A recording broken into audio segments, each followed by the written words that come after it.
spotless. That's what it means. I give myself over to Hashem. But then the voice comes back and says, hold a second. Maybe you're misunderstanding the will of God. Maybe it's not what God wants you. To which again, I'm not even response. At the end of the day, those who put themselves in the embrace of HaKadosh Baruch Hu, those who give themselves over in their emunah to HaKadosh Baruch Hu, they'll never be lost. It may hurt, it may be difficult, it may be overwhelming, but they'll never be lost. Even because of the lo kashamia, right? So once the Satan saw that Amalek was not listening to him, Amalek, Ve'ilai Dabar Yukunov, Kach Shamatni Akari Apagod, Haseli Ola, Ve'in Yitzchak Viola. So it's interesting. Then the Satan says to Avram, by the way, Avram, don't worry too much, because I heard from behind the curtain, at the end of the day, God's not even going to ask you to sacrifice Yitzchak. Good news. But at the end of the day, you're going to end up offering up a sheep and not Yitzchak. So what's interesting enough is, okay, we know the end of the story. That is indeed what ended up happening. But yes, Amalek says to Satan, Kach Ocho Shal Badai. This is the punishment of a liar. Shafidu Omer Emes in Sholino. Rabbi say again, somebody lies enough, even when they tell the truth, no one listens. So interesting. So what's this last? What is this last piece? The whole time, the Satan is trying to convince Amalek not to do this. Right? And then his last ditch effort is, don't worry about it. You're not going to have to sacrifice his country. It's going to be fine. What's the pshat? The pshat was he was trying to take away the schar from Amalek. But he was trying to say, I'm going about it. It's not such a big test. Because they're going to have to do it anyway. So he couldn't stop him. So at least he could take away the reward for doing it. He could take away the emunah component. Which Amalek says, essentially, Satan, I don't listen to you. So whatever you say has absolutely zero meaning to me. Because at the end of the day, again, this is the punishment of a liar. His words are never trustworthy. Incredible. So you want to go back to Amalek Yishmael Yitzchak. So ultimately, again, but it's fascinating. So as the Satan is having a conversation with Amalek, so Yishmael is having a conversation with Yitzchak. Ani Gadol Mimcha. Yishmael says, Yitzchak, you think you're so great? I'm greater than you. After all, again, Gadol Mimcha Mitzvahs. Sha'at Shalmat Shmuel Yonim, Vani Ben Shmuel Shesrei Shana. So again, Yishmael says to Yitzchak, you got a brit. I got a brit when I was 13 years old. You got a brit when you were 8 years old. You're a baby. You have no consent. You have no memory of it. Me, I had to do it when I was touched like an adult. 13 years old. I'm alone. Yitzchak says, you're starting up with me with one body part.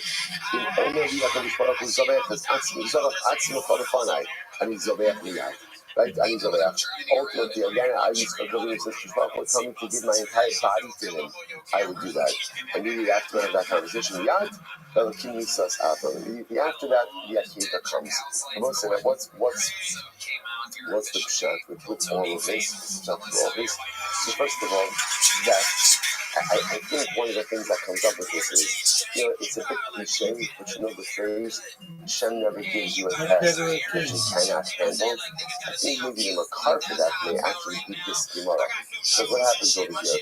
There's a conversation between Yitzchak and Yishmael. And Yitzchak says, if Hashem would tell me to sacrifice my entire self, I would be ready to do so.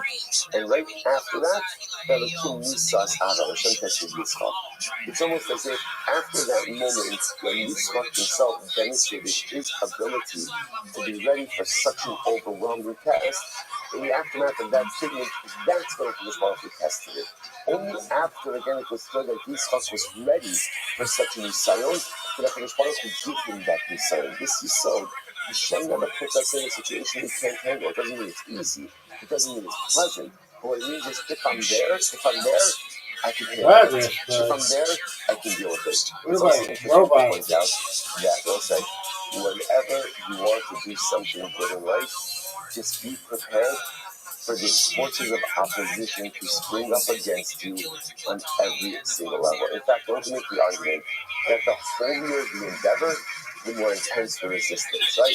When you're doing something, right, when you're doing something that doesn't really matter, so the forces of nature don't start up with you. The Satans don't start up with you. The Ishmaels don't start up with you because no one really cares what it is that you're doing. When you want to do something holy, when you want to do something of meaning, just get ready for the resistance to occur. So you see what's happening over here, right? The Akedah is starting, the Satan starting up with Avram, the Shmuel starting up with Yitzchak. So there's resistance every single step of the way. That's when you know you're on the cusp of Kedusha. It's reminiscent of one of my favorite Vartam of all time. Actually, it's by the Akedah. What's at the end of the Akedah? Hashem says to Adam Avinu, don't do anything to the boy. Don't check Yitzchak. And then what happens? Because it says, Adam Avinu goes over and he sees that he doesn't go over. He sees that there is a ram that's caught in the thicket, in the thorns. And Adam Avinu goes over and he offers it up as a carbon. I asks the Kutzker, how do Avinu know to go ahead and offer that up as a carbon? Actually, Hashem just said he didn't want a carbon. Maybe he didn't want a carbon at all. Right? How do Avinu know to offer the carbon? Because it's something amazing. He says, because Adam Avinu saw that it was stuck in the thorns. So it's Kutzker says like this: if the ayah would have run up to Adam Avinu's feet and lay down in the seat, Adam wouldn't have offered it. He says something that easy, that's from the Satan. So when he saw that it was stuck in the listen, you ever try to get a ram out of the thicket? Right? It's not possible. It's not right. Somebody told me this happened on the record. Right. But when I said, so again, you ever try to get a ram out of a thicket? So no, but you can imagine, right? There's the thorns, the animal's struggling. What happens when you try to get a ram out of a thicket? You get cut, you bleed, there's a struggle. I don't know when you saw where there's struggle, 18 years on the job. Where there's easiness, there's no Kedusha. Where there's struggle, if you are going to get cut, you are going to get beaten, you are going to get battered, you are going to get bruised, that's where there is Kedusha. So where there's ease, there's comfort, but no Kedusha. Where there's struggle, is absolute holiness. And I will say that's the story. Satan starting up with Adam Avinu. Yitzchak, Ishmael starting up with Yitzchak. Sometimes in life, we undertake holy endeavors, and then they get difficult. And we make the mistake of thinking that if Hashem really wanted this to happen, it would have been easy. The fact that there's difficulty shows that it's not the right thing. If I can, that's just the opposite. It's just the opposite. The holier the endeavor, the more intense the resistance. Sometimes the greater ease means it might be something very nice, but like that it's holy. Incredible. So Rabbi, so back to Navi Shekha for a little bit. Navi Shivya, so Navi tried to get other people to go ahead and worship Avodah Zarah. The Skila, the Mishnah says you get strangulation. So the Gemara says, Madicha Erni Dachas. Remember again, so when you see the scene of Navi Shivya, that means like a Navi who tried to go ahead and get either an individual or a group. Next, Madicha Erni Dachas is, remember, those who try, or he or those who try to get an entire city to worship idolatry. So what's that? Of the Skila, the Mishnah says Chenek, Navi Shivya the Skila, my time is Rabbanon. So a Navi who tries to get people to worship Avodah Zarah, to get Skila. Why is that? What's the logic of the Rabbanon? So the Gemara says, Asya Hadacha Dacha Mimesis. So ultimately, the Exer Shava from Mesis. Ma'ala Halon B'Skila, Avkan B'Skila. Okay, Rabbi Shimon. Misa Ksiva. Rabbi Shimon says, no. By the Navi it says Misa. And what's the halacha? The Chamisa Mula B'Torah, Stam Eina Ela Cherek. In general, any Misa that is mentioned in the Torah is Cherek. Madicha Erni Dachas B'Skila, my time is Rabbanon. So why is it that Madicha Erni Dachas, they get scared? What's the logic for Rabbanon? Kami Hadacha, Omi Mesis, Omi Navi Shivya. So again, making zero Shava of Hadacha, either from Mesis or from the Navi Shivya. Rabbi Shimon, Kama Hadacha, Navi. Rabbi Shimon got Hadacha from Navi, never Chenek. The Ligma Mesis. Why doesn't Rabbi Shimon not exert a Shabbat from Mesis? So the Gemara says, Ligma Mesis, done in Mesis Rabbin, Mesis Rabbin. They ain't done in Mesis Rabbin, Mesis Yofet. Because again, we'd rather go ahead and learn out to exert a Shabbat from Mesis Rabbin to Mesis Rabbin. Remember, I was saying, in this context, in this discussion, there's two types of insiders. Right? There are those who incite individuals, and there are those who incite groups. So therefore, again, we'd rather go ahead and make the Exer Shabbat to a like type of insider. I'd rather done in Hedger or Hedger, done in Hedger, nothing. Back to just the opposite. I'd rather learn out again what we call a common insider from a common insider, and not the common insider from another insights. Rabbi Shimon will say, Kevin Shedia, Ein Lecha Hadyot Kavon Mizeh. Bishul will say, no, even though it's a Navi who may be doing the inciting, but once he's inciting at the end of the day, he becomes a Hadyot. He no longer really has the exalted position of Navi, rather he's a Hadyot. I'm going to the Chisda says, so was I tackle the Tzaddik, 98. Machloket, that was very interesting, I'll say. So in general, now we're back a little bit to this, right, false prophet, right? So now the Shaila is, what exactly is it that he has to do in order to go ahead and be considered a false prophet? Now obviously, or a racist, now obviously if he's inciting people to worship Avodah Zarah, fine, but let's listen to this. Machloket ba'oker haguf ta'avodas kochavim, v'kiyum mitzas u'bitom mitzas ta'avodas kochavim. I want to say this is interesting. Machlokes case comes up in the following situation. If he goes ahead and literally again uproots some total halacha of Avodah Zarah, but then in other respects maintains certain aspects of the prohibition of Avodah Zarah. I'll take a look at Rashi for just a moment. First Rashi is Tzaddik Modala. Machlokes, Rabbi Shimon. I want to say now, obviously, both Rabbi Shimon hold that Allah obviously Navi Sheker is going to be Chayiv Nisa. What's the Machlokes? Type of Nisa. Is it schema? Is it Chanek? That's the Machlokes. But look at Rashi says over here. He says, Machlokes, the Rabbi Shimon, the Navi Ba'oker Kol HaGuf Ba'avodas Kochavim, the Amar, Mitzvahisi Gula HaKol Jehia Bura, and it's Navon La Kol Mitzvah Avodah Kochavim in Torah. So it's obviously the classic case of this Navi Sheker review. He prophesies and he says, I have received the word from God, I've been commanded by God to ever be expressed to totally uproot. There's no prohibition of Avodah Zarah.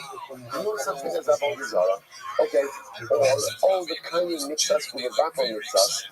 Behind it, become your Rabbanan Skila, you shouldn't show us, or the other possibility is like this. The other possibility is he's maintaining part of Avodah Zarah, but uprooting part of Avodah Zarah. So, for example, a good example of this would be, well, we'll see examples of this. But let's say he says, you know what?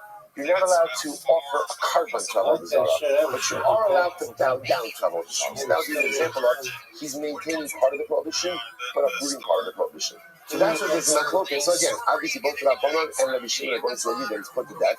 Machlokes is about the type of death. Watch this. The Torah says that the Navi who will try to get you from the derech, min haderech. Min haderech means even if he just tries to get you off parts of the derech. In other words, that he's upholding part of the prohibition of Avodah Zarah and negating another part of it. Listen to this. About Oker Haguf B'Shar Mitzvahs. This is interesting. So let's say someone goes and Navi comes along and says, nothing to do with Avodah Zarah. The Navi comes along and says, you know what? I got a prophecy from God. The prohibition of shatnez no longer applies. Nothing with Avodah Zarah. He just uprooted another mitzvah. Everyone agrees. It's put to death. Because he's a false prophet and corrupting the word of God. But everyone agrees in that situation, he's put to death by Chenek. The key was mitzvahs, ubitul mitzvahs, Rishon mitzvahs, but by other mitzvahs, if he goes ahead and let's say uproots part, but then goes ahead and maintains part by other mitzvahs, everyone agrees. Potter will be an example of that. He says that on Pesach, you only have to keep 6 days instead of 7 days. Something like that. In other words, so it's Shabbos. So again, I will say, so it's 2 categories. Category 1 is Avodah Zarah. Whenever a false prophet comes along and either uproots the entire prohibition of Avodah Zarah, or even if he maintains part of it, uproots part of it, that's the Machlokes Rabbi Shimon and the Rabbanan. Is it skila or is it chanek? That's category 1. Category 2, uprooting another mitzvah, not Avodah Zarah in its entirety, saying another mitzvah or another idea doesn't apply. Everyone agrees. Chanek. Category 3, interesting. Category 3 is in another mitzvah, he uproots part of it, maintains part of it. Interesting, what's that up over there? Pacha. Pacha doesn't mean that it's fine. Right? Pacha just means that Daisy is not going to death. So the Master Master Rabbi says 1 second. Lalakas. Now you will say the pasuk that the Gemara is quoting is the pasuk.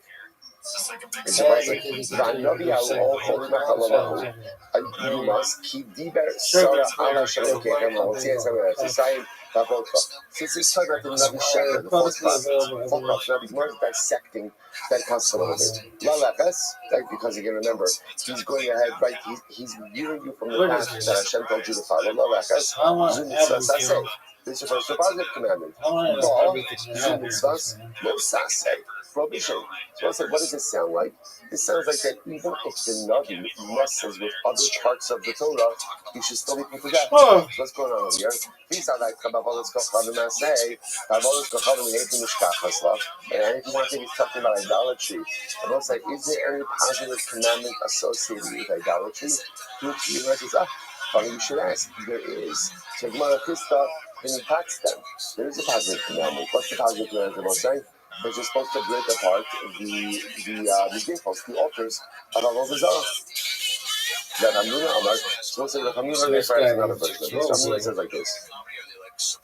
Good on you, bro. So you're not like super tremendous Mazel Tov on the new coffee machine. So I love the super guy. It's like, man, if you are consistent with your craft, who's the gayest person ever? And I say, really, it's not the case. This is now Avi's second machine on the job. Rabbi, thank you very much. Everything that you do for us, morning in and morning out, tremendous. I could not start the shit at 5:49 this morning. There wasn't a Zoom giving this message, right? Which is strange. But then you saw Baruch Hashem with commotion, and it gives us a thank you really for all of this, the late nights, the early mornings, and it's delicious. Thank you very much. I was going to say, masturbating in space, dodging the snow globe, girl. Wow, okay, I'll take the coffee. Fine, you're going to say so. Ramina says as follows. Ramina says like this. Our machlokes ba'okeh hagos. Bein ba'avodos kamei every shabbos. So it's not Ramina comes along, and Ramina, he has a different approach. It's like this. Any time a Navi, a false prophet, comes along and uproots in totality something from the Torah, whether that is Avodah Zarah or any other mitzvah. So in this case, again, the Navi Shek is coming along and he's saying this mitzvah or this aver or whatever it is no longer applies, and he's uprooting it in its totality. Anytime that happens, the Gemara says, no guys open about Kama baby Shabbos the mitzvahs ubitul mitzvahs that one so having the Achmana Amar Min Agar mitzvahs again. So let's say so again. So there are multiple categories. First one consolidates two categories like this: uprooting of a mitzvah, whether it's idolatry or any other mitzvah, prohibited, punishable like that. Furthermore, when it comes to idolatry, whether you go ahead and do part of idolatry or all of idolatry, punishable by death.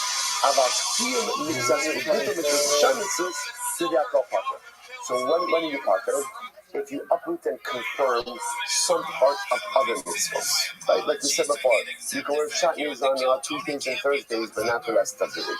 So that would be an example of uprooting part and confirming part. In that context, you partner. Then I don't know what channel was.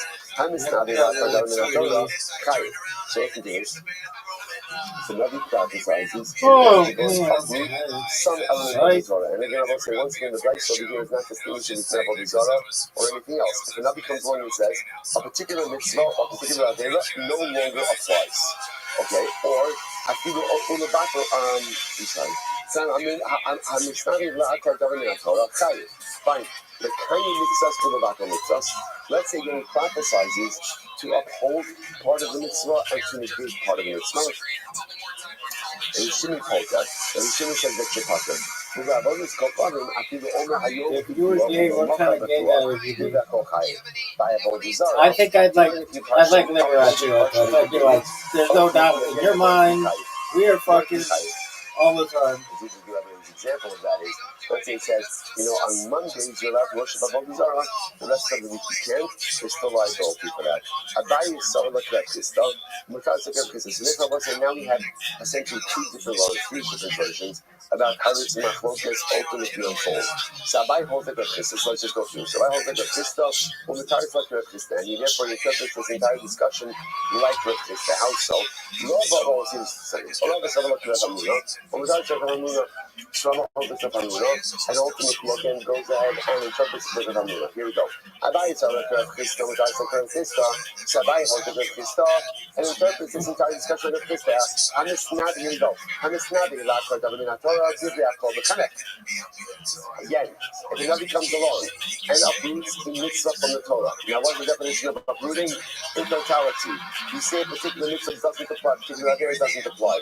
Whether we're talking about Avodah Zarah or Shar mitzvahs. The halacha is, Zivya, called the Kanek. Everyone agrees, partial like by Kanek. The Kanek mitzvahs will not mitzvahs. What happens if the Navi comes along by mitzvah and says, he upholds part of it, negates part of it. Rabbi Shimon points out, Rabbi Shimon says that's your partner. That's by Shar mitzvahs. Shar mitzvahs. Ruad Guinnes Rabbanon. It's so cute Rabbanon hold this. Let's go. When it comes to idolatry, I feel Amr Hayom Idua Uya Machabitua Chayiv. But Allah comments when it comes to idolatry, even if the false prophet is partially upholding it and partially negating it, everyone agrees there is liability, right? When you mess with Avodah Zarah, whether it's full negation, partial negation, there's going to be a Chi of Nisa. What's the Chi of Nisa? Not Chi of Nisa, not Chi of Nisa. That's not focus. That's not focus. Chenek versus Skila. Good, that's a bias. Rava Sala Kravamina, Mudasa Kravamina, Rava Kravamina, and interprets the Baisa Kravamina, and the Snavi, Lakar, Davinah Torah. They, I want to come baby shamus. It's Chayiv, not this way. If a false prophet comes along and comes to uproot something in the Torah, right? Full negation. Whether it's Avodah Zarah or something else, Chayiv Nisa. What's the Nisa? Again, according to this approach, Machlokes. Chenek versus Skila. Fine.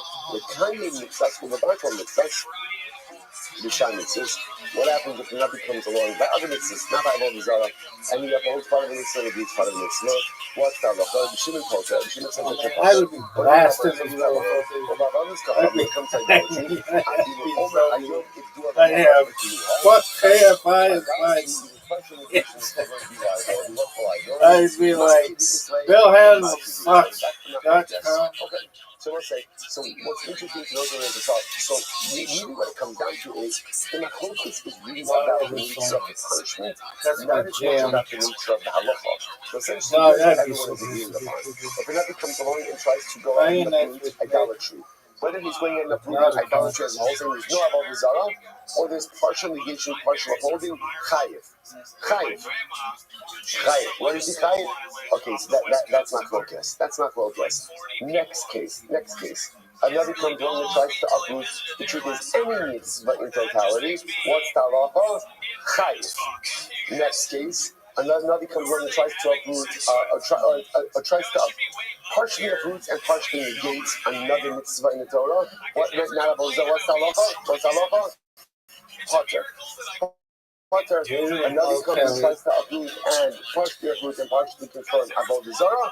Everyone agrees, Chayiv. The machlokes in these cases is what's the death penalty. But again, for the halachas, everyone's agreeing with. Fascinating. Good. I'm ready to go. Rabbi Yochanan. The call, back you up in the future. Torah, Shema. Let's go, Chavit. So let's say this is fascinating. Rabbi Yochanan, in general, if a Navi tells you to violate words of Torah, you have to listen. With one exception, Avodah Zarah. That's a pretty gay guy. If a bona fide Navi tells you to worship Avodah Zarah, how can you tell somebody he's gay? Well, usually he's looking for somebody to fuck, or I think that's not a giveaway because go worship Avodah Zarah, you don't listen to it. I will say, could be they're just really bored. What is this? So remember, but the ones who are like yesterday's back, like Harakana, super gay, do they have to like the gay wax? No, they can hate that. Yeah, we did. How do you know they're gay? that a I think Rabbi we're all has certain gay. power, If we're bored a enough, Rabbi has certain how license, about you? even I'm to the instruct last the guy, Prophet but to transgress. but he's alive. Right? I'm bored enough. We see this concept. And I'm sick of the We see shoe, this concept. The exception or the line that we draw by camera, idolatry. Under pillow, these whatever. circumstances, do we ever listen to Dog. Rabbi to worship idolatry? Which means This is so I'll listen to sad. Rabbi to do a lot of other stuff, but The not food. Avodah Zarah. Not Avodah Zarah. So the Gemara says as follows. And the Gemara backs up and says, even if the Rabbi performs a dramatic miracle, so you say, what's it? If he's performing a miracle, obviously, what's like, who does the power to perform miracles come from? From HaKadosh Baruch Hu. Obviously, if Hashem is allowing you to do it, unless Hashem wants us to do it. No, that's not it. That's not it. However, whatever the story with the miracle is, one thing is clear, which is do not worship idolatry under any circumstances. Tanya, Rabbi Yosef Levi Omer, he geared on this subject, the Shavon is Kochavim. This is an interesting lesson over here. The Torah understands literally again the logic of Avodah. She always does it. Oh, hi. Like we're surprising her. Bitch. So interestingly enough, that if you look at Rashi, Nisna Torah Mem Shalaba Kiloma Afilu Tira Oso Navi Moshe Va'oso Ketzor B'Tzeh V'Nasan Elecha Os U'Mofes. So it's interestingly enough, what Rabbi Yosef really is saying like no this, one knows the Jesus. Creates an interesting theological conundrum. Like, why? Because the power to do miracles comes from Hashem, and this man is pulling off a tremendous miracle. So what is that? Like, what? So what? I'm just a regular guy. I'm trying to do the right thing, and here after the Prophet is obviously vesting this Navi with this incredible amount of power.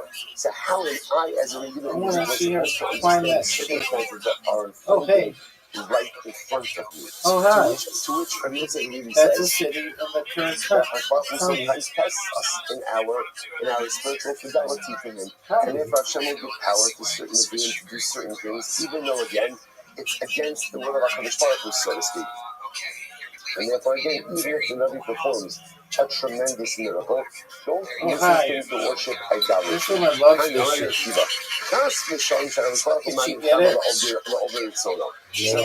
What are you talking about? What are you talking about? How can you imagine for a moment that Hashem would give power over nature to someone who's defying?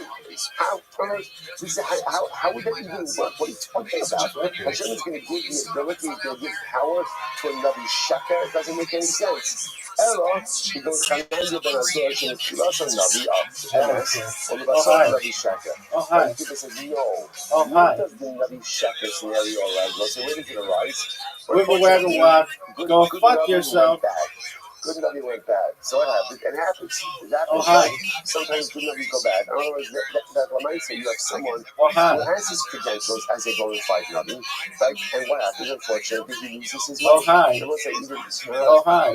A city of Ventura County. Do not believe in yourself until the day that you die. You can be a Navi. Just because you're a Navi doesn't mean that you can't lose your way. So the people says that's the case of the Navi Sheker. So the Navi Sheker is someone who everyone knows. He's proven himself through miracles. Because once upon a time he was on Team God. And then what happens? He loses his way. He's not performing any new miracles now, right? But he's got credibility because he was a good Navi. Even if that guy comes along and tells you, I heard the Lord, and he said, let's worship idolatry. And even if this is the kind of Navi who, when he was a good Navi, kept the sun from setting, you still don't listen to him. But I mean, Akiva says there's no way a false prophet would ever be able to perform any miracles. Okay, last part, don't worry, last story. What's remember again? Remember again. What's your point? By fast coin, punishment, straight up.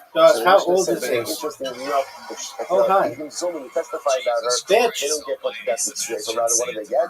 They get chenek. So does her adulterer. Where is right? she? The man who committed adultery. She did this one though. I'm Rabbi We had this song. The sign of Yossi or this is the Pasuk says for Edom Zorin, you have to do to the Edom what they conspire to do to their brother. So the Gemara says why? The Fishakol Hamizominim Shem Torah So in general, listen, the way Eden Zoman works is what kind of punishment is it? Reciprocal punishment. Whatever the Eden wanted to visit upon the defendant is exactly the punishment that they themselves get. Now listen to this. Bas Cohen, he was saying, so what happened? So now we know a Bas Cohen commits adultery. She was put to death with Treifa. Now we know that her Boel, the man with whom she commits adultery, doesn't get straight, all right? Because again, the Torah hands down that you need punishment to her. Zolmin, in Yodea, in Mohokshu, or that they do Zolmin. Okay, suppose it's now, here's what's interesting, you have two people committed the same crime, but yet their punishments are dramatically different.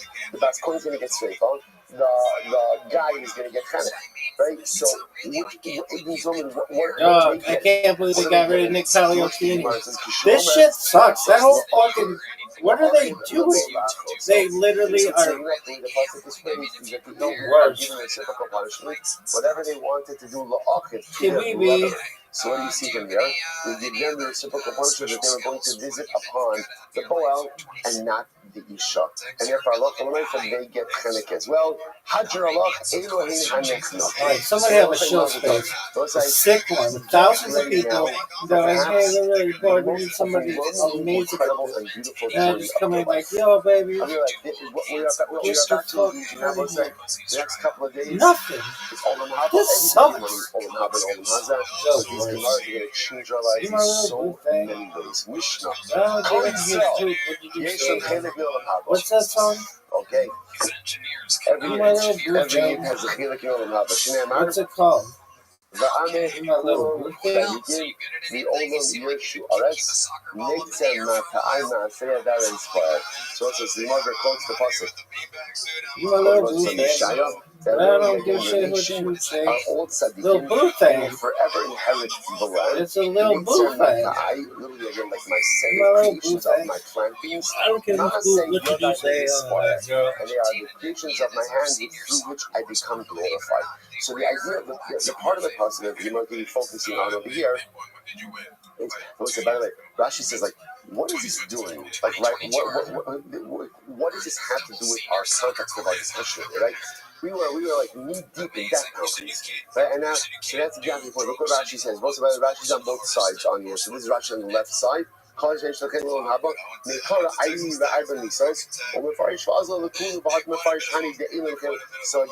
Rashi says over here, we're talking about death penalties, and now we're going to talk about Olam Haba. Little blue thing. The truth is, this is not what Rashi's saying. What Rashi's saying in just a moment. We'll get to the next line. But I think just even before we go on, what he's saying is, no one is beyond salvation. Right? And even those who are killed by Nissan Bezdin, ultimately, as long as they be triggered before they die, Holy Spirit says, you might have felt like they're being executed by Bezdin. That is the end of the road for you in this world and the next. It's not true. A person can be about Tshuva literally again for their last breath. So here you just finish about Chenek. Okay, you're subject to Chenek. Unfortunately, make sure to do Tshuva before you die, because if you do so, what's the next line? Kol Yisrael Yishim Chenek Olam Haba. Every year has a punishment in the world to come, and therefore even you, Jews being executed by Chenek, by Stila, by Strefa, by Harag, whatever it is, you could still earn your portion in the world to come if you die as about Tshuva. Incredible. And also, it's interesting, by the way, You're my little blue thing. Smile and give me what you say, girl. Like, you're my little blue thing. You're like, okay, you're like, tell me again, something that I should know.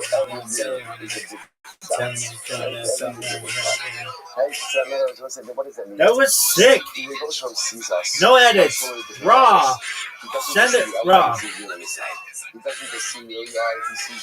That means just raw.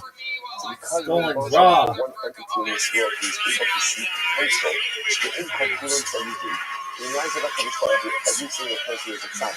Because once again, he doesn't just look at us through the prism of what we are right now, but he looks at us through the prism of who and what we can become.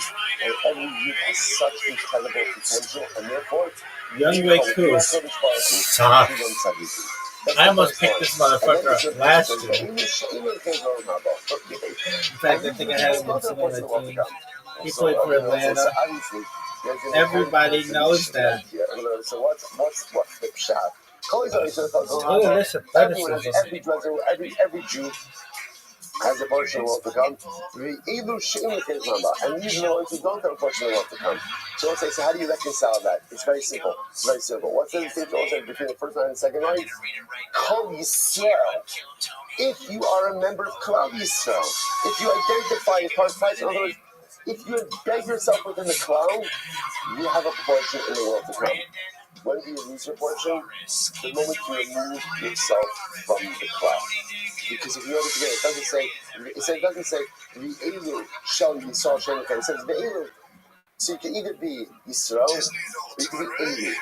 If you're Yisrael, you my little boo thing. I don't give a hoot what you do say. sometimes no matter what you do, you're a portion of the world to come. You But say, if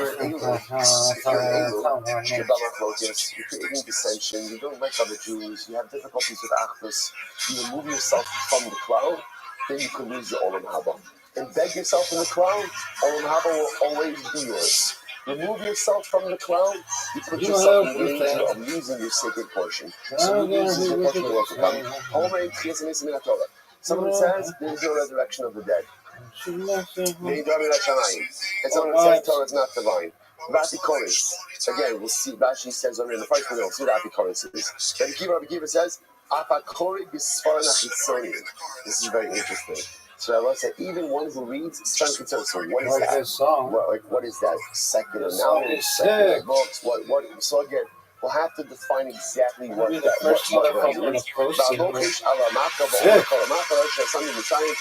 Oh, this is, what is it called? Burgess. Sucks. Okay, like I said, we're The going to define worst. what all of these things are. What do you think of their CMO? Pronounces They're whatever. like that's the UK Buck King. Someone actually says it.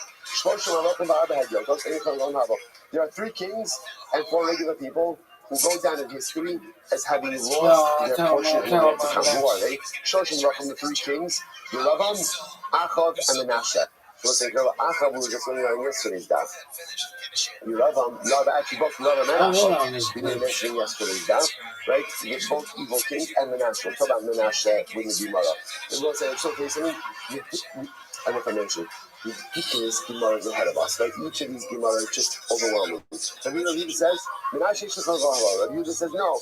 King Menashe, by the way, is the longest serving monarch, 55 years of rule. King Menashe has a portion in the world to come. Shneimar, Vayishalel Elot, Vayishmat Chinaso, Vayishivu Yishanu Machuso. There's also going to talk about this. Menashe got himself in some trouble, some really significant trouble. He dived into Hashem, and Hashem restored to his monarchy in Yerushalayim. So what do you see from here? Menashe diving, and it's 2 days for answers. You see this indicate that Menashe became about Shuvah. On the Lord, they said to him, no. The Machusa Yeshivu, or Lord of Chai Olam Haba Yeshivu.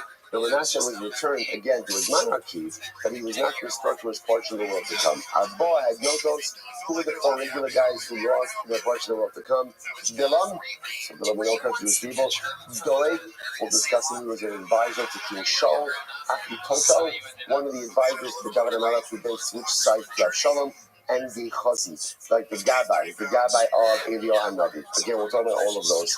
Truth Gemara says, the Kol Kach Lama. Gemara's jumping right into this. Why is it that someone who goes ahead and denies resurrection, like someone denies transformation, why is it that he does not have a portion in the world to come?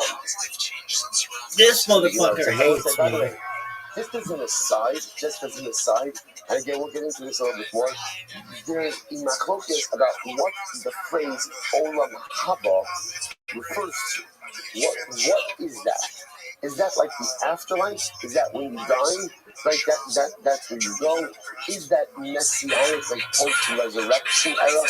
So there's a lot of discussion over there as well. We're just going to go with the idea right now for our purposes today, although I'm just saying right now, we're going to switch flip-flop on this depending on the context. But the mindset for right now, we'll just go with the idea that Olam Haba, I think is how we classically use it. Your portion of what comes where you go after you die. Between God and God, like eternal life. Now again, what happens? What's the interface between Olam Haba and Messianic resurrection? I have no idea. But again, we'll see some allusions to this in Eretz Hashem, but that's all you see. Mark says, I understand, because a guy denies resurrection, he loses his Olam Haba, to which the Gemara says, yeah, the Gemara says, the Kol Rach Lama, Tana, who comes with Tchias HaMesim? See, he rejects the notion of Tchias HaMesim. The Fikach, well, you have a Chelek with Tchias HaMesim. So I'm going to say, now, here you see, interestingly enough, from the Gemara's usage, the Gemara makes it sound like Olam Haba in this context actually means Messianic era. Because the Gemara says, like, there's a Kamida Kinegimida. This guy, he rejected the notion of Tchias HaMesim, and therefore, he gets no Tchias HaMesim. Which, by the way, makes sense. If you don't believe it, you don't get it. So you don't believe in resurrection of the dead, you don't get resurrection of the dead. The way the devotion works is with reciprocity. We do all we can, forever and blue jeans. How do you know?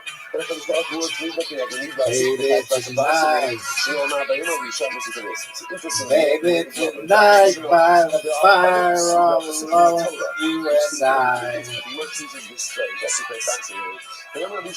Nothing's around but the sound of the heart inside. Okay. Context. The Avaran. My talks. What a great fucking job, kid. That was sick. So there's no food available at all. Elisha gets up in the middle of the city and says, Chevra, do not worry. This time tomorrow, you'll be able to buy a ton of food for very little money. In other words, an overabundance of food. So what happens? Vayan HaShalish Asher Melech Mishra Yado as Kusherafim. Vayomer Kim Hashem Ota Yibot Bashamayim Hayiyah Hadavar Hazeh. So one of the commanding officers of mine essentially says to Elisha, that's ridiculous. But they don't Even sing if Hashem the dance opened up all and of the get down windows in Shamayim, could such a thing occur? But the officer was saying there's no food here there. with me. Trying to go from I'd no much food to rather be overabundance of food forever doesn't in make any blue sense. jeans. So Elisha says to this officer, Here's what's going to happen. You're going to see the overabundance, but you're not going to get seed. I'm going to do it. So I say, oh, there's seed. You So what happens? It's interesting what's the end of the story is, that night, the army of Aram packed up and just left. They just left for some reasons, and they left behind all of their food. By the fire all alone, you and I. To get the food of the Aramean army. Nothing around but the sound of my heart inside. And maybe it was the curse of Elisha that caused this death. Again, the curse of a Chacham is very powerful. Even if the devil just uttered any utterance caused it to come true. We know the empty risk of trust and then the serve Ayamas. If that's the case, it's just a die. My Bishar, why does it say by the day of history Shah? Because this conversation is by the day. So if I was like, you see from him, Because operates as a reason. Therefore, again, if a person doesn't believe in blessing, then this is fine. Don't believe it. That's up to you. But if you don't believe it, I'm also not giving it to you. If you don't believe it, you're not. Come amazing things tonight. I don't care. I have no love. I don't miss it all that much. There's just so many things. And nothing triumphant. I'm all out of faith. This is how I feel. Holding my hand, trying to take it on the floor. You should never change into something real. I'm wide awake and I can see the perfect sky is gone. No one ever wait. I'm already trying. I act in supernatural manners for him. He'll act supernaturally for me. I push myself beyond the realm of that which is expected of me. There's no decision for me. It's very important. And it makes me smile. I'll check the box. Makes me I'll do what I have to smile. do to maintain it. But just, no, I don't call it so. Right? So therefore, I'm going to do what I have to in order to get by. Just expect that same type of because one can react the same way. So again, if I am embedded in a framework of mediocre Judaism, so then expect mediocre divine response. That's the way it works. It's reciprocity.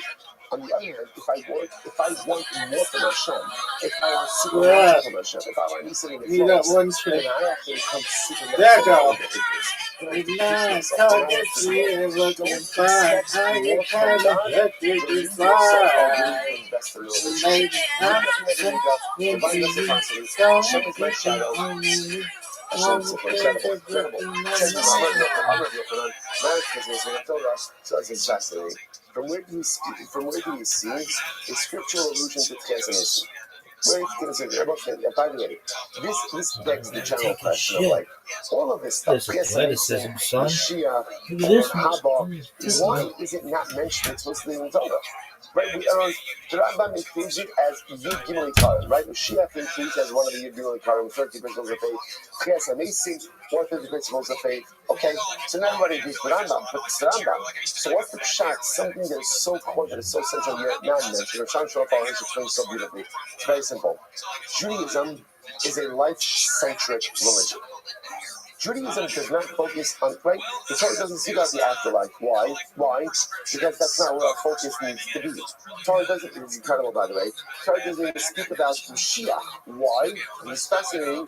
That's not where our focus needs to be. Where does our focus need to be? Maximizing this life.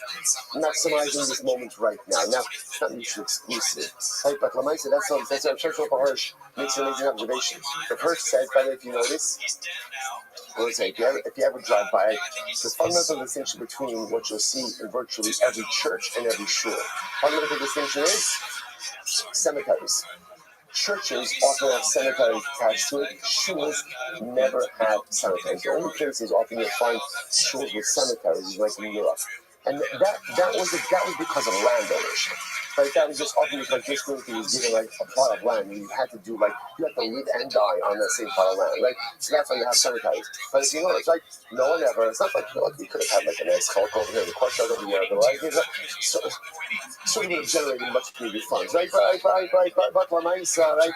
Come right, go to Kiddush Club, say hello to your parents, everything's beautiful, right? All together. Hey, so Lamaisa, so like, why is it that children are cemeteries? It's very simple. Judaism is a life-affirming religion. It's a life-affirming religion. It's really not about what happens after 120. It's not even about what happens after Mashiach comes. It's about now. It's Monday. It's Monday. So what am I doing to maximize my Monday? What am I doing to make the day something spectacularly amazing? It's not about where I go after I die. It's about what am I doing in this world to maximize the life that I've been given. That's why, again, you'll find those responses. The more asks, by the way, can you at least give me a hint? This is so beautiful. Pasuk says, you will give the truma to Aaron. You must what? To be Aaron the own kind? Well, what does that mean? I'm supposed to give my truma to Aaron, but Aaron's dead. Aaron's dead. This is give my truma to Aaron. Here's the bigger problem. Not only is Aaron dead, but what? Aaron never came into Eretz Yisrael.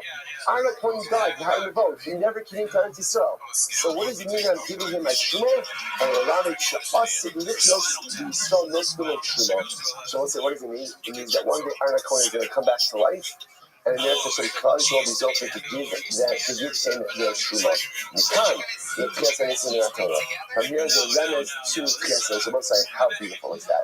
Which means that the day's going to come, the Tchias and the this going to be the dog. Aaron Cohen is going to come back to life, and each of us will have the opportunity to bring our truma to Aaron Cohen. The fact that the pasuk phrases is that way, that is a scriptural reason. Because we'll stop over for today. We are right on schedule. Do not worry. Do not look ahead. We're great. What's that tremendous, incredible week ahead of us? Shkayach, everyone.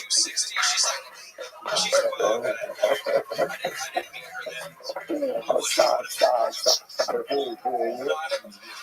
If you have to ask for it, it doesn't count. I know what it takes to get out of the gutter. You guys sometimes get your skin tangled up with each other. Hers is All right, well, say good morning. Good morning. Let us begin. Begin by thanking all of our sponsors for this morning. To thank our annual Talmud Torah sponsor, for Tavshin Pei, the Tilts Mishpach of ROTHSCHILD, for dedicating all the Shemir Drushes this year, and it's also the Soros Tovos for all of Am Yisrael. Talmud Torah sponsors for the month of Adar, Haba Alinu Tovos, Terry and Steve Zing, loving memory of Terry's father, Dr. Harry Khan, C. Hirsch, Ben Yosef Acoin, the Ziv, Levin, and Berman families in memory of Mr. William Ziv, Zev, Shmuel, Ben Yisrael Zechon, the Rabbi and the merit of our Talmud Torah, all over the Shalom Savanaviyah, the families in the Chala, all those who need a refuah should have one together with Kol Chol Yisrael, the 12 between America and bring our hostages home, and our holy soldiers should be successful with Kol Maaseh Yidayim. So with that, let us begin. We have an incredible and overwhelming and beautiful daf ahead of us today. Today's daf is Tzadik 90. We are picking up on Pei Tes Amud Beis 89b, 14 lines up from the bottom, smack in the middle of the story of the Akedah. So remember again, who says to Avram Avinu, "As Bilcha, sacrifice your son," to which Avram Avinu responds, "Beis banim yesh li, I have two sons. I have two sons. Esichitcha, your only son. Zeh yachad imo, v'zeh yachad imo. This one is a single son for his mother, and this one is a single son for his mother. Each of my children again have their unique singularity. Asher ahavta, the one who you love. Harvayu rechim nolu. I love them both." But incredible Gemara right there. Avram Avinu says, "You think I don't love Yishmael? You think I don't love Yishmael? The father loves his son, even if the son doesn't do exactly what the father wants." As Yitzchak. So finally, the Baruch Hu says to him, "Okay, Yitzchak, I asked the Gemara, the Kol Kach Lama, so why don't you just say from the beginning as Yitzchak? In other words, why the whole game over here? Why not just say from the beginning? Go ahead and sacrifice Yitzchak. In order that Avram Avinu not be overwhelmed by all of this. In other words, this Baruch Hu recognized the idea that halacha l'maisa, this would have been an overwhelming test. Obviously, it wasn't an overwhelming test for Avram Avinu. This Baruch Hu, in order for Avram Avinu to, so to speak, ease into this and intellectually ingest this, emotionally ingest this, lays it out slowly, which is also a fascinating idea about sometimes how to convey difficult information. Sometimes it's not just about blurting it out. It's not just about saying, but again, sometimes a person has to be able to ease into a brand new reality. Incredible. Kid knows Satan Dara. So this is not what happens. Some of you was on his way to the Akedah. It also shows, by the way, how even Avram Avinu, we'll see this a little bit more, again, getting Avram Avinu to be able to get into the mindset of being willing and ready and able to do the Akedah was also a process. So it's a process, as deep as Avram Avinu was, it's not like he flipped the switch and said, "Okay, I'm ready to do the Akedah." It took time to be able to ease into it. The mother was like, the kid was something like that. So the Satan tries to sabotage Avram Avinu on the way to the Akedah. Amrlo, Hanisa Davar Elecha Kila Hine Yisar Teradim. So here was the ikar part of at the end of the pasuk is the ikar part of the instructions at the end of the pasuk. So what the Satan says to Avram Avinu is, Avram, does this make sense to you that a God who loved you would ask you to do this? So the Satan is trying to feel logically sabotage Avram Avinu, and essentially get Avram Avinu to give second thoughts to this. Maybe this wasn't the Ratzon Hashem. It's not what God really wants. It's not what God really desires. After all, how can it be that a God who loves you asks you to go ahead and offer up something so precious? Look at that, Rashi. And he said, could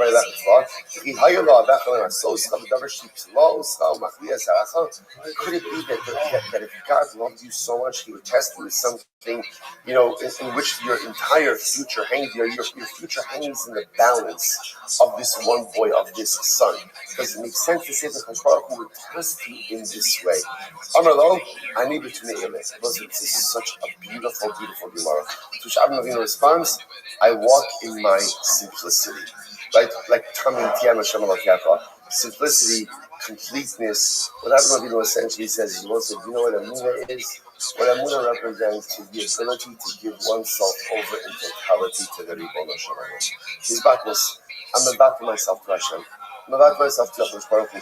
So therefore, gambling is says to the Satan, it's not about what, it's about giving myself over to God. Ani between and walk with completion to HaKadosh Baruch Hu. Whatever the Rebbe Shalom tells me to do, that's what I'm going to do. That's my avodah. Incredible. Hello, Yirascha Tzilascha. So the Satan says that to you. Well, maybe your Yirah, maybe your Shemayim, maybe your fear of heaven is making you foolish. Maybe your Yira ultimately again is blinding you. Is there anyone who has put their faith in that HaKadosh Baruch Hu and has been lost? What Rabbi says is, you know what?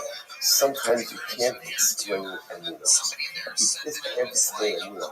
But there's one interesting thing about Emunah, which is people who have it are never put at a disadvantage. Right? Might look strange, might be strange, might be unexplainable, but at the end of the day, those who have it, is anyone who put their Emunah in the Baruch have they ever been lost? Has there ever been a person who's put at a disadvantage? Like this conversation is probably the essence that every person with Emunah goes through at some point in time. Just the difference is whether the Satan is speaking to Avinu, or whether Avinu is going through this conversation in his mind. Right? On one hand, could it be that a God who loves you would do this to you? And what's the answer to that? The answer to that is I don't understand what it is, God, and therefore again I just give myself over to the Ribono Shalom. His practice, that's what Emunah is. I give myself over to Hashem. But then the voice comes back and says, "Hold on a second. Maybe a misunderstanding the will of God. Maybe this is not what God wants you." To which again, Avinu responds, at the end of the day, those who put themselves in the embrace of HaKadosh Baruch Hu, those who give themselves over in their Emunah to HaKadosh Baruch Hu, they'll never be lost. It may hurt, it may be difficult, it may be overwhelming, but they'll never be lost. Kivan b'chaza do lo kashani alei. So once the Satan saw that Avinu was not listening to him, Amar lei ve'ilai davar yukinov כך שמעתי מאחורי הפרגוד, הסל לי עולה ואין יצחק לי עולה. This is interesting. Then the Satan says to Abram, by the way, Abram, don't worry too much, because I heard from behind the curtain. At the end of the day, God's not even going to ask you to sacrifice Yitzchak. Good news. But at the end of the day, you're going to end up offering up a sheep and not Yitzchak, which mostly interestingly enough is, okay, you know the end of the story. That is indeed what ended up happening. But yet, on the low, Avinu says to Satan, this is the punishment of a liar. Shafidu Omer Emes in Shomer Ma. Rabbi said again, somebody lies enough, even when they tell the truth, no one listens. So interesting. So what's this last? What is this last piece? The whole time, the Satan is trying to convince Avinu not to do this. Right? And then his last ditch effort is, don't worry about it. You're not going to have to sacrifice this country. It's going to be fine. What's the pshat? The pshat was, he was trying to take away the schar from Avinu. But he was trying to say, don't worry about it. It's not such a big test. Because they're going to have to do it anyway. So he couldn't stop him. So at least he could take away the reward for doing it. He could take away the Emunah component. Which Avinu says, essentially, Satan, I don't listen to you. So whatever you say has absolutely zero meaning to me. Because at the end of the day, again, this is the punishment of a liar whose words are never trustworthy. Incredible. So the Gemara goes back there. Amar lo Yishmael Yitzchak.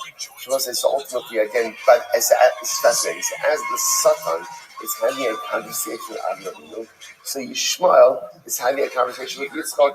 Ani gadol mimcha. Yishmael says, Yitzchak, you think you're so great? You think you're so great. I'm greater than you. After all, again, gadol mimcha mitzvahs. Sha'at amalta l'shmar yomim. V'ani ben shlosh esrei shana. So again, Yishmael says to Yitzchak, you got a bris. I got a bris when I was 13 years old. You got a bris when you were 8 days old. You're a baby. You had no consent. You have no memory of it. Me, I had to do it when I was pasha like an adult, 13 years old. Amelo, so Yitzchak says, you're starting up with me with one body part. In Omer li HaKadosh Baruch Hu Zoveach and he's Zoveach miyad, right? And he's Zoveach. Ultimately, again, Yitzchak Avinu says, Baruch Hu tell me to give my entire body to him. I would do that. Immediately after that conversation, miyad. Immediately after that, the Akeva comes. Listen, what's the pshat with all of this? So first of all, that I think one of the things that comes up with this is, it's a bit cliche, but the phrase, Hashem never gives you a test that you cannot handle. I think maybe the makar for that may actually be this Gemara. Because what happens over here? There's a conversation between Yitzchak and Yishmael. And Yitzchak says, if Hashem would tell me to sacrifice my entire self, I would be ready to do so. And right after that, Elokim Nisas Ava, Hashem tested Yitzchak. It's almost as if after that moment when Yitzchak himself demonstrated his ability to be ready for such an overwhelming test, in the aftermath of that statement, that's when HaKadosh Baruch Hu tested it. Only after, again, it was clear that Yitzchak was ready for such a nisayon, and HaKadosh Baruch Hu give him that nisayon. This is so. Hashem never puts us in a situation we can't handle. It doesn't mean it's easy. It doesn't mean it's pleasant. What it means is, if I'm there, I can handle it. If I'm there, I can deal with it. It's also interesting to point out that also, whenever you want to do something good in life, just be prepared for the forces of opposition to spring up against you on every single level. In fact, I want to make the argument that the holier the endeavor, the more intense the resistance, right? When you're doing something that doesn't really matter, so the forces of nature don't start up with you. The Satans don't start up with you. The Ishmaels don't start up with you because no one really cares what it is that you're doing. When you want to do something holy, when you want to do something of meaning, just get ready for the resistance to occur. So you see what's happening over here, right? Yaakov is starting, the Satan starting up with Abram, Yishmael starting up with Yitzchak. So there's resistance every single step of the way. That's when you know you're on the cusp of Kedusha. It's reminiscent of one of my favorite Vartach of all time. Actually, it's by the Akedah. What's at the end of the Akedah? Hashem says to Avram Avinu, don't do anything to the boy. Don't check Yitzchak. And then what happens? Because it says, Avram Avinu goes over and he sees that he doesn't go over. He sees that there is a ram that's caught in the thicket, in the thorns. And Avram Avinu goes over and he offers it up as a carbon. I asked the Kutzker, the head of the Kutzker, how did Avram Avinu know to go ahead and offer that up as a carbon? After all, Hashem just said he didn't want a carbon. Maybe he didn't want a carbon at all. Right? How did Avram Avinu know to offer the carbon? Because it's something amazing. He says, because Avram Avinu saw that it was stuck in the thorns. So the Kutzker says like this, if the ayil would have run up to Avram Avinu's feet and laid down at his feet, Avram wouldn't have offered it. He says, something that easy, that's from the Satan. And when he saw that it was stuck in his roasted, you ever try to get a ram out of a thicket? Right? It's not pasha. It's not. Somebody told me this happened to me before. Right. But the nice right. So again, you ever try to get a ram out of a thicket? So no, but you can imagine, right? There's the thorns. The animal's struggling. What happens when you try to get a ram out of a thicket? You get cut. You bleed. There's struggle. I remember when you saw where there is struggle, there is kedusha. Where there is easiness, there's no kedusha. Where there's struggle, if you are going to get cut, you are going to get beaten, you are going to get battered, you are going to get bruised, that's where there is kedusha. So where there's ease, there's comfort, but no kedusha. Where there's struggle, there's absolute holiness. And I will say that's the story. Satan starting up with Avram Avinu, Yishmael starting up with Yitzchak. Sometimes in life, we undertake holy endeavors, and then they get difficult. And we make the mistake of thinking that if Hashem really wanted this to happen, it would have been easy. The fact that there's difficulty shows that it's not the right thing, and it's not here. In fact, it's just the opposite. It's just the opposite. The holier the endeavor, the more intense the resistance. Sometimes the greater ease means it might be something very nice, but lav dafka that it's holy. Incredible. So as I said, back to Navi Sheker for a little bit. Navi Shivya, so Navi tried to get other people to go ahead and worship Avodah Zarah. Rabbi Shimon says he gets connected, strange edition. So the Gemara says, Madicha Erni Dachas. Remember again, so when you see the singular Navi Shivya, that means like a Navi who tries to go ahead and get either an individual or a group. Next, Madicha Erni Dachas is, remember, those who try, or he or those who try to get an entire city to worship idolatry. So what's that off? Beskila, Rabbi Shimon says Chenek. Navi Shirdiach Beskila, my time is Rabbanon. So Navi who tries to get people to worship Avodah Zarah, he gets skila. Why is that? What's logical to Rabbanon? So the Gemara says, Asya Hadacha Mimesis. So ultimately, Xer Shava from Macy's. Mala Amon Biskiva, Afkan Biskiva. Okay, Rabbi Shimon. Misa Ksiva. Rabbi Shimon says, no. By the Navi it says Misa. And what's the halacha? The Misa Mura B'Torah, Stam Inga Elachelek. In general, any Misa that is mentioned in the Torah is Chelek. Madicha Ir Nidachos Biskiva, my time of Rabbanon. So why is it that Madicha Ir Nidachos? They get skilled. What's the logical point to that? Kami hadacha omi mesis omi navishidia. So again, make exer shava of hadacha either from mesis or from the navishidia. Rabbi Shimon kami hadacha minavi. Rabbi Shimon knows that hadacha from navi never connect. So ligma mesis. Why doesn't Rabbi Shimon not exer shava from mesis? The Gemara says, ligma mesis. Done in Mesis Rabin, Mesis Rabin. They ain't done in Mesis Rabin, Mesis Yopin. Because again, we'd rather go ahead and learn out the Gzer Sheva from Mesis Rabin to Mesis Rabin. Remember, I said, in this context, in this discussion, there's two types of inciters. Right? There are those who incite individuals, and there are those who incite groups. So therefore, again, we'd rather go ahead and make the Gzer Sheva to a like type of inciter. Adrabah, done in Hedron, back to the opposite.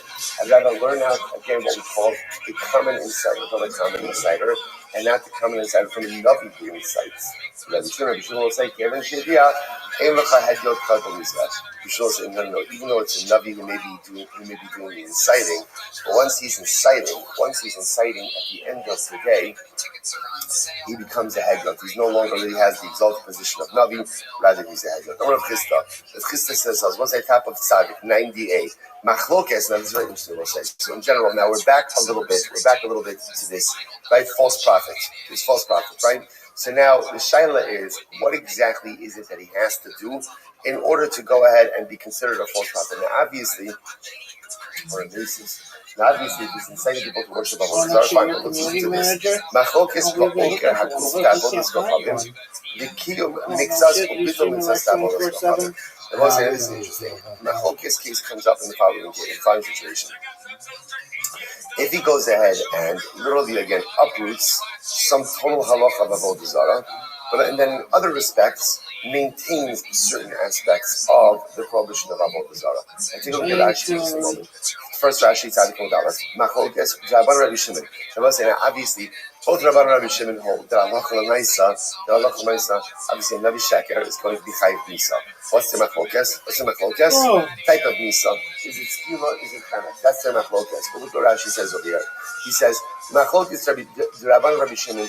The Navi ba'oker kol haguf ba'avodos kochavim. The Amar nitztavisi burach hakodesh v'hi agvura lehis navos la'akor kol mitzvahs avodos kochavim min Torah. So this is obviously the classic case of this Navi Sheker where he prophesies and he says, I have received the word from God, I've been commanded by God to abrogate, right, to totally uproot. There's no prohibition of Avodah Zarah. There's no such thing as Avodah Zarah. Okay, or the kind of mixas with the background mixas, behind who become Rabbanon Skila, we shouldn't suppose it. Or the other possibility is like this. The other possibility is he's maintaining part of Avodah Zarah, but uprooting part of Avodah Zarah. So, for example, a good example of this would be, well, we'll see examples of this. Well, let's say he says, you know what, you're not allowed to offer a carbon to Avodah Zarah, but you are allowed to bow down to Avodah Zarah. So that would be an example of he's maintaining part of the prohibition, but uprooting part of the prohibition. So that's what this machlokes. So again, obviously both Rabbanon and Rabbi Shimon are going to agree that he's put to death. Machlokes is about the type of death. Watch this. Because the Torah says that the Navi who will try to veer you from the derech, min haderech. Min haderech means even if he just tries to get you off part of the derech. In other words, that he's upholding part of the prohibition of Avodah Zarah and negating another part of it. Listen to this. Aval oker haguf t'shar mitzvos. This is interesting. So let's say someone goes and Navi comes along and says, nothing to do with Avodah Zarah. The Navi comes along and says, you know what? I get a prophecy from God. The prohibition of shatnez no longer applies. Not with Avodah Zarah. He's just uprooting another mitzvah. Uprooting another mitzvah. Everyone agrees. Chenek. It's put to death. Put that because he's a false prophet and corrupting the word of God. But everyone agrees in that situation, he's put to death by Chenek. The kiyum mitzvahs ubitul mitzvahs to b'shem mitzvahs called pater. Yeah. But by other mitzvahs, if he goes ahead and nobody could do it. he goes ahead and let's say uproots part, but then goes ahead and maintains part by other mitzvahs. Everyone agrees, pater. What would be an example of that? I don't know. He says that on Pesach, you only have to keep 6 days instead of 7 days. Something like that. In other words, so it's shar mitzvahs. So again, I will say, so there's 3 categories. Category 1 is avodah zarah. Whenever a false prophet comes along and either uproots the entire prohibition of avodah zarah, or even if he maintains part of it, uproots part of it, that's the machlokes Rabbi Shimon and the Rabbanon. Schai Bisa, is it skila or is it chenek? That's category 1. Category 2, uprooting another mitzvah, not avodah zarah in its entirety. Saying another mitzvah or another aver doesn't apply. Everyone agrees, chenek. Category 3, interesting, category 3 is in another mitzvah, he uproots part of it, maintains part of it. Interesting enough, what's the halacha over there? Pater. Pater doesn't mean that it's fine, right? Pater just means that Bezin is not putting him to death.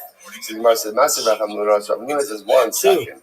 Lalachas, now the pasuk that the Gemara is quoting is the pasuk, V'anovi ha'u ol choli machalomahu, you must keep diber Sarah Allah Shem Elokechem Hamotzi Esem Eretz Yisrael V'Avotcha. So this is talking about the Navi Sheker, the false prophet. False prophet. Now the Gemara is dissecting that pasuk a little bit. Lalachas, right? Because you can remember, he's going ahead, right? He's veering you from the path that Hashem told you to follow. Lalachas, zu mitzvahs aseh. This refers to a positive commandment. Ba zu mitzvahs lo saseh. Prohibition. So I said, what does this sound like? This sounds like that even if the Navi messes with other parts of the Torah, he should still be put to death. So what's going on over here? And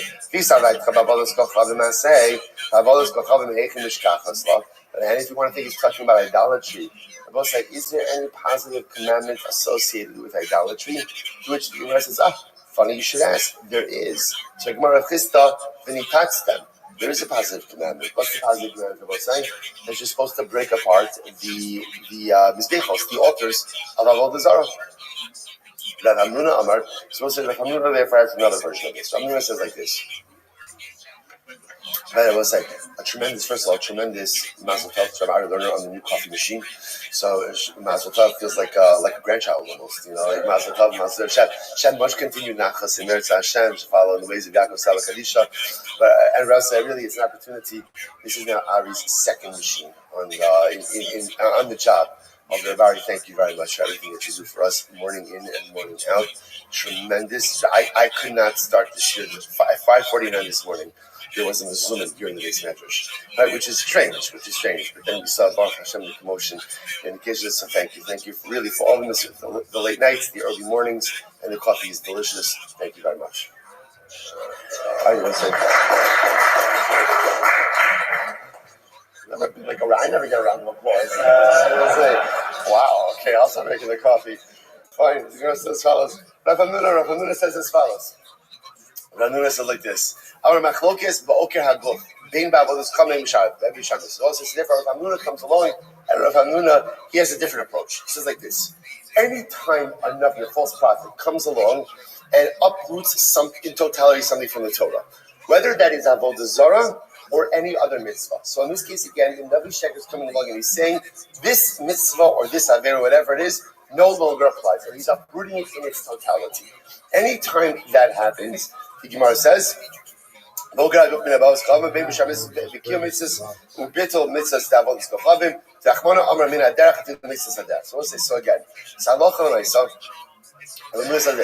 are multiple categories. First of all, he consolidates 2 categories. It's like this. Uprooting of a mitzvah, whether it's idolatry or any other mitzvah, prohibited, punishable by death. Furthermore, when it comes to idolatry, whether you go ahead and you uproot part of idolatry or all of idolatry, punishable by death. So when are you pater? If you uproot and confirm some part of other mitzvos, right? Like we said before, you can wear shatnez on Tuesdays and Thursdays, but not the rest of the week. So that would be an example of uprooting part and confirming part. In that context, you're pater. You're pater. Let's analyze. So listen to this. Drive, baby, drive. The Navi prophesizes in order to go and uproot some element of the Torah. And again, I will say once again, the Bryce over here is not distinguishing between Avodah Zarah or anything else. If a Navi comes along and says a particular mitzvah or a particular avera no longer applies. Okay, or afilu ulavatal. Sorry. I'm misnavi la'akar davar min Torah chayiv. Fine. The kayim mitzvahs ulavatal mitzvahs. Let's say again he prophesizes to uphold part of the mitzvah and to negate part of the mitzvah. Rabbi Shimon poter. Rabbi Shimon says that you're poter.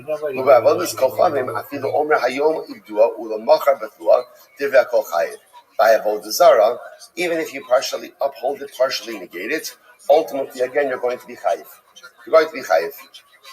It's interesting, by the way, his example of that is, let's say he says, on Mondays you're allowed to worship avodah zarah, the rest of the week you can't. There's still liability for that.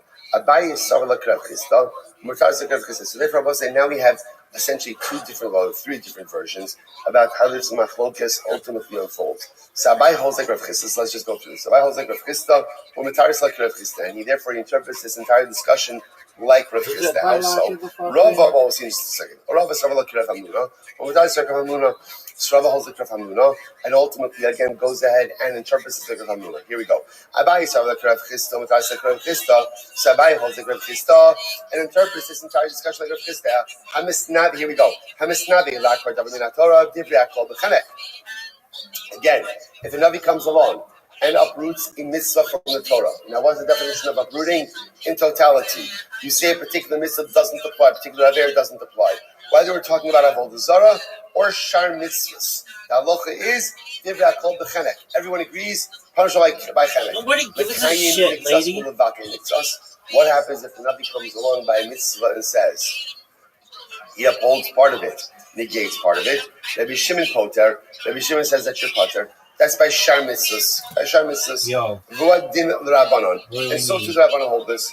And when it comes to idolatry, afilu amr hayom ibdua u'lamacha betlua chayiv. But Allah when it comes to idolatry, even if the false prophet is partially upholding it and partially negating it, everyone agrees there is liability, right? When you mess with avodah zarah, whether it's full negation, partial negation, there is going to be a chiyuv misa. What's the chiyuv misa? Market this way, market. That's my focus. That's my focus. Chenek versus skiba. Good. That's Abaye. Rava sarla Rav Hamnuna, mutas like Rav Hamnuna. Rava holds like Rav Hamnuna, and interprets the price like Rav Hamnuna. And the snavi last part davar min Torah. They have all this chav vein b'shamis. Market this way. Yo, nobody gives a fuck, dog. Comes to uproot something in the Torah, right? Full negation. Whether it's avodah zarah or something else, chayiv misa. What's the misa? Again, according to this approach, machlokes. Chenek versus skila. Fine. The kayim mitzvahs ulavatal mitzvahs. B'shar mitzvahs. What happens if the Navi comes along by other mitzvahs, not by avodah zarah, and he upholds part of the mitzvah, he gives part of the mitzvah? What's the halacha? Rabbi Shimon poter. Rabbi Shimon says that you're poter. But then Rabbanan, so do Rabbanan. Obavadas kacham. When it comes to idolatry, afilu omer hayom ibdu alamachar betluha chayiv. Idolatry, even partial negation, is still going to be liability. What's the liability?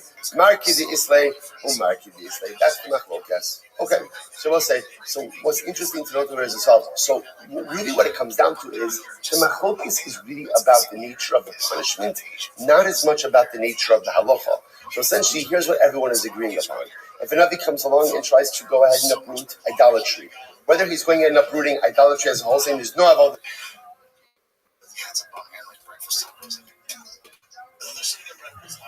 That's what I'm saying. That's what they're known for in Austin. So the breakfast tacos, the Tex-Mex and shit. Best Mexican food in Austin is my house. And ridiculous. But Thanksgiving was lit, man. Thanksgiving. Listen, I said lit. Family came over. It's our first Thanksgiving in Texas. I'm not the biggest turkey guy. We did a deep fried turkey. I wasn't just smoked turkey. Turkey's turkey, man. Even if I've never had turkey, I'm like, oh, let's do this again. More than once a year. Once a year, I'm good. It's such an overrated bird. It's so fucking weak, dude. We did a Friendsgiving thing on Wednesday. That was the funnest thing. Our friends out here did a Friendsgiving. It was lit. It was sweet. They had hibachi Oh, nice Japanese barbecue. I was going around with sake, making big shots, using his stick striking. Yeah, kids were there, doing balloons and shit. He made my son ask him wanted a sword. He was a pink sword. Like that. Hey, bud, get something else. Get a gun. Hey, Dad, make a gun. He's like, what's wrong with this one? Get something else. Get something. Oh, dude, I'm going home. What? Yeah. You serious? Yeah. It's like 2 hours away from here, I think. You don't need access? You serious? Yeah, access. Access deer? Access deer. It's supposed to be the best meat. Holy crap. A big hunter. This is well documented. This is for a show. First time? No, it's my buddies out here. When we're going to that Friendsgiving thing, then I came and he keeps saying, go hunt. I'm like, I'm down, man. Just let me know when that. No, seriously. Yeah, on Monday at 3:30. Look at this athleticism. Look at this move. It's not too far away. Look at this athleticism. Put you in motion, baby. Please film. Can you take a GoPro or something? Look at this athleticism. I'll try to get some stuff. Look at this move. You know, I don't know what it's my phone. And I said, oh, do I bring Mike and I got that AR-15? Like, you can. Rifles and stuff. He's like, you don't have to bring your guns for you.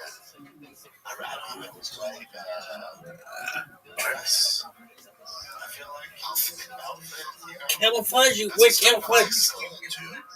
Yeah, which is nice. That's but I mean, Texas, you don't really need a license to hunt certain animals, so just go ahead. That's so dope about Texas. I was asking the game, man, this might be the most basic question you've had in a long time since you're a hunter, but what do I wear?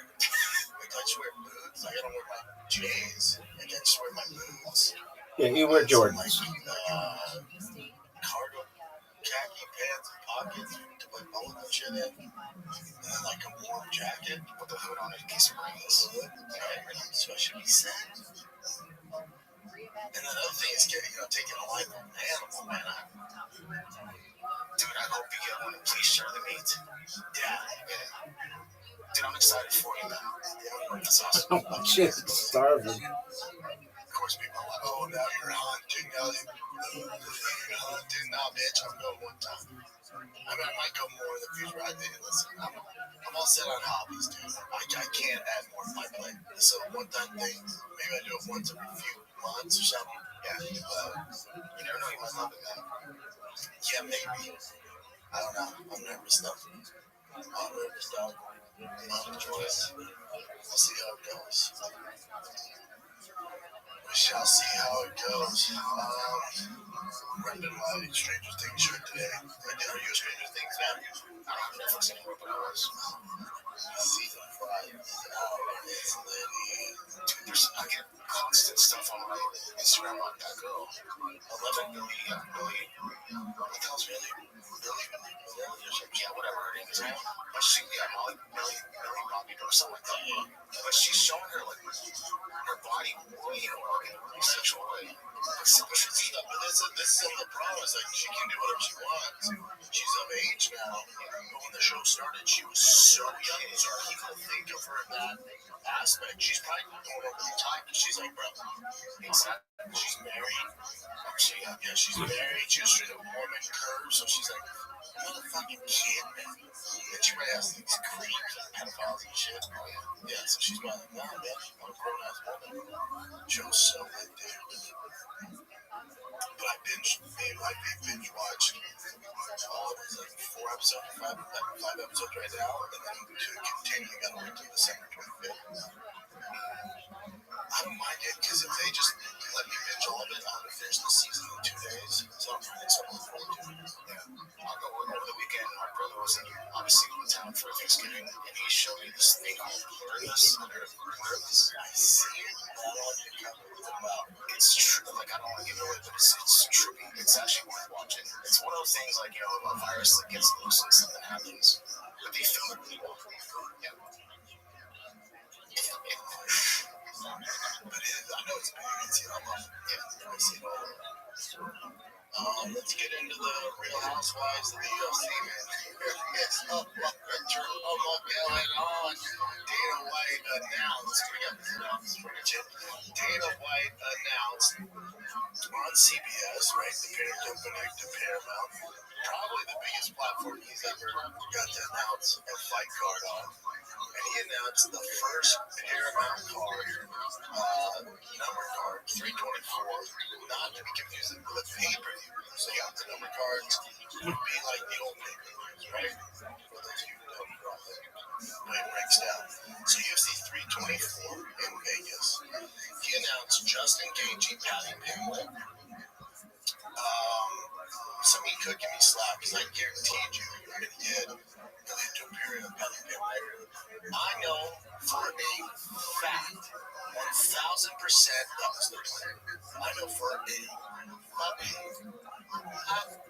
that was their plan. And then Ilya Dupere came out and said he's taking a layoff, dealing with some personal issues. So hopefully I don't know why this part. That's how that's going to go down. I know for 1,000%, 100,000% fact, sources locked in, that it was going to be Patty Pimblett and Dupere. Dupere pulls out. The UFC's like, oh shit, we got to do something for Paramount. And they called up Justin Gaethje.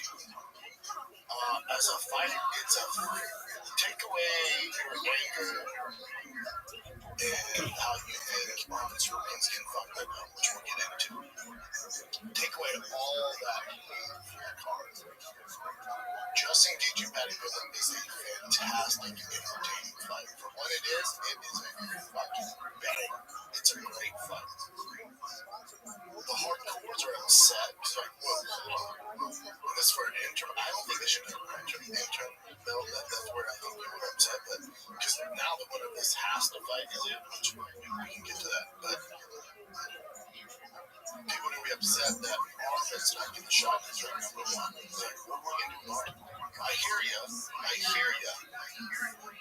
But those of you that are upset with Armin not getting a title shot, or actually Armin not getting this interim title shot against Patty Pimblett, or just to get to that match, but so Armin getting left in the dust. Kale Harrison, Amanda Nunes fight in the co-main event, which, yeah, dude, they're not gonna start off the Paramount fucking card with a banger. They're not gonna start off with a female fight.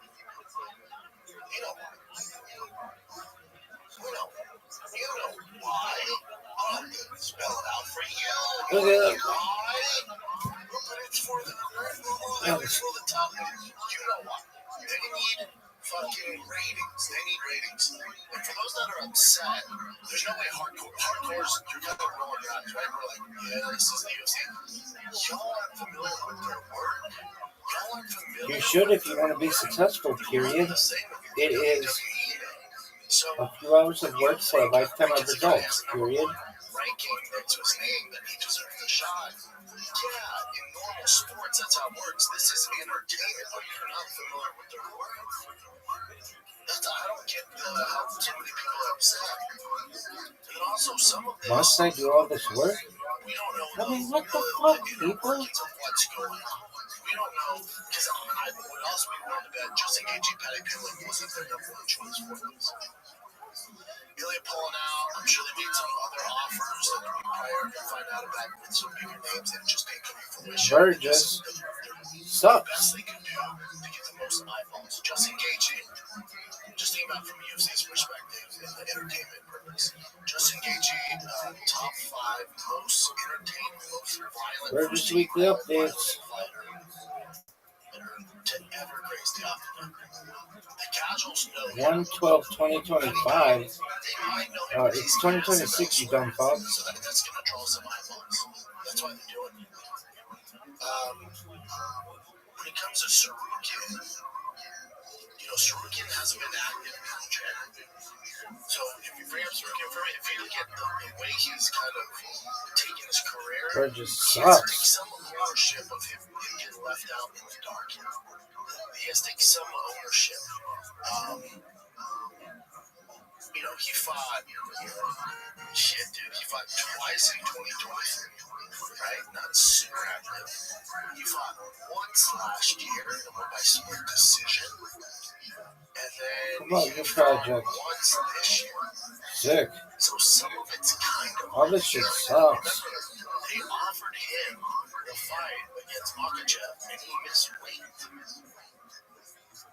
So again, does he deserve the shot on just engaging? Absolutely. But you can kind of see Fall back. I ain't gonna fall back, boy.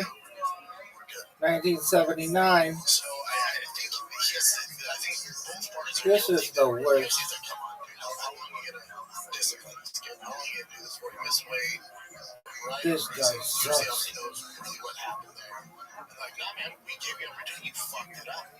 And we're not gonna bank on you. Sure, you're kind of short-handed. You just fought November, turn around and make weight fight in January when you had knee issues before with the Makhachev fight. That's when they put Mokano, remember that shit?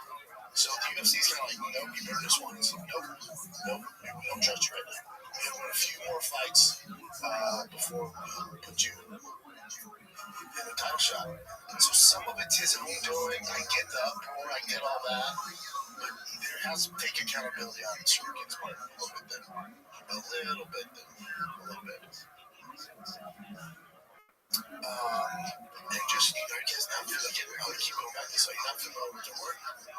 Yeah, man.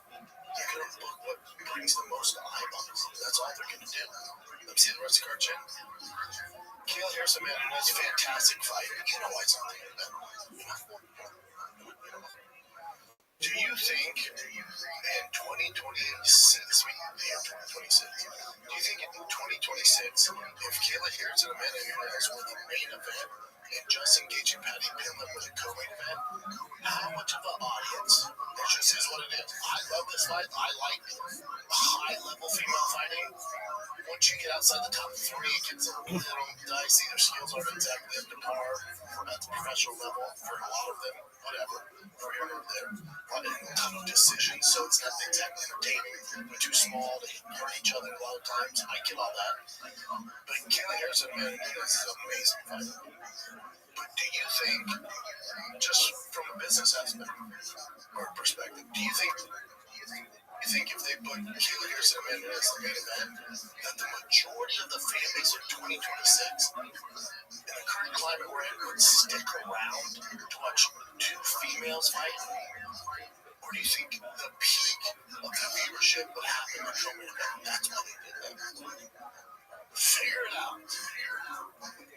You should be upset. You should know the rules of the games we're playing. The biggest travesty, by far, I think, Justin KG, Patty Pinland, I think that was kind of a impulsive, like, oh shit, we gotta scramble and get a mid-card for a Paramount, we gotta go. The following week, they have Volkanovski. That one is a little more concerning. That one doesn't make a ton of sense to me.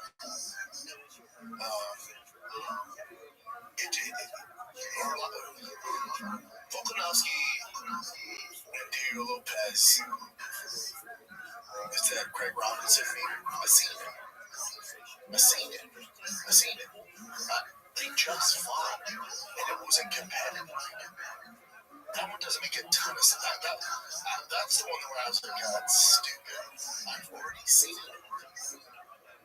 That does nothing for me. Nothing at all. But again, the UFC, the WWE shit, the shenanigans they pull for Lerone Murphy, Leon or Lerone? For Lerone Murphy, Dark Horse, yes, we follow him. We're familiar with his work. He had that amazing knockout of Pico. If Pico would have won that, I think they would give him a title shot. Let's take a little break.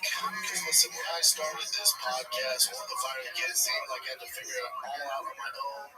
The script, setup, filming schedule, logos, it was super overwhelming. Every day seemed to introduce a new decision that needed an answer. When you're starting off with something new, it seems like your to-do list keeps growing every day with new tasks, and that list can easily begin to overwhelm your life. Finding the right tool that not only helps you out, but simplifies everything can be such a game changer because you can focus on your task. For millions of businesses, that tool is Shopify. Shopify is the commerce platform behind millions of businesses around the world, and 10% of all e-commerce in the U.S. From household names like hotel, gym charts, to brands just get started like Five Fast Holidays. Alright, get started with your own design studio with hundreds of ready-to-use templates. Shopify helps you build a beautiful online store to match your brand's style. And best yet, Shopify is your commerce expert with world-class expertise in everything from managing inventory to international shipping to processing returns and beyond. If you're ready to sell, you're ready for Shopify. Turn your big business idea into cha-ching with Shopify on your side. Sign up for your $1 per month trial and start selling today at shopify.com/shop. Let's move. Shopify.com/shop. Shopify.com/shop. For Lauren Murphy, though, if you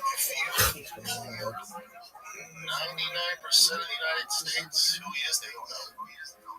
The 1% are just familiar, maybe, with his last knockout over in Pico. So he just has some ways to go as far as that goes. That's the only reason he didn't get the shot. It sucks. I'm with you, man. I'm with you. It sucks.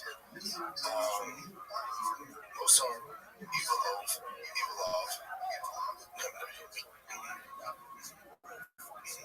Make it go to his resume for me. So once again, somebody take little Murphy out of it.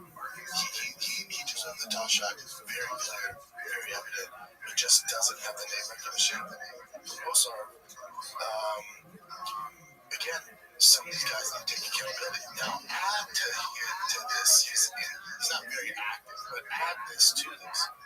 He's also insanely boring. Every single fight is a decision. Every single fight he has at a high level is decisions. We just can't have it.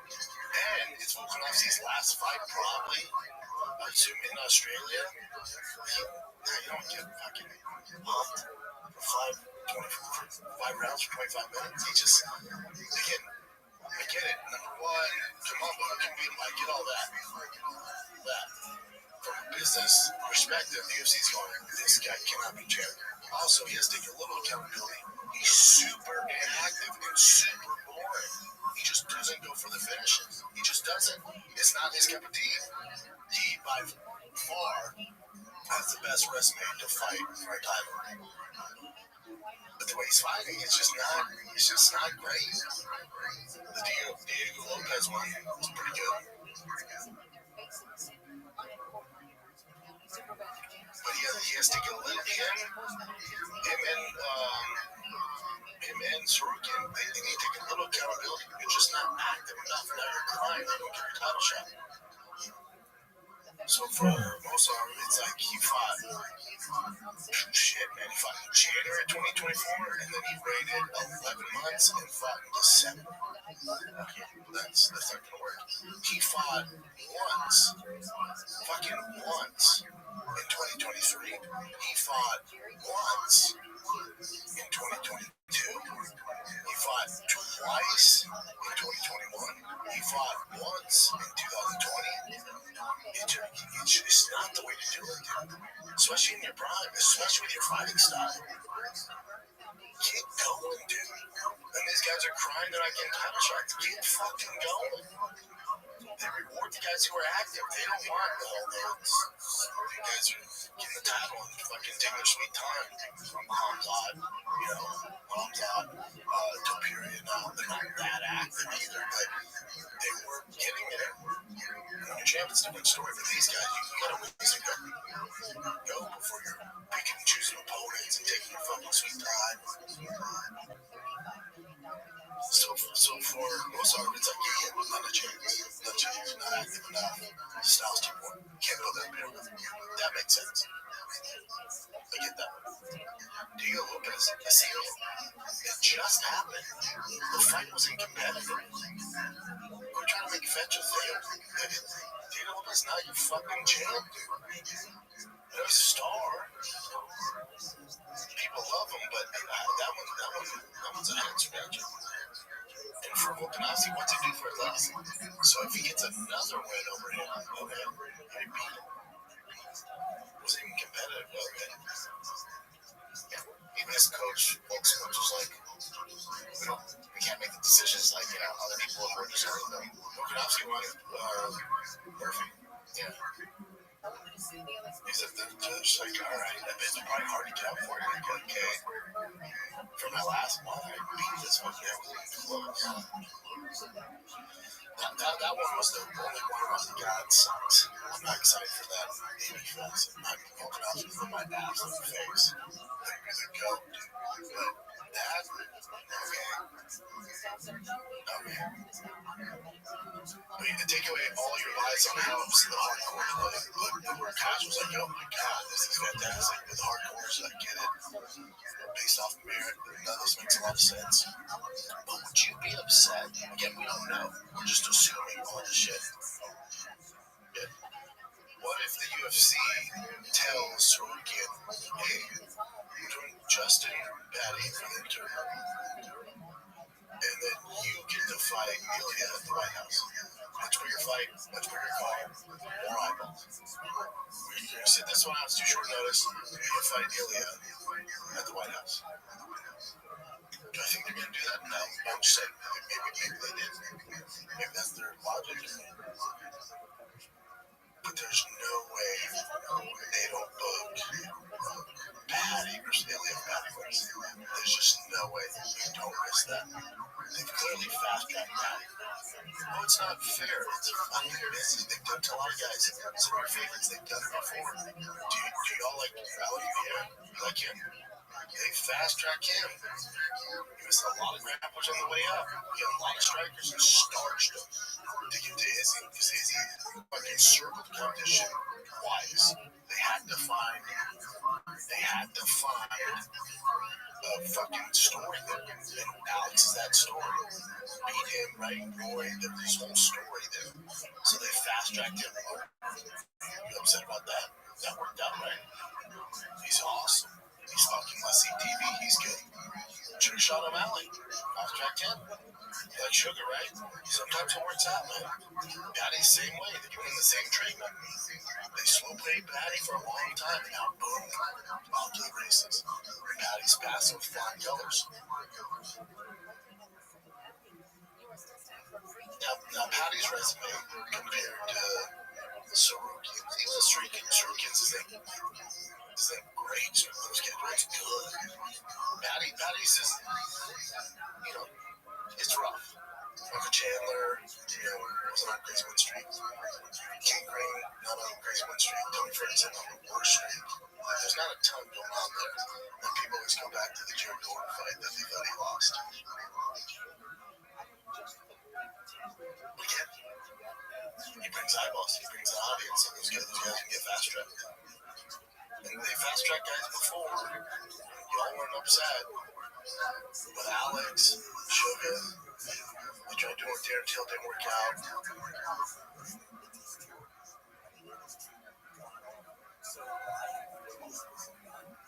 Because when he beat Dan Hooker was ranked, what, 6? I think so, yeah. It's not like he beat a top 5 guy, top 3 guy. I mean, manhandled him. And that decision with Charles, that was dicey, man. That thing was 5 rounds. I don't know if he wins that one. That was getting bad towards the end there. Charles was doing work at the end. Darius,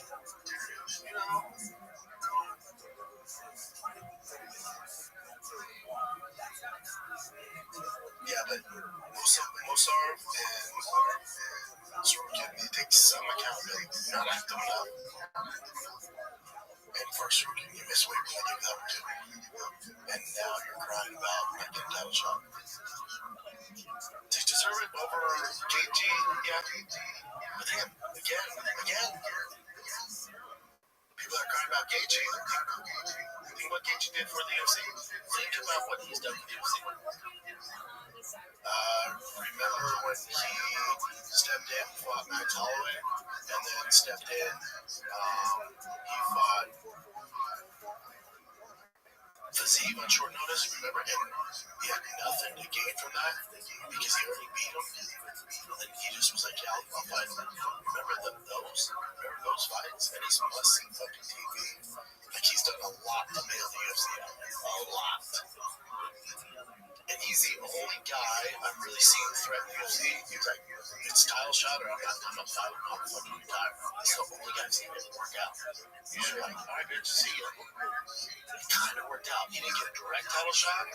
It's a little bit of a sidetrack, but all right, you want to fight for a title? It's an intern. It's getting patty. It's a young lion. You win this, you fight Elliott.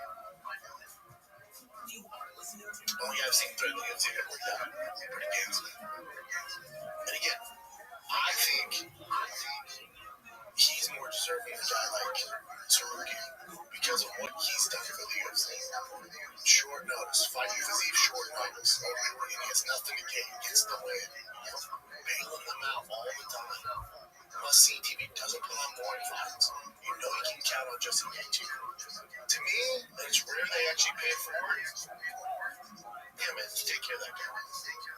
He has 1 or 2 fights left, you take care of him. You take care of Volkanovski, you don't give him Miguel Lopez. But you also don't give him most of them.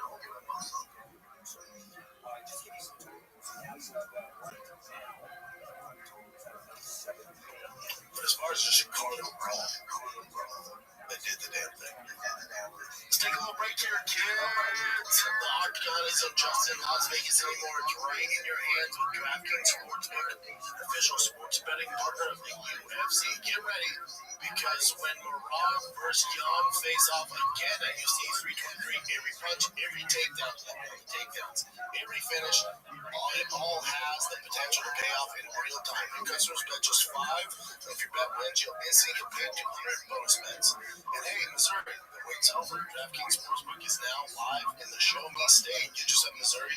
Download the DraftKings Sportsbook app. Use the promo code SHOPSHOW. That's code SHOPSHOW to turn $5 into 200 bonus bets if your bet wins. In partnership with DraftKings, the crown is yours.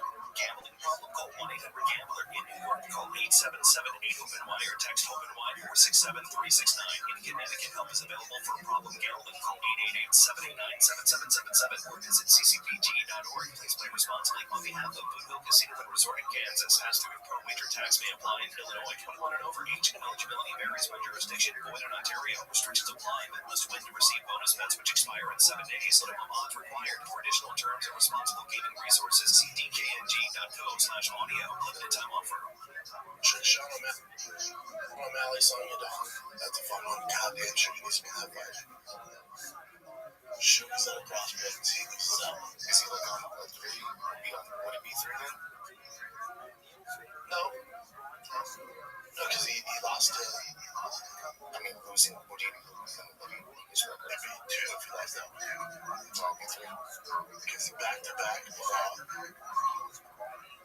be 3 fight. He lost to the champ twice.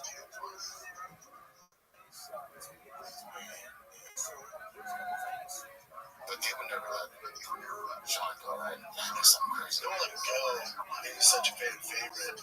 Just for his own, yeah, he needs this one. And this is definitely a winnable fight. Like when people talk about, give him Miller and Nurmagomedov, who's also the penalty for that. That's a terrible match. This is Sugar Sean's run back to Marab, which I don't think he's ever going to be, but it is what it is. Sugar Sean needs to beat Sonya Dawn, which he will, I think. And then he'll fight Corey Sandhagen. And then he'll get a title shot. But he's not going to beat Sonya Dawn with a title shot. He'll have to go through Sonya Dawn and Corey Sandhagen. We'll have great fights. So I see Corey Sandhagen. That's why I'm waiting to see. And if Corey wins that one, he's back to him. I just don't see anybody beating him. Including Peter Young. This weekend, that's not happening. Waldo, Cortez Acosta, Derek Lewis, dude. Good for Waldo. I'm a pro with my Derek Lewis. Love Derek Lewis. They just dropped a fire-ass shirt with him. A shirt? Yeah. That was the bad violence, whatever they did, like Ray. They've done Diego Lopez. They dropped a Derek Lewis shirt. It's full on fire. He has like a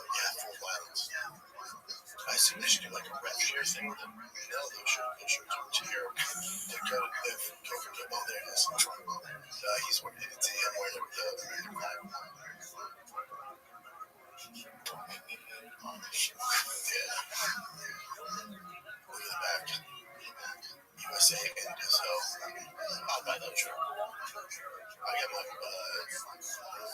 Jorge from them. It's good quality. Are they an actual clothing brand? I thought they were just like they're a clothing brand, but then I think they just do one-offs with the fighters, and I assume they give a percentage to the fighters. It's brilliant. Those are shirts that fans actually wear instead of the bullshit UFC stuff they put out, like Venom. They don't have any cool ones. But this full violence they're doing right, I just assume the ref share split with the fighters is pretty good because a lot of guys do it, and it's actually cool shit they can wear. I'm gonna buy that shirt. I'm selling that shit.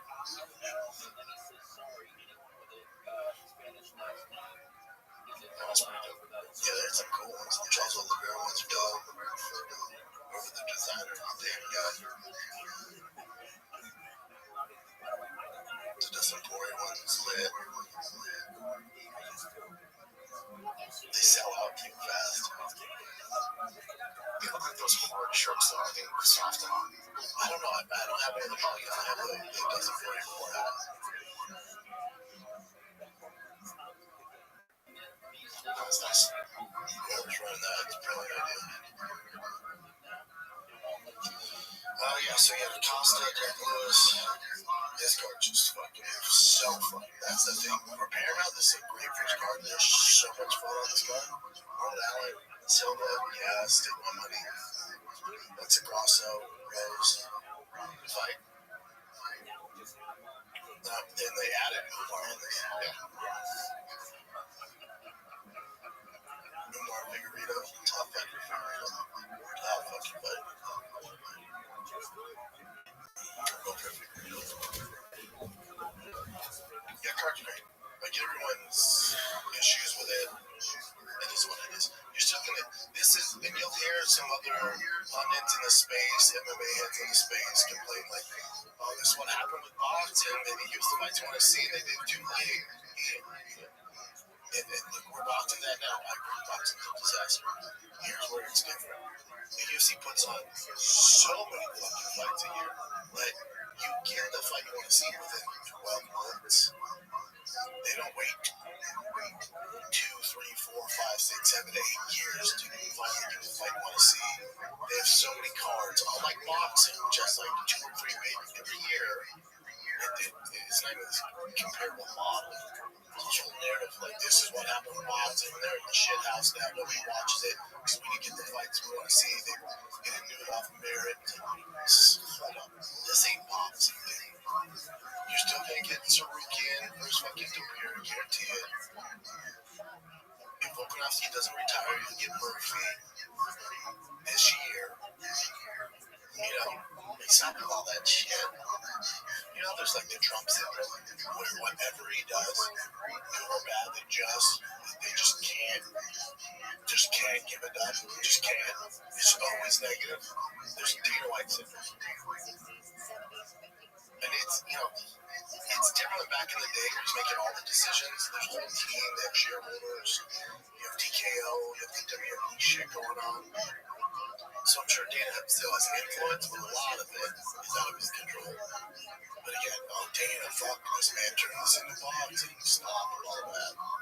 This is Dana White derangements, syndrome going on. And people are shocked. Besides me, go turn on any other YouTube show that does shit like this, any podcast in the MMA space, their show, nice show. Good fights for this month. And here's the other thing. Now that it's not pay-per-view, they don't have to save guys. They don't have to do all this shit. They're just put on big cards every month. You're going to get more fights than you want to see. It's a win-win. Y'all need to grow up. It's all good. These are still dope fights. You're still going to fight the matchups you're going to want to see. Yeah, it might not be right now. Yeah, this guy's getting over this guy right now. But what makes the UFC great is eventually in the calendar year, you get the matchup you want to see. And who knows why those fights didn't get booked? I don't fucking know. But those guys that are complaining about it weren't active enough to get the job. A lot of them fucked up prior. That's what it is. Here's the thing, okay? They're still going to get their title shot. It's not boxing.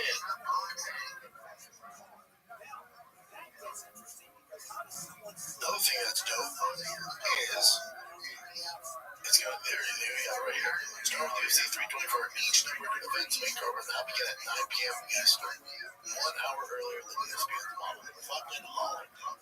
When I was in LA, when I was in Pacific time, I never understood like people complain. I'm like, God, shut up, dude. It's and the East Coast even later. I get it, man. This is huge. So the prelims start at 6 now, I think. For EST and yeah, which is so cool. This is great, especially if I have kids. I see, like, dude, I get it. I get it. These coasters complaining like that's up to 4 in the morning. Yeah, I'm up to 1 watching this bullshit. I'm like, come on, dude. This is so much better.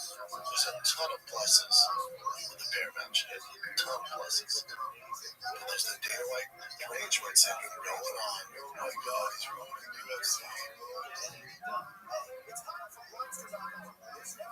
I'll tell you what, the UFC's doing is getting dirty. They're like, oh yeah, that's right. We do what you guys want more pay-per-view than the year. Here's 3 of the lightest weight classes to headline the pay-per-view. They don't show pay-per-view numbers for a reason. This is also another reason they left the pay-per-view model because they have no pay-per-view stars.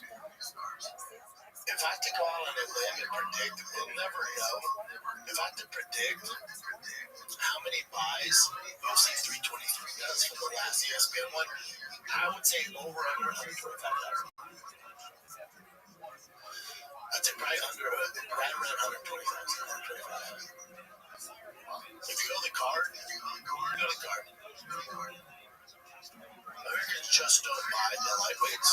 And so UFC is like, all right, we're going to get these fights out of the way. Let's just fucking drop this on ESPN for the last one. And not only will we drop it, but the week before our last ESPN pay-per-view, we're going to make the biggest announcement we've ever made for the Paramount deal. So just completely overshadows 320. UFC doesn't give a flying about UFC 323. Rob Peter Young. See, this is how this card's going to go. Rob Peter Young, decision.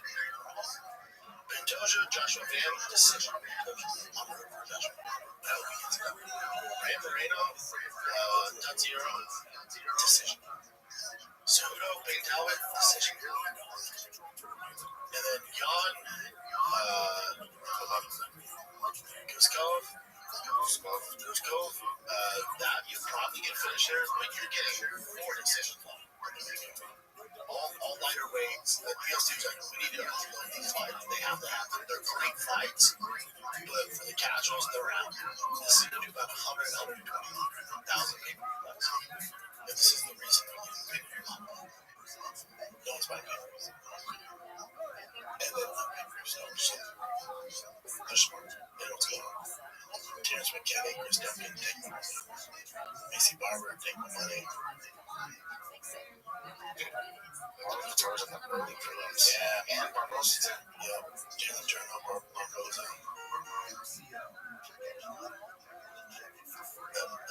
Ivo's a problem. Yeah, you think like your last one. Enjoy this season. It's been like, thanks. Can't put any big dogs in this. But yeah. Yeah, big dogs are small. Small big dogs. Yeah, small big dogs. They're animals. I know. They're tiny. I mean, no finishes. No, it's with the bantamweight and flyweight title. Skill-wise, the best UFC has to offer. Just people don't gravitate toward it. Yeah, the massive song.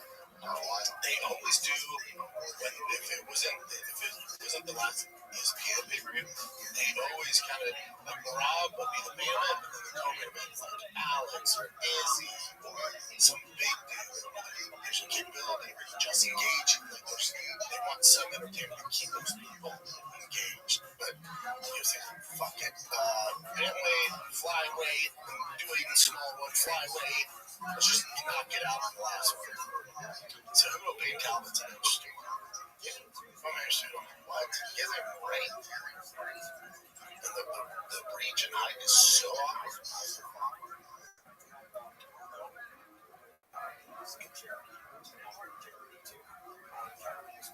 Look at that. 70-inch reach compared to 64. Height 5'10", height 5'4". He's 5'10". He's very small. I'm ready for Henry on that one. We talked about this tattoo before, right? It's like a hole. It's just like is his boyfriend real? That's still not real. That's not real good. I like how he doesn't engage in any of the doesn't fuck with it. He doesn't like no, there's not. There's just kind of like he's forcing it. This episode of the Shop Show is brought to you by Progressive Insurance. Do you want to think about switching insurance companies to see if you can save some cash? Progressive makes it easy. Just drop in some details about yourself, see if you're eligible to save money when you bundle with your home and auto policy. The process only takes minutes. It can mean hundreds more in your pocket. Visit Progressive.com after this episode to see if you can save. Progressive Casualty Insurance Company affiliates potential savings will vary, not available in all states. Progressive. Alright, what else you got, Jim? Okay, let's go. So this is Tom Aspinall's dad that updated about Tom Aspinall's eye. So he's still not clear. And he has all these different things, all these different findings. Too much to list, but go up. Tom Aspinall has still not been medically cleared for any combat-related activity and could require surgery on his eye after Jesus. Significant bilateral ocular trauma, traumatic bilateral Brown syndrome, blurred double vision with photophobia, orbital soft tissue trauma, displaced right medial wall fracture, superior oblique tendon, trochlear mechanism disruption. Jesus Christ. Yep, okay. Have we ever seen a detailed breakdown of these fucking eye like this? And then now it's like, alright. Hey. I got poked in the eye here. Quit it. Hey. Aspinall's dad. I know this is my dad. I said Aspinall's dad for some reason. It's Aspinall. Hey, Aspinall. Quit it. You get poked. No. It sucks. You get poked all the time. Quit it right now. I know you guys fucked up. Quit it. This guy's comment. He's kind of where you're going. He's fighting for his life to save his image by forcing unnecessary surgeries. That's what he was like. Listen, I think his eyes fucked up. And I thought Tom was a guy that didn't pay attention to social media. And he clearly does. Trying to combat that, He just did his best for you. He does make fun of himself. So, as you see this picture, his goggles on, and these are different memes that people are making of him. It's Jackson, I can't see him. And then this is Stevie Wonder. So this is him falling, but he is also very much trying to get it. Yeah,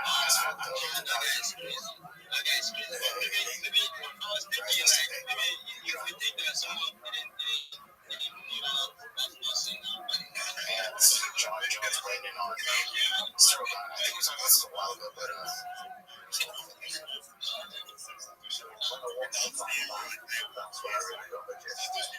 what's going on?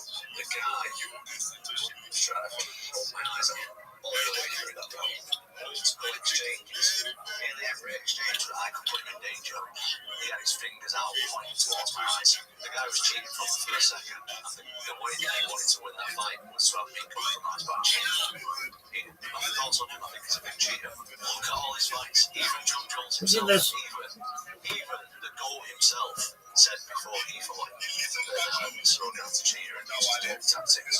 Things the world is going to be another thing generally, so we don't want to see that. I hope the legend is still putting his wallets for the longest, since forever, and I hope that one is just to maintain the network. I'm gonna blow the doors up this beast. Because, his wallet is one for 200, the crypto one right now. So, let's hear from you. Thank you for the opportunity. May I please share my project with you? Sure, yeah. Thank you. I'm Rabbi Rothschild. If you don't know who I am, you will. I stream my life 24 hours a day, 7 days a week, 365 days a year for world peace. I've been doing so for more than 4 years. My streams go back to the pandemic. We've seen the death of a queen, the birth of AI, the coronation of a king, and everything in between. This is a real life Truman Show, a real life Big Brother. This is a timeline and a time capsule of human achievement. In the 1990s, Bill Gates coined the phrase content is king, and I'm making it true today. I'm king of the internet. This is the biggest event in global history, and here's why. In 2018, The Economist magazine stated that data had overtaken petroleum as Earth's number one resource, and I have more data archived on the internet than any person ever, which is making me a very influential person. I'm going viral, and when I do, I want to make you, your friends, your family all financially independent if you're not already. I want to ensure that you have generational wealth if you don't already, and I want you to be able to start charities and philanthropic organizations of your own. I'm unlike any influencer you're ever going to meet. I'm not live on one YouTube stream or two YouTube streams. I'm live on over 20 simultaneous YouTube streams 24 hours a day. You can watch my life in 360 degrees. I even have a ceiling camera. If you want to view this camera and the links that are associated with my YouTube channel, the links are in my profile. Additionally, in my pinned post, you'll find a link to my YouTubes and my link tree. I dare you to look at my link tree. No one dares you to look at their link tree, but I do because I have more social media than any person on earth. I have more content than any person on earth. You'll also find a link to my Discord, discord.me/rabbi. I invite you to join. We have over 2,500 people in the community and grow larger every day. In addition to making you all wealthy and wanting to promote world peace, I want to help end world hunger through the use of technology such as agricultural drones, floating greenhouses, saltwater greenhouses, hydroponics, vertical farming, cloud seeding. I want to help end world thirst. I'm sponsored by a cryptocurrency that's worth about $100 million. And one of the things that we do is we build wells and water towers in developing nations for the benefit of the less fortunate. Additionally, I'm an advocate for the Life Straw program and most importantly, desalination technology, where we pump Earth's seawater onto land to make it drinkable. If you are a reply guy, if you're a Web3 marketer, if you're a shiller, you're a raider, and you want a free mentor, coach, and friend, send me a DM. I will respond. Send me a follow. I will follow you back. I want you all to know that I am here to support you both personally and professionally. I'm here to be a positive person in your life. I'm here to have an optimistic view on the future. And most importantly, I want to give people hope.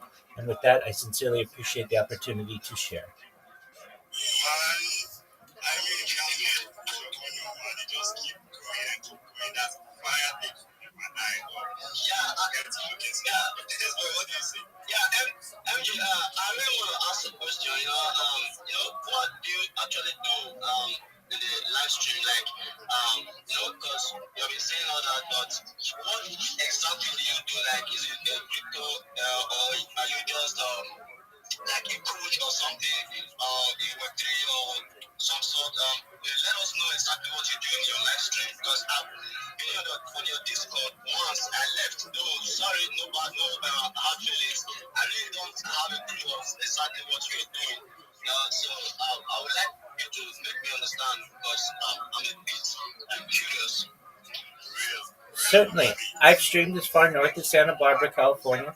I've streamed as far south as San Diego, California, as far west as the Pacific Ocean, as far east as the desert and mountains. I've streamed in Beverly Hills, in Los Angeles, at Disneyland, really everywhere in Southern California.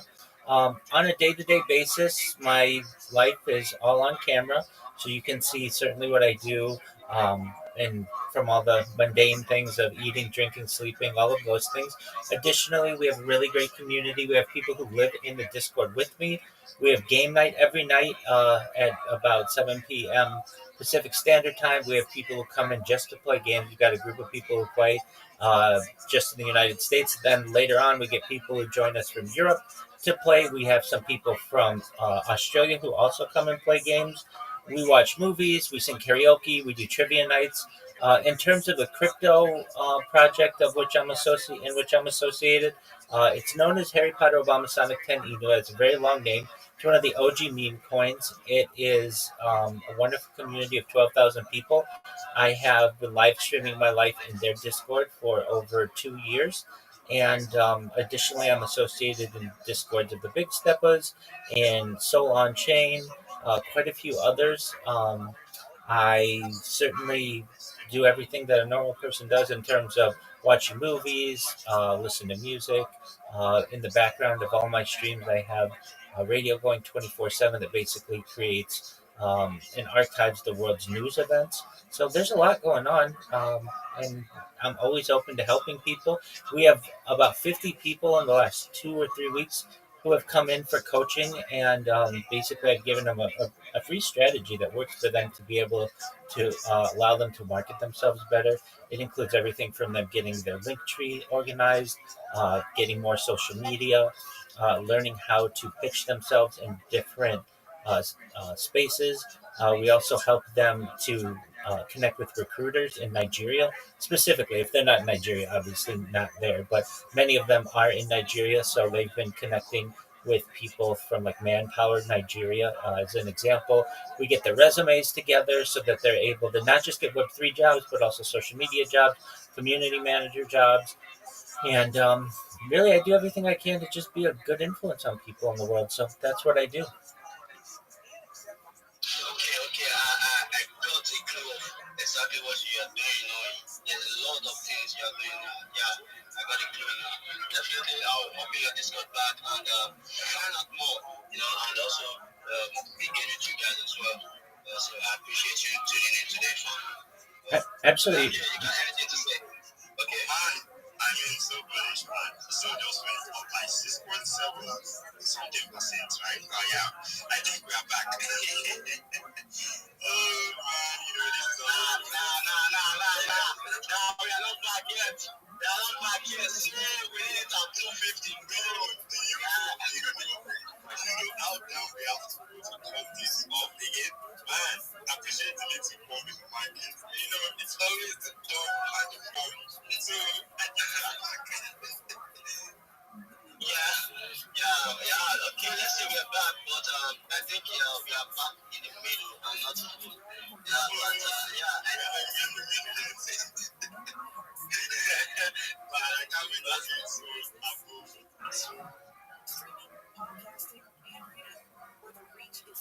1981.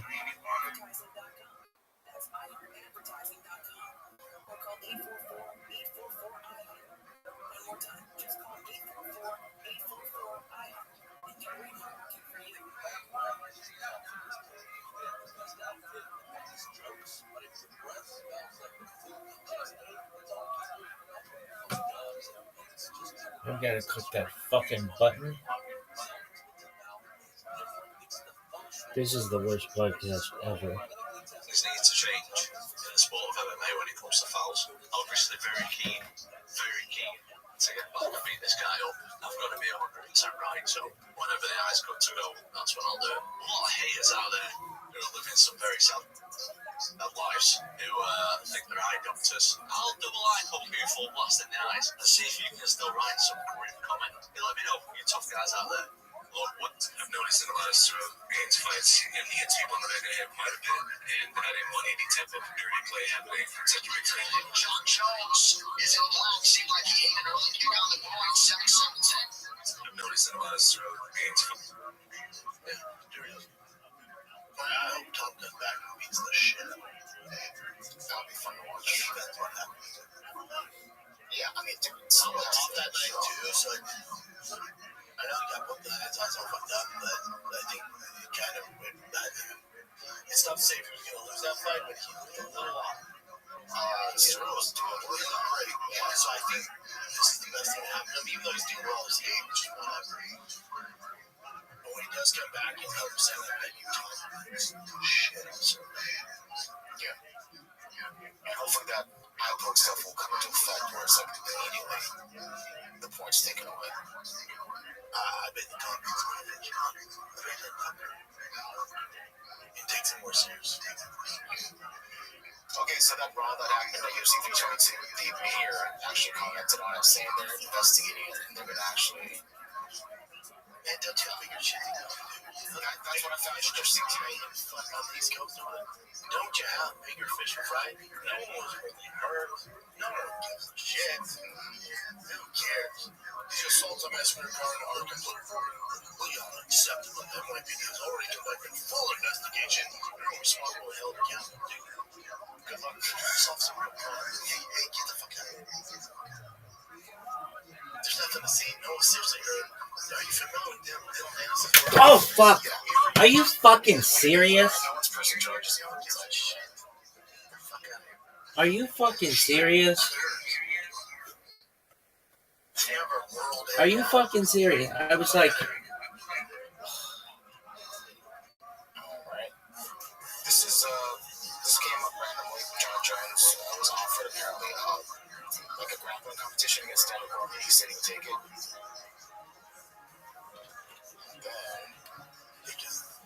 Look at this athleticism. About him, right? Because I think this happened first. Because he was in Pakistan or the fucking Chechnya for DC does have a good point here. He's like, why is John Jones not with his family at Thanksgiving? Yeah, I'm with DC. I would never write a comment to a fighter or anybody for that matter. And when I saw him do all this shit, I'm with DC. It's like, hey man, why don't you go home and eat some turkey with your fucking kids?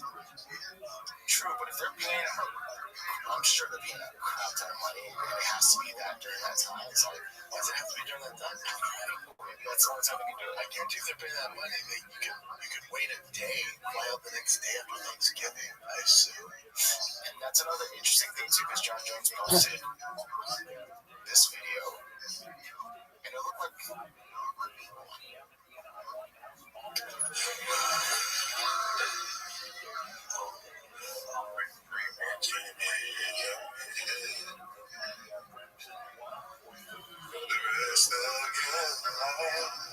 I want to take the time out to say Happy Thanksgiving. People who are not with their friends and family today. Happy Thanksgiving. And if no one tells you that they love you, I love you. Have a blessed day. We love you. Happy Thanksgiving. Is his family with him? Is that a video of his family? I don't know. It's like his house, because that's his dog. He has like that. What do they call those things? Oh, so maybe those videos are. Yeah. So it might have been Look at this athleticism. Obviously wrote that message. He's living rent free in DC. This is Singapore and Bridget. I fucking believe it. It's such an unnecessary rivalry, but I don't know. It's fun. Sure. Look at this athleticism, though. This one I thought was just funny. This is Hooker after his loss, Mystery's loss. Coach famous things going through the tree, all that sort of shit. So I believe you'll have some fun with it. I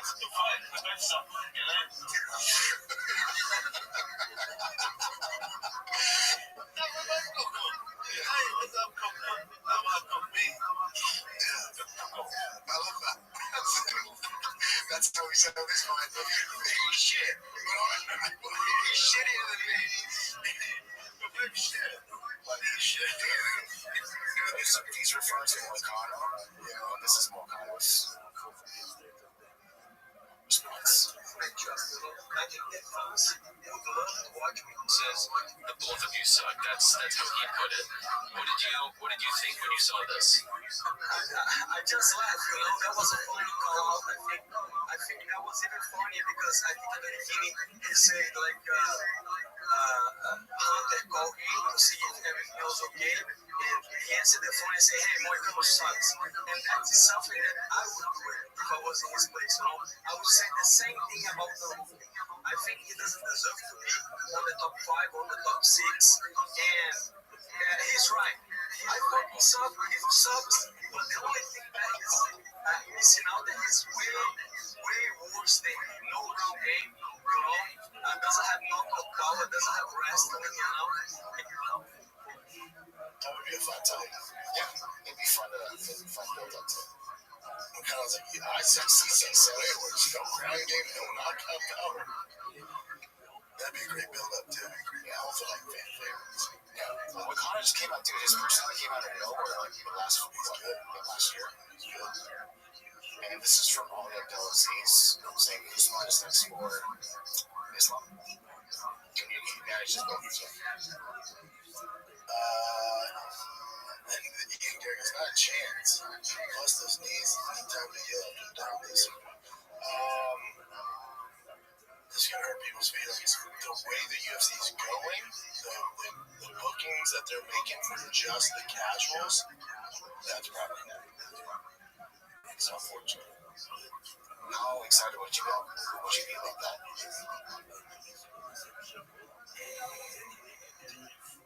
I'll say this. I mean, it's not much as tough as fight, but you can't really count Usman out. Like if you remember him at 70 against Hamzat, buddy, he fucking gave it a go. Like Usman's no punk. Like if people are thinking, oh, Islam's just gonna go in there and beat the fuck out of him, you don't know.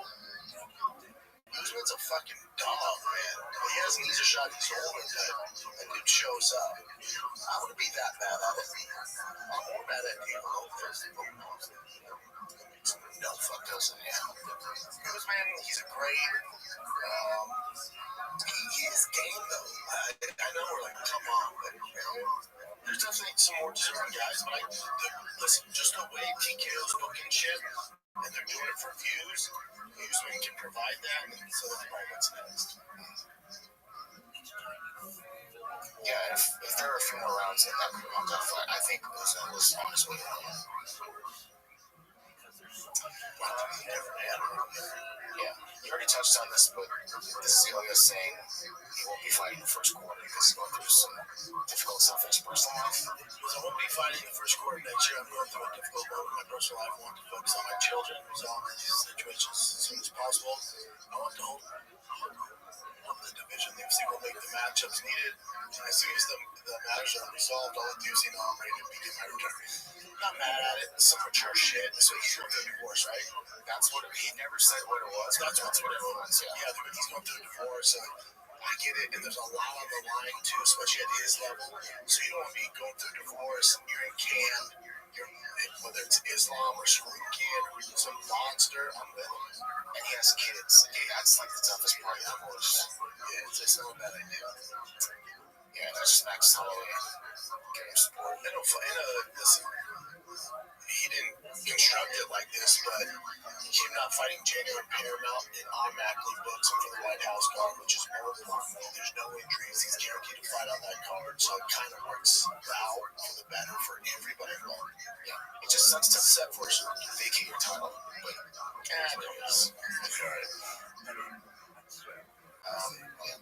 that was his wife, by the way. I was just looking through all their Instagram stuff. She's posting a lot about her daughter. They have other kids, like another son, at least.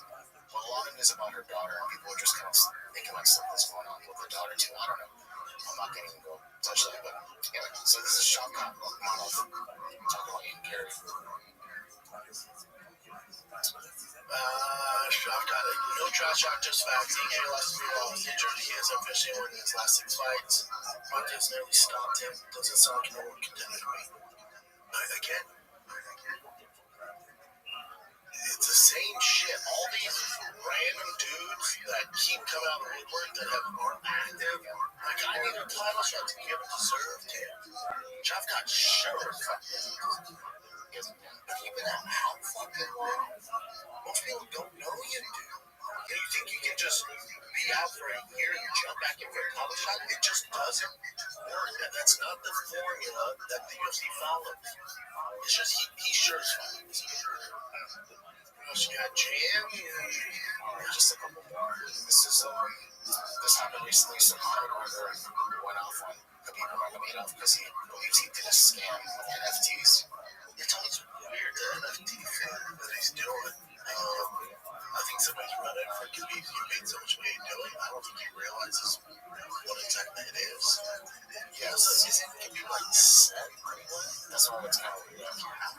Russia and all this Miami goats and shit. Why you don't get it? And apparently he made like $4.4 million in one day. But this is sketchy part. Yeah. The papaka, the thing that goes on his head. And I guess he might have said it was like in honor of his father and also the Pakistani culture, this and that. And then, just like others, people say that these are like pumping up scams, where they do all this promotion, blah, blah, and then they sell it right away the next day. I don't know too much about that, but I had to look into it with ChatGPT. And basically, it's just that. So, the accusation, what I call a scam, I know that Grab sold out, all the promotion was really good and deleted from Khabib's social media, raising alarm about transparent and feeling suspicion that the sale might have been a quick cash grab. Conor McGregor, And then someone dug into it, and I guess Conor did something similar in the past, but it didn't even make that much money. The fact that collection sold as fast and made full bill, the promotion vanished, fuels fears of a pump and dump and sell high, the Mike traces. Yeah, man, I think you guys give Khabib too much credit if you think he's like super involved in this. Yeah, I can't imagine. I know that knows what's this. Okay, man, you can make 7 figures and just tweet this out as a kid, dude. But I guarantee he doesn't know the ins and outs of NFTs and pump and dumps and all that shit. Yeah, again, I'm not saying he should be held accountable to your account.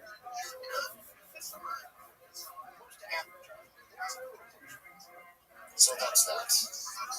This one, Mike Perry said he's going to retire now because people are just continuing to take his money. They won't let him be rich. According to Mike Perry, he owes $800,000 in taxes after the Jake Paul fight. Buddy, been there. Big dog. Play this for me. I love Mike Perry. My account messed up, dude. Been there. Yeah, I did it. They're not letting me be really stable. Like, oh, you thought you was rich, give us everything you have. And I was like, wow. Now was the time I was supposed to have the money. Somebody dropped the ball. Mike Allen goes, hey, Mike, we just saw the Jake Paul money. What did you mean you just saw it? It's been there. Someone drop the ball, bro. I owe everything to them. I'm ready to sell everything, take all of it out of the bank, hide it, either go to prison for a little bit, or just get off the grid. I'm retiring, though. I get it, dude. I've been there myself. So you owe $806,000. Jeez. Oh, I can give Mike Perry some wisdom when it comes to taxes. I've been there. I've been counting who just didn't pay taxes for 3 years. That's insane. Just didn't do it. He's serving some time now. I thought that would still land on your shoulders. Oh no. The IRS, when it comes to taxes, they're like the bomb. Like we explained to them, like, yeah, that's terrible. Where's our money? I know, but I told you I had nothing to do with it. I thought I was paying it, siphoning the money, stealing. Well, man, that's terrible. I can't believe that happened. Where's our money? That's how it goes. Oh, tax. This I thought was kind of funny. I don't know if people really do. I think people do this. This is wrong. Eating vegetables while smelling a pizza.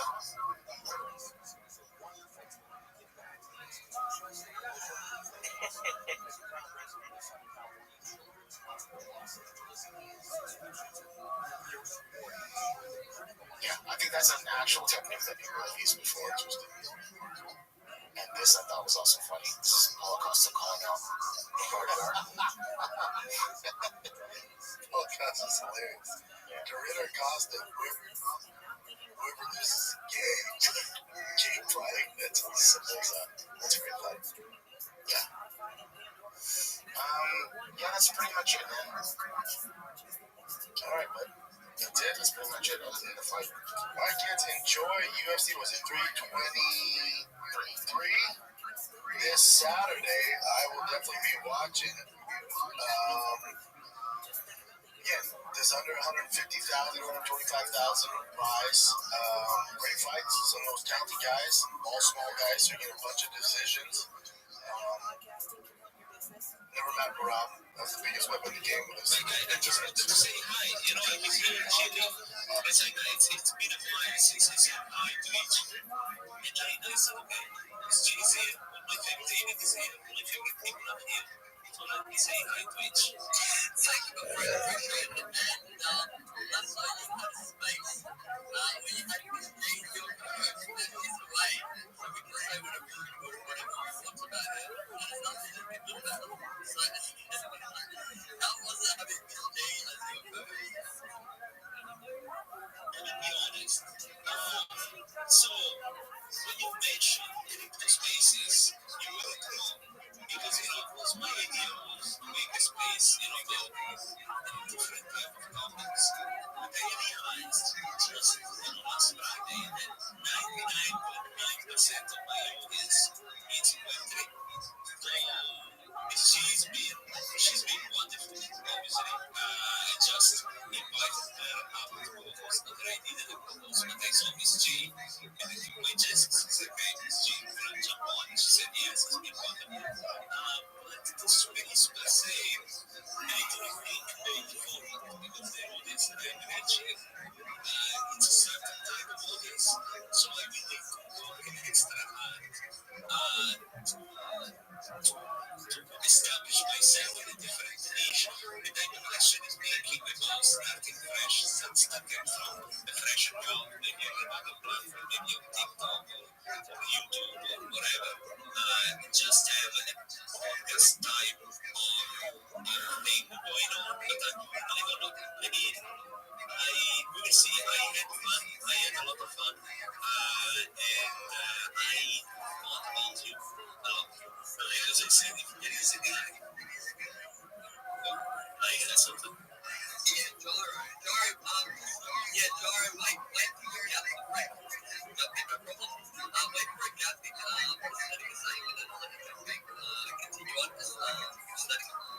No, I mean, that's all right. I was saying that I thought about you quite a bit because I was thinking that we have very different styles, but at the same time, the communication is very similar. I'm way more outspoken. My style is way more chaotic than yours, and in certain aspects,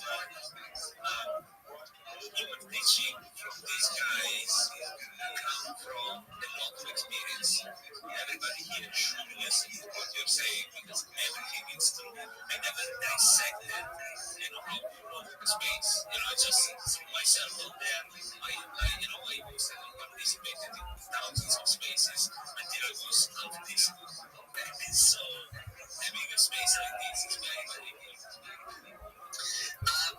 Yes, I also noticed that space multiple says and it's very it's very European. It's just whatever's happening, whatever's going, whatever we feel like it is, and that's good. There's room for all styles. There's room for the very strict style, there's room for the noble style, there's room in between, and people like different styles. So yeah, I see congratulations on everything. Nice to meet, and I'll just say keep doing what you're doing. I thought it was very interesting, very entertaining, very it's a great job, my friend. The fact that you're very gracious by saying that I don't need any advice, if you had an advice, what that would be? Shut the fuck up. Shut the fuck up. That's what I would tell you.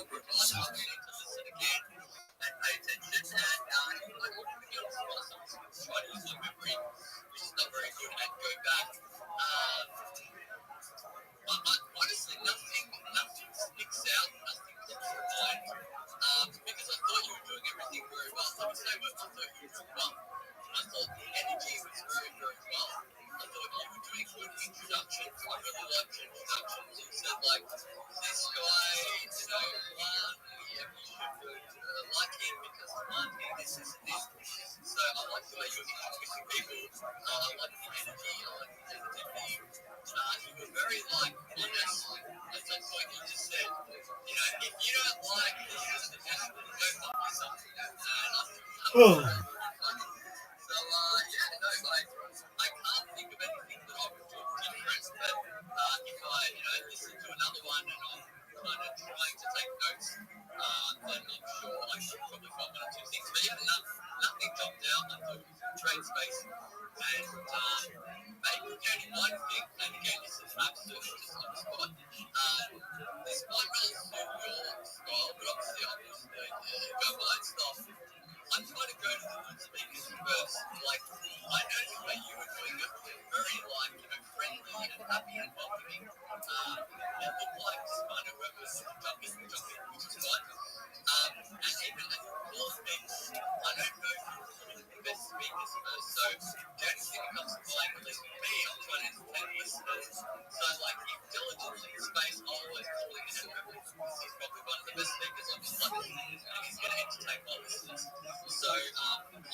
first, and get the articulated. But if it's an open space and anyone's jumping in, then you can manually just, even when everyone's just jumping in, you can manually just, oh, I'll see your neighbours or I'll see your neighbours.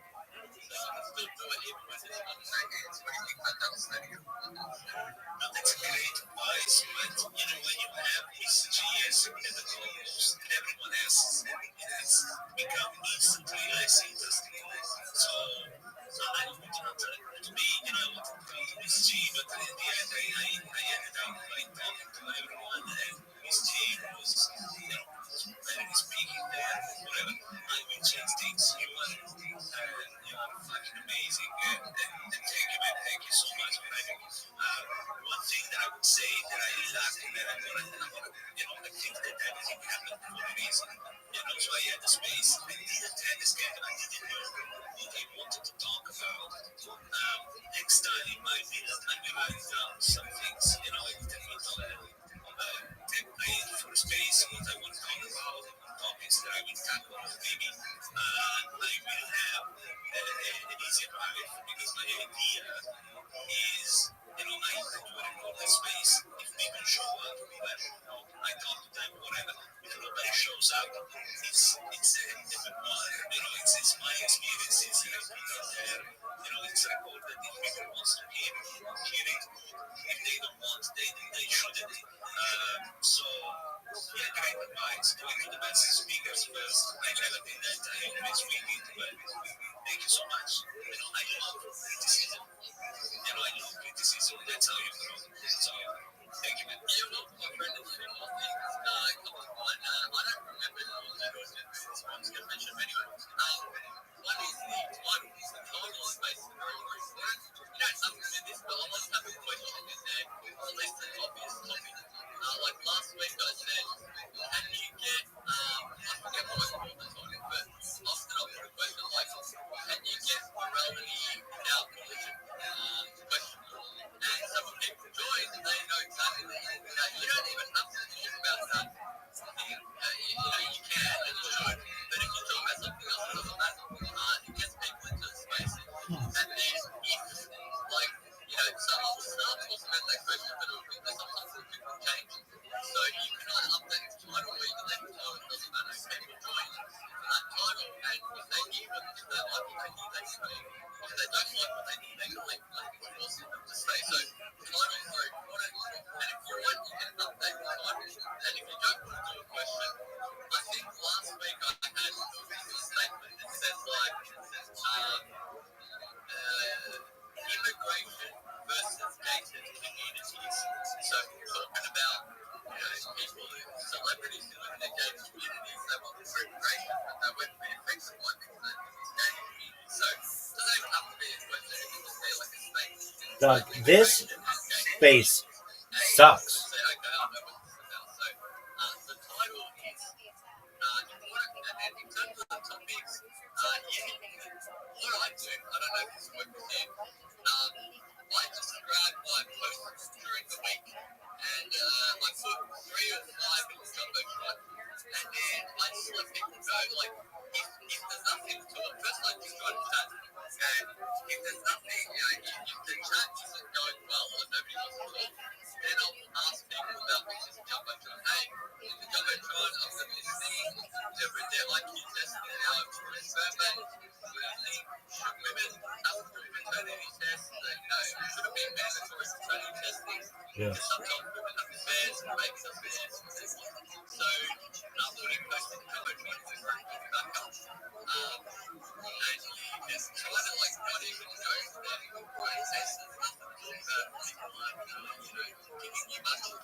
Just conversation in a way that's not easy to talk about your post jumbo. So that's another option. That's what I do. I work with some people I work with other ones. The topics and posts you start doing Absolutely brilliant suggestions about the question. My next space will be called Proof is Treason. And we need to be honest. And this, the question it's something that I really thought about, but going back and check my posts, things that I wanted to do during the week, I didn't talk about that. That's a great suggestion. I haven't thought about that. So thank you, my friend. You're welcome. And I just post what I picked up post, and then the day of the space, I just use those posts. So when I'm posting, I'm not thinking about the space. Just the space not talking rules, and you can use old posts, or you can use the ones from during the week. Last thing I'll say is, if you do think of something you're looking for a space, then you post it just for the space. And if you start the space, put that in there. So it's good to, instead of putting some comments, it's better to do it as a regular post. I can get more engagement, and people can see it, and that will make people more interested to join this space as well. So yeah, that like very impressed with that space, very engaging, a lot of energy. Everyone was talking. I thought it went very, very well. So yeah, well done, it was a great space. Thank you, my friend. Last thing that I want to tell you. Are we gonna talk about new shit or just this motherfucker's old space? Because he sucks, his whole country sucks, and everyone hates it.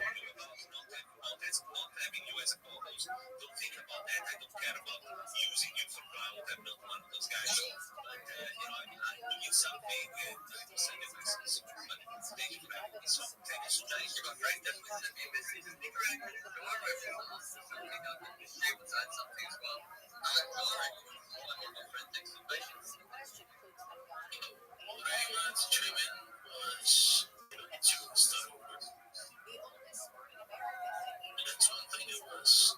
The meeting with myself recently, and I actually got a post from one newsletter by phone. I subscribed. It was exactly what it was about needing to start over to change your vision or what you thought about. And we just said like sound like a fan. It was in my money. Was listen. It was later. Good night too. Thank you, Jarvis. I see that you can start over and continue on and you can only start something. Yeah, we can.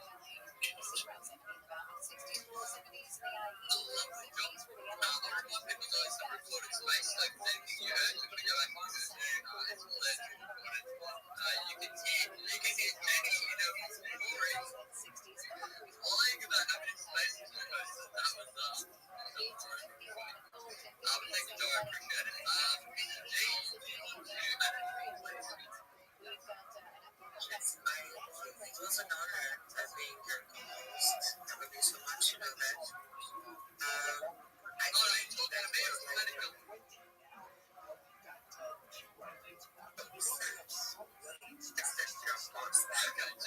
just checking that wrong. No, I will tell you that you're the yes, but please don't send me that it's just a joke. No, yeah, fine. I'm not president. You've got to spend your time being president. Good job,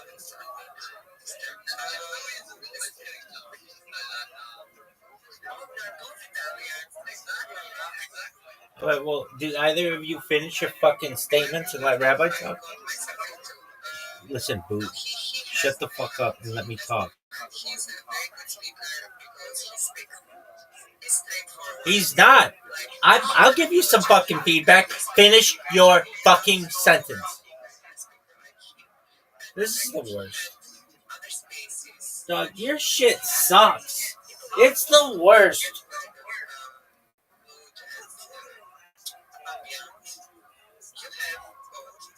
Make sure that they know that these kind of conversations you want to have, they're another part of you. So you're gonna be able to attract the people that you want. That was just a get together.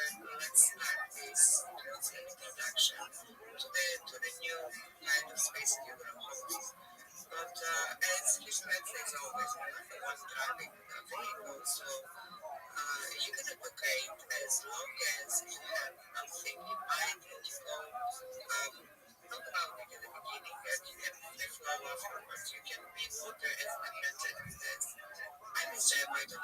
Doug, shut the fuck up, lady. Whatever it needs, be the best host, be the best style that you have. There are a few people that they don't like you to respect you. So I will be there, check for you as a speaker, as a listener, as a co-host. Do whatever you want. I'm going to be there every single time. Please everyone, have notifications on for the chat for respect to God.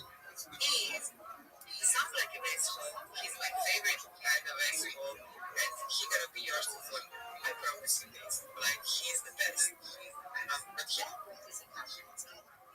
I don't think about myself as an asshole just because I say that I'm an asshole, but whatever. I don't know the fact that you like me despite me being an asshole. Thank you so much for everything you said. People that they say things like they mean it, like they think of it, usually tend to become assholes in the eyes of the others because people prefer to be lied to rather than be told the truth, which is the next topic of your space, you know. Yeah. Instead of get our sessions on that, you can go to his place. The one I heard was very, very good.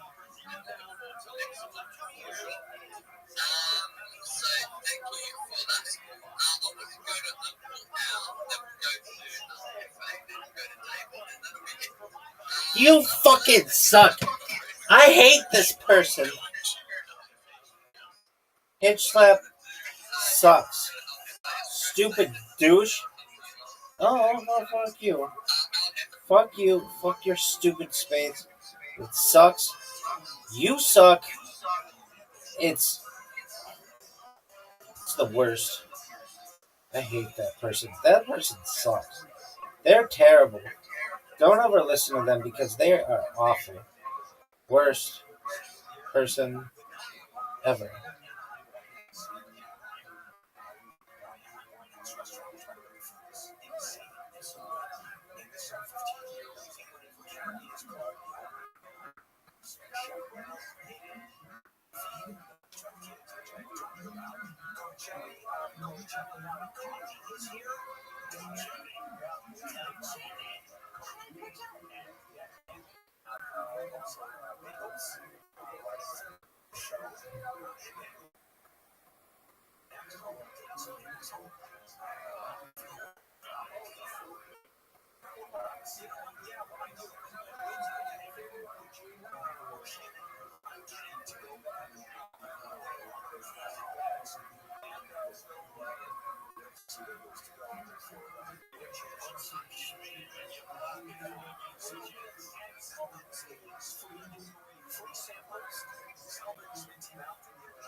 Training hours. They have 55 trainings at 8:16 a.m.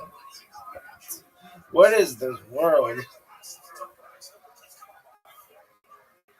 Are you? I guess. I'm 24/7, baby. LGBTQ plus.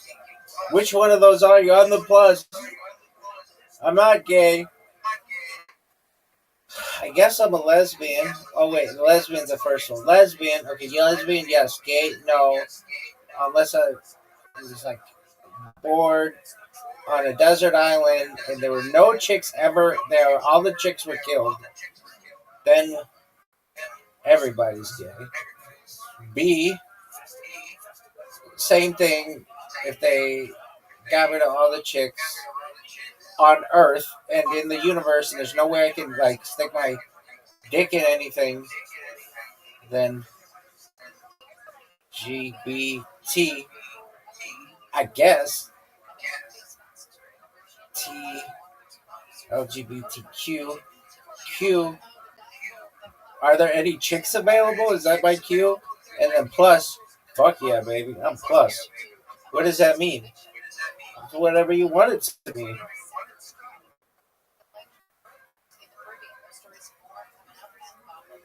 What does plus mean? It just means I'm better than you are. Do you like that flag? I like the one for the fucking Jewish Oblast the most. Russian Jewish Oblast. That thing is sick as fuck. Really? That's cool. What about the inclusivity one? How are you going to include everything? It doesn't include aliens. Where are aliens in the inclusivity flag? I want an alien flag. Throw a flying saucer on that bitch. What about drug users? They're not included in the all-inclusive flag. What about people who really like the show Alf? They're not included. What about people who like Venn diagrams? They're not included. It's like the most uninclusive flag of all time. If they wanted to be super inclusive, it'd just be like a black flag. Because that's all the colors and everything. Somebody could be like, oh, dog, where's my Star David bag? It's in there. Oh, where's my swastika? It's in there. Oh, dog, where's the Elf fan? Oh, there's a whole chart of Elf in there. Like, I don't see it. It's in there. It's in there. Oh, dog, that's sick. Black flag.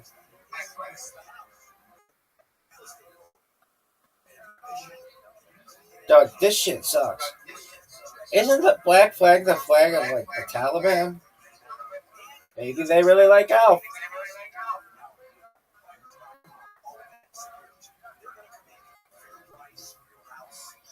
Dog, Alf was a tight-ass show.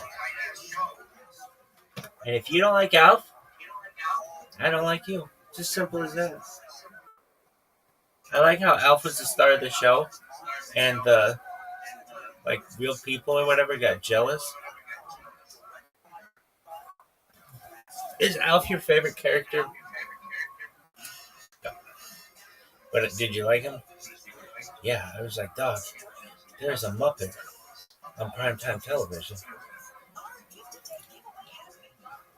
He was an alien life form. That freaked me out.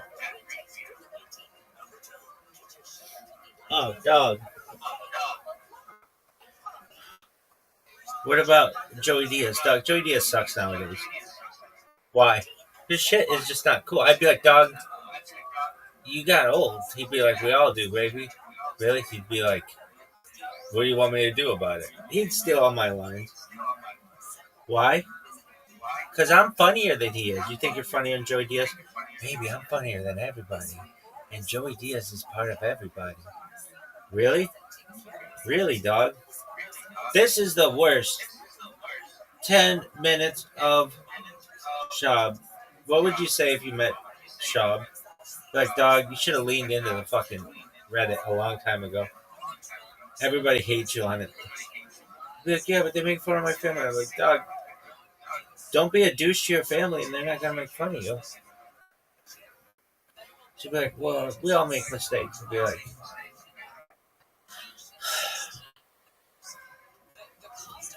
Are you ready to meet my friends? fuck no. Your friends suck. Your friends like Ferrero Rocher, pyramids. I bet that bitch loves fucking drinking piss. Yeah, the golden gift. She's drinking shot glasses full of urine. Stupid bitch. Now listen, that motherfucker was like, what do you do? What do you do? How fun? Are you fucking on a yacht right now? How about you kiss my ass?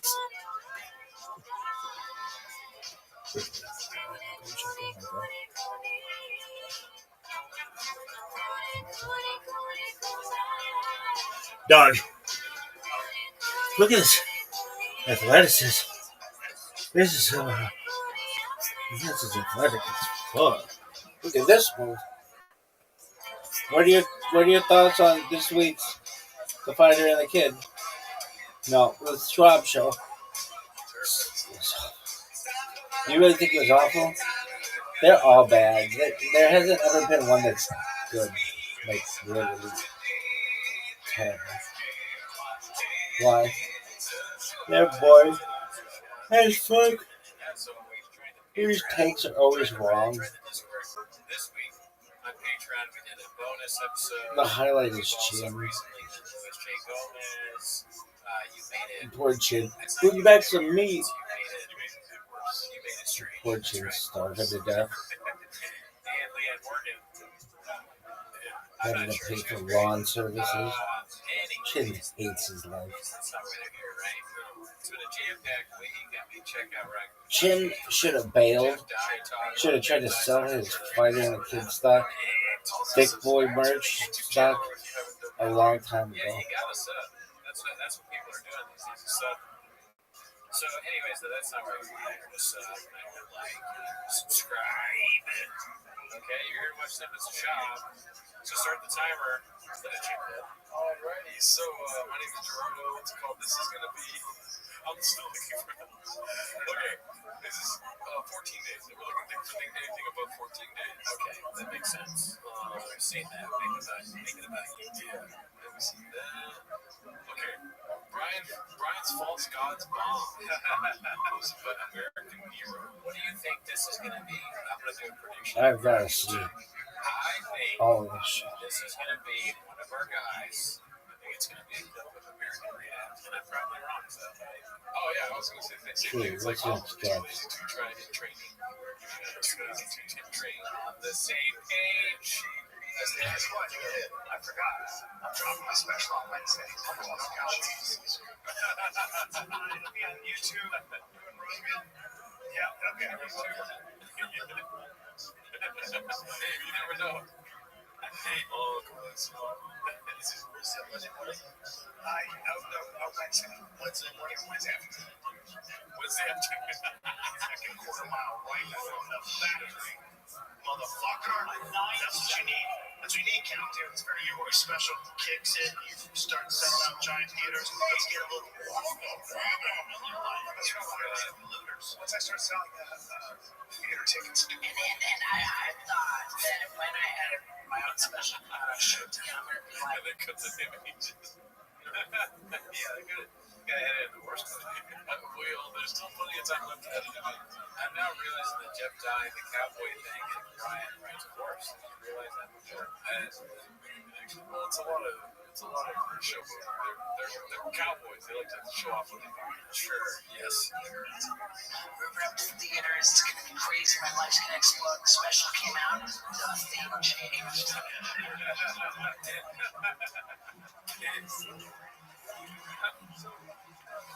Stance. So awful. No. Yeah. Dallas! Houston!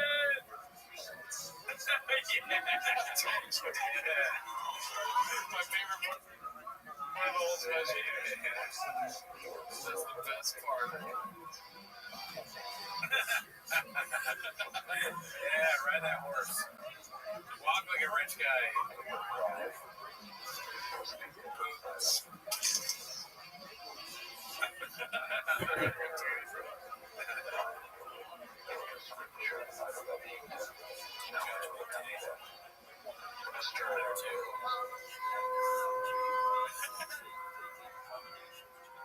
Dude, great work, whoever made this.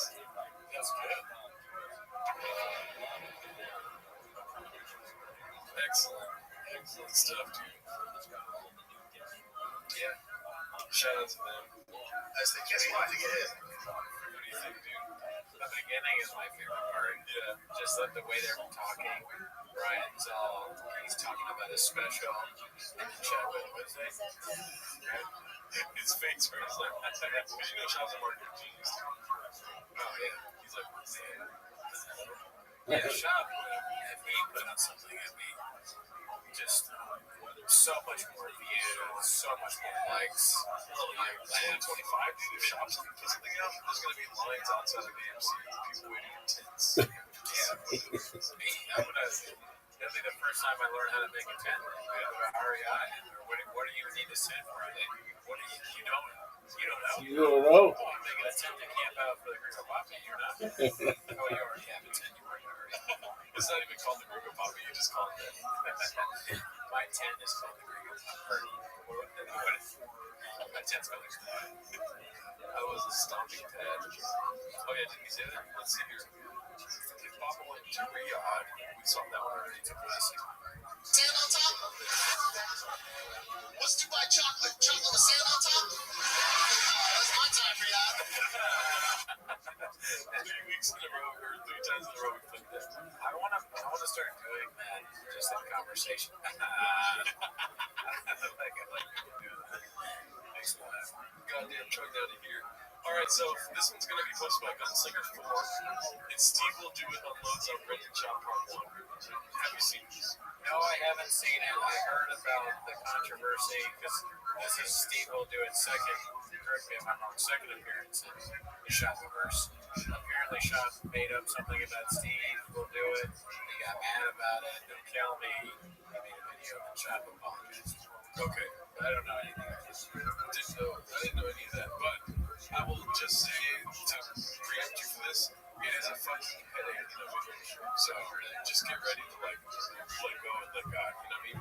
I can see it. I don't know what exactly that means, but I can see it being redacted because he's like he's connected with those idiots that interview.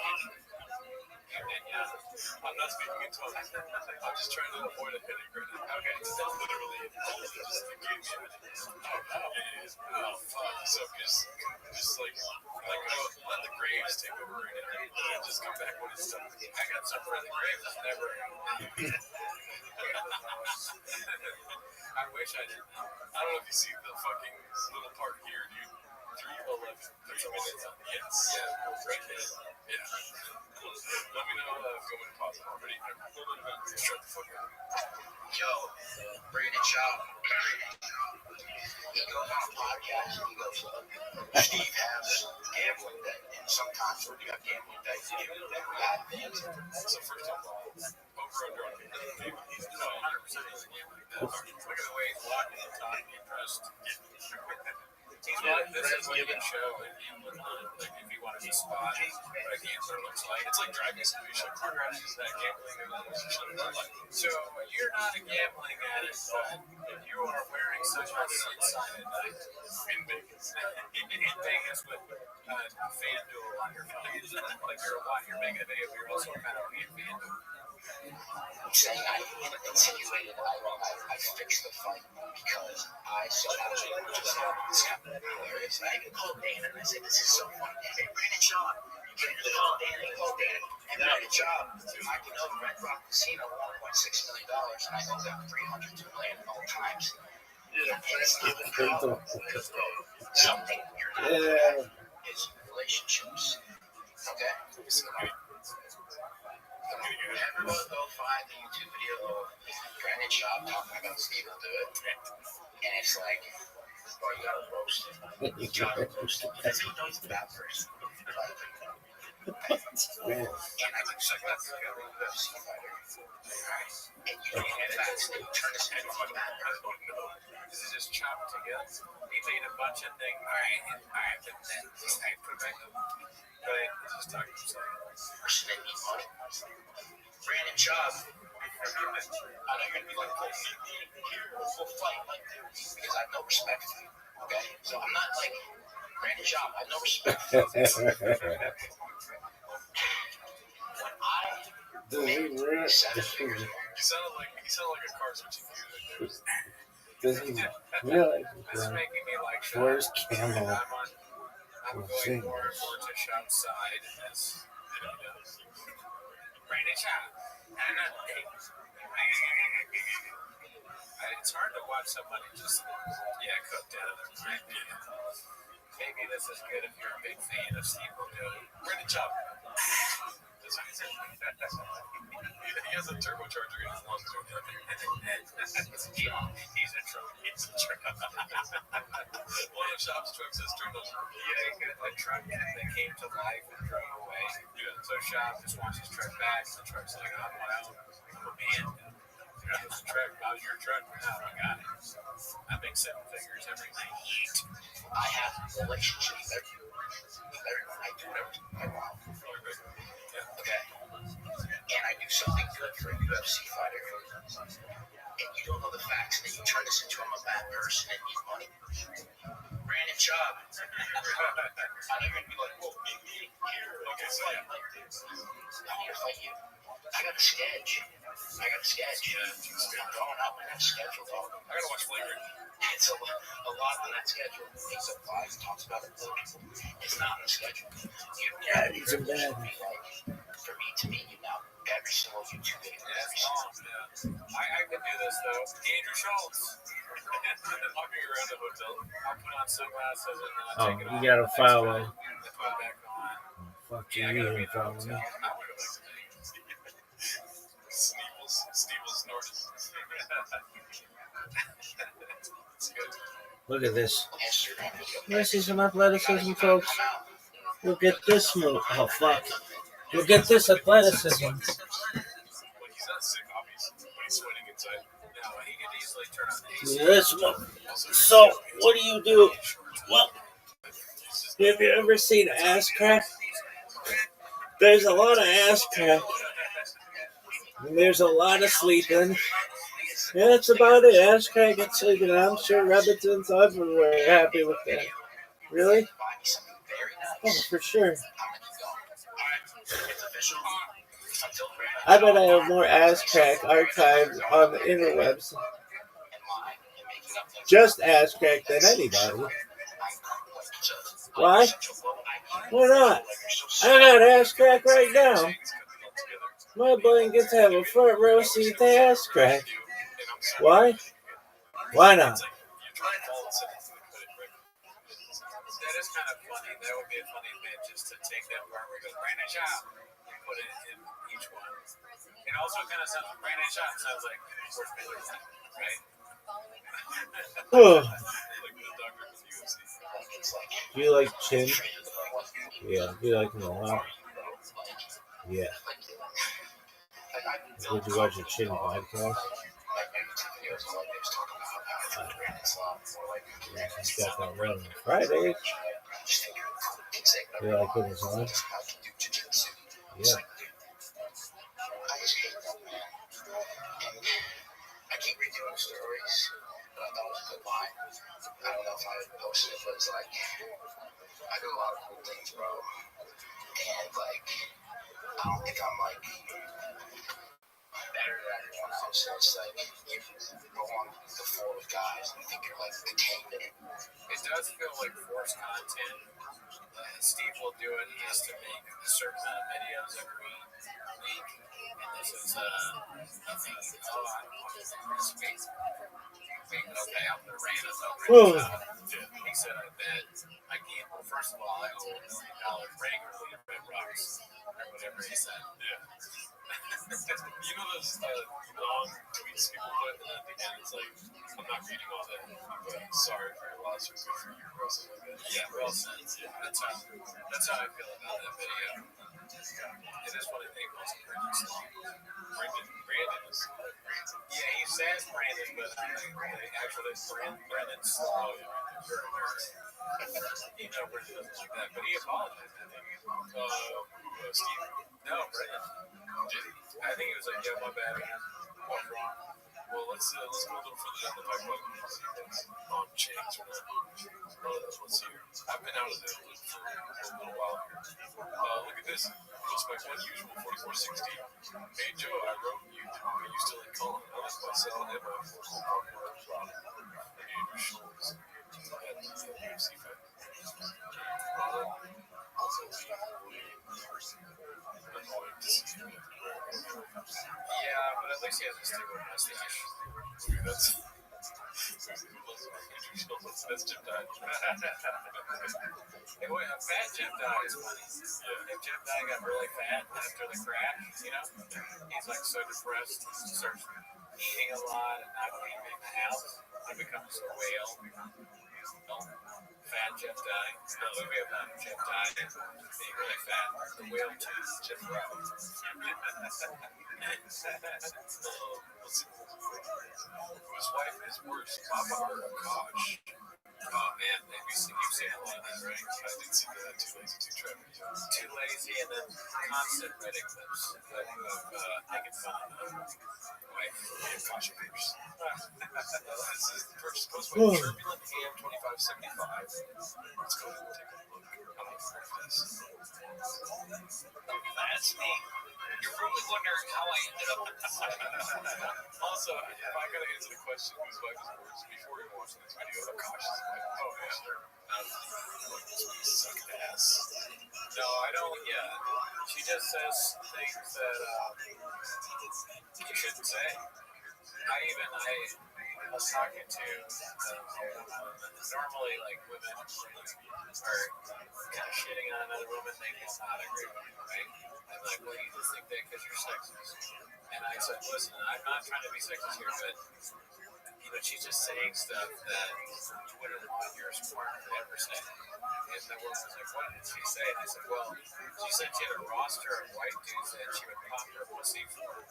And then the woman was like, oh, yeah. There was really no pushback from her. She said, yeah, I don't know about that. Because that's also she's doing vernacular that she doesn't like just do the people to do a little bit of songs, you know what I'm saying? Fucking two women in the bag. The only person that can pop their pussy for random white guys is Cora or something. I don't know. It could be funny if he said that. Oh, damn, we'll see. I had a roster of white guys that pop my pussy. That's another argument I get with people. I'm like a cringe millennial, so I don't think I'll ever not think that my wife is fit. When I say, my wife! When a coach can use that as like a defense strategy, when someone's going, hey bro, your wife is, man, that must suck. My wife! And then you're like, okay, alright, let's see what you did there. That's cool. Ventus popped in here. I'm a random white guy. Where's this lady at? Oh, okay. I see. Morning in the chat saying that for that something thing. Chat. Going for the garage anime. Let's see here. Anime. Not hentai. What I find corny is my preference is not my preference. Now, I thought it was I'm not dating my woman, period, which is the corniest human being outside of criminal to me, period. Akash only dates women. Akash has been with one girl in his life. It was his wife. is my wife. It's like loyal through and through. Sometimes I get so painfully nostalgic for college. So I was having my pussy, living my white boy frat house. I'm actively trying to have an orgy because, and you haven't seen Nav yet, but wait till you fucking see him. His body goes crazy. His face part always lays, never declines. It's kind of weird because it's like Yeah, the gunshot is funny. The sound effects are very good. So we're very well done. We should be like that Hebrew for ladies' clips. Like, I give this clip an 80 or whatever. 2 thumbs way up. Yeah, two thumbs up and then but we never disagree. I do too. You know, the gunshots I really like. Dude, popping her pussy or whatever it is, it sucks. But she's talking about the past. You just wish she wouldn't say it out loud on her podcast or whatever it is. Her talking about another guy saying, like, that she knows, I guess the other guy is the co-host's husband, saying he's face hard, always slays, and his body is crazy. These are just not okay. You shouldn't do that. What's worse than that or The amount of likes is worse. I mean, are we doing the show? Is it on? Are the cameras on? Dude, I would trade my wife saying that for like 20 bucks. Absolutely. The amount of, like, can we at least get like more likes than the amount of guys that Akash's wife on their pussy? Always push the wrong way. I'm sorry, I didn't mean to insult her. Oh, you don't have Mr. Dolphin? No, I mean, that would be so funny to do a dolphin thing every time Akash's wife came out. Sorry, dolphin bottle next time. Oh, you know, see, Bob says, Jelly Roll. Jelly Roll, we said that his mom's name is Mama Roll. I was thinking his dad's name was Dinner. Is that funny? All right, let's go back.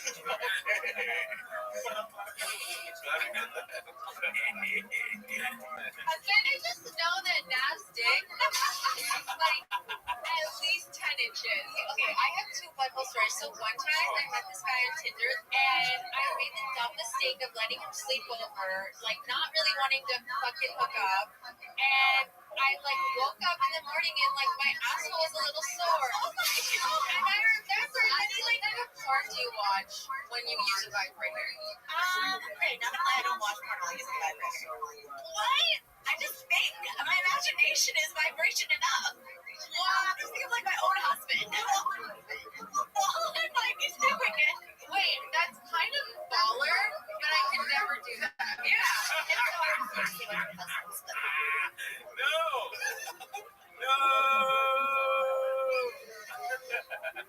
She's hilarious, bro. That was fun. Oh my god. I can never. She just said she could never think about a gosh masturbate. If that's true, I don't want to know that. Take that to your grave.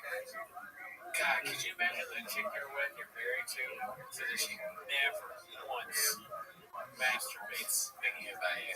If we thought that Akash was going to stop saying fellas, not a chance. Now we see why part of our criticism of his stand-up special was that he was very specifically negative towards his wife, to the point where it sounded like one of those old 80s terrible things. My wife's a bitch, and I fucking shit. Yeah, but then your dad's well. And then, you know, that shit sucks. That's why people do it as much anymore, besides Akash and Jeff Dottie. But, you're right. Akash's comedy is not from his time. If it would have came out now, we would have understood. well, now I understand. Yeah, it's a direct, you know, he's responding. He's responding to trauma and being treated in a certain way. He's just trying to speak his piece. He's just not very good at it. That's sad. It's a sad thing. If only he could speak like this, dude. Finances. And I'm gonna be really fucking honest. I don't. We don't.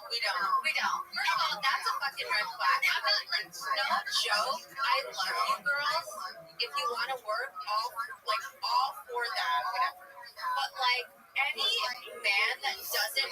joint bank account or isn't being transparent with his accounts or has separate accounts, that's a fucking red flag. This is I feel like I got cheated on after watching that. I know, right? It feels like we're all being cheated. This is an eye into the world of neglected and mistreated God. I will say she's probably one of the hottest red flags I've ever seen. It's not a You can change her. Yeah, I can do it. two-way street. This is a one-way street. His money is our money, and my money is my money. And look, have I only made $600 content creating? But that's my money. Okay? I don't know how much the and I love him on the board. I never watched that show, but like he's on my hall pass list. Oh yeah. Chase Crawford, Jacob Elordi, Austin Butler, and who else? Jesus Christ. I have like a good marriage. I think it's because my husband's never here. Okay. Jacob Elordi versus Akash Singh. There should be a balloon show with Akash Singh on that, and they always pop the balloon. All the women pop it at once. He goes, ladies. You know, we're all criticizing. I'm going back into the genre. We're all criticizing women's poor women. Look at who she's married to at the same time, right? We have to keep in our minds that Akash Singh sucks ass. He's a fucking beta bitch that just laughs like a fool. Like whenever Andrew Schultz says one of his moronic jokes that make no sense. He's like me for you. No. That's a compliment to me. I mean, Akash Singh is a genius, first of all. He knew things were going downhill, and he told his wife, like, go tell him about your slave guys. And now we all naturally feel horse for him. That's true too. Man, you gotta look at these things from anything this You gotta be comfy and cautious. You stepped in, gosh. Where's your white J-Lo jumpsuit? Right, I don't have my Nikes. You know, you gotta dress the part. Where's your laptop? Cute. 4D chest, dude. Look at these teeth looking balls. Watch yourself. Metal something. Hey, stop the narrative now. Okay. There's been some discourse on the Reddit about your nose, too. Oh, yeah, I saw it. So I've been getting a lot of comments that I'm using my husband for clout, and yeah, that's exactly what it is. Lies were told. His face card slays every time. Peter Dinklage's deputies. Yeah. Oh, shout out to this guy. Who's that? Thank you, Sam.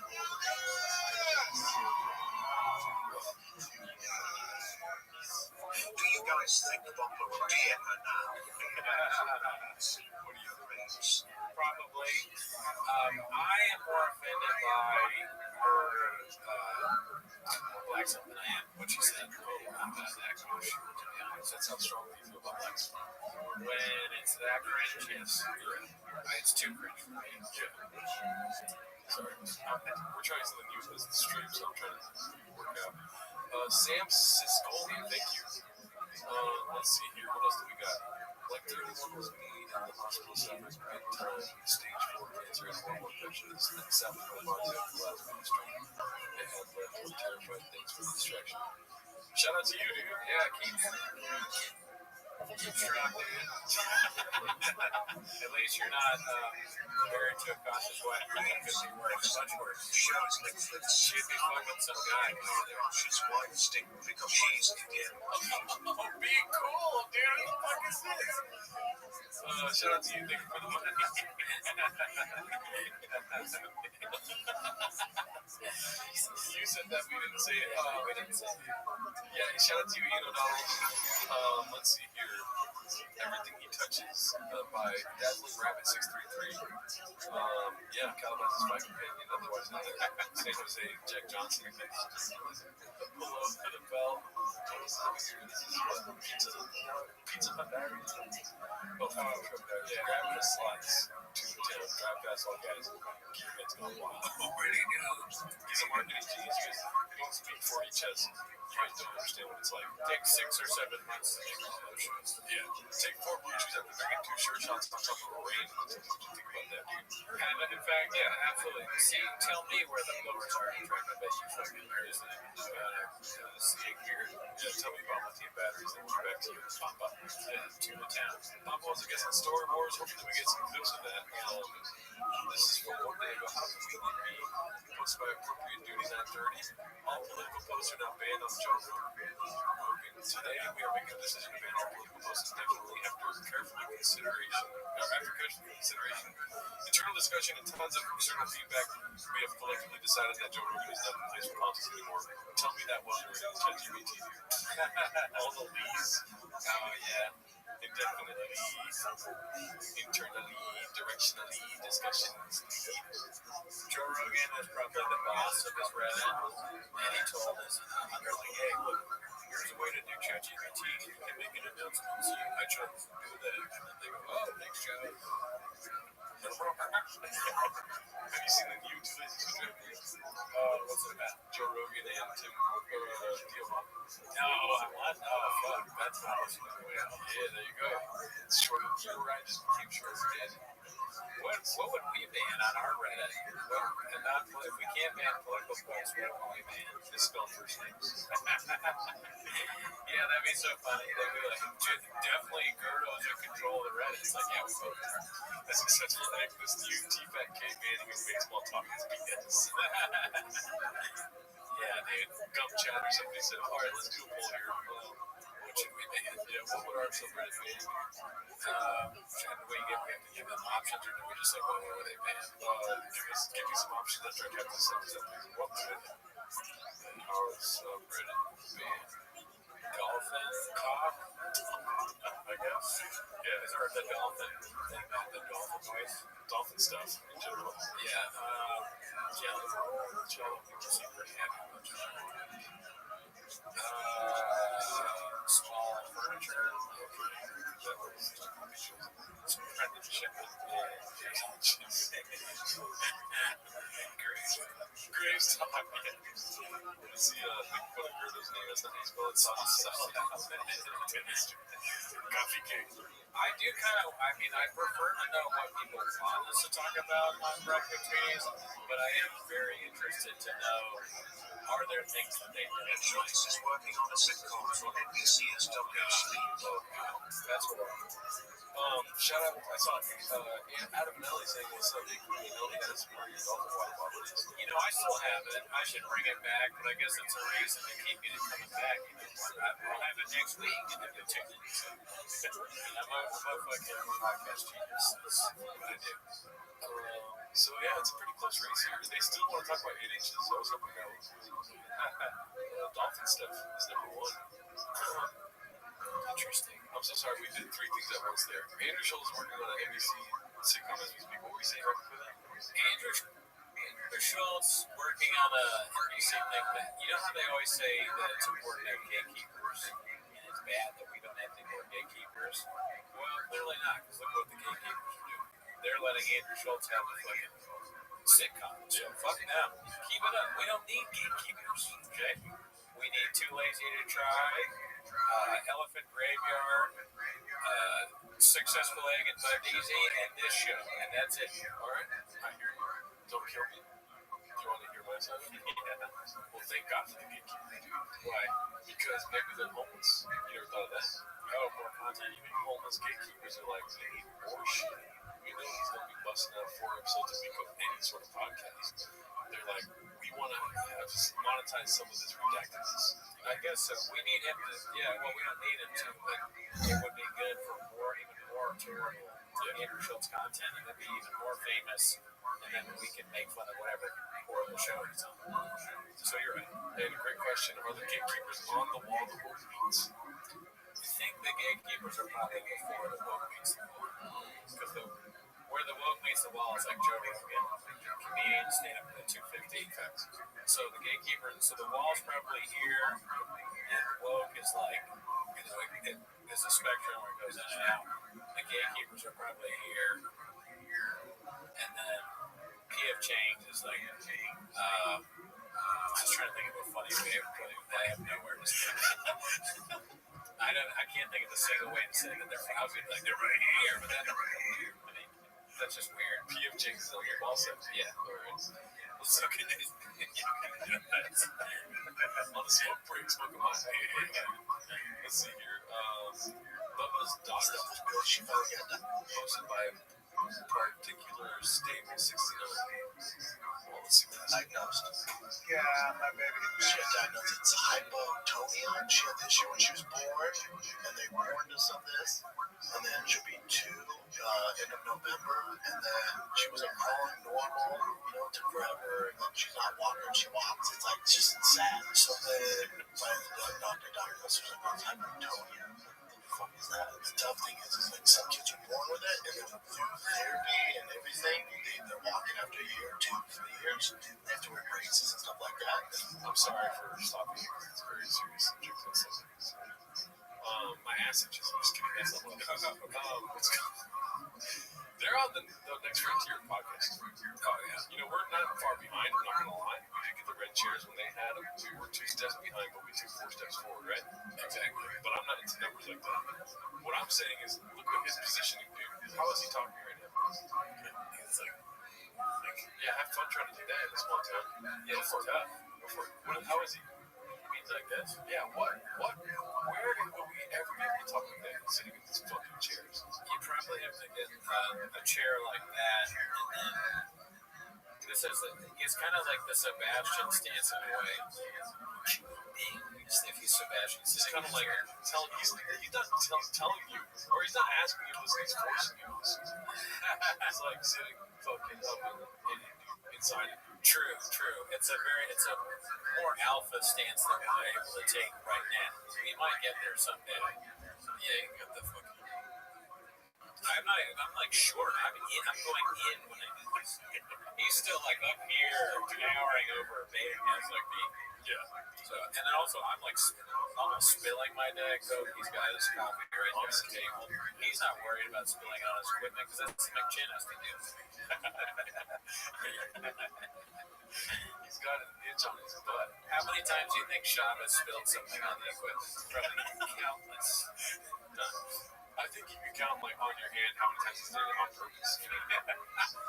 That's so, he's so stupid. I can see Shava being like, dude, check out this joke I just did. And he pours like Coke on the thing. She's like, oh, no. Let's get the episode. No. All right, shut up, you fucking. And then, it says it racial. Yeah, dude. We do need chairs that we can lean forward in. That's what I'm seeing a lot of shop leaning forward. We need to do this, dude. Cooney does look as intimidating with regular hands. Shop has meat hooks. I appreciate you saying they're regular. I'm tired of things being square.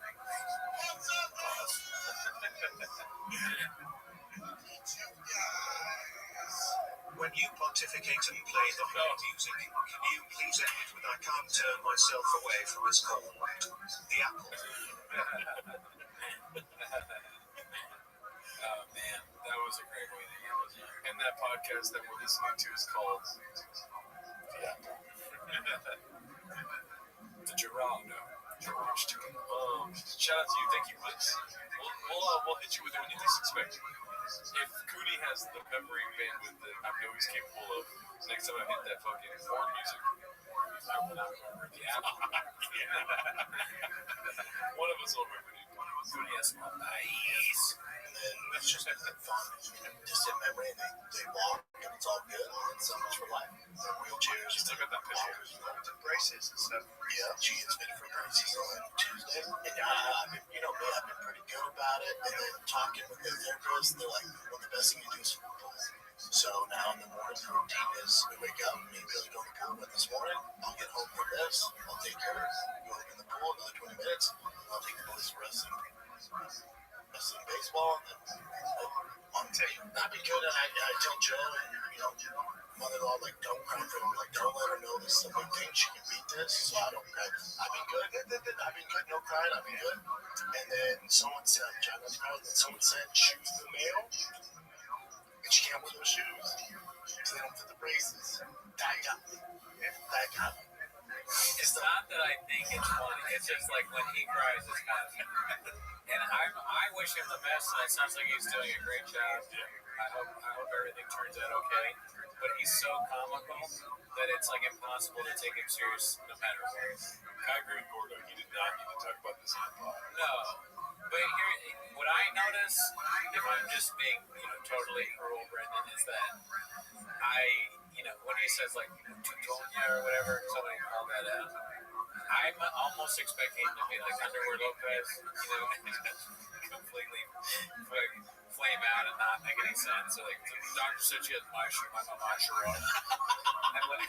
So I'm kind of waiting because I'm also like, who, not to criticize the person that put the clip on the subreddit, but who watches this clips and then puts it on change. That person's name is Particular Stable 69. Okay. I'm not judging them. Maybe I am judging them somewhat. They put it on. Everything about this is absolutely absurd. Yeah. Why would they put it on? Why would Shop do this? So if you put it on a comedy website, like what I kind of consider the subreddit, it's a joke website. And he stumbles over his words. I'm expecting him to do something like Underwear Lopez, and that would make me laugh. Yeah. Very funny. Unique's in here, but when I say very funny, he's Stone Cold Steve Austin to the one hand in the chat. All right, let's see what we can put these. We can ban unique bits from your Reddit. I'm down with that. Let's see what. 8 inches one, dude. Whoa, I mean that makes sense. Wow. Only 53 votes. It's just like our white coach. Let's see here. This is the reason she is just as bad as Papa. Posted by 28 Texas 832. I mean, dude. Not bad, right? Okay. I didn't say it, dude. Bring Tiger Coast to the NFL so he can buy me my 2034 Range Rover. I mean, I guess you work out a lot. You want to show it off. Right. Yeah. Exactly. What was it? All right. Yeah. Whatever you said, or I feel sorry for you, whatever you were saying. Here we go. Finally, to the one thing we wanted to talk about today, which we talked about for an hour on our other podcast, Rapping Tweeties episode. But not a chance. Episode 270. I can't count that. The username is deleted, much like Jeff Dye from California. When you're so unfunny, the premise of the joke is going to get people giving you $26,000.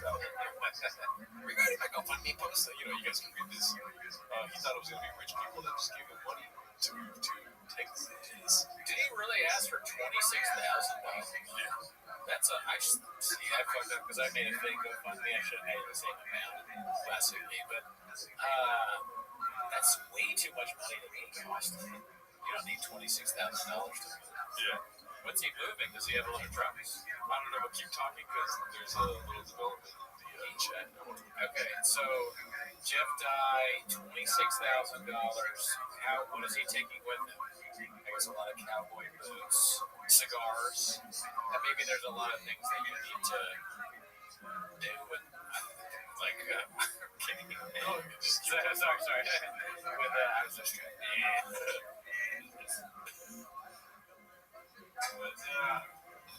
Cigars, you gotta have the thing that chops the cigars, but I really need a few of those.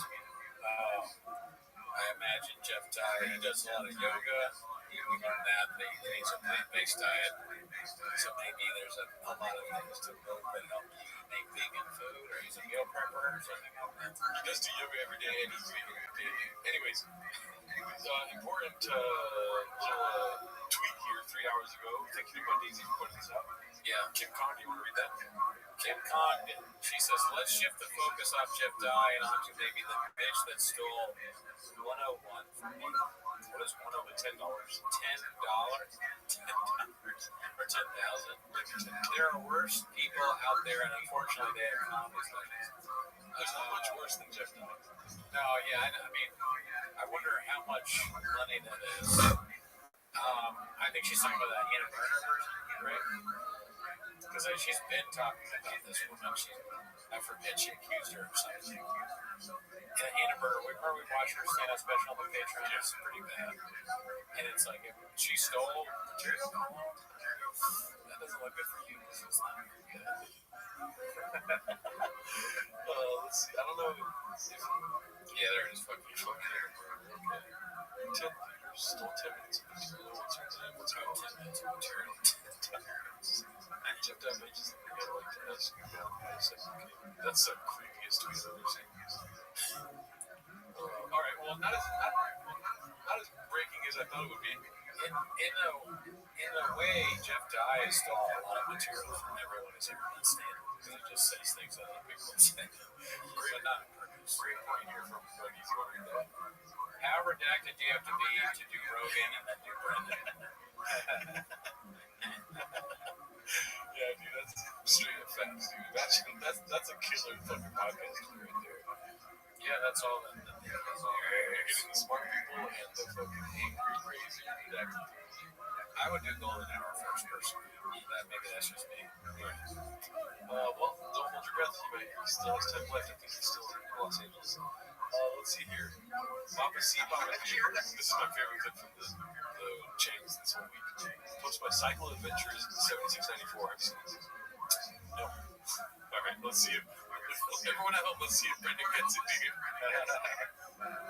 Jared, that's how you catch a Puerto Rican. The bait was all there.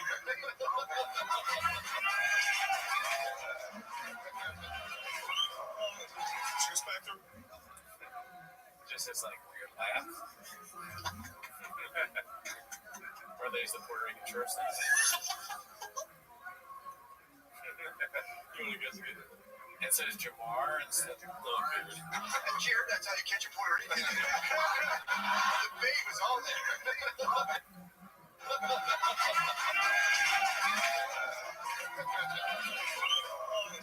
Juice factor? I have no.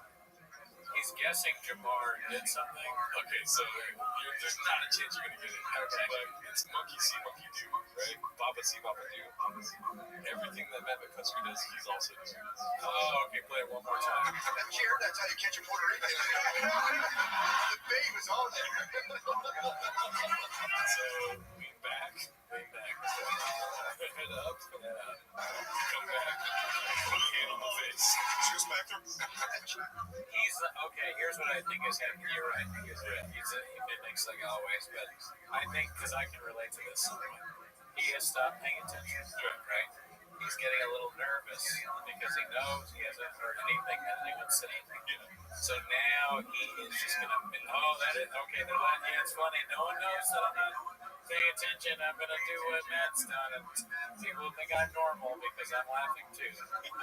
Do I know Baba too well? My question now. This being a meeting. Yeah. And also, if we were on a wide shot the whole show, you'd probably see me mimicking a lot of Goonies actions too. Mimicking this people do these things. Rich as Papa doesn't too much. But I stay 10 toes down because let me see. Graves nose. Classic Papa stuff. That was a fun little inside game there. That was. Let me see. And guess what? I thought of that right when I saw it. It took me a while to get it, so I was making fun of you just the way I do. No. Let's see. I thought about mimicking the whole time.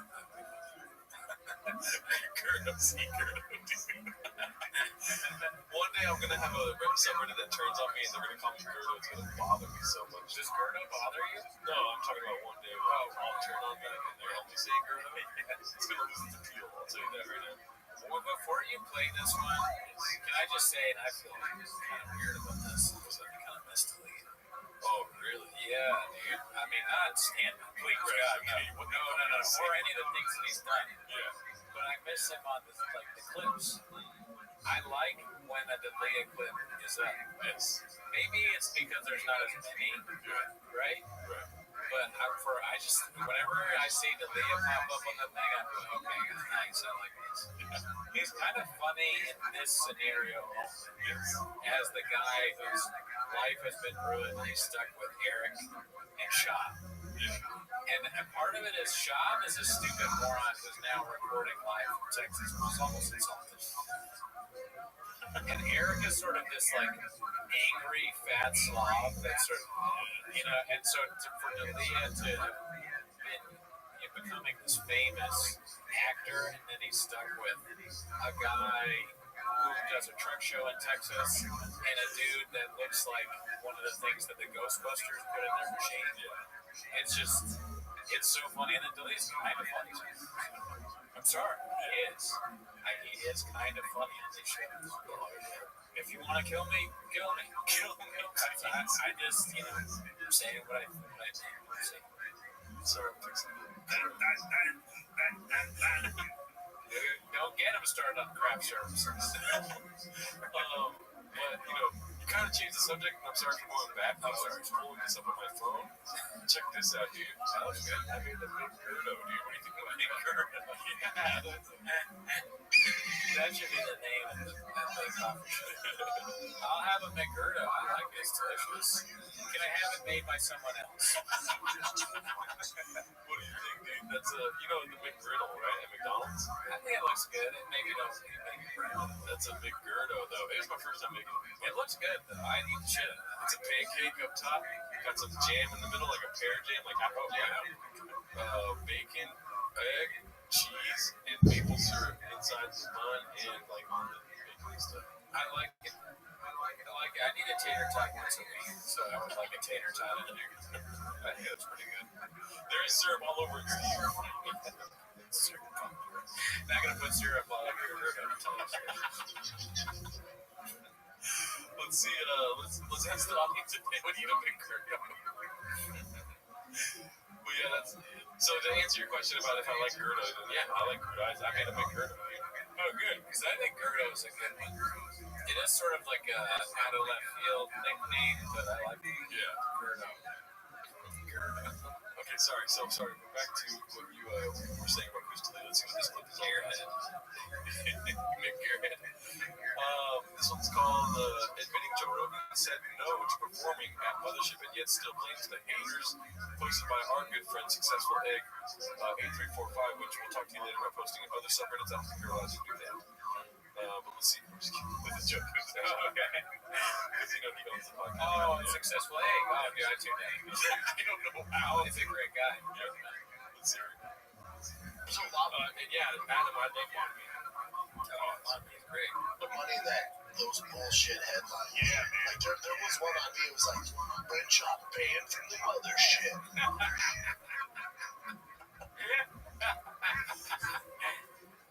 Fuck, that sounds like something I'd say.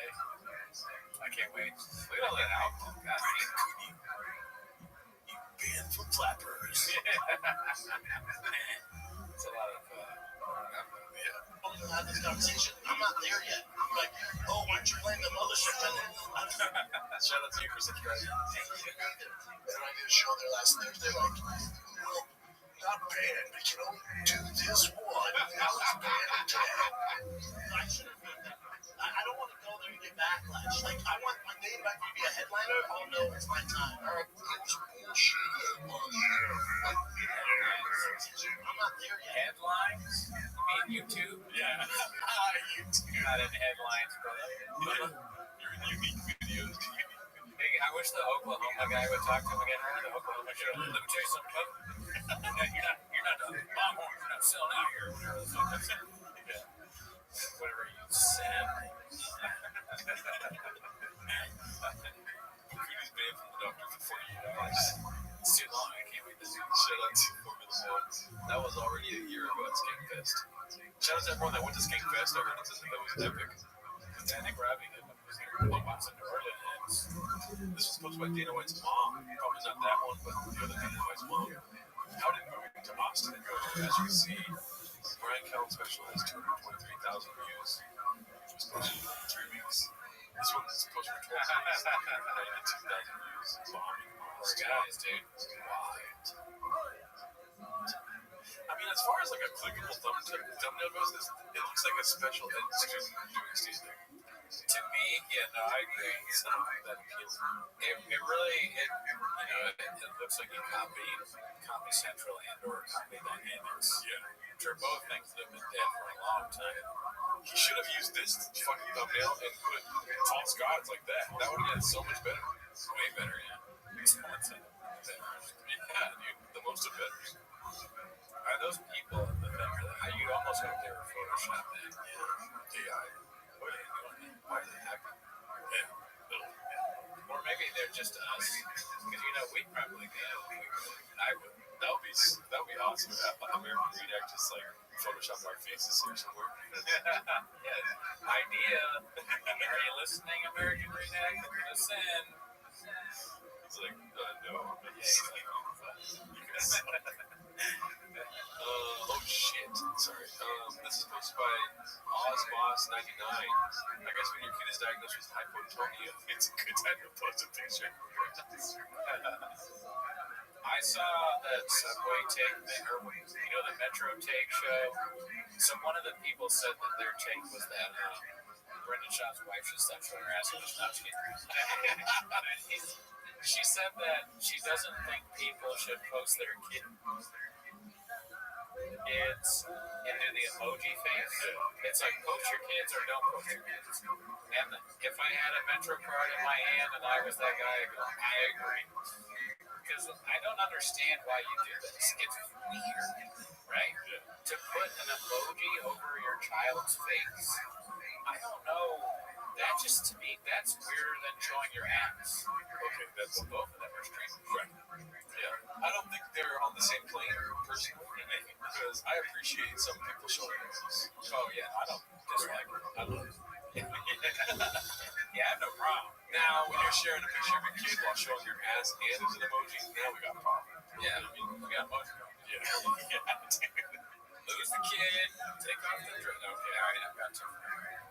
But Jesus says she posted that kid's face 50 times. Oh, and if you actually post the face, it makes even less sense. Also, on Chang's. Oh, Chang's does it. They're not allowed to post kids on Chang's. Well, then take it all back. Cut it all back. Cut it out of the live. But I'm still right there with you, brother. Yeah, it makes sense, though. Yeah, I love ass, right? That's what you're saying. Yeah. I guess with Chang's, I'm glad that they do that. I'm not at all saying they should show the children. Right. Let me be clear. They should not. And someone on the Reddit doesn't need to see family members. Right? We've all seen some of the people on Reddit. Not every chef is someone you want to hang out with outside of work or at work. I mean, we have people in our chat saying fart sniffers in the chat, so people seeing your kids' faces.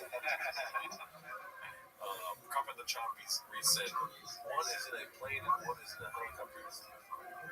Alrighty, the caption says, I will carry you until my back gives out. Sorry, I was just, what does it say?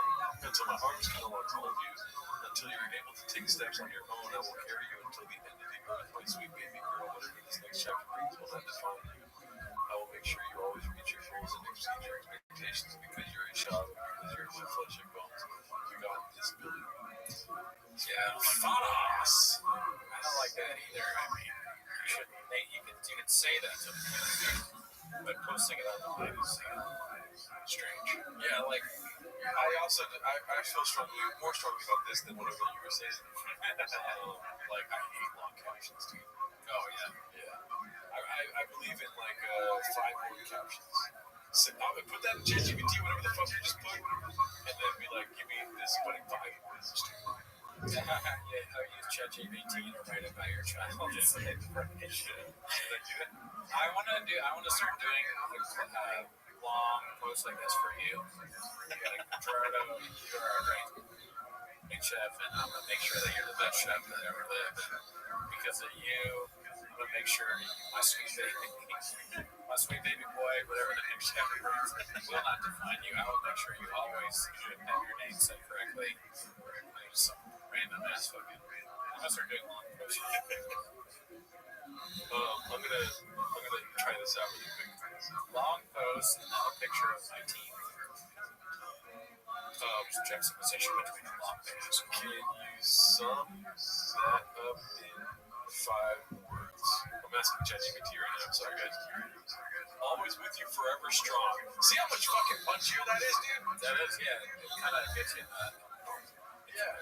Bro, if she was sharing that with her fucking fat ass big dude, regardless of the ass, but always with you, forever strong. That's pretty sick, dude. How funny. All right, you stay with me. We keep it, like you said, short, but instead of writing that, it just says ask for dates.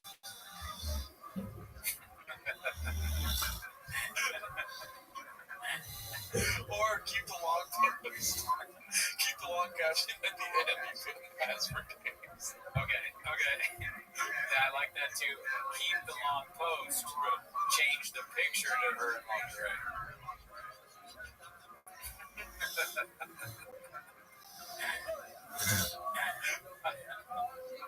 Which we all know she's supposed to. And put all the kids in. Crop in the others. It's like, oh, why are there children there? Arrest this woman. Always with you, forever strong. Oh, that's great, dude. Oh my god. Shout out to everyone in there. Let's get out of this. Pretty wild to have a picture of your ass though. Let's see here. Long story short, where we at? We read this one enough. All baseball posts are now being paid. This is great. Posted by what's their that's the He's one of the mods, right? mod, yeah. Time to get on your knees, Bubba. Dana White's mom. Ronnie's mom. Who's an expert. This is from 16 days ago. Brian was like, fuck stand up, I'll just be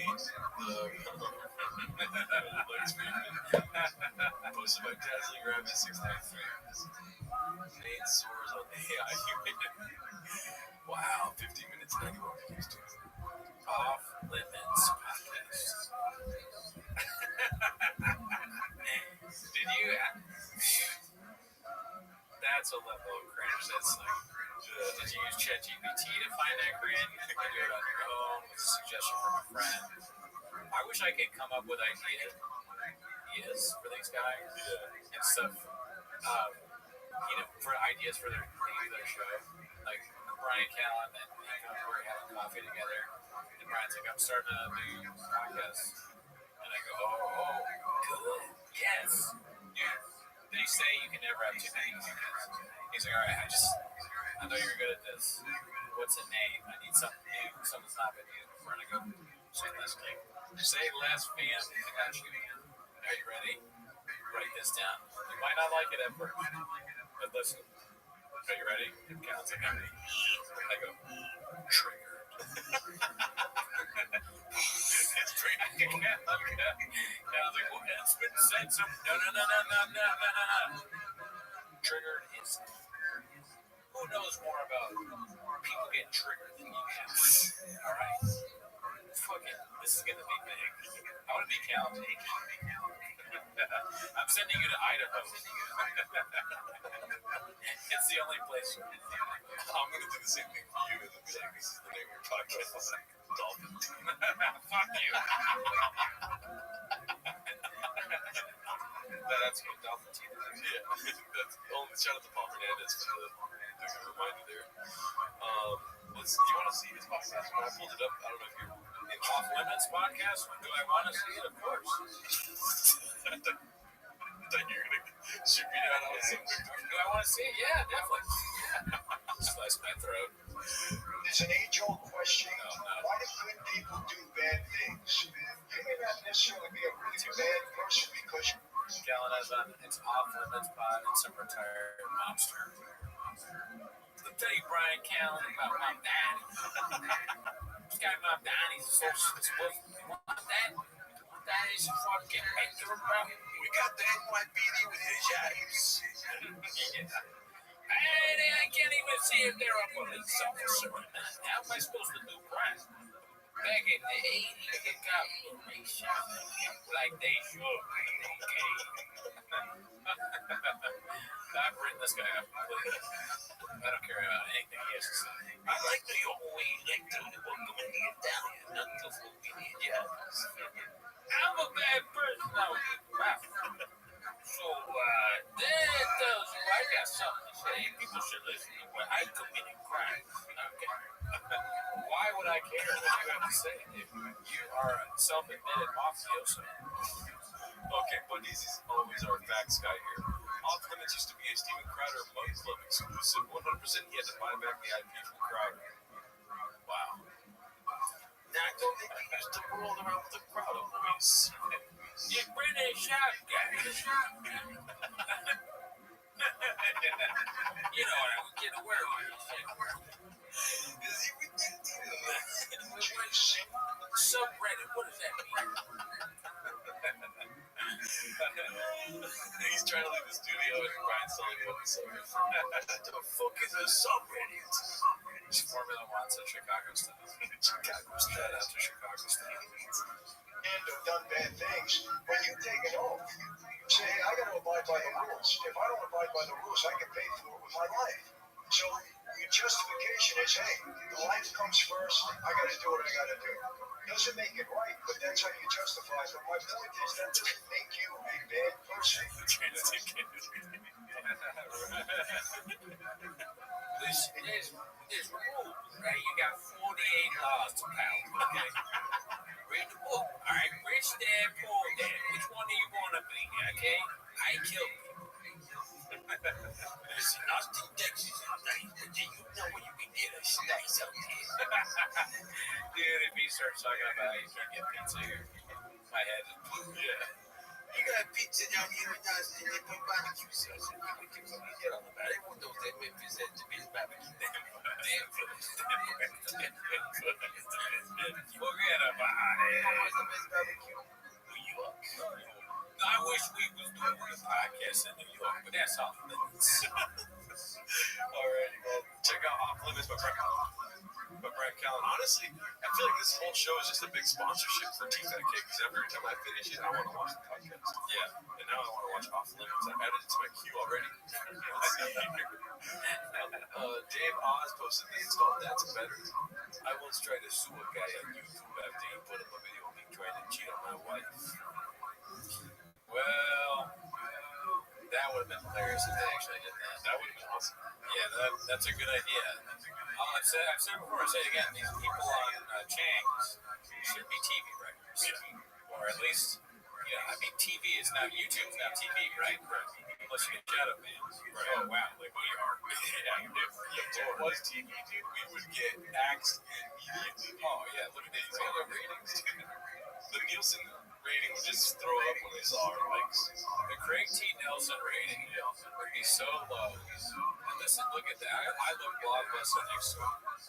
I just can't even. How am I supposed to face my wife and kids? What would Michael Francis say about these likes, dude? I don't know why I'm doing this podcast. You guys don't got any likes. Nobody's fucking watching this. If I was an undercover cop, it'd be fine. Nobody would see it. I killed an undercover cop that had a family of 5.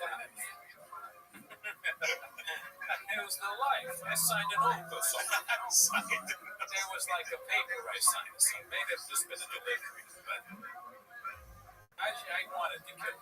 There's more people in the 5 families than 94 likes. It was an oath. My impersonation of it was exactly where the quote was. How you were there? I'm gonna hug you. I'm gonna squeeze. That's insane. Oh, thank you, Deej. Shout out to you, Deej. You selling likes to get 98 likes. Unbelievable. Anyways, let's get back to the most more food. This is posted by Faceless Ninja. It's called Chen and Others Might Be Leaving for Via. Let's see. More food. Oh, and I may check out the studio in Austin on Monday. I'm going to be in Austin. Why are you looking at studios out there? No, I might just come in with Chin. We're going with Theo. Why? I'm going with Theo to Austin. Oh, dude, coming to Austin? All right. I can't tell you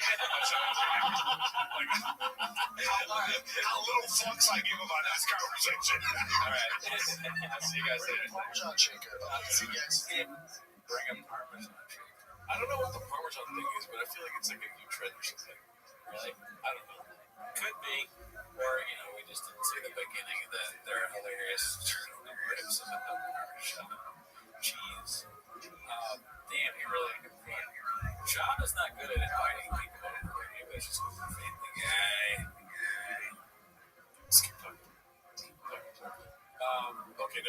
I thought it was something. I don't think it was. We always think it's something else. Well, because recently a bunch of people have been saying Parmesan cheese on like live streams and stuff that I've been watching. I don't know what the fuck it means. Like a 6-7. I just want to know. Back in my day, we used to put Parmesan cheese on a nice slice. 6-7 is not far off our days. I never really thought of that. 66, right? Yeah. If Shop wears a 6-7, we should bet on that. Put that on a couch sheet. Shop wears 6-7. $1 million. Yeah. I know that right there. I did win big off of, I guess that Trump was going to suck that Trump's tits. No, anyways, I'll put that part out. Let's see here. More on Papa flipping up on ulterior meanings. There's a lot going on here. Post by busy middle 8108. I think we watched it last time. Right. Yeah. I'm not joking, though. But yeah, so teasing the slump, and I kept saying, Yeah, we watched this. you don't. Papa responds to Rhonda and the bear. We saw this one too. Yeah. So the fucking Nevada plate. Oh, yeah. We were like debating that. Yeah. 90% of the. Okay, so this is posted by 712 Ken. Oops. 90% of the GoFundMe's I'm sent are just organized and begging. Oh, GoFundMe's. GoFundMe's upset. Oh, okay, yeah. I'm happy to help in emergencies, but a lot of y'all are internet panhandling. Why don't you write it? I wrote so many GoFundMe tweets over my time on Twitter, just ripping on GoFundMe. Make a joke. Otherwise, it just sounds like you're hating on people that make money. Yeah. And then obviously it's hypocritical now. Another word that Jeff Dye, that sounds like a word he would use. He says Red Bar was laughable and trite. I hope Jeff Dye is still reading a thesaurus because he's at his best when he is. I hope Jeff Dye's watching this right now. Bond says go fuck. This is the cool spot we have. This is posted by That Ninja 11. Named my kid Boston and got him a New York Yankees hat while I'm in LA, and an LA Dodgers hat while we're at Dallas Cowboys Stadium in Arlington, Texas. Trying to be funny when you're not funny. That's what that is. Too much. Oh, the poster, the guy, the cook. Oh, no. I was like, oh, fuck. I'm so fucking tired of Steven. I thought you said that. Oh, my God. I thought that was her tweeting it. Oh, my God. But Daisy says, Cooney, delete your GoFundMe tweets now in case you need to get started one after your next booster. And then Dej said this story now from left field. You feel me? Yes, I do. Oh, dude, this is awesome. Another one of my favorites for this week, dude. This is pretty epic. I love this game so much. You said you miss Chris Leah? Dude, this is called Chris is in Hell, posted by Clint Cole Chips. I said posted right now. Let's see. Well, I mean, this is the thing, man. Even when you go to Vegas and you're playing those slot machines, why do you go? Whenever the See, pauses. Was I right or was I right? You were right. I agreed with you when you were saying that. I know. I'm sorry. I just need. I was also validation Gerdo. When you were saying that. Okay. And then on top of that, nobody wants to fucking eat the McGurdo. Do you see this? I've been watching this the whole time. Would you eat a McGurdo? 55%. That's yes. Yeah, but 45. I want 100% people to eat my McGurdo. Oh, I'm never going to get 100%. We've talked to you. You get 100%. I don't get 100%. Yeah, but no, I need it. So, I mean, dude, that was funny. Wait till you see the rest of this time. It's 2 minutes long. Let's see here, right? for the slot machines that they have to pay out. So, just to catch you up, Brendan Schaub just went, and then pissed off Chris. And so, nobody acknowledged how pissed Chris was, which was pretty funny to be pissed. Yeah. And so, he's just going to like spiral after that. Nice. Whatever the percentage is. Who knows if that's even being. Yeah, that's a racket. Yeah, that's a racket. It's all illegal shit. Some shady shit's going on. I'm tired of this shit, bro. It's like it's on a racket. Cover the other. It's so funny that they're not responding because Schaub is so stupid that I feel like there is a chance that he doesn't. He is also in another state. But Delia just making fun of Shabbos is great for me. Of these three people, I would want Chris D'Elia to come on our show. Yeah, I guess so. And just to shit on Shabbos. Yeah, sure. Yeah, no, I'll, the prom is his baggage. Well, true, but we could do it on Zoom. Yeah, he would pursue RC. So he doesn't fuck us. Yeah, no, I mean, remove that and it would be a great time. I'll remove the baggage. Hell, because if you think it's not going down with the NFL and some of these refs and that shit, you think it's just the NBA, MLB, UFC? Nah, son. Oh, well, they're cracking down on all of it, man. But they had to, like, they had to get their case, little one thing. They know. I'm sorry. That's what I'm saying. I always say, this stuff's going to come. Don't talk to me now. They're ignoring. They're like, oh, yeah, go ahead and make fun of us. You don't even exist. Shab is the star. Shab would be great to have on the show, too. I don't know if Billy is better than Shab. I can't. But, like, I would have to, like, get my affairs in order if Shab came on the show. Oh, you mean because they would kill us? Yeah. I guess. Yes. I guess. I mean, Shab is not a comic. no. You know what I mean? He would, if I made a joke, he would kill me. I remember the first time I made a joke about Mark, and the look he gave me, dude. I was like, holy shit, dude. I thought he was going to kill me. I mean, I've not been around Shab, but on a show, I lose the fear a little bit, I think, because it's just, if he's really there, we're going to do a show, maybe I will die during the show. But it'll be good.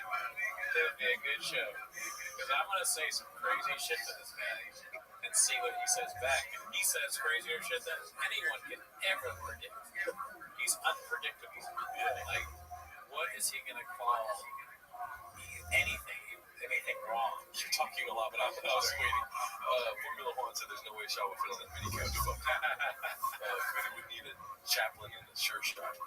Yeah, I mean, listen, any of these guys can kill me. Jeff Dye, Shaw. I'm living at borrowed time graves. Yeah. Kill me, you got to get through my shingles first. Obviously, me saying Chris is being on the show. I don't co-sign everything he's done. No. It's simply to make fun of Shaw. Yeah. No, I'm not even really thinking about that. Yeah. I'm sorry to even bring it up. But I just, I'm thinking, who do I want most of? Barb. Yeah, so members. No, she's not allowed near me. She needs to stay 20 feet away from me. Where she's going to try to grab my knee. No, I have a child. Oh, that's a great pull. Formula One's on. Dude, I'm not even making a joke. Formula One's on fire right now.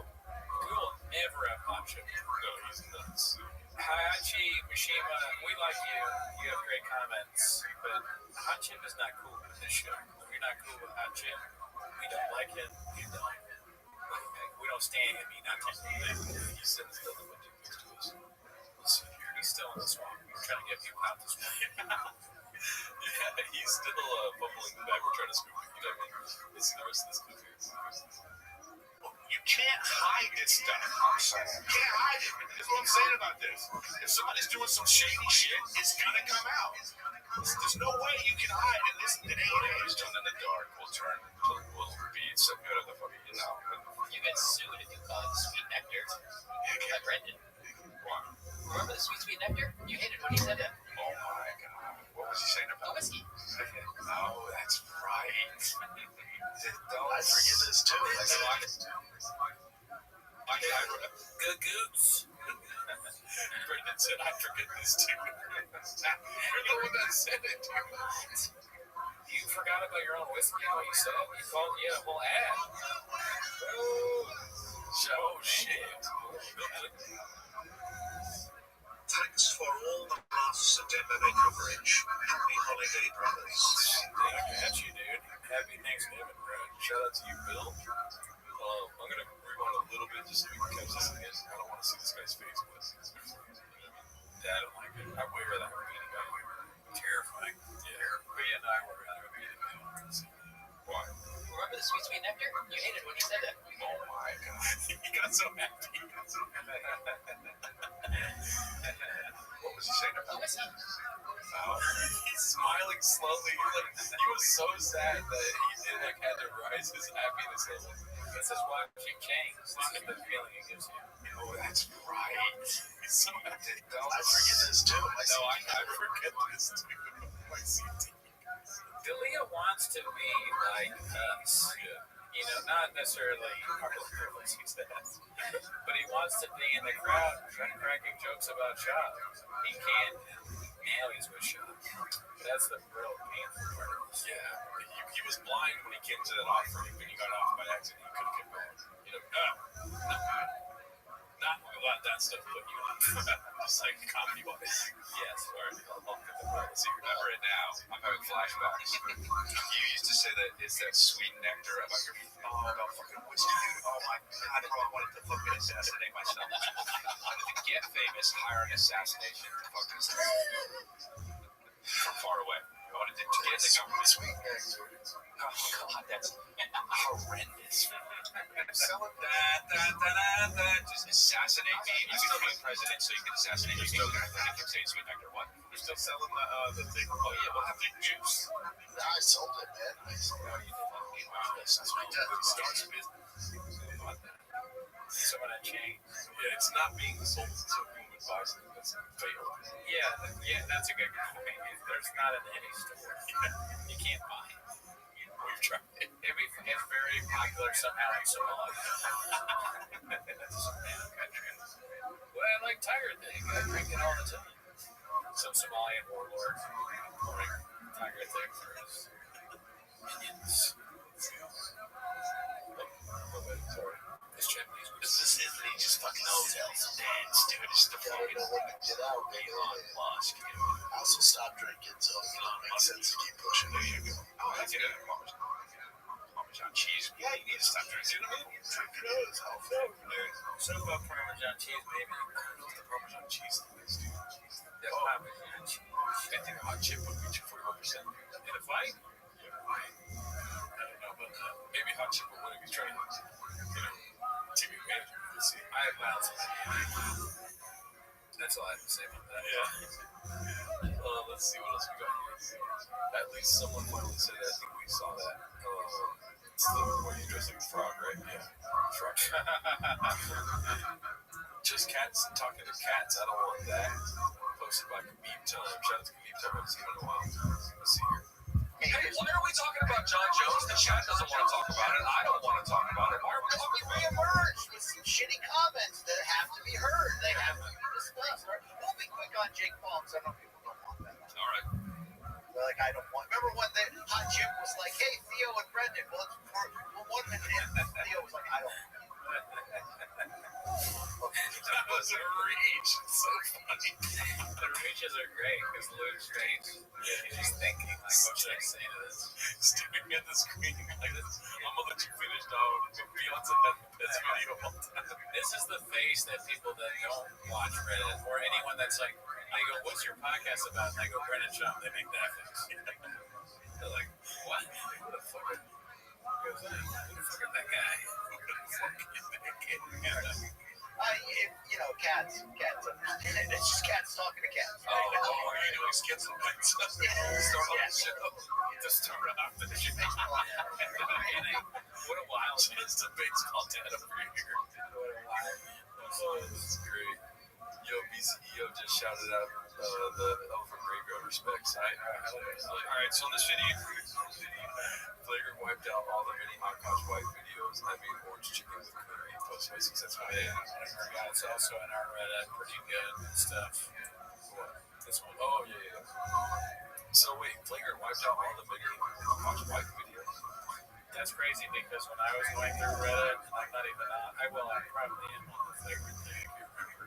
But it pops up nonstop. There was the whole weekend was just Flagrant wild white clips. Yeah.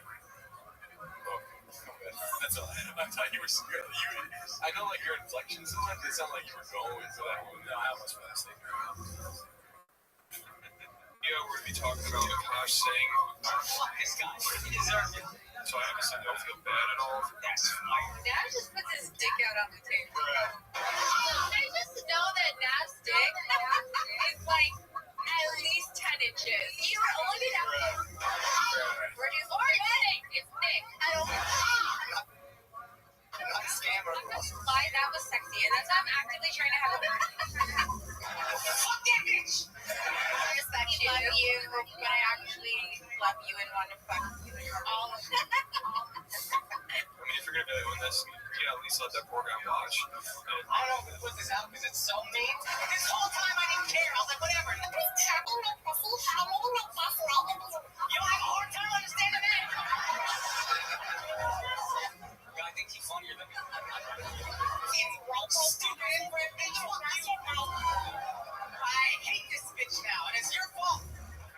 But you fucking deserve it. It's fun to be honest with you. Had a good time. Damn, dude. Your wife does all that stuff, and you do a podcast with a guy who thinks slavery wasn't that. Oh, the mod started writing up clips. Thank you for the context successful egg. Yeah, sorry. No, it's all happy. It's a rough time for Akash. And we are not there for you. No, it kind of deserves it. He's so bad at Steve. Also, I wanted to do a quick shout out. Thank you to Successful Egg and the mini posters in our Reddit. We do have 928 people now, dude. That's crazy. Yeah, it's so many people we never thought we'd have. That night, so Successful Egg, DT, Pizza Party, 69. Yeah.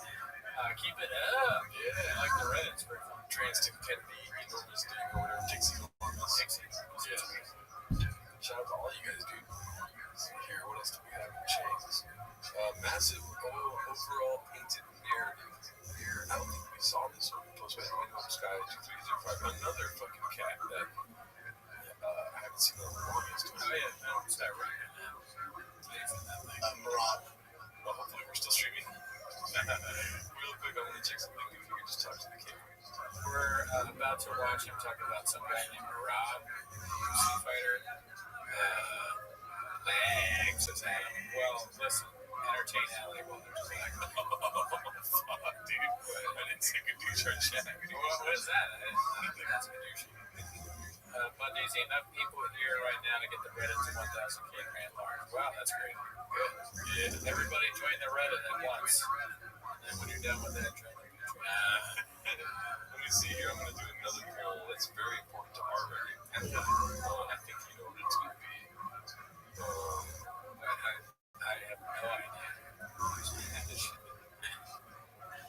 Oh, that's a good question. Yes. I know you want me to. I'm not sure. I'm sure I want them. If they want me to change the meme, does everyone know what the meme is? Yeah, dude. Everyone has joined the Reddit. You made sure everyone was at 100 people. Well, it's been going up. Every 100, you get a new meme. And it's the eagle or the hawk, and then a different gold thing. It's like only 1,000 can do it. That's the next one. Now I can change it. I don't know what I change it to. But yeah, it's the only reason that the Reddit's here. Alrighty. So we got this massive overall painting narrative by Sky at 2305. Let's see. He said that there's hella banned from Reddit. How that? That's maybe they tried multiple times. They just tried to get big. Posting porn inside the September trends. Yeah, keep that in Discord, Eddie. Jake Collier, Alan Baldau, Sergey Spivak. Now that narrative's gone. You gotta stop that narrative. Worried about that's for younger kids, and that paints the narrative. But when you paint this narrative, that narrative has legs. When the narrative is Tom quit, oh, you could have kept going. That's some bullshit narrative. The narrative that Tom asshole on Rage made in order to create a narrative, you go over this narrative that he's quit in him. But now you paint that narrative, and Tom, the whole narrative was this. I'm the one seeing the problem. Somehow put the narrative.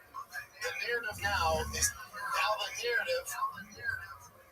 You don't push the shitty narrative down the micro perfumes. Make sure you never have to play fragrance roulette ever again.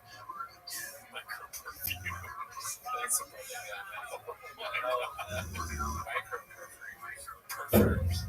I don't know what the fuck he's talking about. Narrative that just reminds me of David. He's like Adam.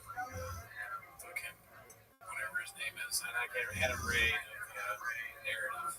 I got drunk when the queen died, and I woke up and they said I got banned for criminal violence thirsty. So he hated it. So I kept drinking water for like a year. That was a great clip. Yeah. Shout out to Minimum Sky. That was great. It's perfumes for Gerardo. Shut the fuck up. Fuck you. Mini perfumes. That's pretty good. Anyone remember that month or two when Baba wore glasses likely because of Theo and some girl were wearing them? Posted by attorney only 833. It's a good look. Yeah. I remember those days. It's a fun shop time. When no one ever changed. I mean, he's got I'm on deck because of shop. Let's see here. Recap the hand cane story. Next week's about 10 years. Yeah, we saw that one last time. Somebody got the listener. Okay, this is where we left off last week, so we didn't watch this one. Okay. Sam calls out Callan as a banker, rich kid, posted by Danny Kaufman too. Let's see. Somebody got the listener, dude. Someone got the whisper. Count it down. Play this. Yeah, you don't think agents tell people to play a little game? Who is it? Come on, Brian. Wait, who? Wait, why did they whisper to me? What's that? Why did they? Because you were already half a queer. That's why. They were like, dude, he's gay. And I was like, and your dad is a fucking lizard, so you're already in. But that's why I didn't get the 100%. Why did I get the whisper? Because, Brian, you were already in. You're a baker rich kid. I didn't have a very fancy dad. We love you, Brian. Person tell me why. He thought I didn't make it. I didn't say it. That's it. Brian, you made it. Brian, shut up. You. Why did Bill Cosby do it? What the hell is that all about? Bill Cosby at Thanksgiving. He's like, did anybody know why this happened? They're like, no clue. No. Do you know why? Where is Brian Callen's special? To watch it. Made it. You had a sitcom.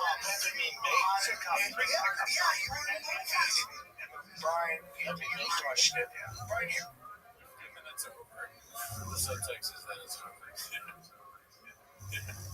You crushed it, man. You were on TV. You were. I don't care what they're saying about you. Oh, shit. I don't even read the comments or in the newspaper or the magazine. On the street, if like people say. And when I pretend that I don't know you, we're not really like close friends, it's because I have to. It's because I have to. This is posted by Plus Heart 100. Damn it, Chin. Learn to shoot. This is Texas. Oh, shit. Okay, so, good question. Do you think he's going to hit all the targets? Miss all the targets. I'm going to see.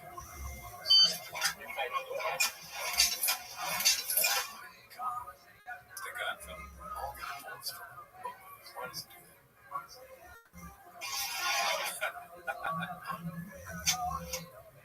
Could you imagine you're in a gunfight with somebody and you miss them and all the bullets fall out of your gun? You're like, oh, no. Why did I shoot first? I'm so dead. Oh my God.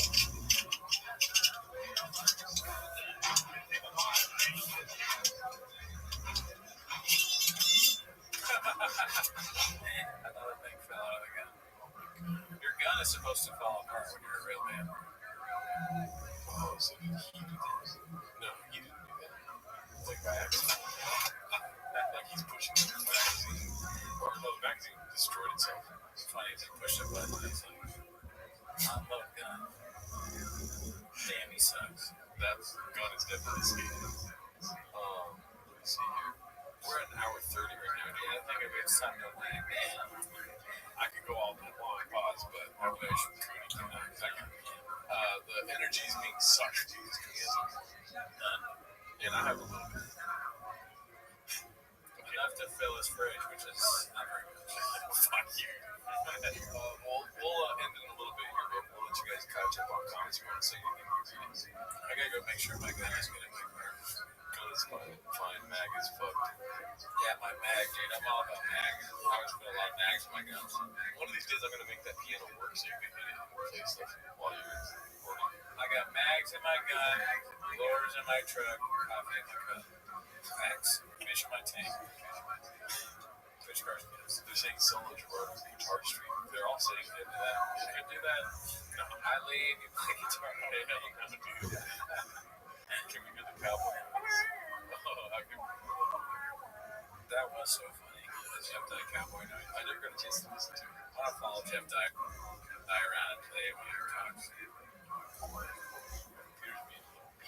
Jeff Dye moving to Texas because.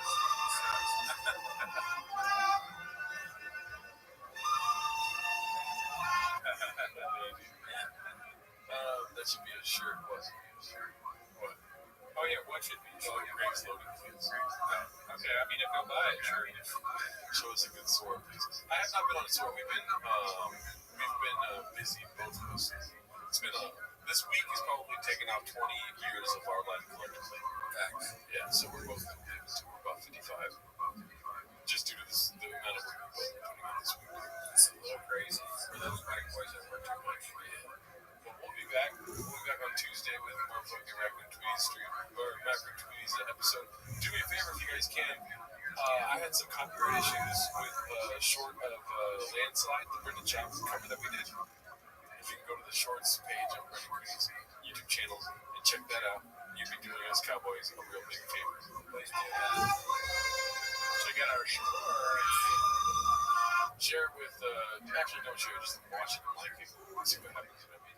Share it with children's hospitals, homeless shelters, places where cats are. Yeah. And shout out to you guys for coming through. You guys are dope. I'll try to find a clip of that music. I've been looking for clips from the last episode, but shout out to you guys. And shout out to Josh for being the only person that put timestamps in the fucking comments. Oh, thanks, Josh. Yeah. All right, great guy, never met you. See you next week. Later.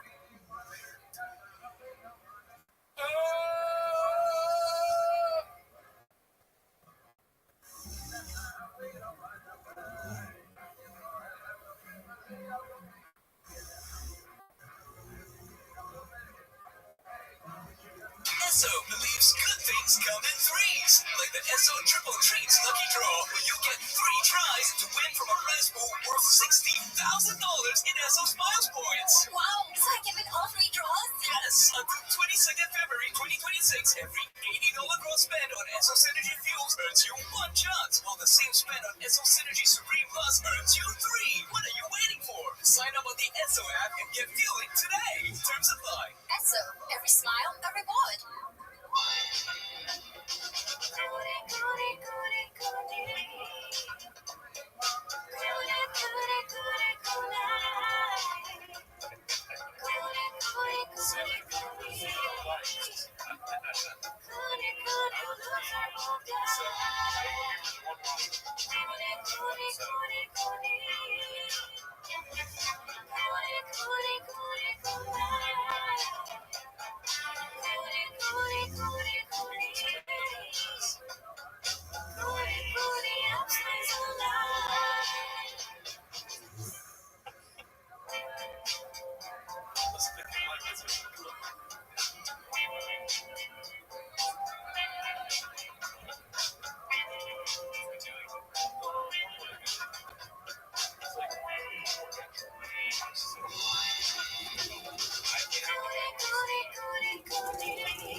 Thanks for tuning in. As always, join the Patreon, join the Reddit, join the Discord. This week on Patreon, we watched Leanne. Wow. No. opinion when we started, we left with a different opinion. Mostly having to do with hormones. Yeah, I guess. Well, you too? Me? No, mostly me. Okay. Check out the picture. Yeah, check out the picture if you're interested. But anyways, that's not why they're here. God damn it. Whether no audio or audio. Is audio really choppy? You guys do the same shit. God damn it. We're gonna restart. Fuck. Restarting. Gerardo's gonna try and fix the audio. The American person, there's no kings later. That's right. That's the no kings. That's what we're doing right now. You know, audio's king. We say no kings. Okay, well, give me 1 second.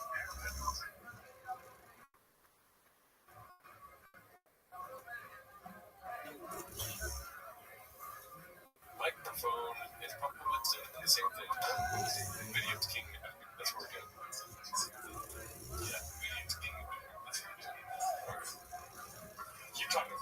It's probably, yeah, I'm very technical with this, so I'd probably.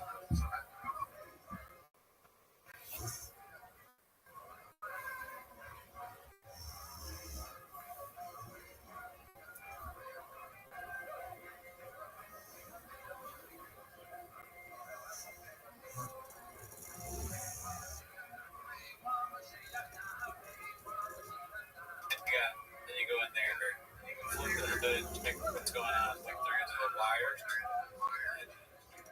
It's fucking.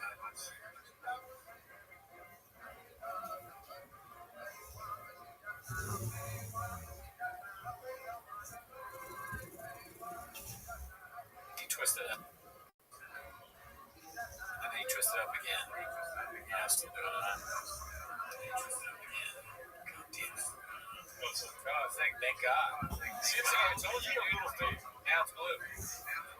I was just doing a bit there. I fixed it. I was Gerardo fixed it, but what you gotta do is when it's green, you go in, flip the hood, do the twisty tool. You gotta do, that's all you gotta do. Oh, yeah, I must have forgot.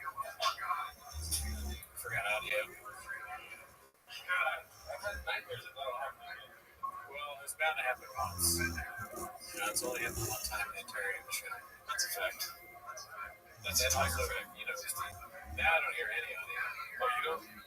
Everything's fucking up in this guy. No, you know. Okay. Yeah, I hear it back. It's Team's fault. Yeah, let's go, Daddy! That is so, but that isn't why they're here, though. No. Give me a second. I'm sorry. I'm all over the place here, too. Take your time, dude. This might be the best start to the show we've ever had. The fire producer. Oh, that's nice. Thank you, man, Lehman. Yes, thank you, man, Lehman. Let's see how many views we lost while doing that little segment there, dude. I mean, sadly, the audio won't stay fixed if there's not any Patreon memberships. Yeah, if people join the Patreon well.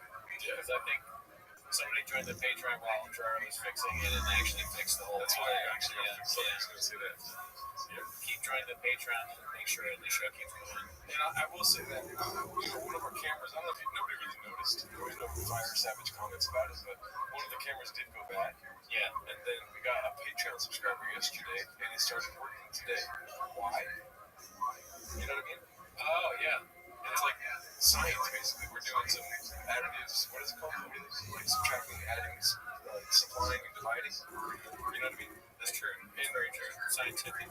It's not only Patreon says, but it's also subscribers on YouTube and likes on live videos, and also leaving negative comments is not good for us either. Yeah, only positive comments, tons of likes, Patreon subs, that kind of thing. It saves the day every time. But that's not what I do. No, they're here to watch 10 minutes of show. So start the timer, play a chick clip. Alright, so given the state that we only have one monitor now, it's going to be a rough show for me here, but it's fine, right? Don't kill me, we got it. Alright, so I did notice in Chang's recently that there's a lot of, you know that Wolverine meme of him looking at the picture in bed? Yeah, like the good times. Oh, yeah. So that's our first one for today. This one's posted by a guy with a rooster. It's called,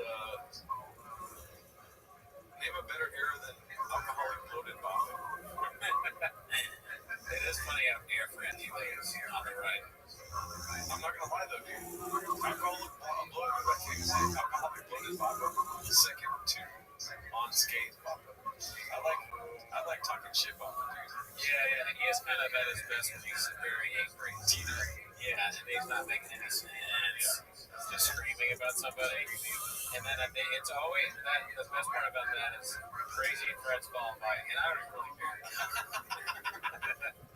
I'm gonna murder him, but it's not a big deal. But yeah, alcoholic papa kind of looks like a guy, maybe at a restaurant near a casino. He's been there for a while, drank too much. He's got the shirt. Yeah. He's really going for it hard. What era is the one on the left? He looks much better there. King and the Sting, Daddy. I can tell from the yellow and black. So he's young, making lots of money, happy. Theo. They're saying Addy diet. Which one is left or right? Addy diet.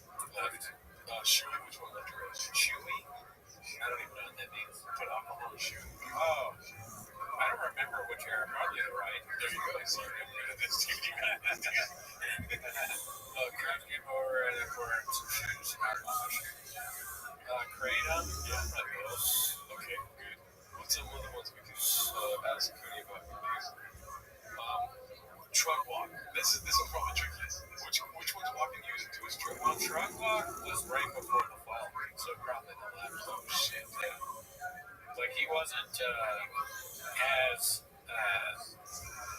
he hadn't reached the level of clown yet before that. That was a real nail in the coffin for any kind of pride, self-esteem, reputation. That was real snip shells. Huge reputation in the truck walk. Yeah. Wow, Cody doesn't know what a shoey is. I thought he was Irish. What about Happy Hippo? Which one do you think left or right? Happy Hippo. I love both. He's always talking products. Trick question, you got it. Left is e-bike papa. Somebody said e-bike. Oh, bike club? Bike club, big boy bike club? Yeah, man, I'm trying to get to left papa. I'm heading towards right papa. I got back from the doctor. The doctor said, you gained 10 pounds. And I go, oh, she said, and the doctor said, I got something to bread. This is like what you think you look like at the pizza place, but you actually look like at the pizza place. But what you think you look like when you're doing truck walk diaries, what you actually look like when you pop the trunk and there's pizza inside. What you think Katie Letterman sees. Wait, was there food in the hood of the car or in the trunk? That'd be so funny if there was his in the hood. Now it's in the trunk. Too much coffee cake. Yeah, this is what you think. Yeah, dude, I had too much coffee cake. I gotta stop. It's a bad look, dude. Before coffee cake, after coffee cake, During coffee cake. during coffee. Coffee cake, after. Yeah, shit, sick shit. Check's been slow, but shout out to Nick Bristol and building guitars always mission. Oh, that's true. Let's see here. Yeah, we saw that one. All right. Pop up before the podcast posted by Peter Gooch Sr. That's great. That's a good one. He took a meme and made it pop up. Yeah, some recipe for success right there. Success. What do you think about that? Left when you break the rules, when you break both wrists. Oh, fuck. You have more hair in the hair. This is Blue Scorpion Mafia. It's like a mafia enforcer. He does look like something like this alternate universe Tony Soprano. Yeah. Waking up right after he's got the newspaper he's out of his robe. He's got back games, a set that Centrio. He's about to get hurt. He just got back from the big maybe late at night. Let's see here.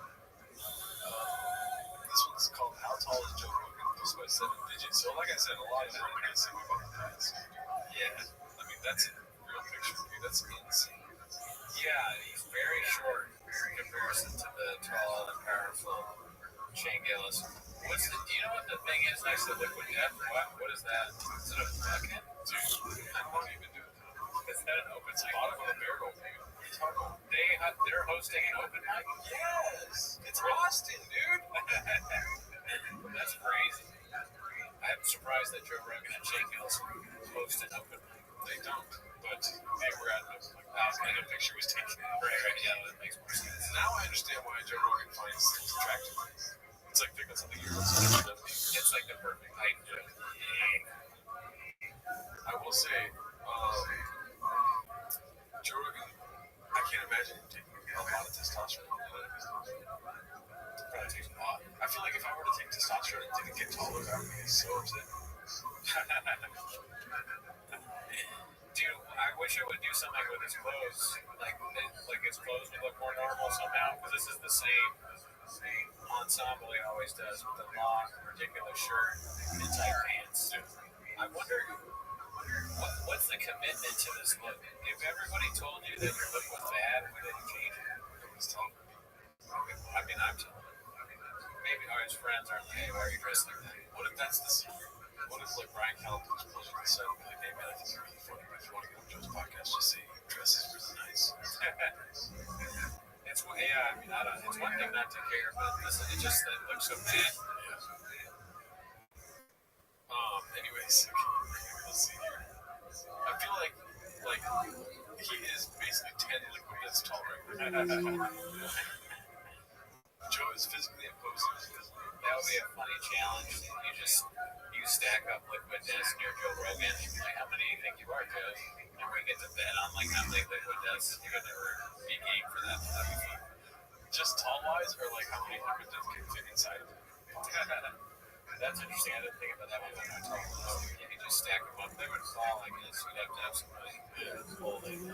Yeah, or maybe they will. You only stack like 10. Oh, it's so funny. Yeah, there's so little. You get to 3 and it's awkward because it's the same size. All right, yeah, I better put some more on.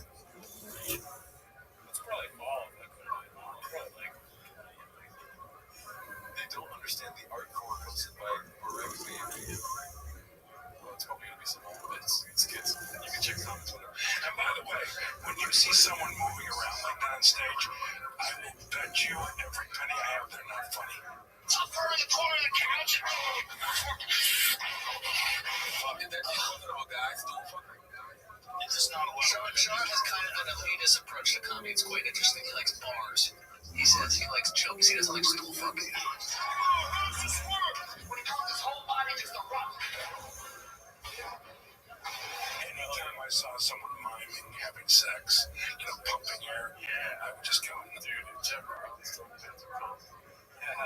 That's low. Yeah, like, fuck you, Jeff. That was years ago. And all he did was go, sometimes it's okay. He didn't defend himself. And we didn't know then, but we know now. Joe will only stick up for himself when it comes to his weird. Elephant Graveyard, no chance. Jeff Garland, it's okay. Us, doesn't even think about us. Doesn't read the comments. Mark Maron's different. For some reason. He gets. I haven't seen that one. We watched that. Just not special. Okay. I don't remember. I mean, I've seen the clip, but if we actually watched this on the Patreon, probably. What is it from? Just the old days of Joe? Just some chick that recorded it. So when he filmed this, they're like, this guy's hilarious. It's been inspired me to start doing content. He doesn't want this on the internet. I can guarantee you that. It's not funny. No. It was just like, it was a sign of like, What if it's a bit where you have to mime pumping air?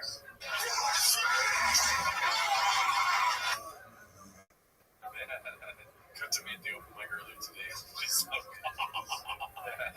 Stool fucking, if it's the right bit, can be funny. Really, it has to be a real comic with a real reason to fuck that stool. There has to be something to it. Why do you do that? It looks dumb, right? This is just video game. That's all. So that's the same. Yeah, so we saw that on the page. Oh, wow. I don't even remember that. I wish I had my memory. Doesn't he kind of look like Dave Matthews there? I don't know what Dave Matthews is. Oh, okay. Like that. Oh, you guys be like Marco Antonio and It's gotta be a bit. pumping air? Yeah, but I mean, like, it's kind of screwing pumping. some bits. But who doesn't know what that looks like when you need to pump? Maybe there's a reason. It's gonna be something. What do you think is the worst his stool humping bits? Because I know clearly. I think the screaming, you're going to say the kid in general. Yeah. But that's not literally humping the stool. He's just like, it's like straddling this. This is why I knew what you're going to say. It's not really humping the stool. He's a gargoyle on top of the stool. No pumps. The sex gargoyle. Yes. And it's not even Caitlyn Jenner, really. And he's the Kardashians. But he's saying that they're like weird sex gargoyles that turned Caitlyn Jenner into what she is now, right? That kind of shit. But I will say the one where he's at the theater and he's doing that crazy. That's a pretty bad one, yeah. And the same special where he's like, is that the same one? Yeah. That one's just flagrant use of storm. Yeah, they're both bad. But I guess you're right. It's not really sex, but it's very close. It's straddling. Yeah, it's straddling the line. It's like you're imitating someone having a heart attack. I'm not that retarded! I'm fucking stupid! You love it, dude. I'm not laughing because it's funny. Yeah. I mean, it's so funny to have that online. That would be devastating to see of yourself. I'm pretty sure there's bad stand-up online, no question. But I don't know if I have something like that. Because he's so... When my bad stuff is like, I also feel like I know I'm doing bad. But that's like, he thinks that at the time he's done that. And it's just not even focused. I like taking 2 years for one special. And then 2 years later, he has 3 years. He's like, still looking at business special. He's like, these are the greatest defeats. I want to highlight this one. The final time a homie made an appearance on the show. We're talking about Jeff Garland. Oh, shit. So we got Jeff Garland fans. I guess so. Yeah, that means he got Kadoosh because he went too hard on the stool. Renee Baca, funny though. Renee Baca helps us still too, I think. Well, I think we talked about that on the pod where he says he brings people on stage and he says, how would you fuck this? Yes. Which is a reinvention, in my opinion, of the stool. I think it's funny. It's also funny because of how much it pisses off other comedians and open micers, where they're like, dude, you're stool humping. This guy fucking brings someone right. It's actually, they go, stool humping and crowd work. This guy does both in one. And it's like, it infuriates comedians to the point where it's very funny. It's called the leg. Oh, yeah. It's like, hey, do the leg. The dude gets on stage and does the stool. How would you fuck this stool? Like, I would never in a million years think of that. So, congratulations. We get some films in the chat. And most of the move around people are pushing it, just oversell shit by physicalizing what should be just funny the way you say it.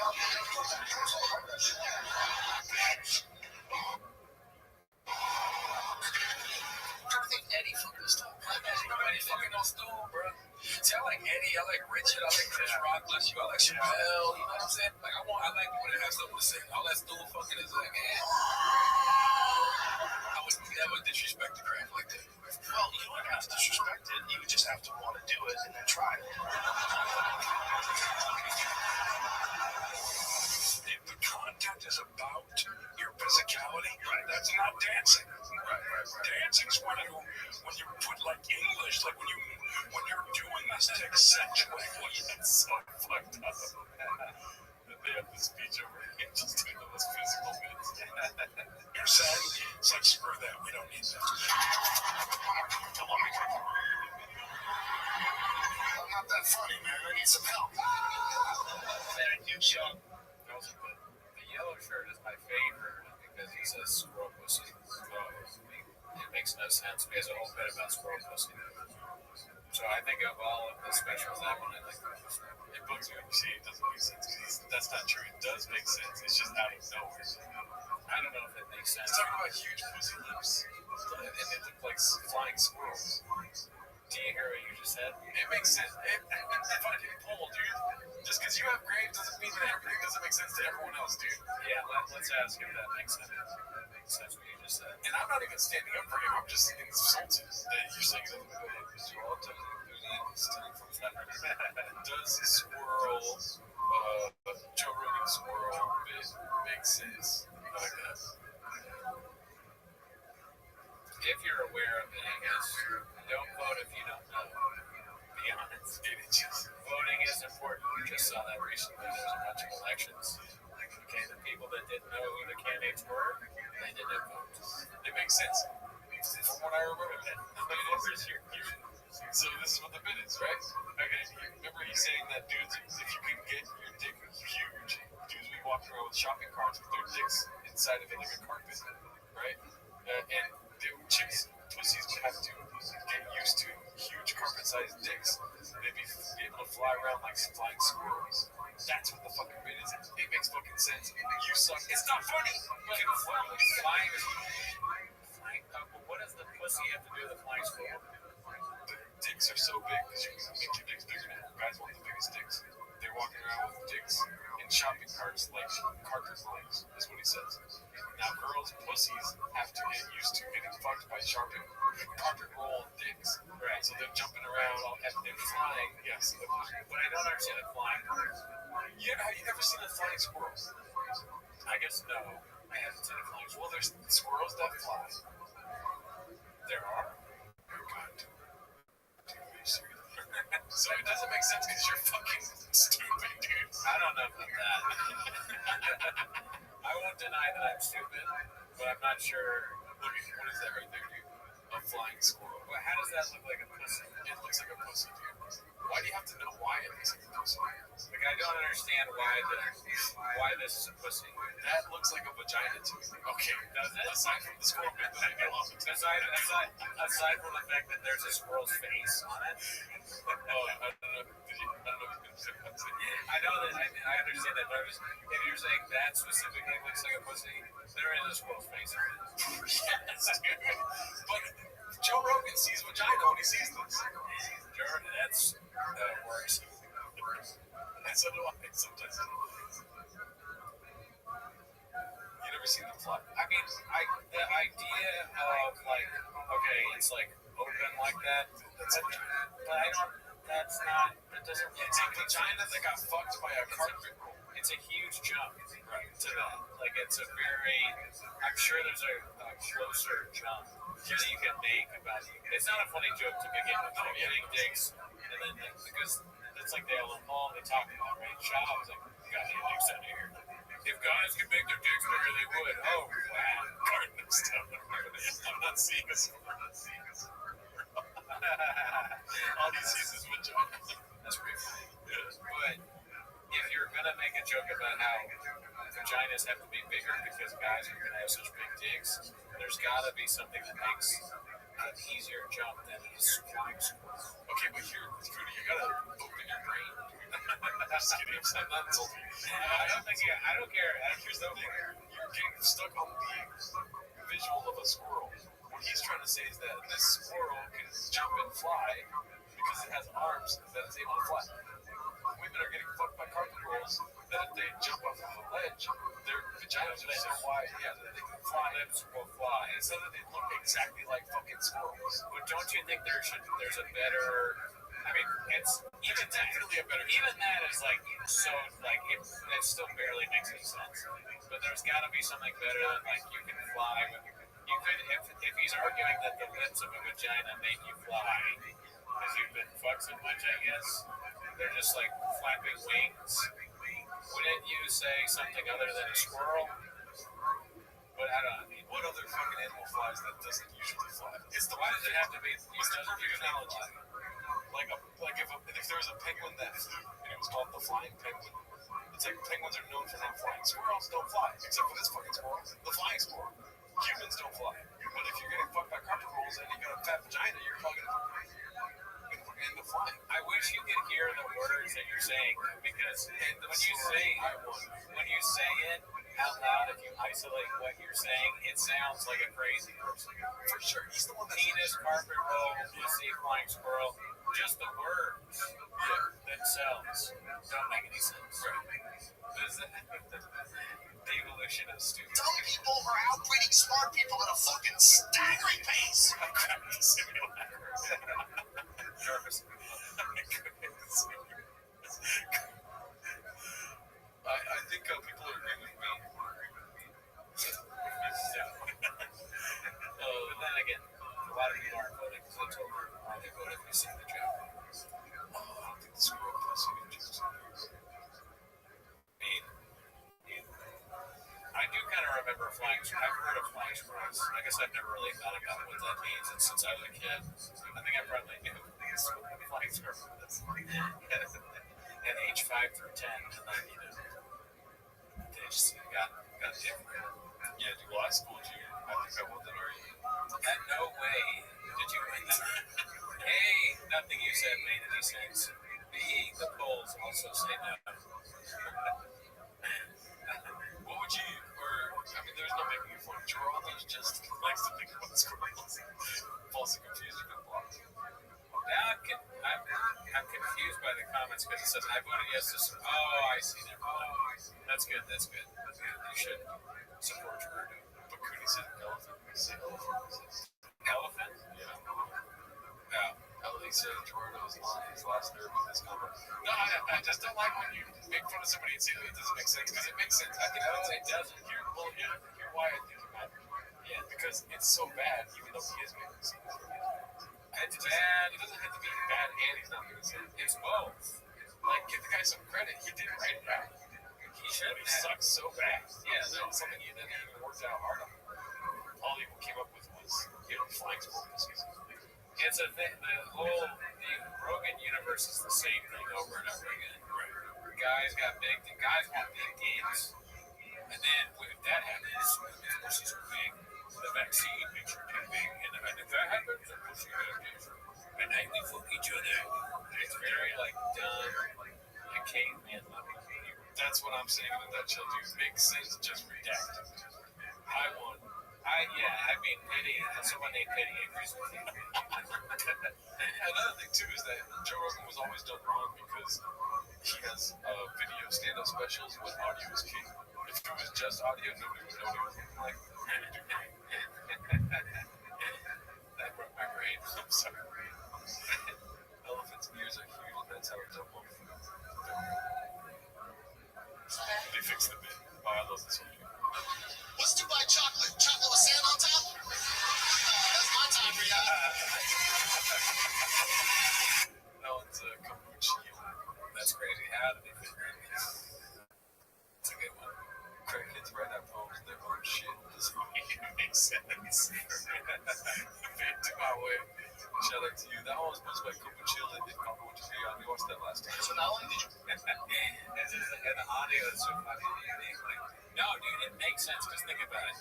Guys have big dicks, and then it's like a carpet roll. And then there's squirrels, and then they have they're flying. So it's like flying squirrel pussy. And then you're like, as if you win at the debate. I won. They got, and the prize this year's debate goes to Gerardo Alarcon for his slow-mo music. I feel like the guy in the Billy Madison movie where there was nothing yet. Nothing you said resembles everyone in this room is down with Rabbi or whatever it is. Jim Downey. I need to hire 90s actor to fuck squirrels. I was dying trying to get the hell of thing out there thanks to the host in the chat. I guess that does. It makes, honestly, this makes me worried now. It makes more sense to me now that Van Lehman has said the thing about elephant ears. So that makes me worry about myself. But I understand that. Like, maybe if it was elephant, but even that still wouldn't be funny. But I do remember Dumbo having ears. Dude, the access to my body I would give if I could find out the other analogies he tried to use in that video. Oh, yeah. And this is before ChatGPT. Yeah. Try that as well. What if he became way funnier now that ChatGPT? Oh, I guarantee he's using ChatGPT. That's special. There's probably some ChatGPT in that. Shout out to you guys. We'll cut up that card that's different. Let's see here. Let's see that last week. Oh, yeah. Look at that. Comedy Salon. Toronto. Somebody sent me a clip of a comedian making fun of Callan to his face. He was at a comedy club. I didn't watch the audio. I was doing something. I saw just the video of it, and he goes, "Hey, giraffe," and he's dancing in front of Callan, and Callan spits out. It's a challenge where Callan has water in his mouth, and if you make him laugh, he spits it out. I should have seen that first. But I watched it, and I disliked both Callan and the person who did the impersonation because it was too complimentary. You know, it should be shunning him. So now I don't like that comedian or Callan. Hey, I want to be like self-aware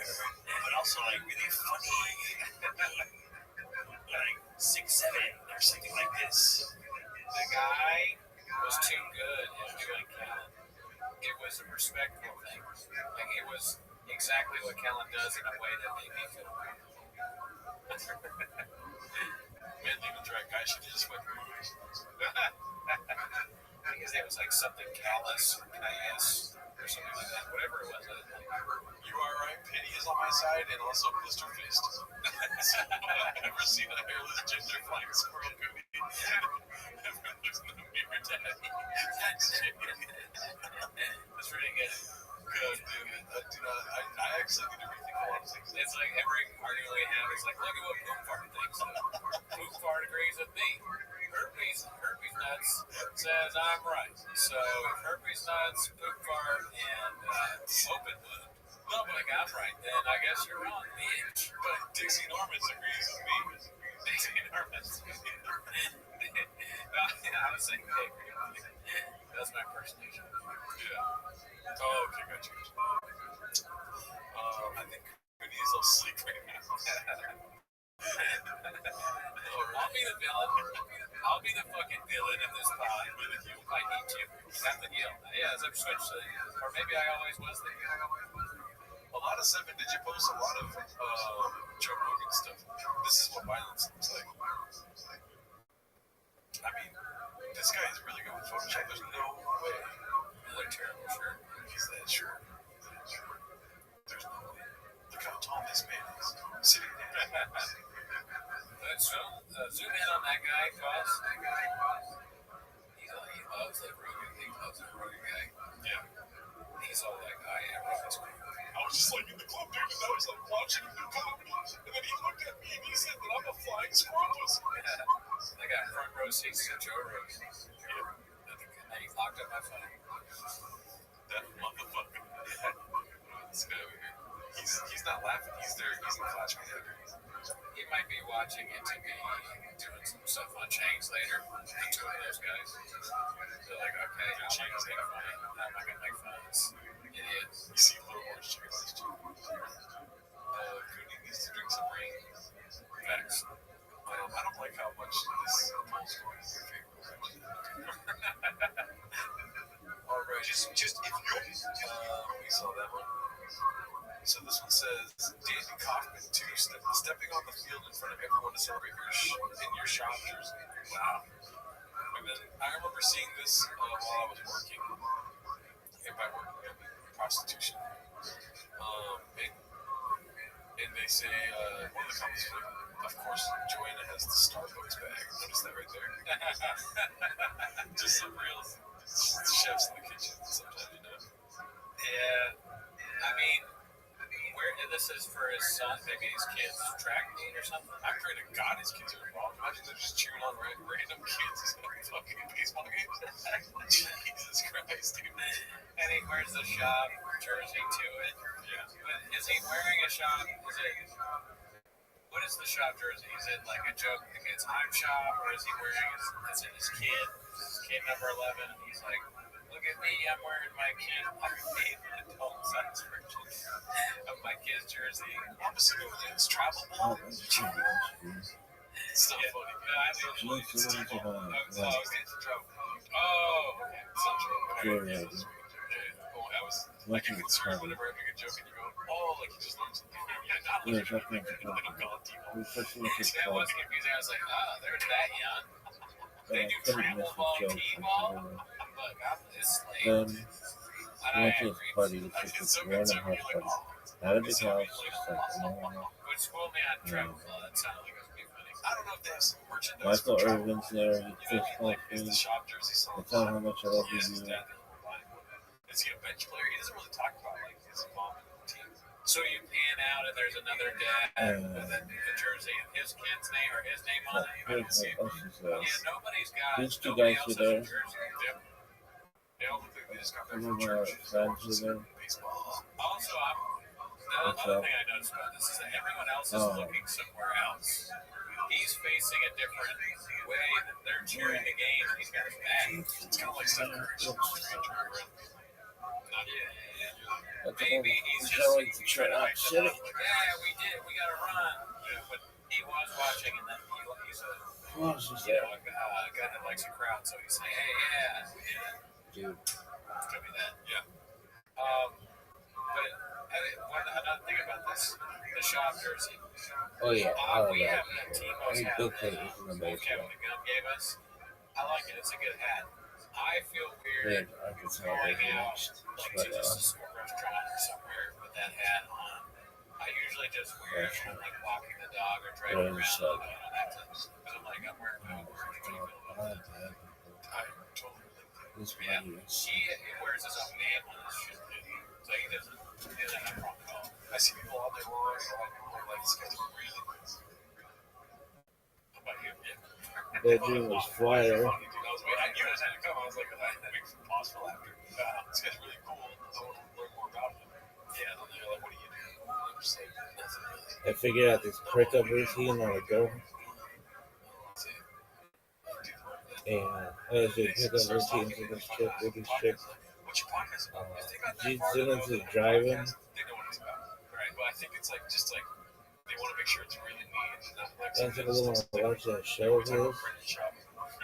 And I I just necessarily do that. When people ask me, I didn't tell him I thought it was I go always four fucked letters. Pay attention. TMOS. Figure it out. Finally.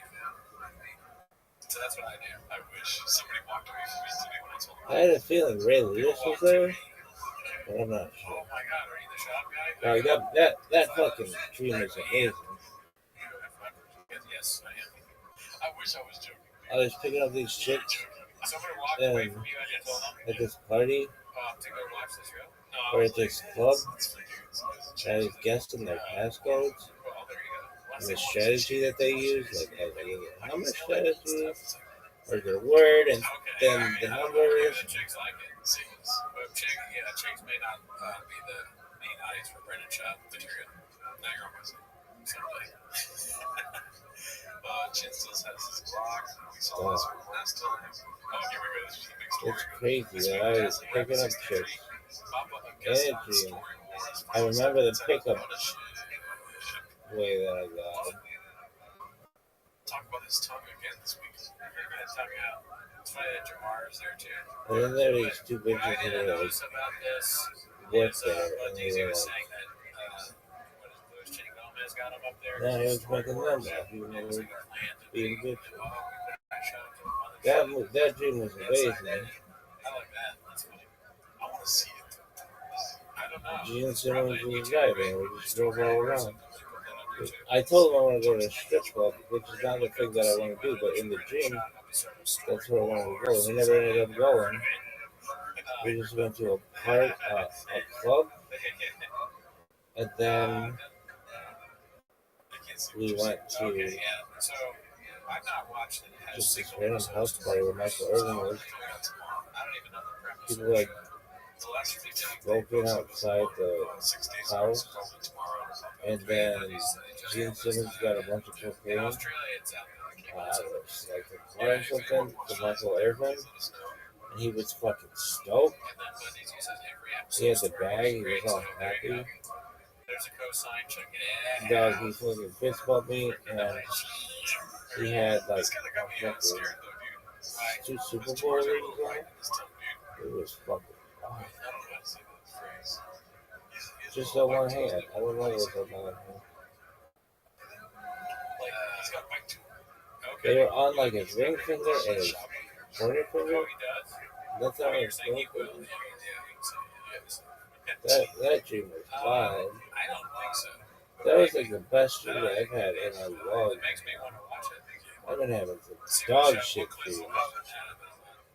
That one was tight as fuck. This is like your favorite baseball team making a trade you hate.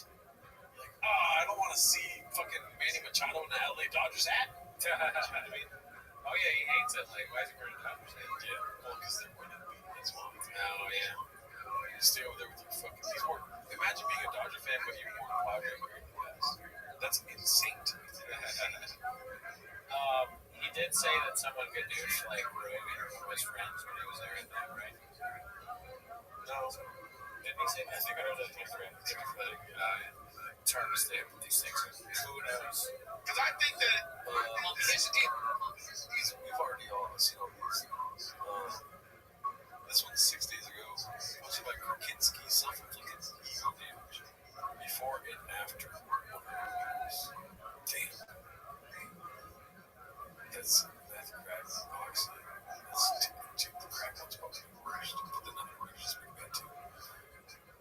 That's nuts. The one on the right is, I would definitely say don't post that to my friend or whoever took the big guy. It's but he posted it himself. I mean, when you're deep in that coffee can game, dude, this is what you end up looking like. You know what I mean? I have a pizza today myself, so I'll be quiet. This is what the taco truck salesman sees. The guy making tacos, this is what's waiting. I need 15 Al Pastor tacos. They look out. They see that. Everyone on the left is day 1 working at the taco shop, and then everyone on the right is like day 134 working at the taco shop. Like the city's going down. Oh, I'm saying like customers. Oh, yeah. I hate how sometimes the bits are just like a little off. I'm trying to say, and then Yeah. Let's see. Come, I think it was Coffee Crew. We saw that. Legends A. 6 Legends on stage 1. Shameless pleasure or something. Let's see. 8 days ago, don't you forget that shit. Posted on Peter Hughes. That's Daddy's number right there, dude. Wow. So funny that he wore it on. Oh, shit. Like Devil's Assistant, could that be Photoshopped? Yeah. Probably not. Yeah, because that's too, like, into the joke. Yeah. That's wild. That's funny. Funny that he has to think about that when he, because of the 1.1, he can't wear 11. Somebody, his friend, hey, you're sure you can wear 11. Your score on IMDb was 1.1. He's like, okay. That would be awesome if there's more homeless people in Texas. Not for us. Oh my God. Oh, the toilet. Oh, we saw this. We saw that. 2 days ago, Dana White's mom. Time to get one of the P's. Yeah, Rhonda's wrong. Rogan is an expert. I saw those clips. Yeah, that's what the ones you're referencing. He's calling for pressure and cover. Yeah. I could have sworn he said somewhere he was at the mothership and like comedian made fun of him. Maybe it's not the time. Oh, yeah. I know what you're talking about now. But that's not Story Wars. Someone else. But that's also like skits and bits, dude. It's like, he's just not a comedian. He's like, you're not allowed to make fun of each other, dude. We're going to try to do some fucking slimy things. We're going to, report differently on our IRS forms. And you can't tell anyone about it, dude. It's not funny. That is funny that he, not only is he the worst comedian of all time, but he also doesn't understand basic comedian. That's the whole thing. You make fun of each other. Yeah. They all make fun of each other. That's what they do, right? With the civilians, we don't work like. And now Shad is a civilian, so he doesn't get it either. That's a sad thing. I wish we had like he did. Oh yeah. Well, here's the thing. He's on Story Wars, right? He's on that now. That's getting your foot wet, hitting. That's putting your toes in the water of standing. Okay, because everybody on that stage is usually a standing view. No. You got it wrong. Sorry. Yeah. I mean, look, he's sitting next to Jamar and Matt Kusker. Okay, Mike Racine. That's very close to me. Yeah. That's about as close as you get without being on stage, walking around with a mic. This is your face after saying all that. See, I told you, dude. That's why I woke up. I was asleep for most of this. And I'm awake. You're probably pointing at the bird the boats. I agree with that. Definitely. Yeah, the Dodgers had it to piss you off. I don't know if you relate with that. It literally looks like my team traded for some player I don't want. What do you mean by that? Like, you know how Steve Nash came to the Lakers and only played like 3 games? Oh yeah, it's like, God, no, not now. He's old as fuck. Okay. You're not going to win a third championship now? Right. This is like, my team just made that straight all the time. Right. No, he was great. Rico Poppy, but I don't know what he's got now. I want to Photoshop a Dodgers hat on the Rogan and Ronda Rousey too, just to make it even more sad. It does feel weird. Please, no sports riffing, fellas. makes me want to do more. Well, we're talking about Shab here, who's a baseball coach, dude. Right, thanks. What are they zooming in on next? No, sorry, anyway. Before Sloja has her Starbucks. It is kind of funny. It's just a Starbucks bag. Like, why do you get that? Is that a gift? Like, how do you get a big Starbucks bag? Yeah, it is. Like, you know how it is. Like Sephora, they got the small, tiny bags. Or like Victoria's Secret, they got the tiny ones. Yeah. You know, but if you get a big bag from there, you know what I'm referencing? Okay. What's his name? Fucking Manuel. We did this on the Patreon. Oh, man. So, yeah, join the Patreon. I need to join the Patreon because I don't even remember that. Yeah, like, what did you buy at Starbucks that you needed? A fucking industrial size bag. Well, I think, so here's what I think about this since we're going to talk about the bag. I think she bought the bag. Sorry. They don't sell bags? There's no chance. That's a brown bag, dude. Is it brown? Yeah. It looks to me like it's one of those, like, Starbucks, like a, you know how Barnes & Noble has bags that you can get, and sometimes they might even give you that for that, but I think that they also sell them too. So I think that like, I bet you Starbucks, unless the Starbucks, like, why would they give you that? Oh, it's just that bag.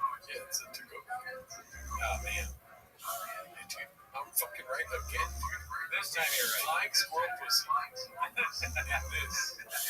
I'm a bag trip. No, they sell bags there. This is a very shop. Actually, you're wrong. No, I'm right. They sell bags. They have big Starbucks bags, and she's got. Or maybe she's just very nice, and she got coffee for everybody. Ever think about that? You fucking hater. I was gonna say that next. I do. I also do hate. They're circling in on this person that got coffee for everybody. Okay, and all you fucking homeless cats with weird profile pictures of, like you live in your mom's basement. Did you buy coffee for everybody in your son's basement? Fucking, I don't think so. I can't believe that I was there the whole time. Dude, I'll say you're wrong. I think I am. There's no chance you would buy stuff coffee from anyone else. Oh, okay. Like, she gets intersected at somewhere, she fucking crazy because she's buying coffee. Not a chance, daddy. I mean, look, the bag to the line. She's like, we get 3.5 cups on the side. That's what she says. 10 toes down, she bought coffee for that old man. That's why he's so happy. That's why everyone's cheering. Because he's like, yeah, I got coffee, everybody. And Sean's like, yeah. And they're like, ah. They don't care about baseball. There's no coffee in baseball. Why are you sweating? Let's see here. What else do we got? You can't make this up. Oh, yeah, we saw that. Did we see the comments last week? Totally real and organic comments on TFK shorts. These make me laugh every time. These are posted right beyond me. Dude, thank you for your creative energy. It's always been the fucking profile pictures, dude. It's just like a subreddit I want to join. Your channel has become a source of inspiration for me for interesting topics like quality execution. No chick that's like this talking like that. They're saying stuff like Savage Fire School in the back.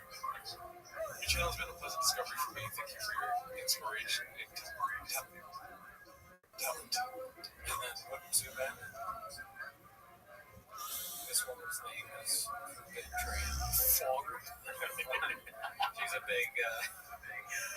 a big TFK fan. Fong Big Tran. I don't want to be racist, but does that mean that Chin's buying the box? Oh, because she's Asian? Yeah, I heard that. That's not an Asian thing. I can't really tell, to be honest. I wanted to do zoom in because I thought it would be obviously white, but to me that could be someone that could be. Oh my God, they're all. I'm just trying. Okay, now it's very clear. Swan Lin Tran. The other two are very clearly not Asian. Swan Lin Tran. And they're all in family. It's a bunch of sisters. Swan, Flong, and who's the other one? Swan, Flong, and who? Did you notice that they were all the same name at first? Maybe she goes by Kwon. I didn't notice the names, but I didn't notice that Trannon was the name. Trannon is it's a family of Vietnamese women that are fans of T-Fag. Damn, dude. Quan Quan and Fong are in the room watching T-Fag. Or it could be Min, Lin, and who? Maybe Ben is the name. Ben, Lin, and Quan. They watch together, dude. And that makes sense. They're a family because they all left comments together. So I think this is real. All at the same time. You know, that's cute. That's cute. English as a second language, so maybe a little bit of ChatGPT used to write. But cool. Good for them. Glad that T-Fag is popping up in Ho Chi Minh City.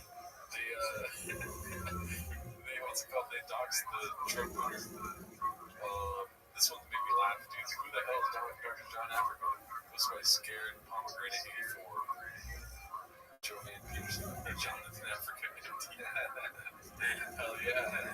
I wish I had thought of that. That's a good one. I fucking wish I had photoshopped that. Is this Photoshop? Really? I think so. Or he's just new. But dude, can you imagine you're at a doctor's office and you saw that in a heart laugh? And that guy, I guarantee you at least one patient has asked him, so do you know Shop? But I would. Let me see if I can look up his name. If he's a board certified doctor, Jonathan Africa. Cooney hates that. Come on. Jonathan Africa. Sutter Health. He's Asian. I didn't expect that. Wait. Scroll up to the top link. Sutter Health. He's a fat doctor. Oh shit, he'll knock you out real fast, dude. Jonathan Africa fat. Who the hell is John Africa? It should have been the post. Pediatric gastroenterology. Maybe you're not allowed to post a person's face, the wrong person. Give their full name. Yeah. Jonathan A. Africa fat. That is pretty funny. Man, Lehman is right. He looks more like Rabbi. Oh yeah, Jamal Africa. Let's see here. Is Brenda just boring now? I did read this before.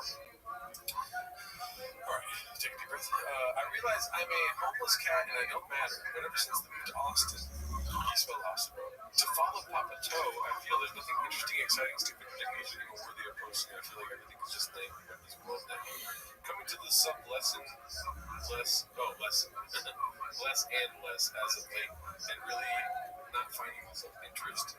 No comedy, no shop builds, no more chin fishing, no more truck walks, no more slap work, or manufactured viral things, no hanging with the boys, no friends, not even baseball dads or new neighbors, no whiskey, no drinking crisp Calabasas mornings, no more trendy ducks, no new grift, not even church or Christian Brenda, no intelligent MMA takes, just boring shit. We've been saying it's the end about 50 times now, and the end never comes. It's just a long, drawn-out process. Stuck in purgatory somewhere with a slow death that never dies. I don't know how many chicks I've fucked, but I definitely think I've never flipped any trucks. I don't have tattoos of my kids and zombies in my forearms. I don't ramble on about nonsensical topics that I don't know anything about. At the end of the day, I know I do not matter. And yes, that's my takeaway from these Dope Fest podcasts. Well, I mean, I think that we should try and do those things. You know, like find out how to flip a trip, get tattoos of chompies, ramble on about nonsense. I talked about a Starbucks bag for a minute. It was wrong. And I ended up being wrong at the end. And guess what? I was right. Giraffe. You know, I think sometimes you gotta do this stuff. You gotta fucking make a vlog when you get to it.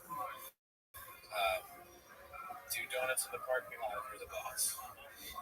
If somebody pisses you off, you try to kill them, then they go, I'm not that mad. And if somebody talks shit on your boy, you call them a cuck. Yeah, don't ever let someone talk shit about your friend Not even like if it's comedian, if it's a show where it's the roast battle. If it's like a roast battle, dude, roasting my friend, you're off the show, right? So that's my takeaway. I'm done. You fell secure. Let's see. This summer that ruined me. Aerosmith song, I Don't Want to Miss a Thing. 1950 soul version. Looks like French or BTO. This summer that has ruined me. Oh yeah, I've seen that one. Yeah. It's crazy how much it looks like. Tinto's down. Let's see here. Papa responds to Ron and finally, it's recent stuff. Jamie Cochran to posting this one. I was wrong, and you know what? I was right. Let's see here. You don't get much. Why? Kentucky. Good question. It also looks like toilet paper. That's tight. Dude, license plate toilet paper is not a bad idea. I like that. Wipe your ass with Kentucky. Yeah. Because you don't like Kentucky. Because I hate Jack Harlow. This is Kentucky. From this, when it's just her speaking at Bert, who's a casual fan, he's going, I think that makes sense. You know, it's one of the problems we have in mixed martial arts. Is this is no different than not Netanyahu going to the Now Boys. Big platform. So confusing. He says not Netanyahu. Oh yeah, absolutely. But like hearing it, like if I was listening to this, I don't know what he's saying because he said not Netanyahu, but Netanyahu has been on Jill Boy's podcast. Oh man, can you imagine Brendan Shaw talking to ChatGPT? No. They have to bend ChatGPT would be like, actually, that's a good point. They told me that man. The AI goes, oh yeah, I didn't think of that. You might be. They have to say that so much for Shaw. And Shaw would be like, no, they like ChatGPT. I was ready to time. Dude, I'm so much smarter than ChatGPT. Now boys are great. Not gonna get much pushback. I don't know if those guys are up to date on the political climate when it comes to that. He also uses nicknames. I think he was saying not gonna give any more pushback to Netanyahu. He's saying not gonna get a lot of pushback. Okay, am I redacted? Play it again. Martial arts is, this is no different than not Netanyahu going with the Now Boys. Big platform, Now Boys are great. Not gonna get much pushback. I don't know if those guys are up to date on the political climate when it comes to that stuff. He's not Netanyahu. I was right about this quote. He's a fan of an audience. It's infuriating that she doesn't make the video. He's the worst producer. Yeah, that's everything. That's interesting. Pause it. Here's the other thing I don't get.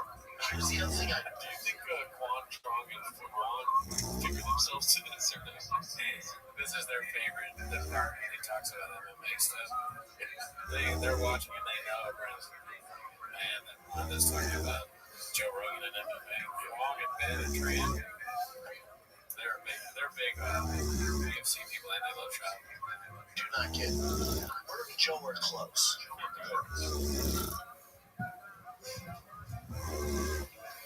Other podcasters have, especially in the comedy world, have other comics on, and those hosts are close with Rogan.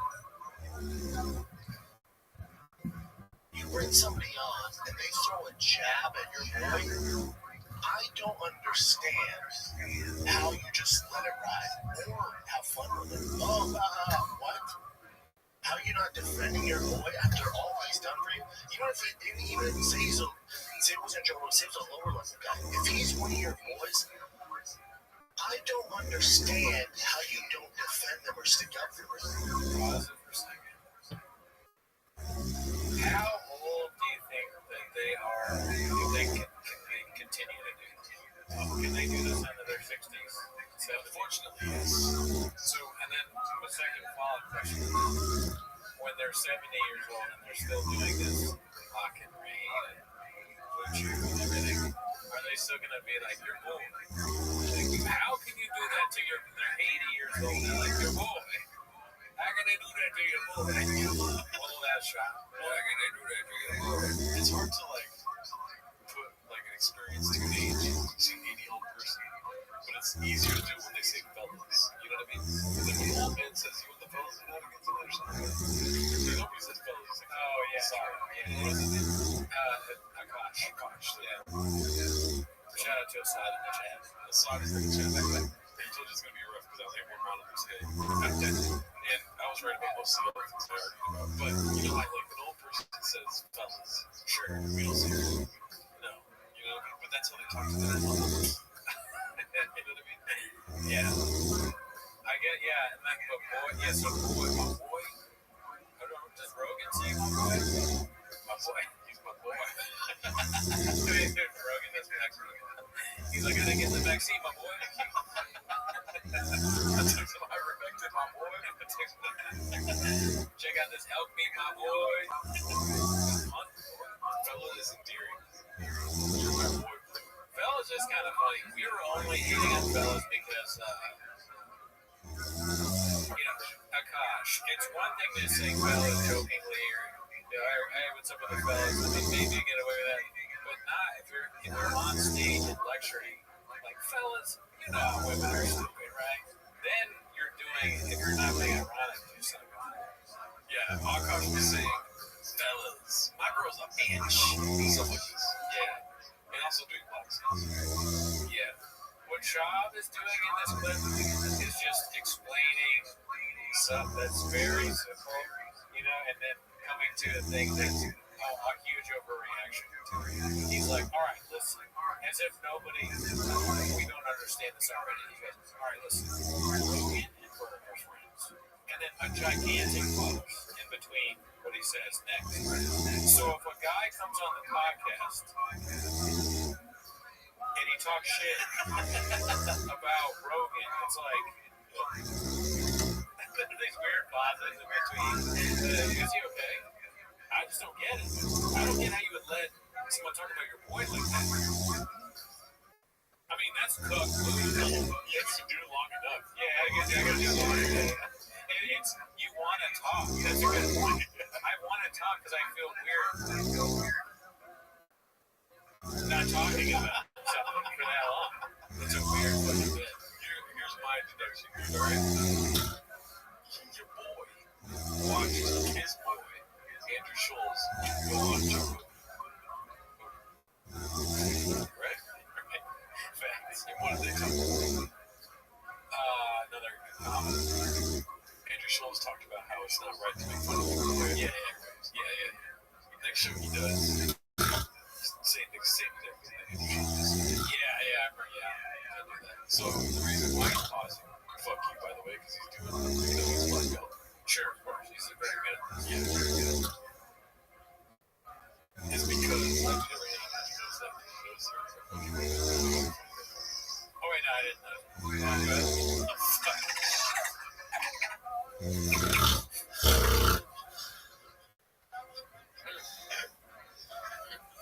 The dolphin is stimming. I would have laughed just sitting at it now. Dolphins, man!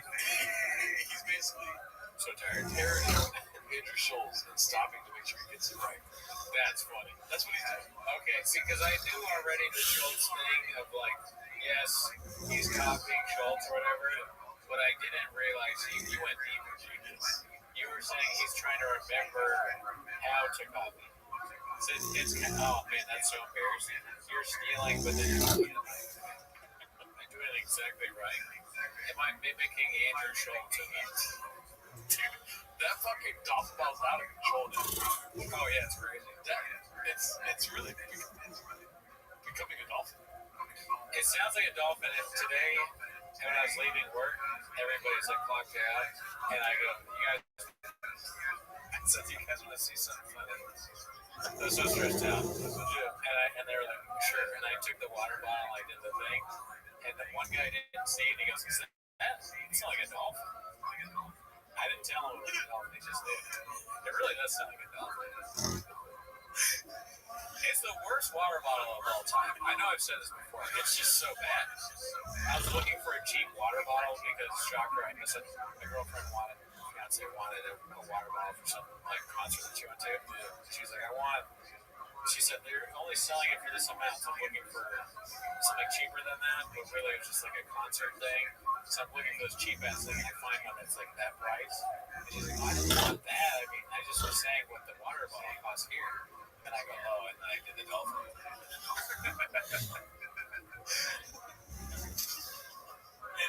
I know it's not made to tip up Italicizer because Gerardo told me that after I bought it.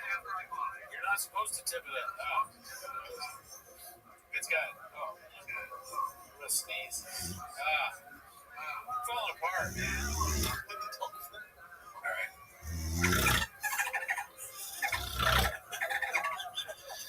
Dude, I could be on that show. Remember Flipper, dude? I'm gonna age myself. Remember Flipper? You know Flipper? Oh. Flipper was a classic show about a dolphin that saves people. Okay, I remember that. I was too lost in the bit where there's another guy that does a dolphin ball. Flipper, look over there! British Shop is his hamstring is broken. Torn.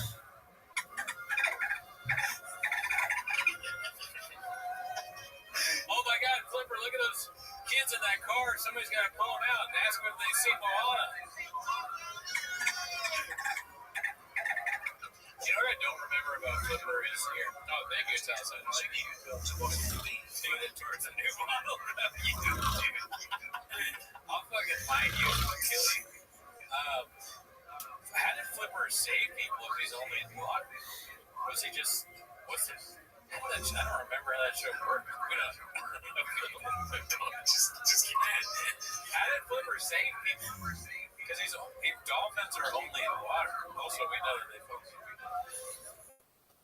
Flipper, and this is, what's even more crazy of it is that I can't believe I've never thought about Flipper and Flapper. And the other day in Hollywood, ever heard of it? I was driving down the street, and there's a new, I don't know if it's new, there's a restaurant called Flipper's, and it's a pancake. Oh my God, pancakes. It's a summertime affair. Oh yes, the second time Sandy's been sent to spend the summer with someone, but there are a few problems. Right now, they say you can choose your friends, can't choose your relatives. The accommodations of life. Yeah, that's the guy from Music. No, I guess it's not crocodile. The food is unusual. You want your spaghetti ass with or without? Without what? And there's not a friend in sight. There's gotta be some mistake. You cannot be my uncle. Until today.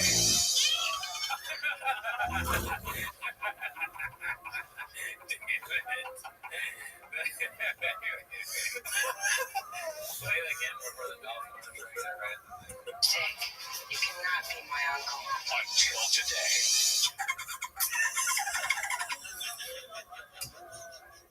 That's what Elijah would heard. Dolphins are cool, man. I don't think they fuck people like they do. I like dolphins. I think dolphins are chill. If I can swim, I can swim. Look, I can swim. I can swim.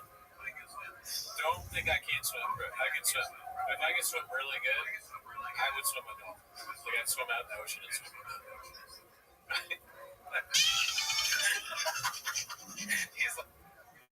He's laughing at me like, this motherfucker can't swim.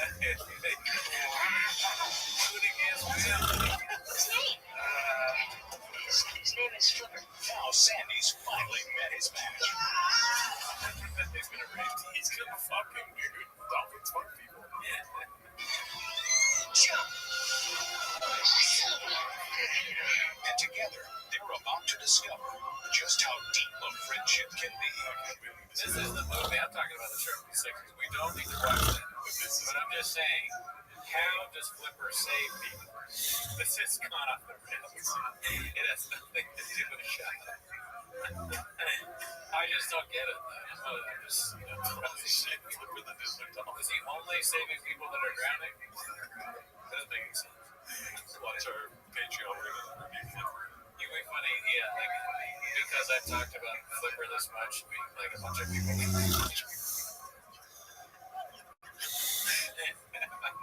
My picture says cancel reason Flipper time.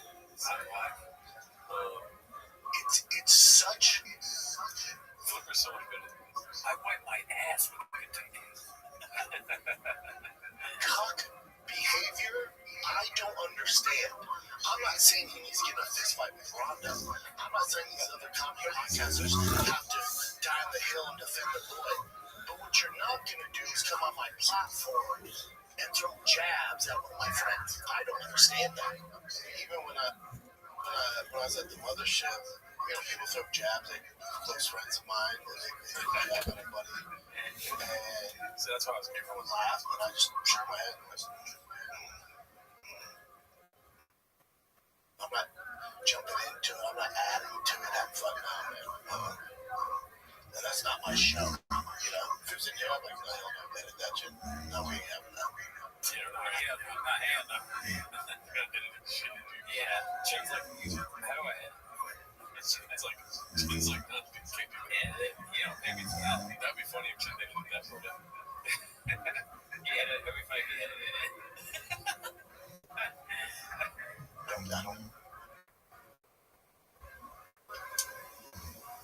I don't give a fuck. If I came out and go and show my rape with a certain friend of mine, I don't give a fuck. That would be two great views. Not what I do. I don't give a fuck.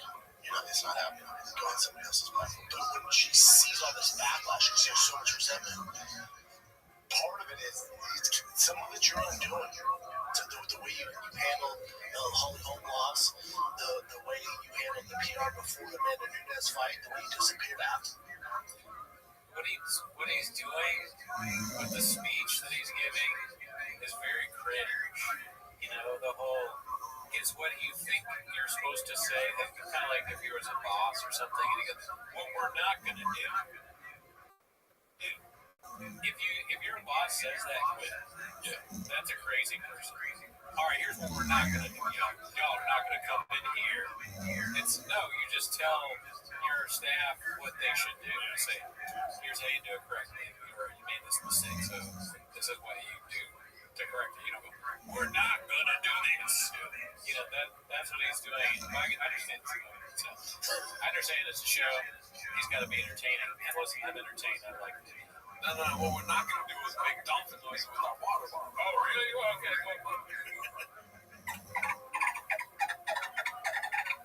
You're getting way too good at it out there. You go home and practice, you tell them. This should be the show right here. We're doing a dolphin show. That's the next one. 10 minutes of dolphin. 10 minutes of fucking minutes. I'll get you one. Maybe I should get you a water bottle that sounds like a different You're just very redacted. I want that bottle now. The sign that says, yeah, you should get this one. At least good hydrated. Jokes on you. Yeah, just look at this water. I did not have enough water. Mine kind of makes a dolphin wild noise, but it sounds like a drunk dolphin. What does that sound like? It's like maybe someone peeing. Like what we did. It sounds like a pee. It's like a bong. Or a bong. You just have a lot of guys pee. Let's see what's You try explaining to them. You like to go in the bathroom and watch fellows pee. Bean dipping beanie dropping facts on liberals posted by Andy Kaufman 2. Bond for sure missing the secret says he was squirrel. Flushing toilet. Watch yourself fall asleep if you just watch it. Flushing toilet and this kind of stuff. Yeah. See? Flushing toilet, guy peeing, right? In school, all you learned was elemental pee. You like to go in the bathroom and watch fellows pee. That was an Eddie Millen I was saying. If you try explaining to a liberal that slavery was wrong, we all hate that, we all agree. Did you also know that slaves were entitled to work extra shifts to make money? Some slaves were paid, and not all slaves worked in fields. They'll call you a racist white supremacist. I'm not praising it, I'm telling you about the history. His wife, Sabrina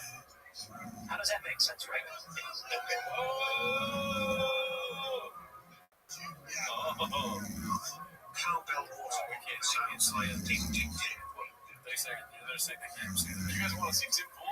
Okay. I was trying to Show us the pro-slavery guy now. Hey, producer guy, hey, Gordo. Wasn't it only like 3 to 6% of actual people that own slaves? Oh, yeah. Yeah, the people think it was like 100%. Everyone had it. It's like less than 3% actually. Yeah, it's terrible. Later on, we got the great Tim Pool on. Timmy and us go on for about 2 hours. So hopefully you enjoy the podcast as of now. If you want the full 2-hour interview with Tim Pool, head on over to the Patreon. I know. I think we watched it before, but I don't. You don't disagree? Yeah, I mean, listen, they were spitting facts, obviously. But I didn't realize the absurdity of him suggesting that people think everyone had slaves. I know that's an exaggeration, but it is kind of funny that people think everyone. I think it's funny for somebody to think that. Yeah, be like, whoa, dude, in 1700, every single person had a slave. Just think about that mathematically. It doesn't make any sense. Yeah, because people need to be slaves in order to be like, what? There has to be people being slaves, so it has to be 50%. Mathematically, think about it. I mean, this is, tell me if I'm wrong. I'm going to be a numbers guy. If everyone had a slave, then the majority population would not be anywhere near what it is. Because that would mean that everyone, like multiple slaves, that would mean that wouldn't make any sense. Yeah, but it's not fun. Back to the double.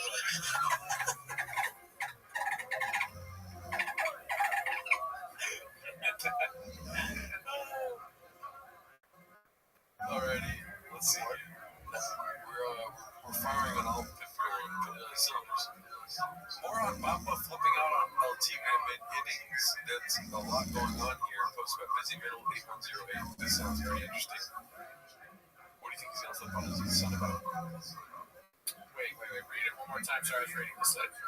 Oh, he's flipping out about his son middle of the game. Oh, maybe he got struck out by a fat kid. But yeah, so he's in a slump, and I kept saying, Otani was in a slump, Ben's he's all in a fucking slump. Will Smith was in a slump. Fucking Max Muncy's in a slump. I'm just listing out slumps on slumps on slumps. Yeah, finally. He's literally 1 for 27 with him. He's horrible. But it's all good. His glove's good. So I'm guilty on it. And I'm just dealing with a lot, dude. I took it out of Tiger from this team. I royally fucked up. I royally fucked up. I royally fucked up. I'm being team baseball fan. Tiger be shaking again. Intro flip. Baseball. No, listen to this. Like, don't talk. That's not true. Like, what do you mean? I'm not like the overbearing. You're hiding in the bushes. I heard you tell that story on the story. This was very funny. Oh yeah, but no, I'm not like shouting at T for But this is usually I don't say anything to T because you said no dad has ever said something where it's improved the kid's fucking game. I know this. I know how dads are saying where it's improved the kid's game. No, you are totally bringing attention to me. You put more pressure on me. So I just stay quiet. I don't say shit. And then T, his back's been off in 12, so I'm trying to get him it down. I'm dealing with the pressure from Billy, which we'll get to. I have all this shit going on, and then he dropped his pop fly, which is a routine pop fly, and then he didn't hustle. He walked to the ball, and there you go. And now, hey, I got my pitch. Well, now I'm going to say something. Now, it ain't about me. He can't stroke. That's so disgusting. There you go.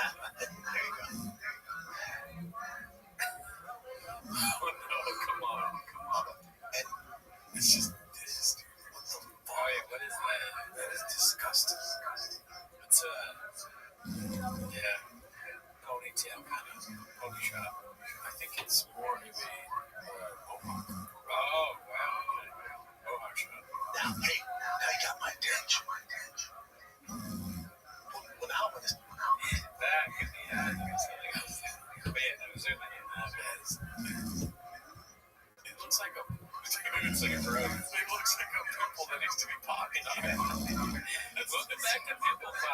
Shut.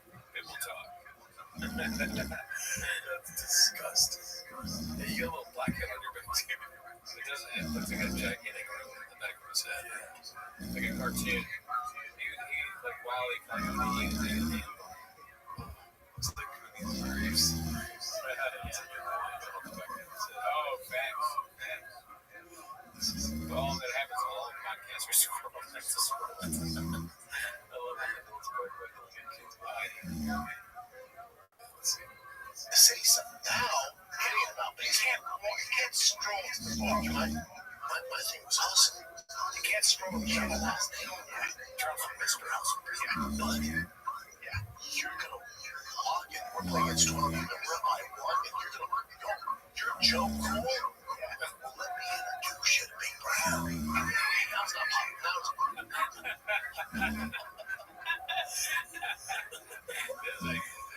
Maybe not even ironically, but it might just be very funny. I want one of my friends to say that about their kid. They get mad at their kid. Oh, let me introduce you to Big Brown. Up here, Joe Cool. What? You said that? That's awesome. To kids? Oh, my bad, you're Joe Cool today, huh? It's too good to You're Joe Cool. No cool? I want to say it. Oh, I didn't know you guys were Joe Cool. Okay. Let me introduce you to Big Brown. Let me introduce you to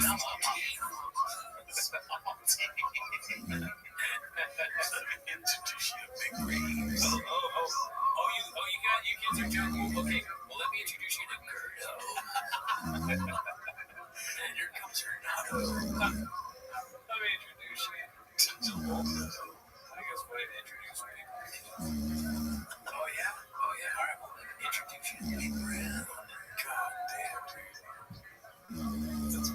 That's terrifying. I'm going to be a baseball coach, you know. This is like a part of a documentary after M-words and S-words himself. Yeah, his whole family. Definitely. Yeah, it's like, what turned out to be whatever the fuck.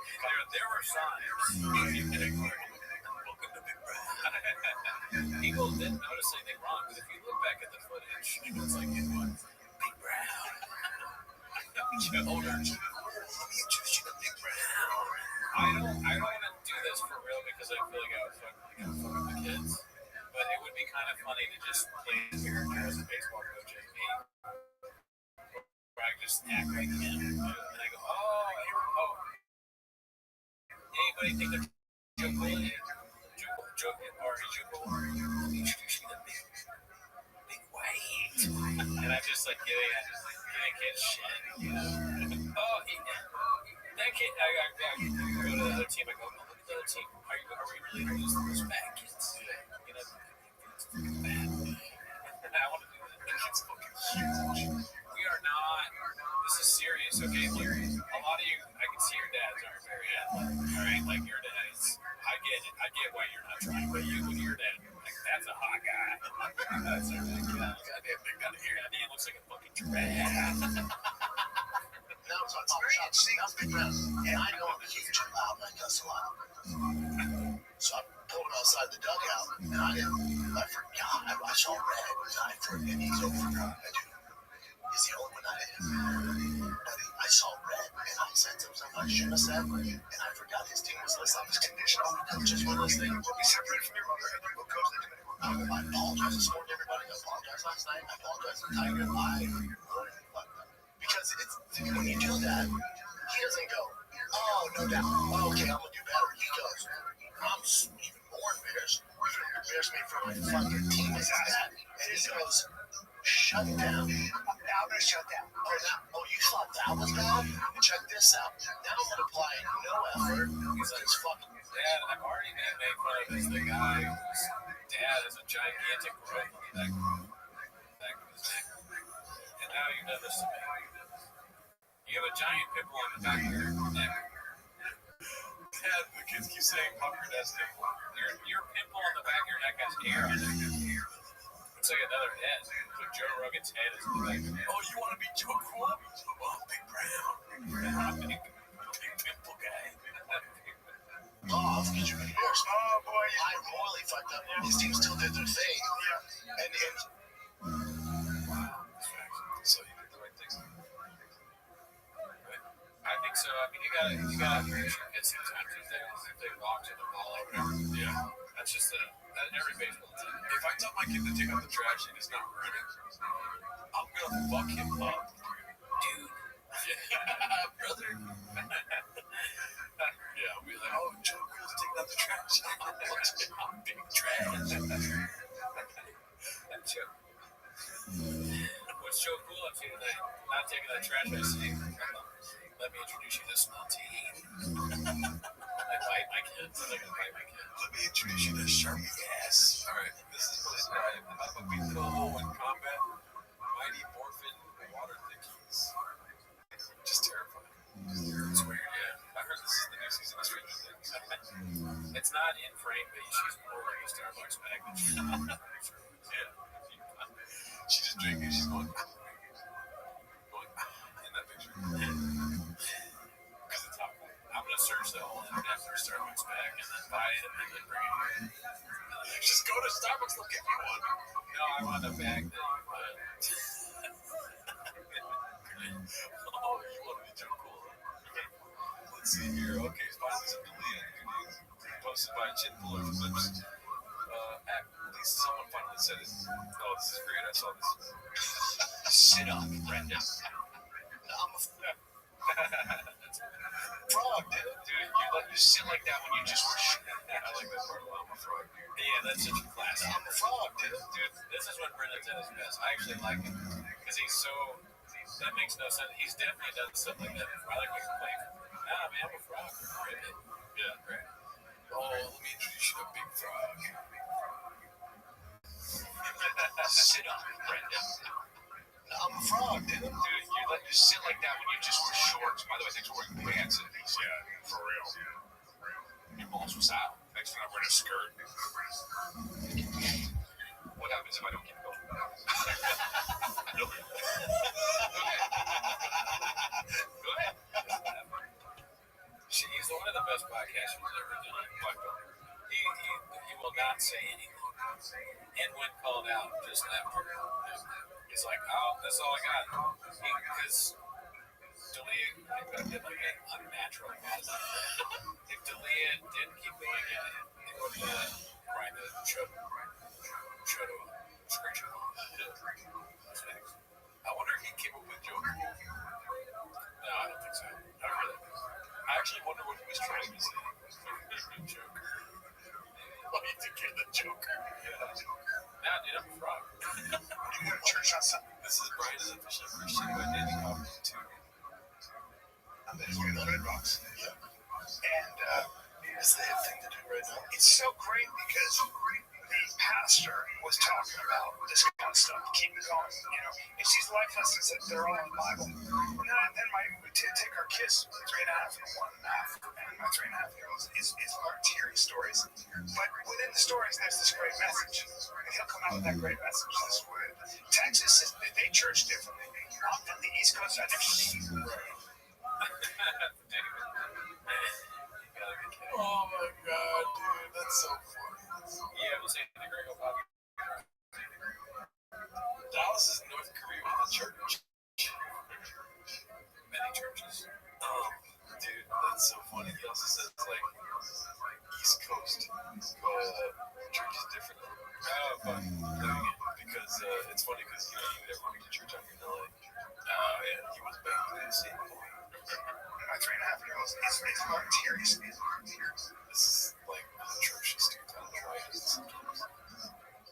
When you go to church on Sundays, we go to Red Rocks. And kids, 3.5 and 1.5, and my 3.5-year-old is learned hearing stories. But within the stories, there's this great message. And he'll come out with that great message. Texas, they church differently.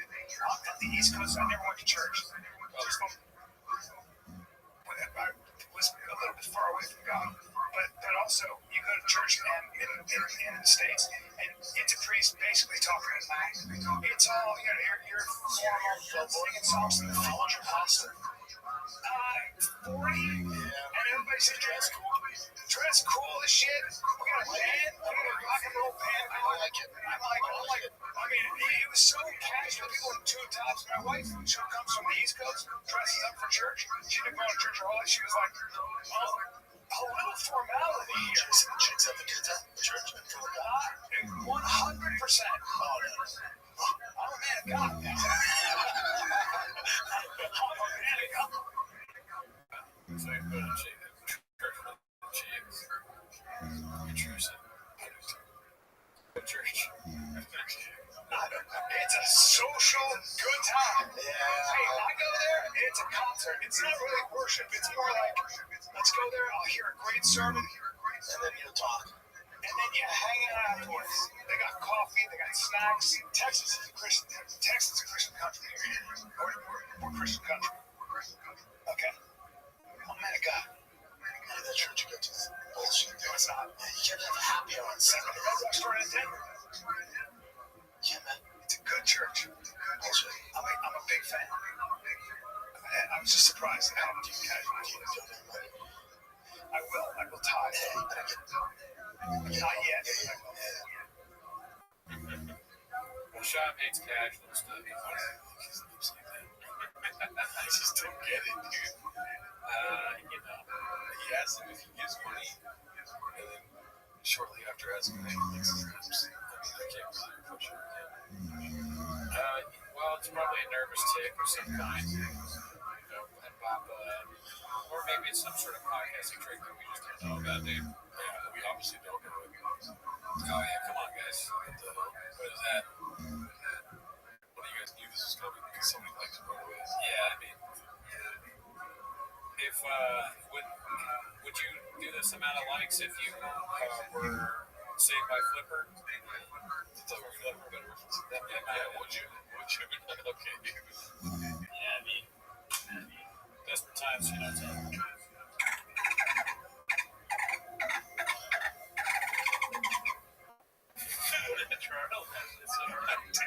kind of thirsty. I haven't had enough water today. I'm dehydrated. Oh, man, we got 5 likes for you.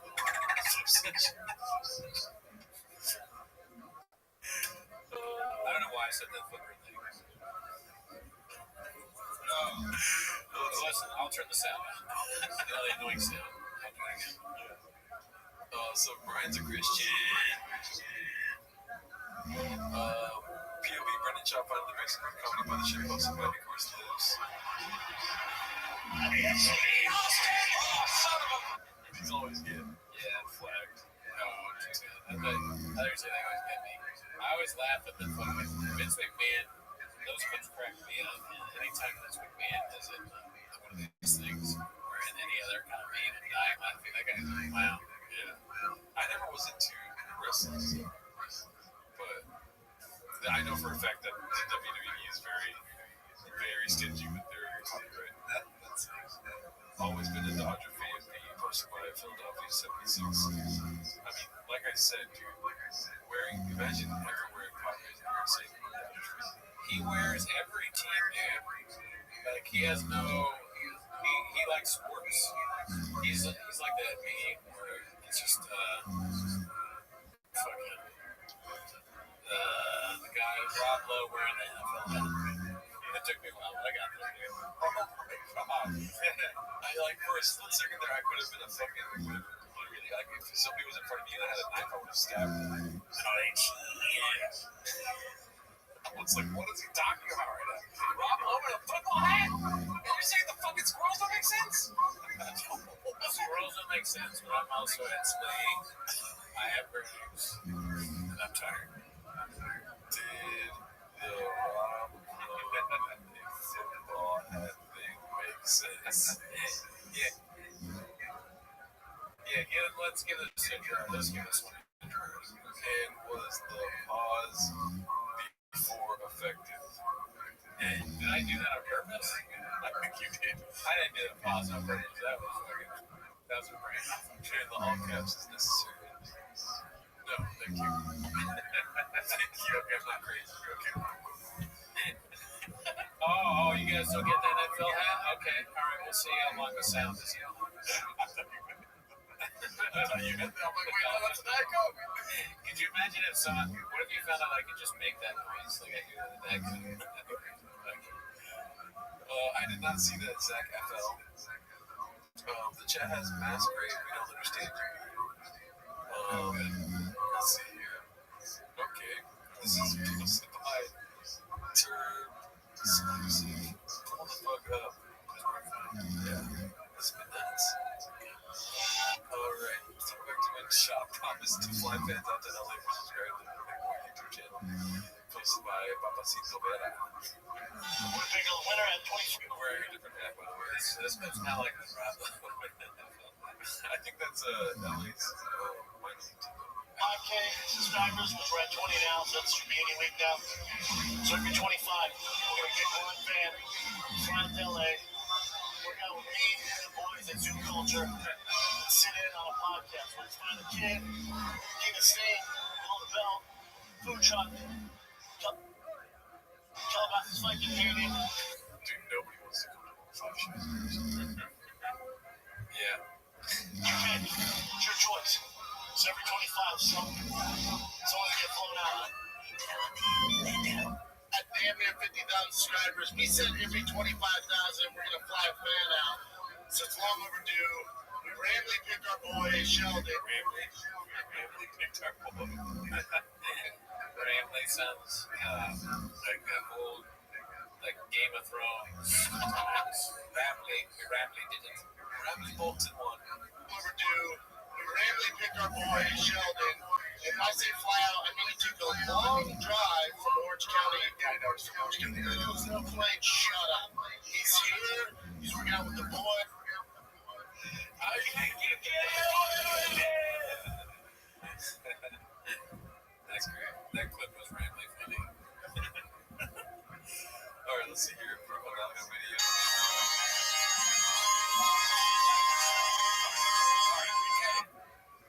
Whitney Cummings deleted her response to the VI Comedy Festival in Houston. This is a segment that was cut out of a podcast posted by Dan President Me. I think we watched this on one of our shows. We have like 15 shows. That's where I did start talking about the VI Comedy Festival.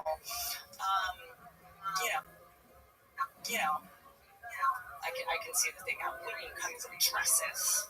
That masterful. You know what? I don't think I need a dress and you guys have it all figured out. I think you guys got it.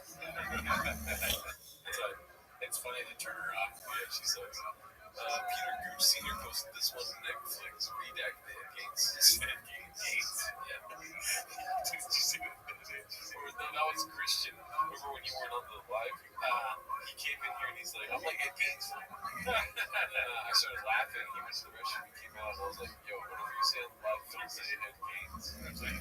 And then he started off with that. He's like, I said Ed Gates. And this one told me Ed Gates.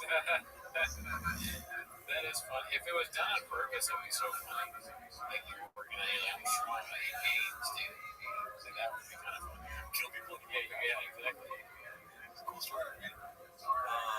This was posted today. Rogan specialist still on the wall of fame, apparently. Or if you saw like a murderer and he was really strong on the news, you know, it was Ed Gates. There you go, you got that saved it. I'll put the first one down. Dazzling Rabbit 633 posted this one. I don't know if you caught what I just said right now, but the special still on the wall of fame. That's right. Weird. That's right.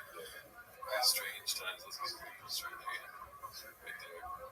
That one. Remember, I don't know. Do you remember do you follow? Are you following what's happening? No. Elephant Graveyard's videos where he's like, you know, they have a wall of fame, all the best specials. For some reason, Joe Rogan puts them there.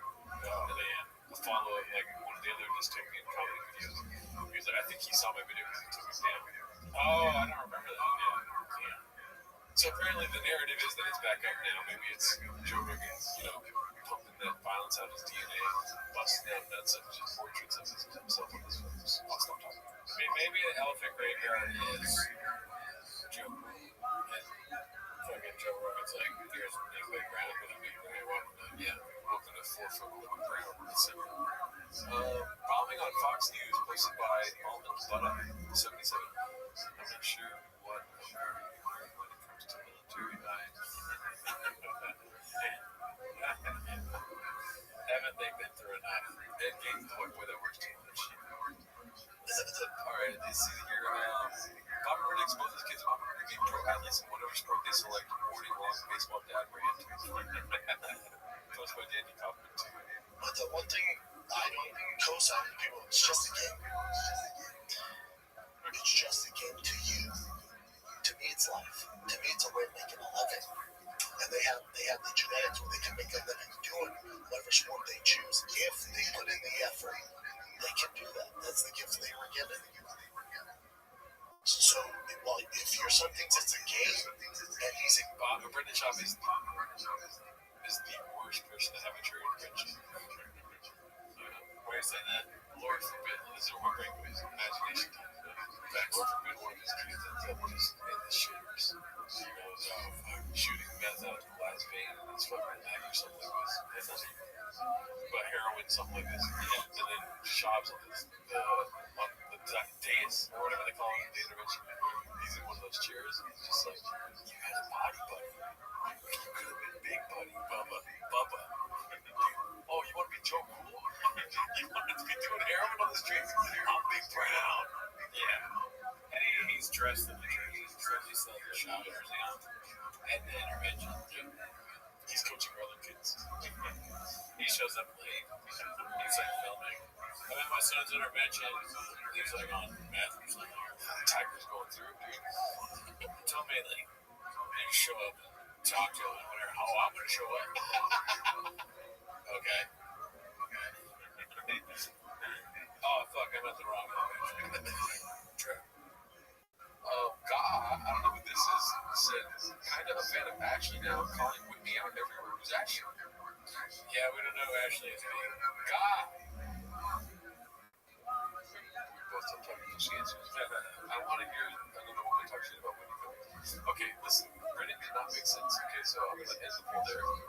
Okay, alright, I agree. Oh, it's sad time. What the hell? I gotta look this up here. I'm sorry, well, oh, dude, her whole family hates her. Yeah, that's true. I forgot. Oh, gosh, I must have forgot. Yeah. What did she say? I think she was saying, no, actually, I don't know. I've never heard of her. Maybe I'm just that would be such a way of, like, derailing it. It's like your sister, Sarah, could think she doesn't even exist. Ashley Cummings. Oh, that actually looks like it. Where is she talking shit about? The Dabbleverse.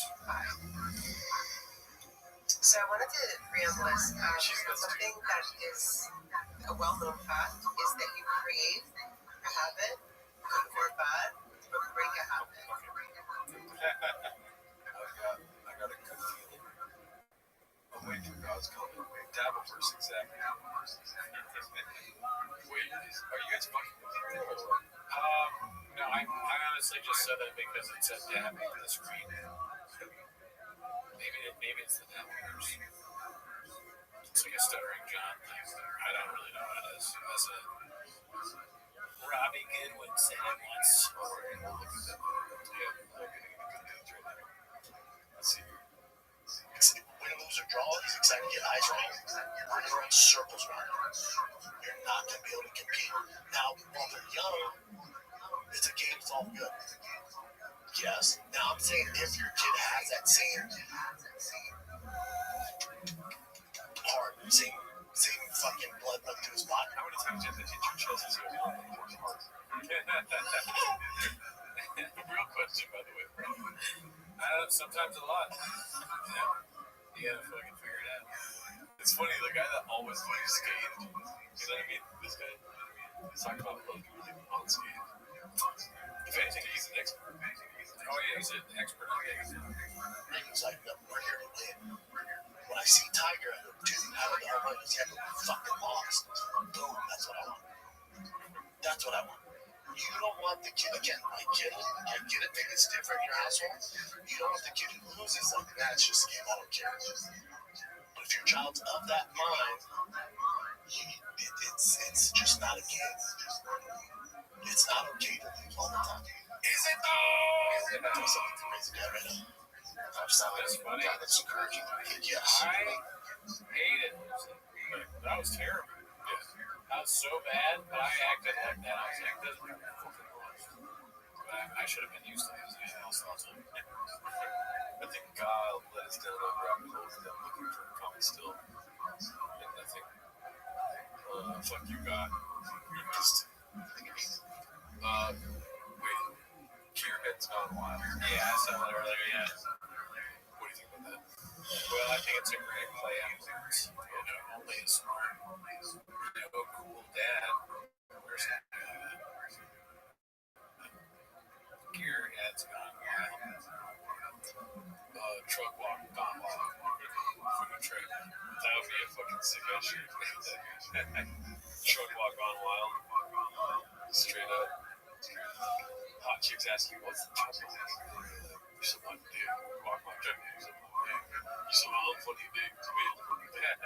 And on the back it says that too. It's like the girl, not the girl asks, like, if you're asking for long, and just as thick letters, just as if you're asking what a truck walk is, it's what you walk into the truck and you're somewhere else what you do. Hey, yeah, so, yeah, I got your number actually now. Gerard's clearly not calling you, his therapist, he's not calling, so I was calling. Look at the time, that would be better.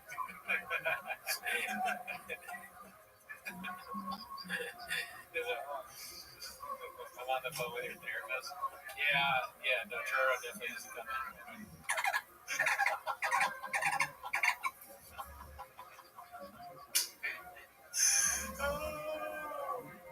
Oh man, I stay by it. Check out merch store coming soon, folks. We ain't got no merch. Yeah, I'll even tell tight sometimes when it's a hard time, whatever. Gerardo got wild. It was so funny if you was actually, fully your name, like your real name, Gerardo got wild. And it's like, you know how they have like a Sharpie sometimes writing it? I was gonna go there, but that makes sense. Like, it's a thick red Sharpie and it's thick red lettering. Okay. But like, it's just like off the side, like it's finished writing it down. What's like a show like Girls Gone Wild? What's a show like that? Big Bus. Yeah, so Big Taxi. let's see. Big Driving School. Brendan. That's so weird. Brendan Bus. Gerardo Gone Wild.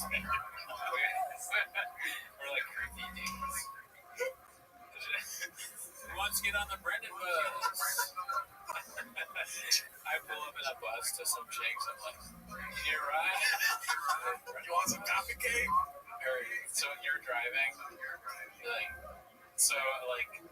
give you $100 to separate. Okay, I've got it. We're always saying, don't say coffee cake. We don't say this stuff on the pod. I heard you say Dancing bear. That would be so gross. No one would want to see that. That's like a hairy bear. That motherfucker's hairy for a bear. Gerardo's apartment. That Mike's apartment. Or actually, no, Gerardo in Brazil. Cash cab. Cootie cab. The cash cab guy follows everybody. Jonathan Bailey. Yeah. He follows me. Anyone who's ever done comedy somehow, Jonathan Bailey follows them. I don't know why. Yeah. But Cash Cab's a good show. Back. What is it? Casting Couch?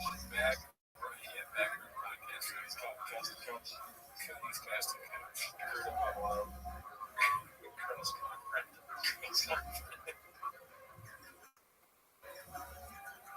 Podcasting Couch is good.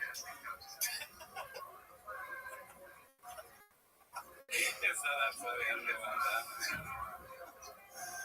Girls Gone Wild. Every day, so I go, dude, we can go back to Rackwood, and it should be all fun and games and hot dogs and fucking butts. But again, the juice is worth the squeeze. If this is what you want to do, this is what we got to do. Yeah, let's ride that. All right, let's do it. Split cages. I never asked Tiger to put in extra work. Never. Him or Bossy, never. They have to ask me. And I'm down to do it at 6 o'clock, 2 o'clock, 11 a.m., 7 a.m., 5 a.m., midnight. You got a dad who's down. That's the difference. Hey, let's get working. Whatever work you want to do, I'm complete. I'll cancel whatever. When I was a kid, the kids and dads that put in extra work did the best. Went pro, played in college.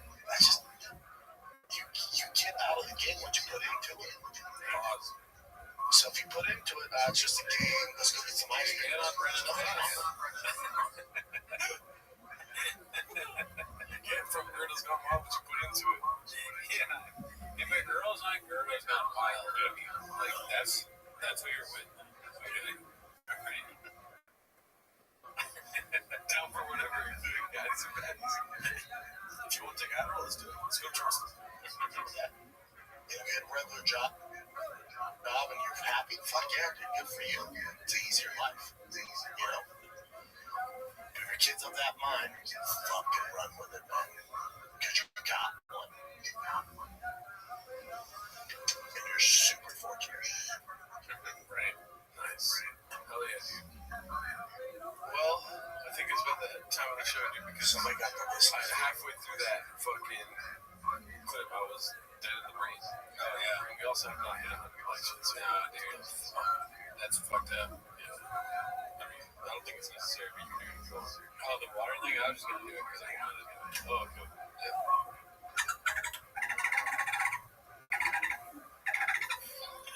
It's not even me laughing anymore. It's just you doing it. Ridiculous. Oh, fuck, man. Yeah, dude. I mean, we got to some really good stuff this episode. Yeah. Was I really tired in the beginning? I won't lie to you. I'm sure. Yeah. He just got on the Brendan bus. I was just on the Brendan bus. I had to do a lot of Brendan, if you know what I mean. All right? Fiance doesn't like that. I say, it's part of the job. I bought the Brendan bus. I'm not going to not use it. Yeah. Okay, what am I not? What's the guy's name? Netanyahu? What am I not? Yeah.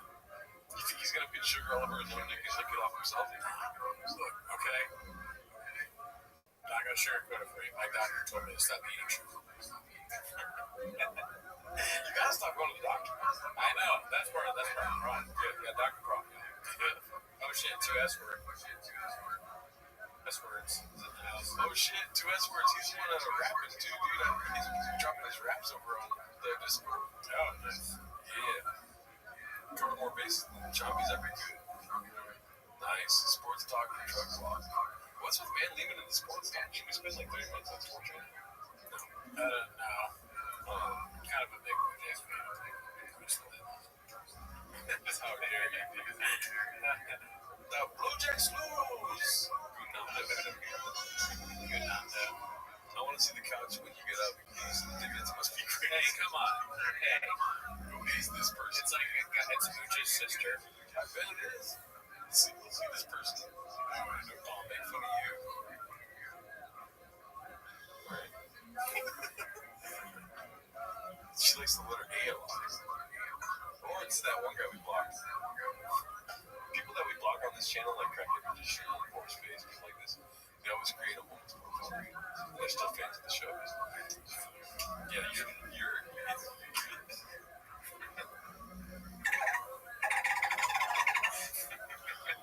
damn it. That's so funny that I logged in and I couldn't get it open. I was trying to be like, damn, it's right up my face. Matthew, thank you. Thank you, Matthew Ellison. What women want. Yeah, a lot of. I think a lot of women join this podcast to enjoy it. Gerardo thinks that they're men, but well, they are until they're not. You're a bot. Chicks love us. Gaza chick. She likes it. If chicks love us, then why when they come in my apartment and see 3 cameras, they go, what's that noise? They say I'm seeing 2 red chairs. Yeah. I guess I gotta go to my room. I don't have a room. So. Well, I mean, we could sit in the red chairs and go up. It's fucking wild. Chairs. You don't want to do that. I think you probably want to sit on my creepy bed. It's hot in my apartment. It's hot. It's hotter in my room. Like, it's not weird. We don't have to do anything. Just boxers, like, whatever you got under that. Wear that. We can go to my room, but I usually take my shirt off. Is it cool if, I mean, it's a little hot. Probably we do like a shirtless Friday. Adam, great idea. You guys gotta do a 24-hour ABC Prize live stream. It's only right. It's impossible because it's Caduced everywhere. I was talking to a fan. Why are you gonna dolphin me? This is helpful. This is kind of like a cowboy. This is how I just start the podcast. Like, I'm strapped to fucking. Nice. Alrighty, y'all. Well, we're gonna get out of here now. I think it's about time when we hit 15 dolphin wells in one episode. Love you guys. Thanks for all the likes. I bet one of you has that food type poster in your bathroom. Yeah, do you? Like an type different bits of food? No, an emoji. Like an emoji.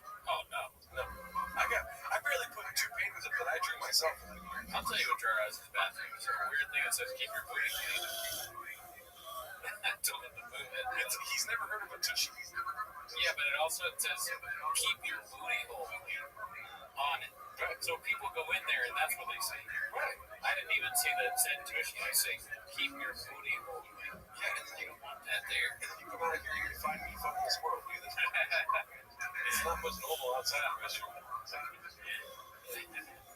She's Sharpies and ground spots on Sharpie. Alright, y'all, son, where'd you find this? Later on, y'all. Later.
Welcome back to 10 Minutes of Shop. Thanks for tuning in. As always, join the Patreon, join the Reddit, join the Discord. This week on Patreon, when it comes out, it will be Cowbellulations, the second episode of Cowbellulations. Also, we watched Whitney Cummings, Andrew Schultz recently, and Trevor Noah. Trevor Noah had some stuff to say about what's going on in the Canadian Civil War. It was before Joe Rogan and Andrew Schultz went off, if you pay attention to Too Lazy to Try. But anyways, that's not why they're here, right? No, that's not why they're here. I need you to keep talking about it. They are here to watch 10 Minutes of Shop, so start the timer, joke. Joe, start the timer. I'm still talking. Guys, how's everybody doing in the chat? God damn it. Is it fucking name? No, but talking about Andrew Schultz, did you see that Too Lazy to Try video yet? I did. I watched the Too Lazy to Try. Well, I listened to it while I was driving today. And, man, those guys are snakes, dude. They're fucking like Schultz when he's trying to throw Santino under the bus. And then Santino's probably just as big as Snake. They're all just a fucking den of snakes. You know, like Slithering. You know how Snake does, like, fucking, I'm a fucking snake. Just fucking, I'm doing counting right now. You can start the timer. I think we're out. Okay, you guys ready? So I'll start the timer. I'm sure the chat's going to let us know if anything's wrong. So now, the chat clip. This is 10 Minutes of Shit. Sorry, yeah. Let's see here. So, we already did this one, I think. Yeah. That we did that one too. It's been 3 weeks since we went through the Reddit, so we've got cranberry or crotchberry juice posted this morning. It's called Papa if they offered him $350 in this tin. I'm like, it's halal, bitch. I think we've almost talked about that, like Papa talking about different cuisines, you know? So that's good. I like that. Halal, bitch. It's kosher, bitch. What else would there be? Yeah, I can't think of anything else that's like a food thing that you have to follow besides kosher and halal. He gets caught cheating and it's like, it's haram, bitch. There you go. That's good. What else is there? Let's see. It's, not a just thinking about different. It's Ethiopian beach. But that's just because I live in where I live. MSG coffee. Oh yeah. Okay. It's Chinese food beach. You have rain in front of us and inside of us, so people ask where the rain at. Y'all seen the uniques? AI of Baba and Riyadh. Is that unique? I didn't see that, but I don't know how he got it. Yeah, no, I don't watch much unique. Where's the rain right here, Daddy? Oh yeah, straight to the vein. Yeah, dude. I wish I could inject it. No. Thank you, Mark Marino, for the happy birthday. Oh yeah, let's get some happy birthdays to the chat for this guy. Facts, dude. 35 years old. Somebody called me 40 today, which I don't appreciate. Very nice. Gerardo has been editing all day long, like a champion to get up the Calculations video. It's pretty fun. I like the breaking news that I'm seeing here. I want to take a step into the brewer version. the verse. Yeah, you know all about it. So you probably already know before I did. Dude, that's funny how God works. Mark slams Joe Rogan. You are brewers. I don't know how I feel about that. I'm definitely interested, but it's 33 minutes and he's standing while talking. You call him coward. ESPN host breaks it down. So I come back here and I'm seeing all these messages. I don't know how it started getting my feed, but I'd see It sounds like some comedian and then some other comedians trashing Joe Rogan, trashing Theo Vaughn, trashing other podcasters. What are we doing here? It's like Pat McAfee if he was redacted. Oh, great call. Fuck you, Tuna. This is absolutely McAfee, dude. Yep. Oh shit, World Series. Yeah, no, I mean, he's got the golf shirt on, walking around. He should have gas on. He should have merch. Where's the big speeches together? What's going on? And then I took a good look at who it was, and I know this player very well. And this is where, to me, this is like a lesson of society. Whoa, oh my god. Comedians. Whoa. Oh my god, I got so much to say about this. I'm going to start with the gun. So, I play this video because I started looking at it because I would get. I think this is crazy. Comedians are going to actually get hurt. There's weird videos of, look at that face, it's scary. There's weird videos now where he's doing some sort of Kim Jong-un thing for Rogan. I know, I won't say who it is. Like, it's one guy. They will say that. Like, leave Santino alone. He might be a two-faced snake. Bitch. You're not talking about him. Oh, who's he talking about? Oh, Marin. Oh, man, look at the grades from there. Yeah. Or even Marin. I mean, look, don't forget, all of this is very entertaining at the end of the day. Whatever side you're on. And it's fun to hear people talk shit about each other. Okay? Don't forget that. We like this. Party popper emoji. Party popper emoji. Party popper emoji. Thank you, James Freaky. What a great guy. Yeah, it's gotta be Freeman. Gotta be the Freeman. Yeah, it is insane. How many people are this one many over with this? Look at this. He's got the fucking dolphin tank in the back, dude. Oh shit, I wonder, can it make noises? Let's see. This really personally bothered me, and I'm going to get into why this bothers me. But I got to say, this guy, Andrew Schultz, He's completely sober, but he's still falling apart somehow. I don't care if you know him. I don't care if you think he's funny. I don't care if you think he's entertaining. But in my opinion, he summed it up perfectly.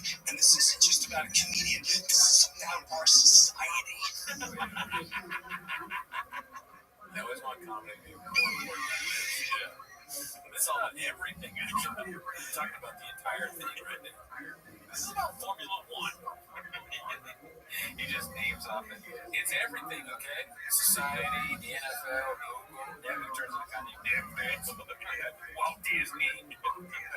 All right, let's go to we'll go back and forth from the Guru-verse to the Papa-verse. Yeah. This is posted by Macho Biz Dog Wrestler. I don't know what that means. It's called the Endgame question mark. The perfect ending to this is Tom buying out Bert to get rid of him, and Bert ending up on defect giving his job to Coward. Wow. And then it's Jack. And I wasn't good. Is that what he's doing, man? I think that's what on the podcast? Yeah. Oh, man. That is not good. That's different. Yeah. That is an old thing. VR porn, that was around 2019. Yeah, that's a long. Why now? Give me the Gerardo first. It's a little boomerish. All right, let's see this one out. We saw this yet. Have you heard about this? What? One question before we go to the murder thing.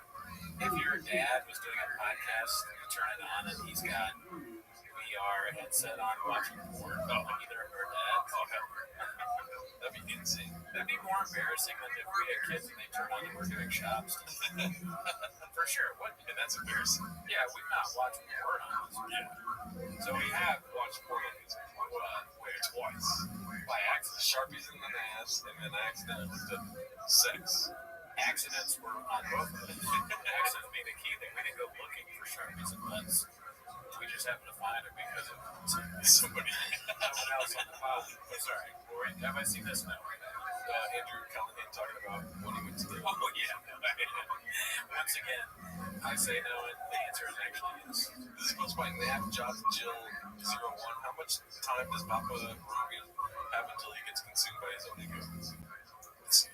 Haven't you been on the Joe Rogan experience? Well, there could be two reasons for that. One, which is probably most likely, is that I'm not popular, famous, and influential enough to be on GRE. Two, could be related to a little green room spot that I had with Mr. Joe Rogan at his comedy club in Austin, Texas. I was in Austin doing a couple different podcasts. The first podcast was Lex Friedman, and then the following day after that was the Matt and Shane Secret podcast. And unfortunately, Matt was out of town, but the homie LeMaire Lee, shout out to my boy, was there replacing Matt for that day. So that night after the podcast, Shane had a set at the Mothership Comedy Club. So he invited me, and in between sets, I'm chilling at the bar downstairs, and I'm getting like lightweight blown up by fans, which is fine. You know, I love fans. It was chill, but I was kind of like in a more relaxed space. I wanted to just doze off, you know, listen to comedy, chill. And so I told him there, I'm like, yo, can I go upstairs to the green room? I'm trying to, kick back and, lay low for a bit. He's like, man, I can take you there, but just so you know, Joe Rogan's a bit territorial about that green room. Like, sorry, it's at your own risk. And I'm like, dude, no way, it's gonna be fine.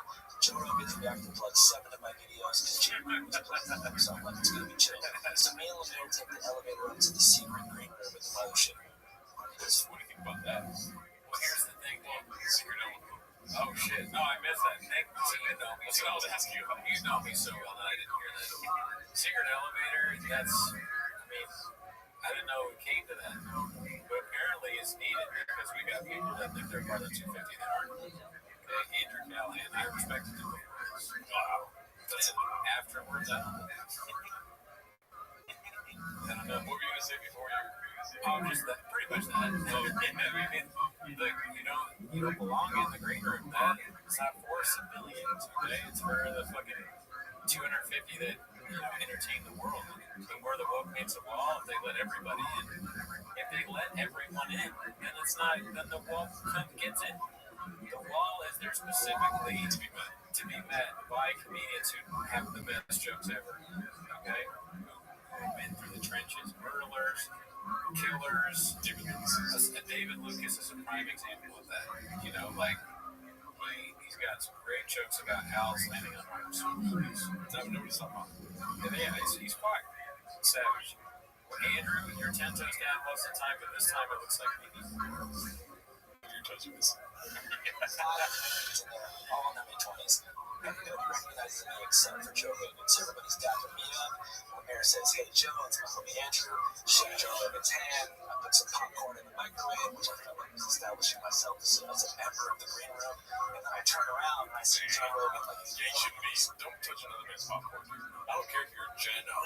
Don't touch people's popcorn.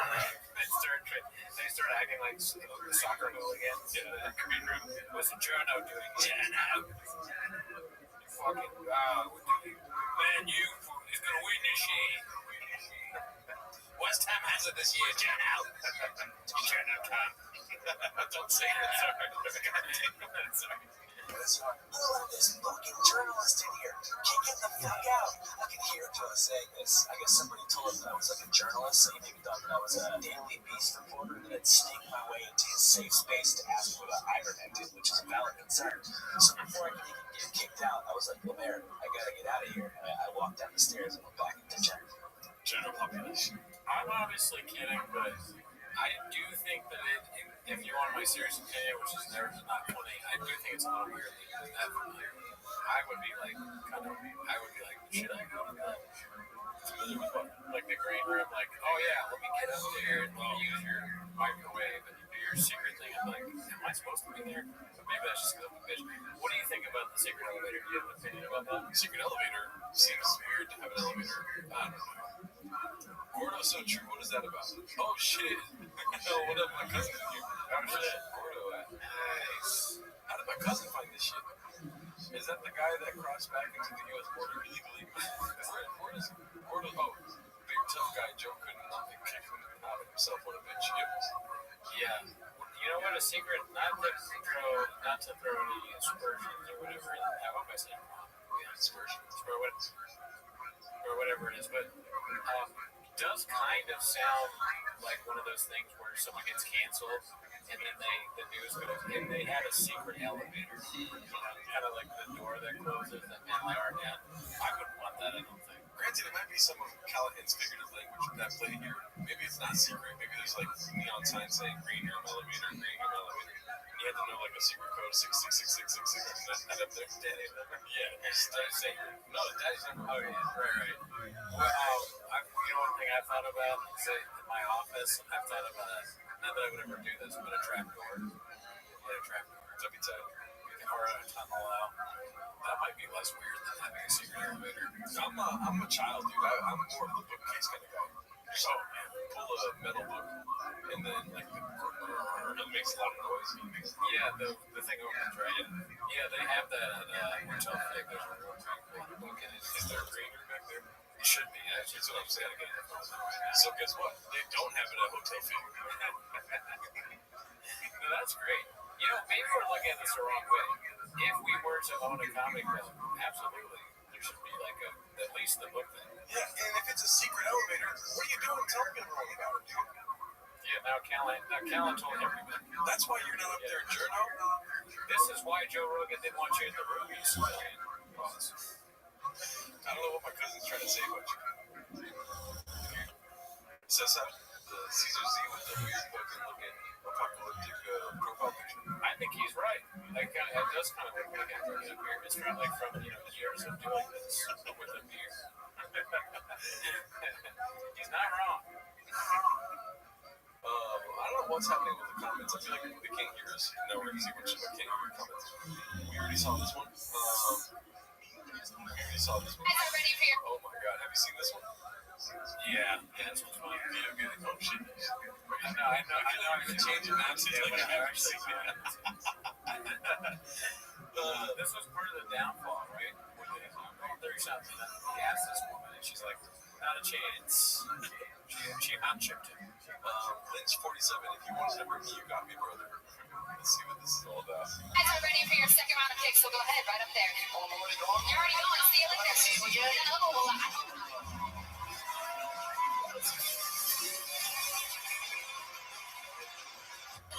Here's the thing. It's hilarious for her to say, I hope. Yeah, it could just be a bit where she's going, I hope not trying to be funny, because she's with a comedian. She's like, I'm going to make a joke too. Yeah. Or to him, I'm going to get into his psyche. Okay, we go deep. Go for it. I'm thinking that he's already kind of he's depressed about the Trump stuff, and he's in his head. So when she goes, hopefully not sooner, or hopefully not, he thinks, fuck, it's another, I fucked myself, now people are just going to be mean to me. I had Trump on. Yeah, I think that might be what he's thinking. Yeah, everyone hates him. I actually had an answer to this, and I refrained from saying it. But what's your guys' name for your hypothetical comedy club? You already know what it is. For mine. What would you say? I forget what you said. You told me a while ago. Ox. Yeah, that's good. Yeah. Oh, this isn't a net. There's multiple people asking me, my cousin's asking me, my blood I have to answer. That's one of the best comedians of all time. You really should educate yourself on that. Is your cousin asked? My cousin asked, yeah. She's the best that's ever done. Yeah. What's that show? I'll see, shout out to you. Caesars are digging into a lot of sharpness. They went missing. That's not how you spell my name, but maybe. Don't answer Caesar. Let's see here. Post by Air Pumper. Random listener buys a Bitcoin account. Wins $10,000 in a new truck. Bitcoin employee who moves halfway across the country to work for Mom and needed a life-changing surgery costing $10,000. The team could only raise 2/3 of the money and eventually fire him. Do you want to comment on the narrative they're painting? Probably accurate. They talked about George, right? And then now this guy, what did he get? He got a $10,000 for buying a hat. So you get the hat. He won the truck and $10,000. It seems like that's wrong, and it should have gone to George. Right. Yeah, I agree. So not only did you win this truck, and the kicker, you only purchased a hat. Also, if Brandon Shaw watches this, please stop saying kicker. You only purchased a hat. So not only did you get this bad rating, but I must give you $10,000 too. Oh man, what a shame, dude. What a shame. All right, fam, that's it. I know you don't try, but Brendan, you have literally, just by being you and the human you are, inspired me into really shaping like who I become as an adult and as a man. That shot of Buffalo's. Why is he doing that? It's weird to listen to something like this. Yeah. Like you're gonna come back and say some shit. What is that why you're so fat? I hear what you're saying, but you're still fat. So good. As a man. You gotta lose weight. Yeah. Are we gonna get surgery and get rid of the skin? I'm trying. He's looking at me. I'll tell you right now, we haven't heard of that. Yeah!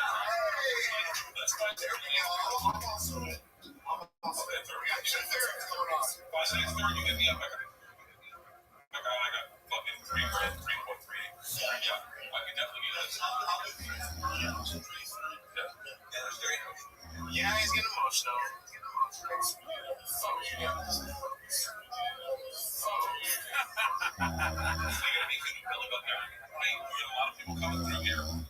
Just know I'm good for $3,000. Okay, You got me on 6,600. I'm good for making it for $3.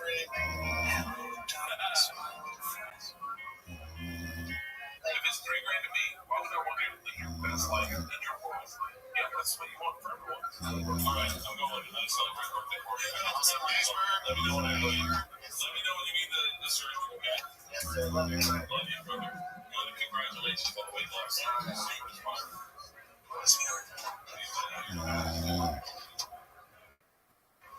I'm in for 1,000. Oh yeah, let's talk about George. Let's talk about George for a sec, guys. So there's been a lot of misinformation. George did not get fired. George was asked, you need somebody with more experience in right now as Big Boy's expanding into different areas. Yeah, what do you like? Full producer. So a 22-year-old, right, Lex, who runs the company, See if offered him something else. if he if those don't work out, you can come back here. You know that it's always open. I talked to George probably more than anybody in there besides you. Yeah, I talked to him. We're gonna talk to him every day. Special thank you to Brandon Shop. Oh man.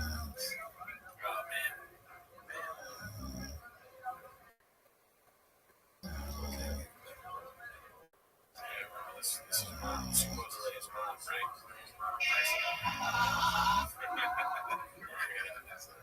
Yeah, I mean, we don't really know what happened with George Hicks at the end of the day, but I assume the money didn't come from her or Brennan. Yeah. So, you know, you can't always believe what podcasters tell you they're going to do. Sometimes just get busy, dude. Yeah, dude. I don't know.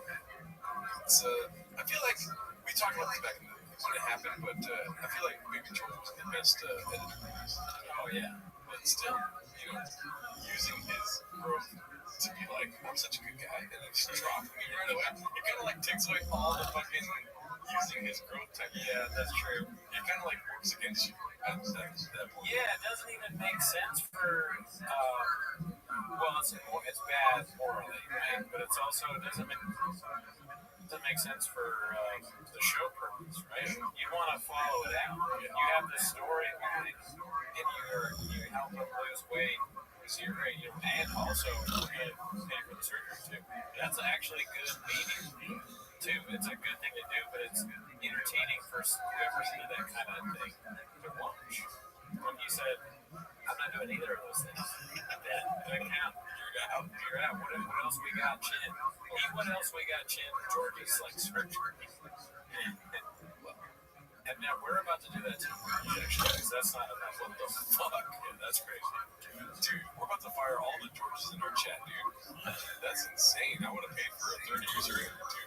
You guys should go to each other and be like, hey, I'm in for 5 likes, or I'm in for 1 like. Yeah, dude. I just talk to each other and say, hey, I'm in for a like. And then if I get a like, then who else is here? Who else can give a like? One of you guys could allegedly be like, I created 25 profiles.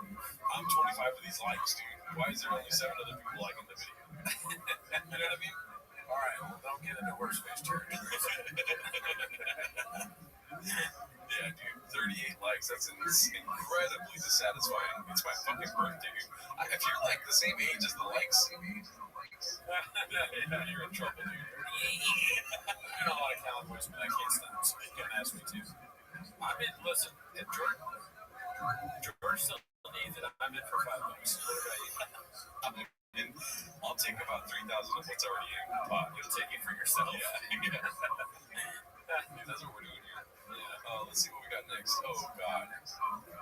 Damn it, Shop. Why you gotta do them like that? Posted by Financial Skins, $49.69.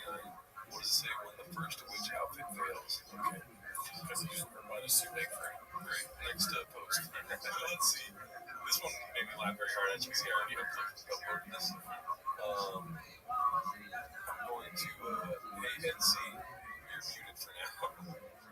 Crazy. No, but all caps. Yeah, all caps. Shit. Don't do that. How do you, got it.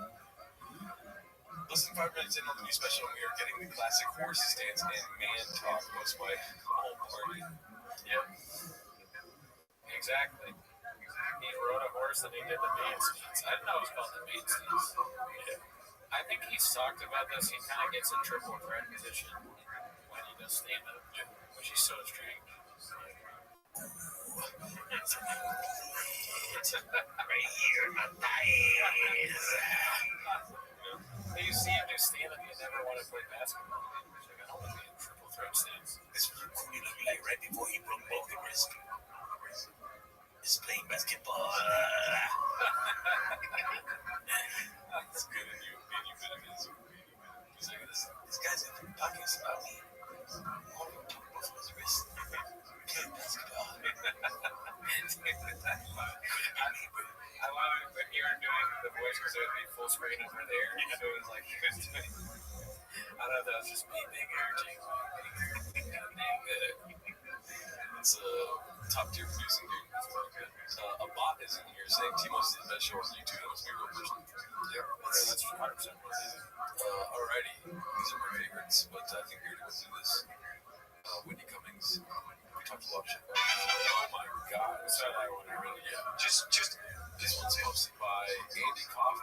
to Ophelia calls out Callan. I know we've been over this a couple times, but I don't think we've done it on Timos. You know? Yeah. So let's see. If you're a friend, be a friend. That's it. Just be a little bit. These people, even the people that, like, when you see all this stuff happen in Hollywood, somebody goes through something, whether it's fucking accusations or whatever, and then everyone's like, well, I don't know. Yeah, you do. You know your friend. You know what they did. You know what they didn't do. Right? Fuck you. Don't be a fucking bitch about it. Don't be like, well, I wasn't in those rooms. Shut the fuck up, dude. Yeah. You know what kind of person your friend is. Yeah. You're lying. So this is what I'll say. I always knew Chris as a ladies' man. I have never, and I'm going to say this, I have never seen or heard of him doing anything illegal, ever. This is shocking to me as I'm watching this happen. I don't know what to think, and I don't know what to say. I'm just at a loss.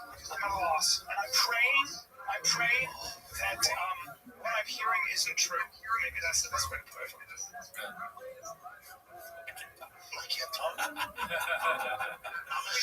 never been on the road with him. I was on the road with him about 14 years ago once, when he was, just beginning. But I've never been on the road with him, so I don't know. I don't know what to think, and I don't know. I mean, that is wild. There was one time in Los Angeles where this comedian that I dislike got canceled, and I think I've talked about this before, but he ran this show that he's obsessed with. These other more well-established comedians, like you might even know some of them, and they did a post. They were friends with this guy. I saw them hang out all the time, and they did a post online where they said, we have heard some disturbing news about one of our producers. He is no longer. We want to assure you, he is no longer part of the show. Did this have to do with FaceTime? Yeah.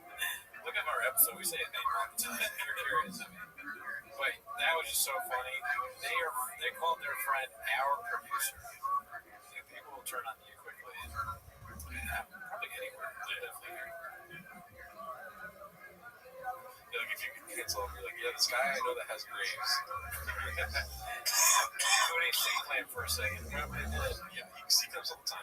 I watch the best and I emulate the best, and I won't apologize for it. Yeah, I won't sugarcoat it anything. Look at this guy.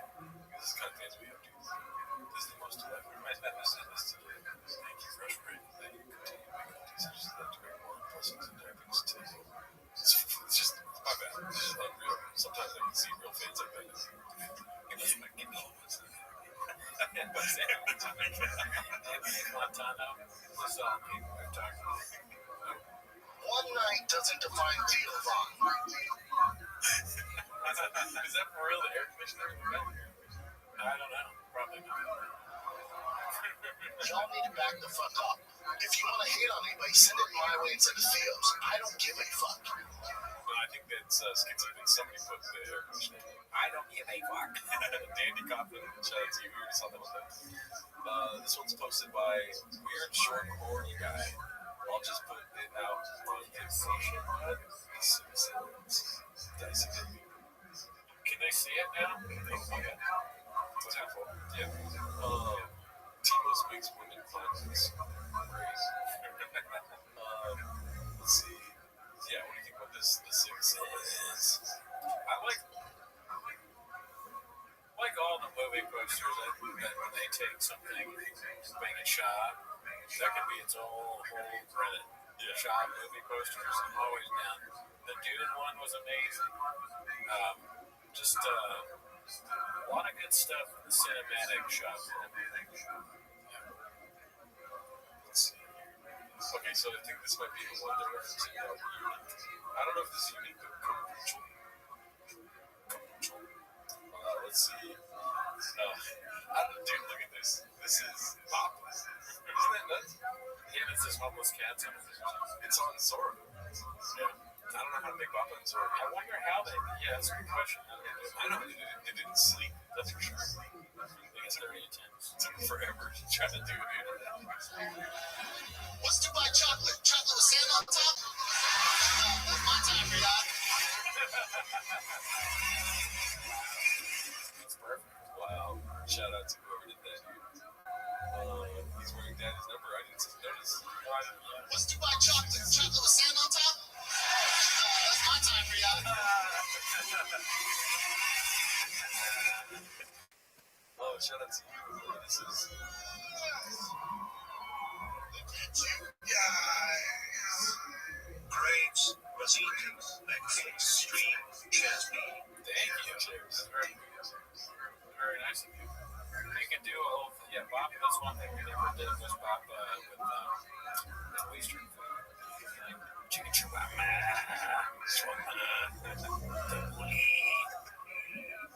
This is just a reheat right here, dude. I don't know what the hell's going on there. Too much energy beat. Yeah, this one's called Virtually Identical Post-Fight. Yeah, dude. I mean, facts. yeah, it's not a good choice either. That's like he went into the barbershop. He was like, "Do what you want. Do your thing." Two of these have terrible graphics and they're not video games. Let's see here. A drunk, lonely, depressed chin playing with his Glock posted by C Cabinet 8565. Yeah, Glock 17, my absolute favorite firearm. Very depressed that I do that. Look at those toes. What the fuck anorexic toe type shit is that? They're long and skinny. Bro,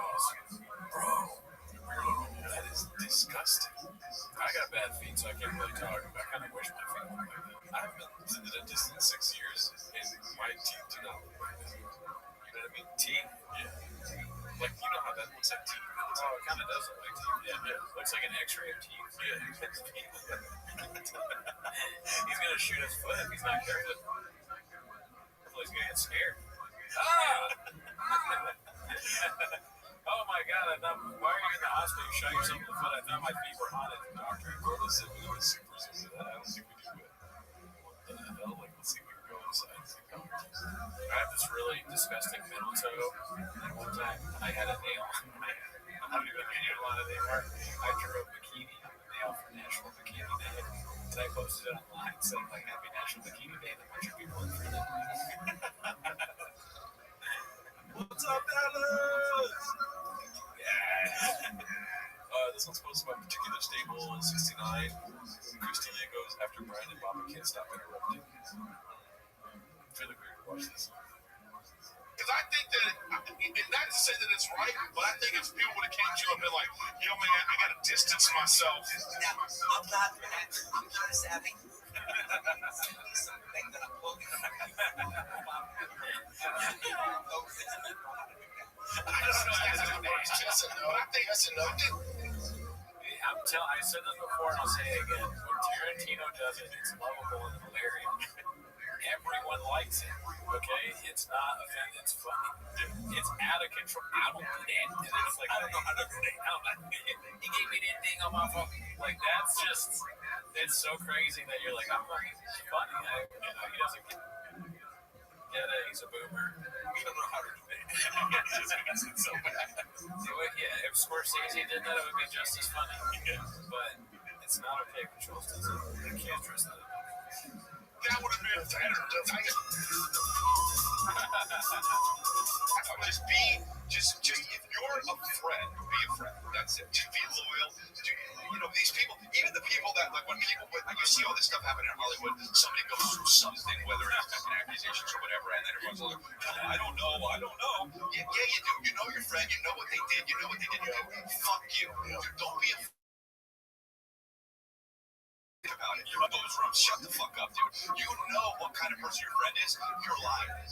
Agreed. But also, Chris, I think to the point too, to help you out, like you realize they ain't shit. I'm not saying that you had a lot of friends. You did not have a lot of friends. Yeah, no, I know. Those people are not your friends. No, I know. That's right. Your brothers. I'm not arguing with you. Everybody's a brother. That's right.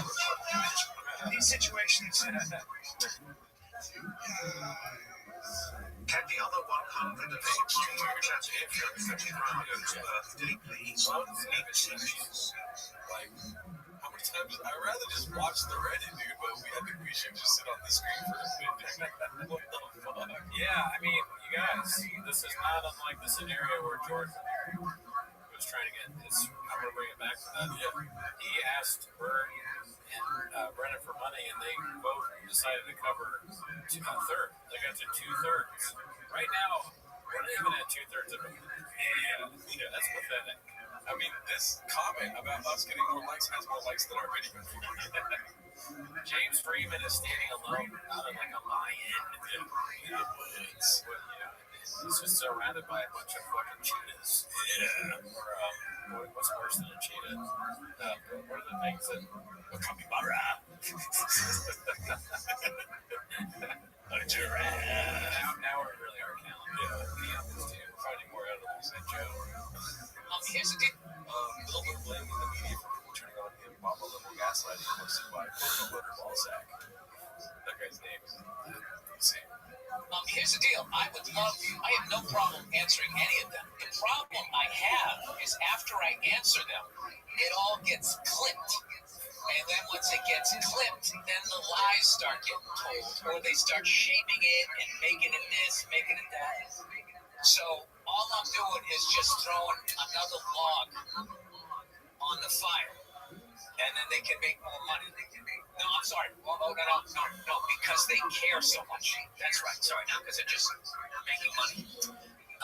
Level of like straight up lies. I feel like the log and the fire just made me think of lava. Like, the worst I think of that he could say would be, it's like you throw another kid on the fire. What? Yeah. You throw a kid on the fire. Yeah, that's what I got so far. I was trying to think of one. You know, I was watching T-Fat-K's my favorite podcast. I might go to, What's it called? It's like throwing the raw meat in the fire. It's wild. These stories of like there was no women there, he just performed to throw up the royals. By the time they're done with this shit, they're gonna say I went over there and did a one-on-one show in a fucking tent, staring at my toes, and then I left for the head fucking guy, whoever the hell it is over there, right? Once again, I performed in an arena over there in the round. Everybody knows. Yeah, nobody's like thinking that you sucked off a royal. It's just still. Yeah, no, I agree. It's kind of funny to say it again, like you're saying. Like he goes, I was in an arena thing. I performed, but everybody's mad that you did that. Yeah, that's so logically. Do you want to say it again? I might say, I don't have much to say about this. Yeah, I wouldn't be like, I performed for the Royals, and people in Saudi Arabia. That's why people are mad. Yeah. He's coloring with his lines, though. He can't probably say, like, I just did whatever he can't say. We don't know what he can't say, don't say. So he probably could say it. Look, they offered me a lot of money, and I took it. If he already has the money, what's the point of not saying it? They'll kill him. Oh, he's like a show he had? Wow. We talked about that, bro. Remember we were saying who was the comedian that would get beheaded? Oh, yeah. We said most likely. I forget who we said was most likely. But no, I don't think they're going to actually kill him for saying that they paid him a lot of money. Most likely Jay or Lou Schwartz. Hey. I thought you were going to say they were kill him. No, I said sometime before, like, they probably threatened someone's family. Here's the thing. What a shot that you say. Here's the kicker. Okay? Because Bill Burr looks like me, I like him.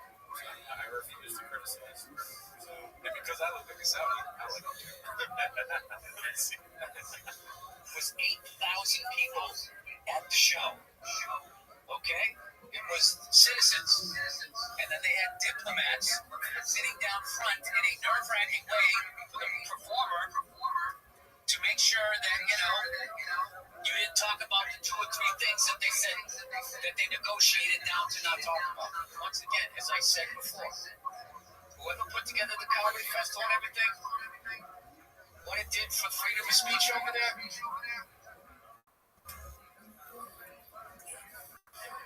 Anyways, Bill, blood money, just 2 or 3 things, guys. Deadpool's assistant, if Blood Money was in this show, might be able to do a lot more show. Okay, so we can't even get to over 100 likes.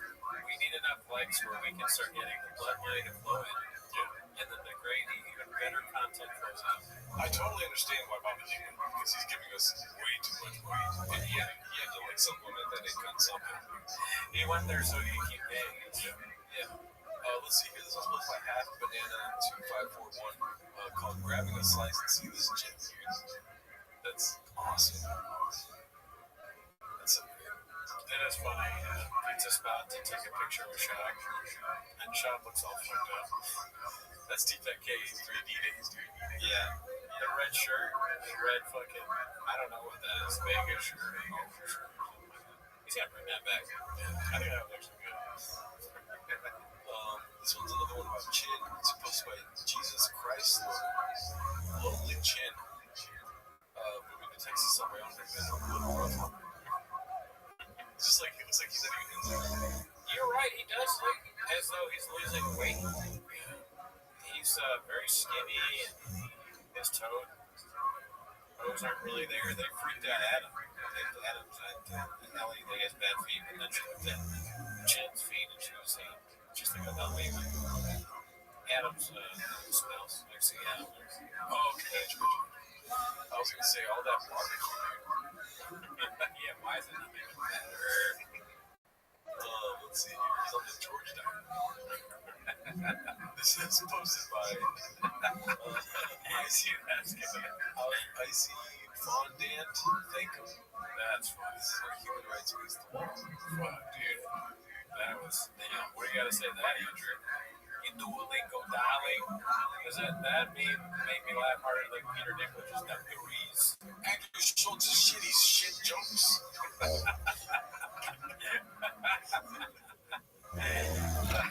Let's see here. Oh, man. We've already seen all these. Okay, so looks like we got another one here. Posted by username 123. Colin thinking about his comedy career after his special release. Happy birthday, G. Buy some Sharpies and then was it 23? Supporting the page. Hell yeah. Happy birthday, Big G. Party popper emoji. Buy some Sharpies. Pen emoji. Be top of the since episode 23 and support the page. Hell yeah. Face emoji. Shout out to you, Brian Knight. Hell yeah, let's see what this one's all about. My new shit is like, you were on my I was on one, and I had to get off the phone. That's how I had to get off the phone. Yeah, but I came to that thought. I didn't like talking to you. Like, you ever heard me like that? No, yeah, well, I was driving because I was doing some. Because my feelings are hurt so bad. Like, my feet, like, I put out this special, and nobody, it doesn't matter, right? Like, in a way, it doesn't matter. Specials aren't special. They're not special. Nobody watches it. I understand. Like, it doesn't matter. I was going to say, this guy's just there. Like, they told him they talk about the doctors, and he's just like, weed the whole time. Like, hey, look, we're talking about Brian Count's special again, dude. He's so bored. Who is that? That's the Kevin and Bean guy. Oh, okay, right? Wow, all right. Special anymore. They're not special. Nobody watches it. That's what you need to understand. Like, it doesn't matter. Like, I'm towards the end of it. Like, that medium of like special used to be special. Well, now they've just lost their significance. And I'm not saying their special is not important. Significance. No significance. It's weird how close kicker and significance is. It's so weird. It's just like, stop saying these words. You know what I mean? You don't have to. We're trying to avoid the N word. He's getting so close in words that should not be nearby. You know what I mean? That's what I said. But what I'm saying is, but it's not to me and you. Oh shit. Hope you get your re-ad invite next year. I hope so too. We're manifesting, dude, because like not only have we said that we would do it, but we will actually reach out to do it. You know, what's your dream lineup? Oh shit. You guys. Happy birthday from the Hawks of the ROTHSCHILD. Shout out to you, man. What's the dream lineup? What's the dream lineup for you at Riyadh, if it's including you and me, who else? Check this out, dude. Do not get too disturbed by the first opener. Okay. The opener is unique, right? Let it sit out there, let it do 10, 15, what he's good at, somebody else's jokes or something like that. And then Too Lazy comes out. Facts, you know what I mean? And then we pop out. And you think it's just Cooney, and he's like, oh, and he forgets to bring me out, but then I just run out there with Sharpie in the ass and everything, and fucking a squirrel, one squirrel out in the front, Sharpie in the back, you know what I mean? And whether it's inside or not, I don't know if that's legal out there, but I'm willing to fucking play ball, Very good. I like that. Closer, Elephant Graveyard. Oh my god. I wonder if we can get Elephant Graveyard out to Riyadh. Yeah. We may have some problems. Gordo's got a good point. Joke explainer takes unique spot. We'll just have to explain it first. Hell yeah. Okay. Well, definitely me and you. Okay. Mike Catherwood. Alright. That's Max. Jocko. Alright. Motivational, because it can't all be funny. It's not always jokes. Yeah. Alright. Jordan Peterson. Yeah, he says good. When someone says I'm bombing, he just goes good. But then bombing, there is bombing. Oh, yeah. And then Trying to get us canceled. yeah, true. Hit against me, obviously. Just do a big crush there. They'd be eating out of a bomb. Well, now that she sits on the ground. Yeah, Brian brings a good point. Maybe Jay too. Just like, you always need somebody to be like, is this a good joke before you go out there? Yeah, that's Jay. And then, for most of the thing on Brian Kelly, we'll be doing stand-up. Wow. Maybe hours. Okay. What if we go there? They're like, hey, we want the Tino's boys out here. I don't know what's happening outside. What the hell is that? Hopefully my apartment doesn't catch fire. A goddamn, turn of the century fire truck out here. It sounds like a nuclear warning, this thing. You know what? There is a old school car around here that does that. Oh, okay. They have like a annoying ass sound. I'll see you. Thanks. I guess they. Happy belated early birthday, Red Bar would be the closest, right? Red Bar and Riyadh. Encore. What's it called? What was I saying? I was talking about Cal.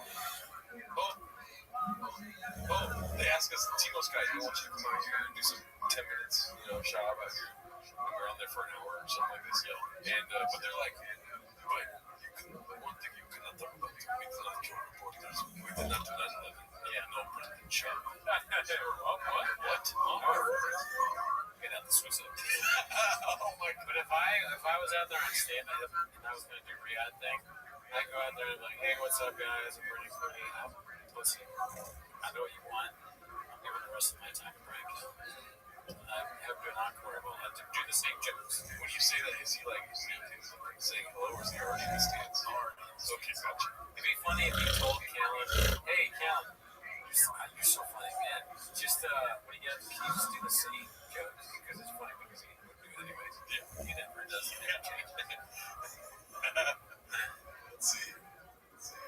What is that? Now it seems like a party. Yeah, there's a party next door. We're going to end early tonight, Eddie. Like, to know it's important. But in this day and age, like, to ask someone to sit down and watch an hour of stand-up is, it's just not a way to get right. But it's, and I'm not saying it's right. It fucking sucks. I feel bad. I feel like Callan's calling us out here. We only watched 30 minutes of it. You probably watched us review it. These motherfuckers didn't finish my stand-up. Nothing's like I that. don't know what to do. It hurts my feelings so bad, and it makes me mad. But it's not a Brian Callen problem. It's not, is it? That's what I was trying to tell you yesterday. It's not a Brian Callen problem. Yeah. Everyone's dealing with it. Right. I felt so terrible for the past 2 days, terrible.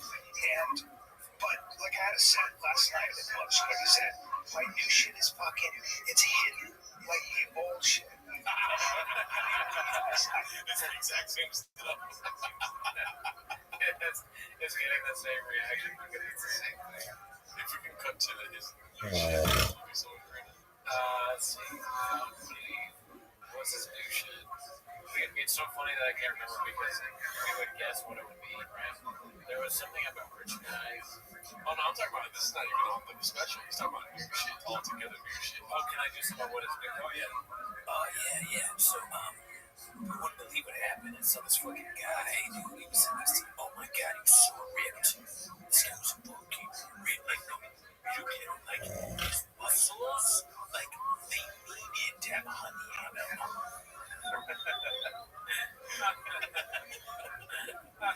Everybody, please welcome Brian Callen. Dude, rich guys, you fucking, they don't even know what they want. They just want everything. Like, a rich guy just wants to be like, she wants to be you. To be like, inside your butthole. Like, they want so much that I want their dick. I have a golden cock.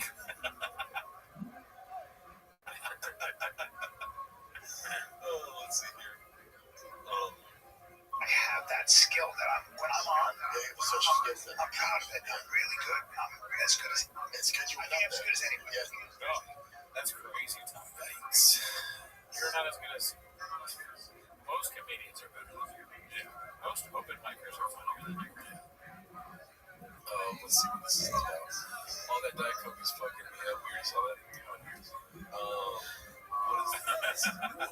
This looks pretty good. It's called Ya. Let's see.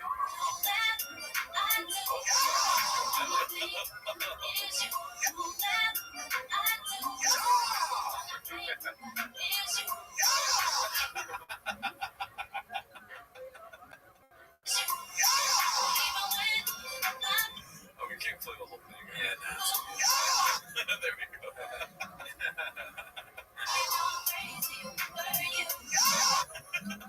Shav is a sane lunatic.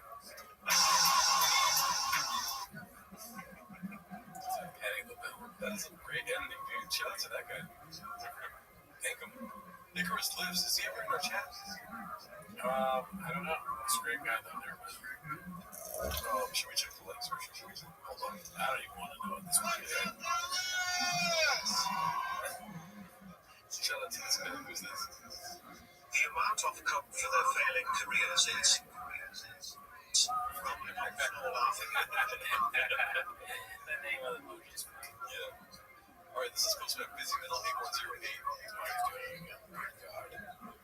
Why? You know what though? I'm not gonna lie. Your boy made some sausage salad. Your boy made a video about it. First bite I took. I swear to God. I swear to God. And it was embarrassing. They look like that. It didn't. It looked like popcorn. And I was like, no fucking way. I'm gonna tell you what I eat, dude. Is that? Do you think it was just this one time, or we're just being too hard? Because I remember specifically Marsh said he was like, pull that up again. Why does it do this? And I've never really thought about it. So I said, yeah, that's weird. They always do that. Dude, I did it. And it was like watching Papa. If I were to show you the footage right now, it's like, oh shit, you probably would have a good laugh about it. Interesting. Okay. All right. Well, I'll keep an eye out for that. Me, I don't do that. I don't use straws. My kids, they gotta play baseball as hard as I do. So I'm talking home runs, stealing bases and all that stuff. Do you want to see it? Okay, talk to the chat. I'm gonna go to the rest again and the other people. Just trying to make sure. Gerardo's gonna show us whether he did the top thing. I believe that you did it. Listen, don't tell me that you tried to figure it out. Well, I'll go back to it. So, listen, when my kids start playing sports, just tell them, look, you gotta be good right away. All right, genetics don't lie. You got cooning in you. You have violence in your DNA. Clothes are not gonna fit you. Okay, you're gonna be one of the elite. And the chat messed up, so I can't even see the chat right now. But you're gonna be one of the elite. You gotta. It's waking up at 4:37 in the morning. Okay. Even when you're young, you still have enemies you don't know. You got competition. Competition breeds success. Sometimes bad things are going to happen. That doesn't mean that you can't be first place. You always got to be the best at football. You got to be the best at baseball, soccer, hockey, track, lacrosse, field hockey. Okay, they probably don't really play that, but Because the same thing with girls, dude. I'm not gonna go easy on girls. I'm not gonna sugarcoat anything. I'm not gonna tell them they're just delicious with sugar on it. None of that stuff. No, the chat went down, so I'm just telling you how I'm gonna raise my kids. I'm gonna be. Just part of being a baseball dad is that every practice you're there giving the coach a hard time. Okay, the coach. There's probably some fat guy who played baseball maybe in high school. Who cares? He's a loser. The kid should be listening to you when I talk. When I'm at my son's baseball practice and the coach is talking, sometimes I'm like, hey, and I tell him to shut up so I can talk. Even if I don't have something to say, because it's about establishing, so the kids know that when I talk, they gotta listen. They're gonna get a better batting average when I'm talking. Yeah. Okay. I'm not. Shut up. Okay. So, I interrupt the coach whenever I can. Sometimes I'm yelling, especially if my kid's not doing what I want. I'll just be yelling. If I feel like other kids are preventing, if I see a fat kid, right, I can listen. Denver. It's my son Denver, and I go, Denver, look at that. That's disgusting. I point at the kid. If he can hear me, so what? If his parents can hear me, so what? That's their fault. They shouldn't have raised a child like this. I don't even know how that happens. In life, there are people with genetics like me, and there are people with genetics like other people, but I can't. It's not my fault that you are born like this. Okay, I can't do it for you. I always tell my kids, you're given so much. Look at these fat kids, these short kids with, maybe they have some sort of just thing stopping them from being as good. It's like you're not like that. You're held to a different standard. Okay, the Cody standard, right?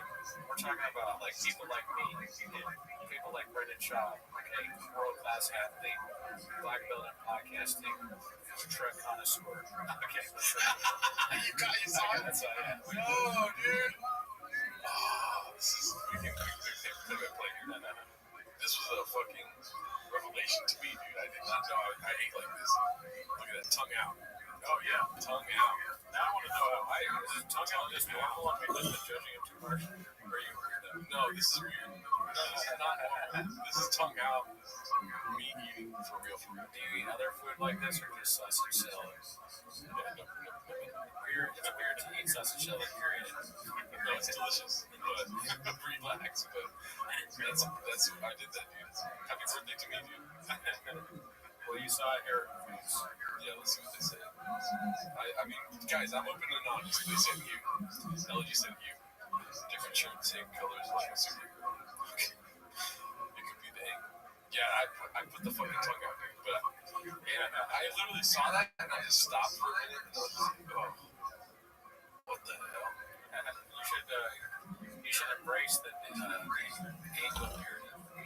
Okay, so the angled shirt, but look at this angled shirt. It's straight on. No matter how you look at it, I was fucking eating it with my tongue in here, you know? That's more tough than I suspected. Yeah, no, when I saw it, it was ridiculous. Gerardo on that black and yellow. Oh, yeah, black and yellow. It's the black, yellow, and red pants, dude. I love it. It's fucking good, dude. And the red on the scorpion map is like a callback to the pants. Why you gotta laugh at my fashion sense, dude? Your clothes have a callback. Let's see here. It's sad. Posted by Gil Guitar. Oh shit, Gil Guitars that posted in a minute. Oh shit. Let's check this one out. Sad news. I'm going to be taking a step back from being on Make This Day.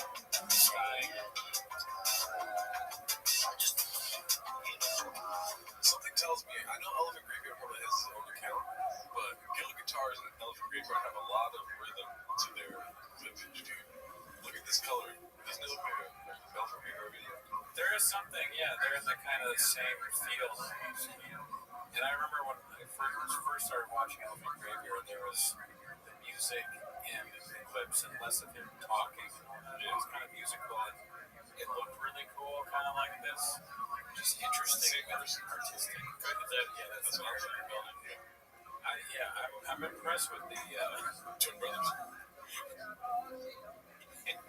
You show somebody that's read it, and then if they know anything about it, they think it's just people hating on then they go, wait a minute, there's art here. Should be in the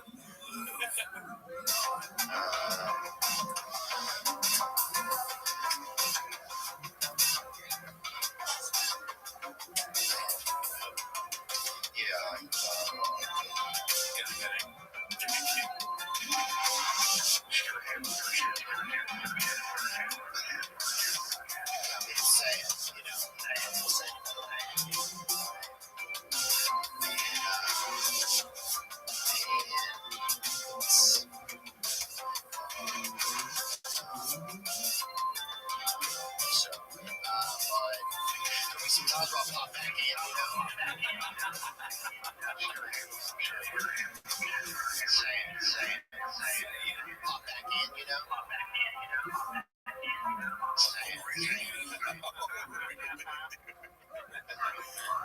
Oh man, R.I.P. It also kind of reminds me of Tappan Skims. Another great genius. Yeah. When do you think he'll pop back in? Not anytime soon, though. No. Why not? Well, he's got a lot going on. I can't talk. Let's see. Really? Alright, well, it's not that far. Oh, you're not gonna hate. I mean, we had to fucking ask basically for surgery to get there. Yeah. We did literally have to ask for surgery. Yeah. You guys still can't all pitch in. Yeah. Is it a thing where it's like, what, you don't believe in working as a team? I thought we were a team. Yeah. I thought we were in a fight. You should be thinking you're lucky stars. I'm not your dad. This isn't baseball because if that is. It may be worse than running back. Well, you're taking the wrong approach to these two. I understand you're in the baseball game. Oh, yeah, always. I am your dad, and you got homework. And if you don't do your homework, I'm going to beat the shit out of you. That's true. He's going to beat you. I'm going to make you do my move. He said that. Make you do a mop move workout. And while you're doing a mop move, he's doing a haka. You know what I mean? He's in the corner just going, You guys aren't ready for that, dude. Yeah. Mop Truck Flip is a great guy, so I won't make him do a Gordo. He might have to do a mop. Gordo's like, I've already liked it. I was big. Let's see here. What are we doing here? Where does all that? All right, so another joke explainer for Smash and Maniscalco here. Posted by PC Love Letter 81. Beans, cheese, beans, cheese. Let's see. And nobody talks to the Chipotle people. There's no conversation that happens. They listen to the same shit 8 hours a day, right? Steak, beans, cheese.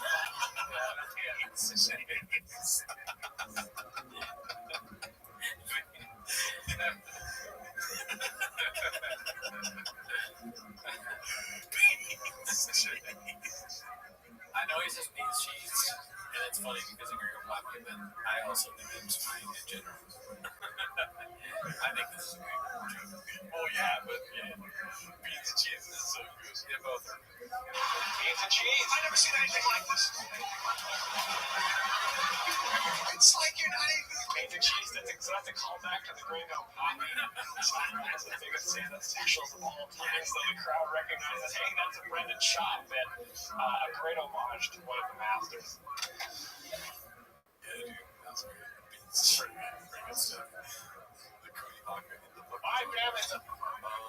Brady trucking 10,000 in cash. We saw this article. Let's see what's up with Tweet Town.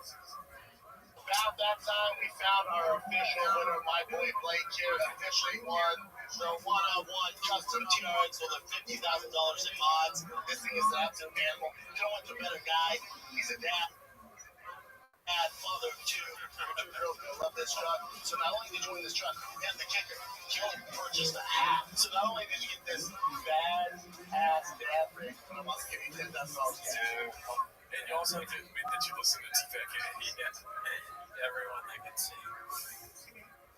He's got a dad rig now. Dad rig, dad bod. Do you think there's a way he can act as if he has third-party cooperation with like lawyers and stuff, but still gives the truck to like a qualified candidate according to his standards? Like, it has to be a dad. It has to be a white guy. He has to have a mustache like Taylor Lamont. You know what I mean? He has to fit all this criteria. Yeah. Maybe. That's a good question. I don't know. Maybe he thinks he's just untouchable.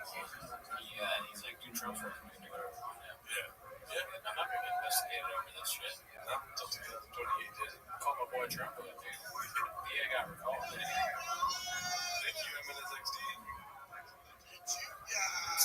Nice, Bill. Happy birthday to Doug. Because we cheese. Hashtag Graves disease. Let's see what this is about. Dude. It's our society, how we So that's basically what it is. He's right. Yeah. to know what Andrew Schultz says. Oh, no. Now we're in the podcast, watching another podcast, which is the best one. You feel like balancing your life. You're like, oh. Yeah, until that's happening, it's not really worth it. It's not really a good show. Yeah. Do you think that Andrew Schultz was somewhere in the world, he was probably at like Nobu or something, like eating or something, and then while the projector was entering him into the burgers, he feels something like, oh, he's like, what the fuck was that? Yeah, do you feel that? Absolutely. Do you feel something when you're in the burgers? I don't know. Well, we don't know because we've never been in the burgers. I guess we have to wait if he ever, he probably never doesn't know who we are, but if he mentions us someday, we might feel it. Dude, pause. Please, Jimmy, put us in the burgers, dude. Oh, yeah, I definitely want to be here. Yeah. That's one of my favorite. I wish I could vacation. Right? Yeah. If I got a call about the burgers, I'm like, son, get up there. My tie is in the burgers, daddy. This is what I saw over there. That was the something said. Oh my god, it's such a long clip, dude.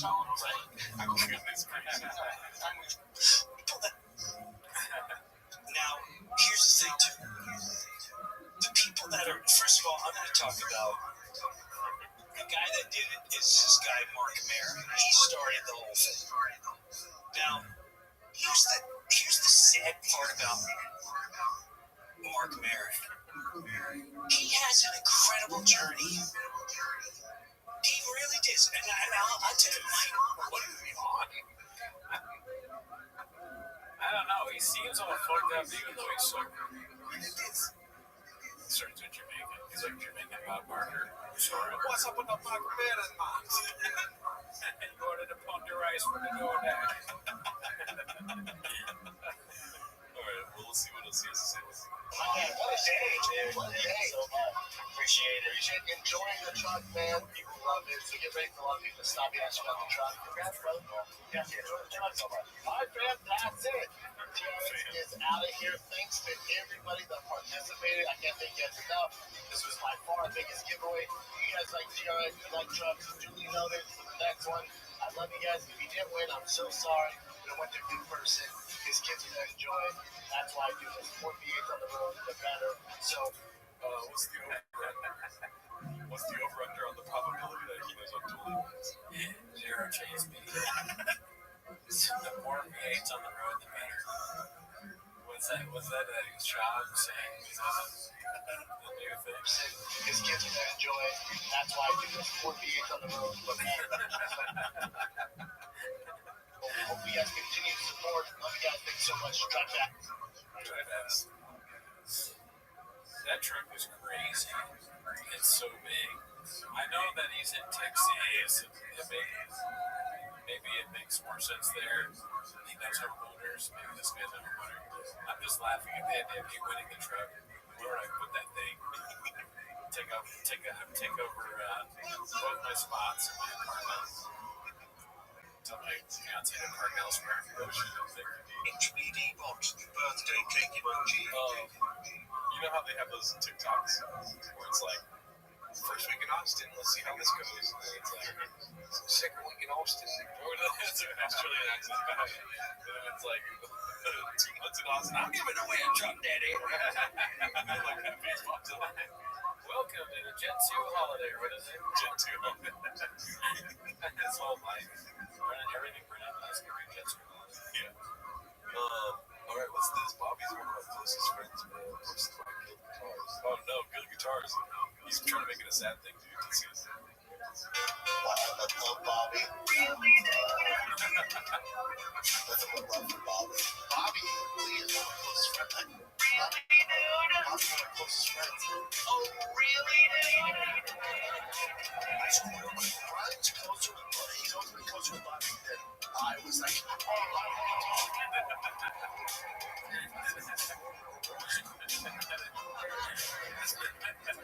it's just the truth. Really, Just never done it. Close. Vintage Rob. Oh, shit. By day, 10 minutes of short podcast at night. All day, Ellie Adam. Thank you, Ellie and Adam. Yeah, that's funny. The Rogan thing. That's nice. It's good. Yeah, good job, Adam. Let's see here.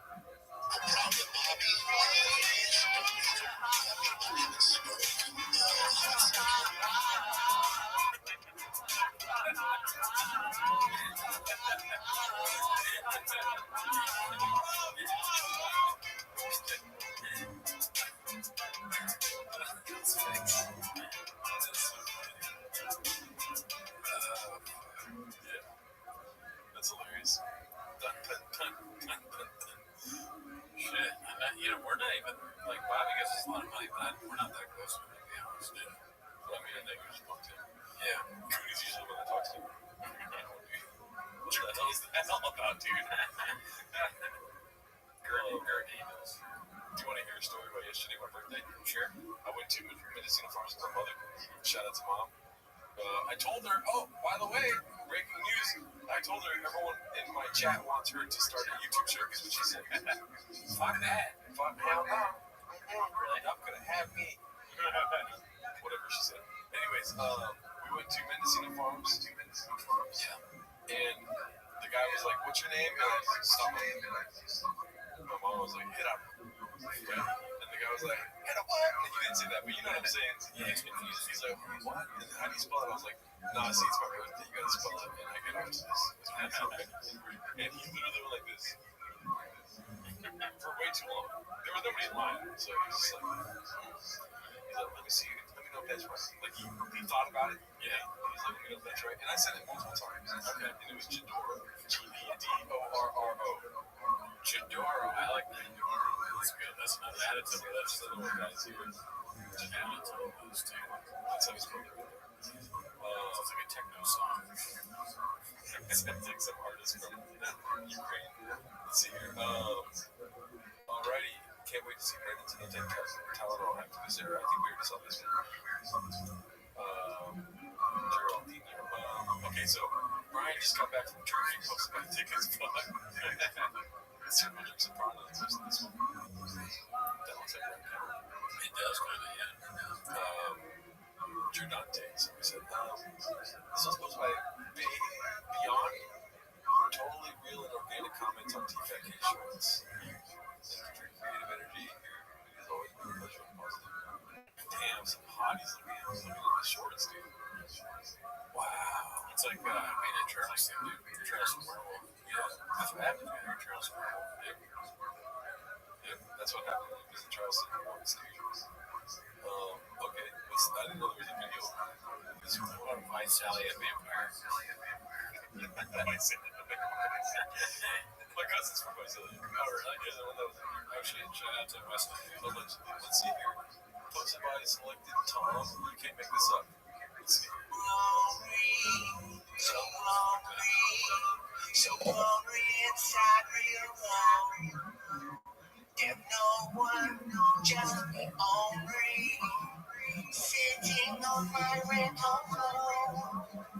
I work very hard and make up with plans, but nobody listens, no one understands.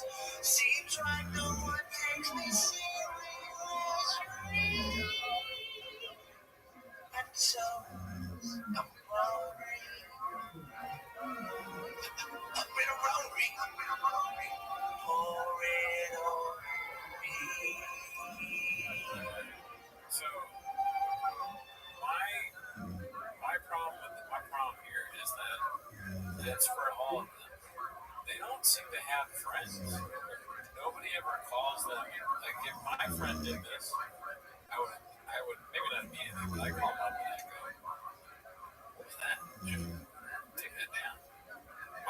said it's not, I'm horny. Way better. And funnier. Yeah. If it would have been, I'm lonely, and they'd be like, well, so, I'm horny. What if you call him your friend or your kid's friend? You call him. You're talking about exports and stuff like that, HDMI cable. He's just producer jack all the time. All day shop talk. Yeah. It's like trucks for you. Like, dude, Rod. Whenever I answer, I go, this call starts at 5. It's funny, but you hear me off. Like, I'm like, hey, Jar, how do I turn on the sink? You push the fucking sink? Yeah, definitely. Is always this thing like that. I don't even know how to do. It's right on Leonardo from Twitter. Right? Yeah. I'm like, Jar, should I use the sink by myself this time? No. Hold on, should I get back? He's gonna fucking fuck my hand. But no, so you call up Chan. And you go, hey man, that video kind of sucked. And it's like, well, how'd you do that? He's like, Shop made me do it. He said it's fine to do it Asian. Thanks. So I have to, or I fired him. Because I think that could happen. Somebody said that Cooney legit used the water bottle wrong. Oh, yeah, the dolphin bottle. I did? Oh, yeah, that was crazy. The funny, I'll never get over when it has a straw. Because I didn't even know what you meant at first when you said it has a straw. Why are you drinking it like this? It has a straw. I was like, what are you talking about? Like, you're stupid. But I'm stupid. He said, oh my God. I like this chat because it reminds me I'm not the loneliest man on the internet. Actually, pretty cool and normal. I don't sleep in a race car bed. Shit, Mike. Yeah. I give Chin a pass because his organs are failing. Chin's the one you call Dr. Hot Chick. He's the one that always got the fire clip stuck to flavor. Alright, let's see here. Truck winner is from Austin. So who knows? Yeah, okay. Can we talk about Brian's take on the Theo Vaughn situation was by Joel's shot. Let's see. the Theo stuff? Yeah, get Brian's take on it. Yeah, but Theo just bombed South Theo at the Beacon Theater for his Netflix taping. Some of the crowd walked out. I never take any of this. Since was there, left Theo worst set ever. He seemed unrehearsed, disorganized. Theo Repeated bits multiple times. So Ready show night. I can take it. Kind of thing. Why are we reading this off? That's what Did he have an off night? Who knows? I have off nights. I don't know. We had to pause the show and ask for the punchline several times. This is different, though. This is different. It's actually really bad. In the same hat, too. He was wearing the same clothes when he says, dude, come at me. I can take it. Stop talking about you. You're talking about it. I think you're missing the narrative in your mouth, right? Because Brendan gets off to Theo being in trouble. So he's trying to tell Brian, like, it's different. No, it's not just an off night, no. So, and then on his show, he's like, yeah, Theo sucks. All right? Well, come at me. Yeah, it's all stemming from one thing. He left the show. That he's a fucking narcissist, dude. Yeah, he's like, I'm way better. I can handle bullshit. Theo can't handle. Look at he's bombing. I never bombed. Yeah, he's Tony Soprano. If Theo Vaughn went to Texas, he can't sell out. I saw it. I did stand with him. Yeah. Oh my God. This is different. Yeah. This is different. It'll be fine. Yeah. Lay off Theo. And obviously his issue, drugs, his long history of drugs and shit. There's a lot that goes It's crazy. Yeah, get Brad's take on it. Yeah, gets Brian's take on it and keeps talking. Oh, yeah, there's no take, I guess. That's funny. Shop called it. This one's posted by Sweet Honey J. Legends, 6 legends, one stage, no warning. Shane Gillis, Pauly Shore, Brian Callen, Joe Rogan, Ryan White, Tony H. Smith. Pauly Shore and Ryan White. Let's see. David Lynch is my Rabbi versus David Lynch was by Andy Kaufman. Let's see. favorite director. So I don't know what those movies mean at all. So this is David Lynch level? I mean, by mistake. What's your favorite David Lynch movie? Mulholland Drive, or probably Mulholland Drive. Yeah, I think so. I just saw. They're all good though. They're all weird and good. Weird. He's a weird guy. Hey man, hey, this guy's movie sucks. Yes. That's awesome. That's what Brandon says. That's so funny. I like that. If only you could have that one gear. Yeah. Really? Yeah. Which ones do well? Well, Mulholland Drive won. Didn't it win like best picture or something? The Elephant Man was 25 years ago. Years ago, what else you got? 10, Brendan.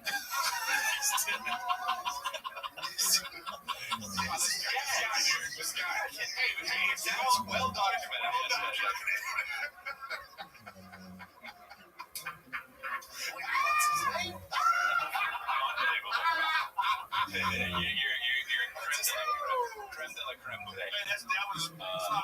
Since years out, David Lynch. oh, dude, you know what it is? I thought you said, I'm thinking of Fincher. Oh, yeah, Yes. That makes less sense. It's in Great Slappers. Yeah, he's good too. You brought up this random guy that He has a literal legend. Like, it was a living legend, too, up until he died. Man, Papa needs to start film reviews, dude, because it's like how bad they would be would make it actually like really entertaining to tune into every week. But Matt, the blonde things that he says are pretty funny. Blonde humor, like that's how he can be actually not funny. They don't need to be rough. When are we going to be finishing? Pretty soon. They're asking you how the Graves is going. And I can't even tell you all about it. That's some shockingly crazy things recently. We'll do 2 more posts from the Reddit, and I'll give you guys a little preview of his flares. You don't even remember what it is. The subreddit has a review posted by Mac 1987. That's crazy. I don't want to miss a thing. That's Mark Harley. That's Mark Harley. I know. If you try explaining to him, This is posted by Andy Kaufman to Beanie and Bean dropping facts on liberals. Let's see. if you try explaining to a liberal that slavery was wrong, we all hate that, we all agree. Did you also know that slaves were entitled to work extra shifts to make money? Some slaves were paid, and not all slaves worked in fields. They'll call you a racist white supremacist. I'm not crazy, and I'm telling you about the history. How does that make sense, right? and wasn't it only like 3 to 6% of actual people that owned slaves? Oh, yeah. The people think it was like 100%. Everyone had it. It's like 3% actually. It's terrible. Well, they're wrong. The great Tim Pool on, and Timmy and us go on for about 2 hours. So if you're enjoying the podcast as of now, if you want the full 2-hour interview with Tim Pool, head on over to the Patreon. Wow, dude. 5 buckaroos. That was ridiculous. You get that? Just 5 buckaroos? You get that? Yeah, dude. Come have a coffee one day. Right, dude. I'll drink more coffee though. That's writing or what you're doing. Like some avoiding shots Patreon. This is your 3rd coffee today? I'm like, yeah. Shab talks and Chop does a presentation on slavery. All right, I want to give them a preview of the next compilation. Oh, shit. Yeah. Yeah, this is what you get for fucking being oh my god. So, there's a little bit of flares of Graves here, so I want to show that there's a great part of those. Okay, yeah. So, we talk about a little bit. I don't remember that. You don't remember anything. No. You talk about your healthcare. So, oh yes, I do. Yes.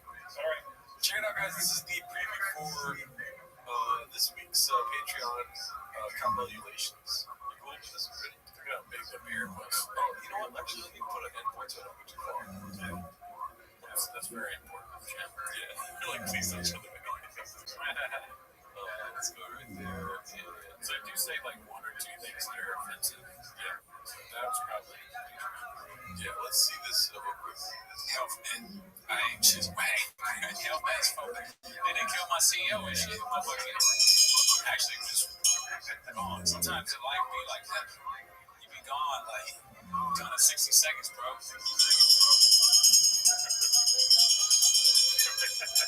What do you think about the bots on YouTube? Bots? Yeah, the bots. Yeah, people that be leaving comments that are negative and shit saying cowbell not real, bro.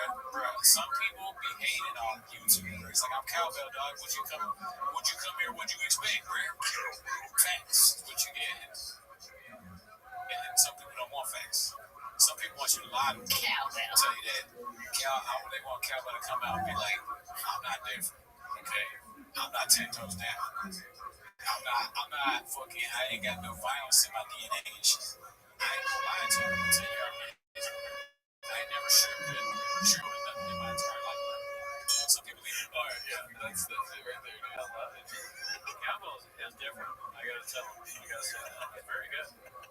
Cowbell is fire. I like that you asked the question. Fire. Cowbell's fuego. But yeah, if you want some of that, it should be up either tomorrow morning or the next day. I'm going to be editing for the rest of the night tonight. Shout out to all of you guys for coming through. Oh my God.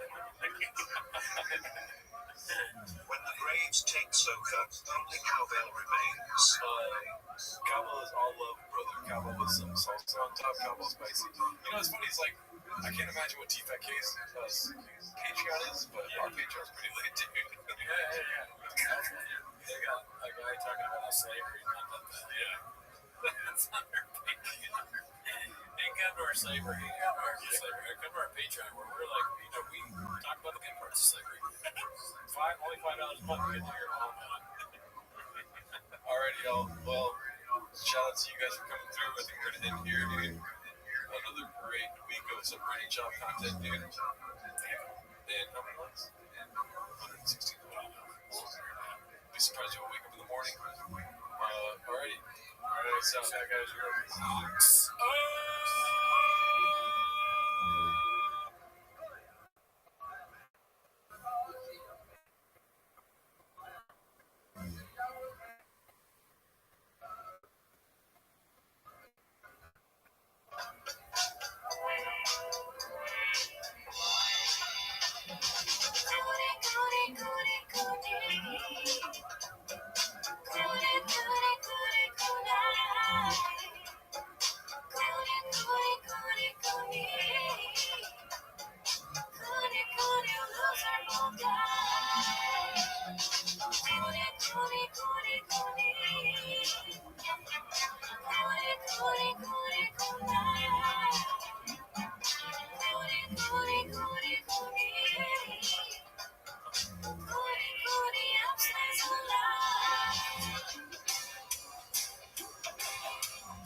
Welcome back to 10 Minutes of Shop. Thanks for tuning in. As always, join the Discord, join the Reddit, join the Patreon. This week on the Patreon, oh boy, we watched Whitney Cummings, Andrew Schultz, Trevor Noah. Then we also have a Cowbellulations live on there. We're going to do another Cowbellulations by next Wednesday. Go check it out. Check it out on the patreon.com/recordtweeties. You can see the full Cowbell episode on our Patreon. But anyways, that's not why you're here. You're here to watch 10 Minutes of Shop. So start the timer. Play Brian Callen's stand-up. That's right. We're watching Brian Callen's stand-up special on this special episode of 10 Minutes of Shop. And if you're not on Sora yet, you should get on it because we're both on Sora. And I just made a new cameo because in the one that I made it the first time, I was fat. And I am maybe fat. And then I'm worried now that I'm going to be more fat in the new Sora that I made. Look how fat Brendan was. I don't camera's gonna be able to tell. But dude, fat pressure. Different. I like my voice. So fat that you're gonna see it. Look how fat that guy is, dude. Oh, I didn't even see that. Dude, yeah, it's just you saying. Oh my god, I'm not that fat. Jeez. Oh man. Anyway, so has anybody in here? Oh, let's start with the poll. Has anybody seen False Gods yet? Seen False. I was gonna use Jake Paul to make Guinness for oh man, because that's what you did to make jelly roll. Oh yeah. We found like Jake Paul and a fat guy's jelly roll with face tats. We found that out. Yeah. Through science. Yeah. Brian's got a primal urge to be a man. Yeah. I'm sure we're gonna get a lot of stuff about like guys, and dudes, guy talk, all the classics. Well, I'm excited. I don't know about you guys, but have you seen any of this? No, I've not seen a second of it. Me neither. I've been waiting all day. It's been popping up in my YouTube algorithm all day today, and I've been skipping. I'm like, no daddy. I haven't seen it in any facet. Intrigued. How long was that? 59. Okay, how's that? 15 minutes. All right, let's go. And we're done. I mean, because an hour long is fine. I love to stream for that long. It's longer. I mean, you may have heard us streaming 12 hours, 24 hours if you know your math, right? Yeah. But, or if you're not bot. But, it's rough to watch someone like Brian Kelly for an hour. I'll just say that. Look at that. That's horrible. That is just awful. I hate that so much. Do you not like that you didn't stick to the man brand? He's like, I'm a man. I'm sure it did stick to it. No, you know what I'm talking about. Like in the meme. Oh, yeah. Well, he talked to a lot about men over and over again. Now he's going to talk about God. Who's a false God? Who is it? I bet he doesn't even elaborate. Well, false gods, it's the cell phone. It's the Democrats. It's the whatever you want to say. Those you already know. No, I haven't seen it. Okay, yes. You have to think about this stuff. You're not like, you're like some sort of Matrix thing. You're one with the teeth in a case of bread. I am. Talent shop. I got the comments here. Let me watch the special because it's going to be hard to have the special alien comments. That's fine. Let me fix one thing. Yeah, fix it. Go ahead and run us through your favorite moments of Brian Callen's stand-up. Oh, that's very easy to do. Obviously, my favorite moment in Brian Callen's stand-up is what created part of our show, which is that fans of us we call hawks, and people that our blockbuster we call ducks, because you always want to be a hawk. You always want to be a hawk, never a duck myself, or however he says that. That's a favorite, so shout out to all the hawks watching Tim's shop. Also, African singing band, because it makes no sense, right? He comes out and he's like, what if I was fighting and like I had a guy that was like an African singing band? And some racist bullshit. Oh, what do you think about that, dude? One person's in here that they hate yourself. Who was the one who said yes to this? What's the matter with you? Don't be that. We watch this because we watch it for you all. We don't watch it for our own entertainment. Or the chefs maybe they watch it because they want to clip it up. How do old people turn up make their fonts bigger on here? Display it? Probably. I don't know. Let's see. I think it needs titles based on the thumbnail. So, religious. Yeah, I mean, chat, if you're a hawk in the chat, put a hawk emoji. If you're a duck, put a duck emoji. Nobody ducks. Admit that you're a fucking duck. Admit it if you're a duck. Robots are ducks. So any kind of negative comment, duck. Duck bot. How do you make a big pause? A robot that is a duck. Larger text says. I don't know. Successful eggs on Sora. You should let me cameo you like you did me, you bastard. Fat as shit on that thing. Everybody better get on there soon. Who knows? Maybe this new one won't be so fucking fat. We'll be able to make fat emojis or cameos of me doing stupid shit. I couldn't even see it until I got off work. I was not trying to make any of you because I was like, oh, my boy looks way too fat. Dude. That's not how he is in real life. I mean, the stand-up one is crazy. I'm not that. The other ones, I was like, all right, yeah, I've eaten some. I'm going through a shop moment, right? I'm doing my food truck diaries. No one's filming. I go to the same kind of places, but there's no camera. I'm eating the whole pizza. Yeah. I need to get back in. I used to be able to bench press 225 30 times. I gotta get back into that. I gotta go to the zoo culture, whatever the fuck, Mark. I keep saying it. My wrist is better. If people watch Drag Queen Tweeties, check it out. I'm not broken anymore. Good size for you. All right, enough about me. Nice. All right, we got 22 people in here that haven't seen it yet, but one person that has and wants to watch it again. Like Cameo and Zora is a gift. Yeah, dude. Everyone needs to get on Zora, dude. We all need to have a fucking PF Chang's Kitchen there, dude. I got so mad at Zora in the last one I made. I haven't seen it yet, but it's just attacking me, to be honest. Yeah, I'm talking about it. I know, but I don't have any morality. You cast the first stone, gets fucking blockbuster. Yeah, you cast the first stone, you son of a bitch. I'm on stand-up and I'm fat. I didn't say wait for it. Yeah, I bet you didn't, you bastard. Can we see what you made before we start? You want to say it's probably bad? We'll see. I mean, I have not seen it. Let's see. Dude, that's such a funny thumbnail, dude. All right, let's see. Yeah. Oh no. I like what y'all be doing out here. The cycle is there. No, real creative stuff. Yeah, for sure. Doesn't involve everything. I like your vibe. Keep it moving. Cool. I'm good with No, Sora's free.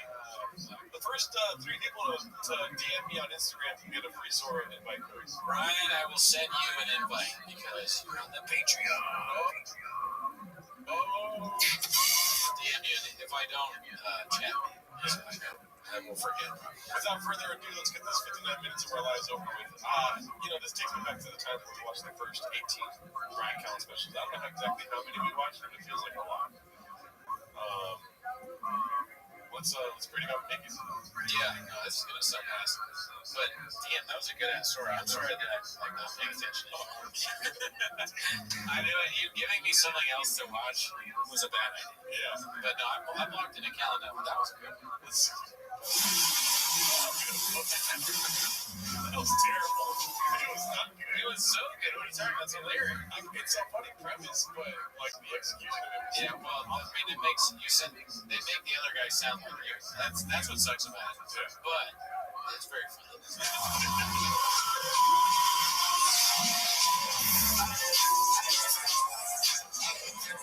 Okay, have we ever heard a rap song before Ryan Callen special? I don't think so. I don't remember. He is still doing the stupid, because a part of the other ones were the same kind of thing, right? Animated version of him looking all strong and jacked. Yeah. I'm women. I remember on T-Fat Kid today, one of the first things I saw on T-Fat Kid today was him grabbing his thighs, and the caption was, I'm 5 minutes in. Into this knees back to his fucking thigh grabbing. Oh man, I wonder if he has any still material. Brandon Rivera said, I already have Graves watching this. Yeah, you can get grades in a lot of places.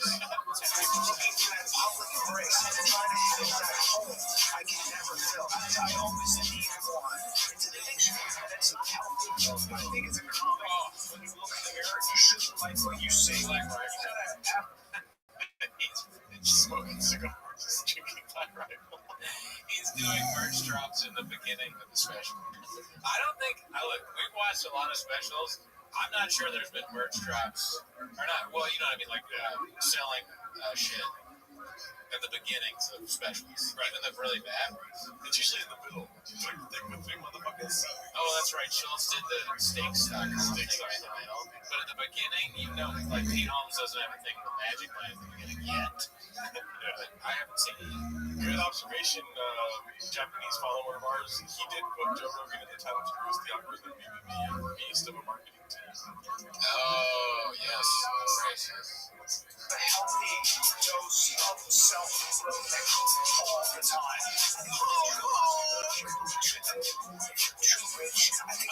actually hurt your comedy. I think shadowboxing is always going to be funny. Yeah. Every comedian should shadowbox, because the ones that don't do that in real life, it's funny. Rabbi Hoffman, she's shadowboxing. Her special, that might actually be funny. Nanette. Caleb Huron is shadowboxing. Or is he? Yeah. Caleb, yeah. Greg Moon, bot. Into my script, and I look too good, and yet I'm able to overcome those obstacles. Let's go do this. Ladies and gentlemen, give it up for Brian Callen. False gods.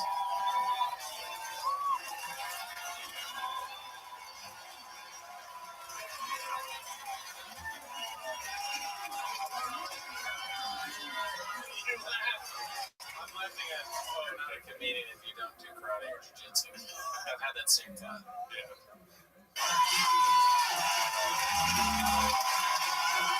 They gotta have those shoes. They got the same shoes as him. Yeah, I do like mine are red. Those exact same shoes, I think. Are they just Jordan 1s? Because I have Jordan 1s. Oh, if those are Jordan 1s, then no. I really don't think that ones have Jordans. I have shoes that look just like that. Okay. Boring. Same fit as always. What's up, Austin? What's going on? Yes! The mothership! I know, it's good. The first cut. The mothership, yeah! So anyway, I don't know. The first show bombed. Okay, that's hilarious. Steeder? It's a weird world, man. I'm on my phone too much, Anybody else get caught in this infinite scroll? This social media, this dopamine scroll. You know what happens? Every day I wake up and I go, I'm not going to look at my phone. I got 4 kids. I have bills. I'm not doing this. I'm not going to get caught on social media. But they get you with an image. They capture you. And like, I'll just see an image of like a woman in a bikini on a skateboard. No, baby, I have to make sure she's safe. Right? And then, Man, he's doing it right away. You just gotta get, like, you get your phone, you're in your phone, inside it. Does the boxing, locked in, and I'm here, and you're there, and I'm not gonna see you. Who is this for? Us. Yeah. Us in our show. later, you're like, I can't stop, This is what happens. The problem is it gives you desires you shouldn't have, and it makes you feel like you're missing out on life, which is ridiculous. Look what I get to do. And I'm on the other day, I'm scrolling, and a dude does a perfect backflip off a yacht and just disappears into the azure waters of the Mediterranean. And the girls on the I don't know. It's Brian Callen's intellect is usually disappears into the azure waters of that's my guess. But he uses words like azure, Afghanistan, azure. Yeah. You know what? I'll give him credit here because if I were Brian Callen and he's saying that he's looking at his phone a lot, scrolling through social media, I wouldn't be doing that. Because of the stuff that he sees, he's getting gadoosh left and right. So if he's still looking at his phone all the time, looking through things, good for him. I wouldn't have that. He's on Reddit all day. Just on TV. He scrolls. He has to hide things on Reddit constantly. Boss. Even when he's in Too Busty to Hide, he's like, oh, fuck that. Cross-reference with the Fire the Kid subreddit. Because you see all the, you see posts. Of the Mediterranean, and the girls on the yacht are like, woohoo, and I was like, life sucks. Right? Then what happens? Then I get to another reel where a dude, he's a cowboy, a real one. You guys know. What's up, guys? Games for humans. Shout out to you. Simple, good. Yeah. They Scott Stevens. Watching Brian Callen's entire stand-up, good. Yeah. That's a good one. To another reel where a dude, he's a cowboy, a real one. You guys know this. You probably know. Got Cowboy 2.5 minutes in, dude. Yeah. You think he's gonna do the horse? He's already on the horse. Yeah, idiot. Fuck, he's on the horse. He's on the horse right now. I missed it. Oh man. Another reel where a dude, he's a cow. Oh, you're right. He got on the horse. I missed it. And an animal right away. On the other specials in the Patreon, we would count the amount of animals that he would name because he would constantly hit. His specials take place at the zoo. He loves the zoo. Oh boy, a real one. You guys know this. You probably own horses here. And, dude, he's a horseman. He's on a horse. A real cowboy. Hat, buckle, rope. He wrangles cattle. That's his job. Dungarees. Dungarees. That must be a new thing for comedians now, too. How big were the dungarees, Callan? What is Wranglers? Yeah, the Wranglers are fine. That's the most cowboy shit I ever heard. Wrangler? Peter Dinklage's dungarees. He's going off that. Woodrow Wilson's Wranglers.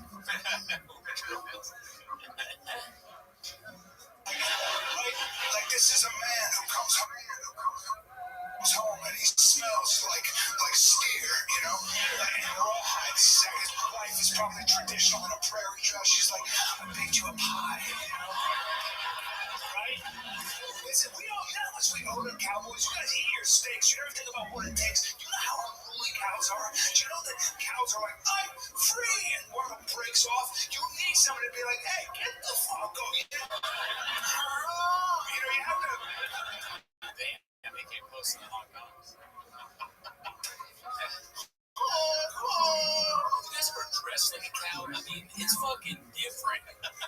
Dallas. Got whipped as a cow. Do you know that cows are like, I'm free, and one of them breaks off? You need somebody to be like, hey, get the fuck over, you know? You know, you have to. A cowboy is nothing less than a man who specializes in breaking crushing really any semblance of individuality a cow may have. Right? Remind them that they're a herd animal and stay in their fucking formation. That's not even the point I'm making. So I see this dude on a horse. Now I have a lot of horse fantasies, and I'm not gonna go Cow, horse. What else? That's it so far. That's a lot so far because it's only been 3 minutes, Jim. That's more animals than I've heard. What's up, guys? Look at you guys.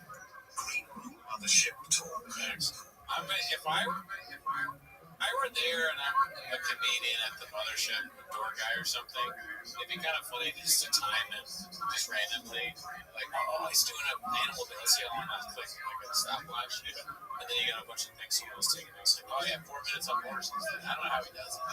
It's not funny at all. Nobody laughs. He does it the whole time. And he does the same kind of voice the whole time too. It never changed. But he's not embarrassed in any way. It's crazy. What's up, Dallas? Oh yeah. Look at you guys. Callan stealing raccoon tweets his joke stories. In the pocket.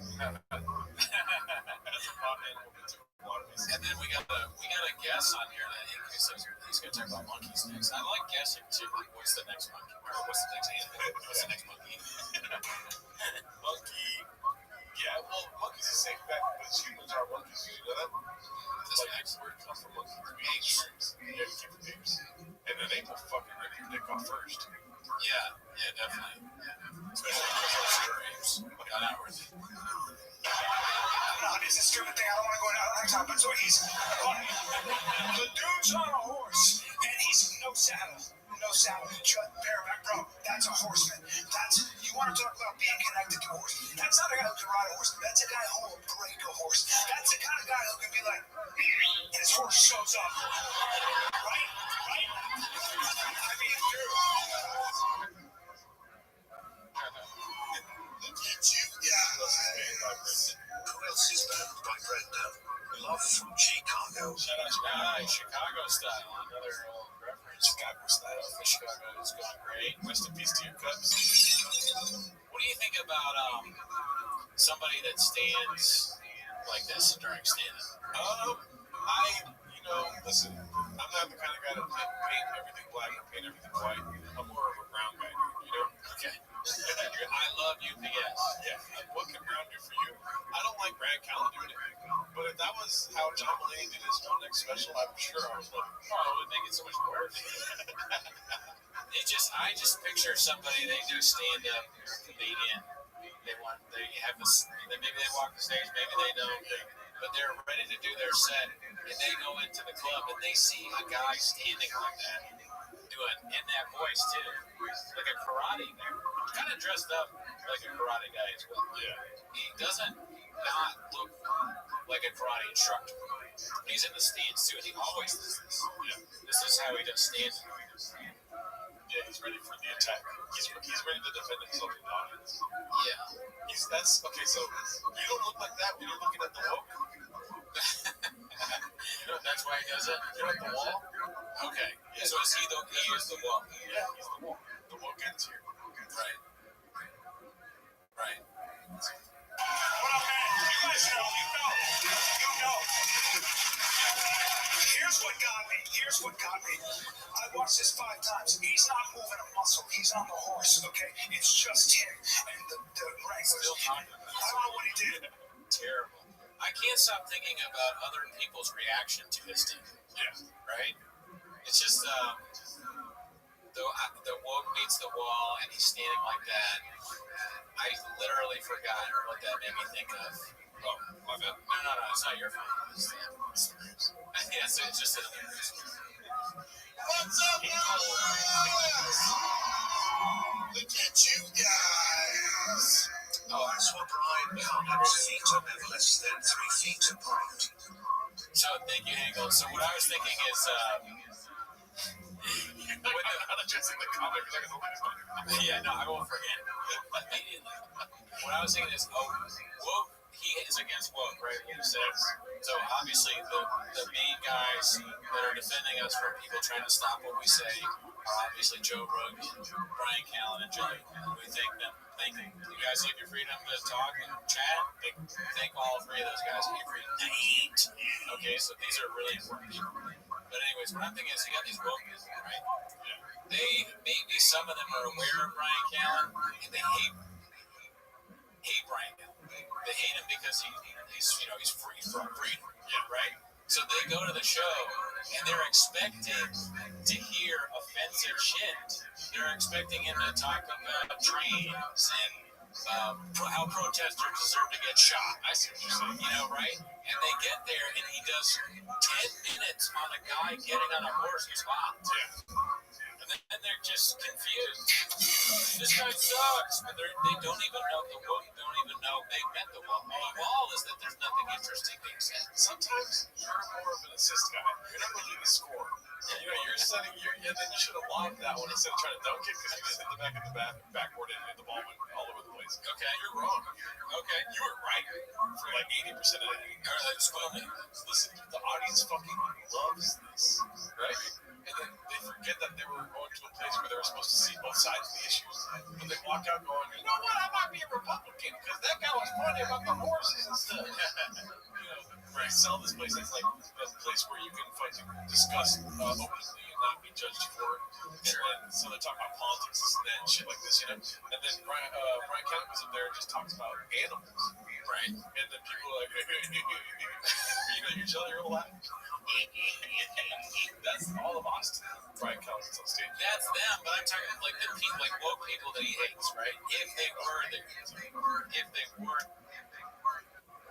Yeah, he's converted to. Oh, you think they're gonna buy in? He's the red pill. Oh, wow. Yeah.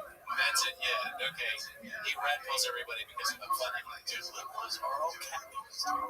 He's gonna make 10 jokes about cats. You don't think that's gonna win them over? It's funny to say cat ladies when there's homeless cats. Yeah. Homeless cats are liberals. Homeless cats are liberals, and then liberals in general are cat ladies. So that kind of goes hand in hand. Okay. I'm saying like he's the first step into a lot of baby steps towards fascism. Tim Kennedy said, "They got to do Brian Santa special live. Memorize this. Then nobody will know that. They'll just think I'm insane. False comments. Because some people can recognize shop. If if I knew Brian Callen, people would really be like, I'm the least funny person on the team. That'd be funny if you didn't go up as Brian Callen. Your stage name was False Gods. It's a great name for stand-up. False God. Now coming to the stage, False God. Yeah. What's up, guys? Out there, dude.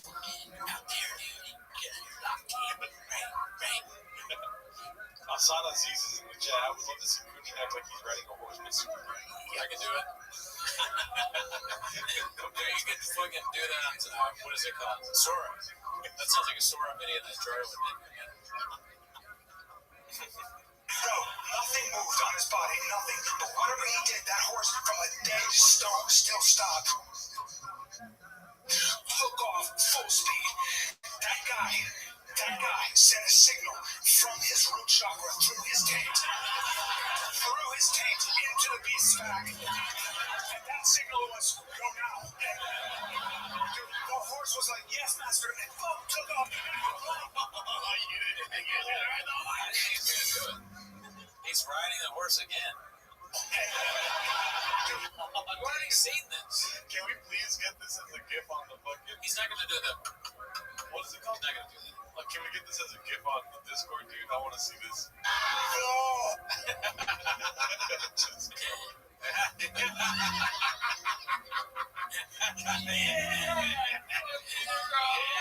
that's right.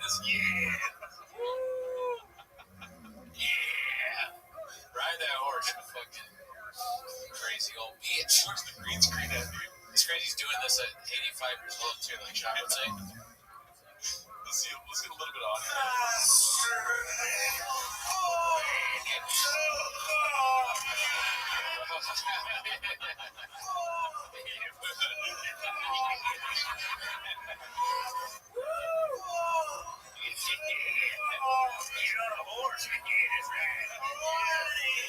Yeah, he said, go now. Dude, that was great. I didn't think we'd get that so fast. I mean, that might be like, we could just end it there, dude. We got what we wanted. Wow. I don't know if I can really do that.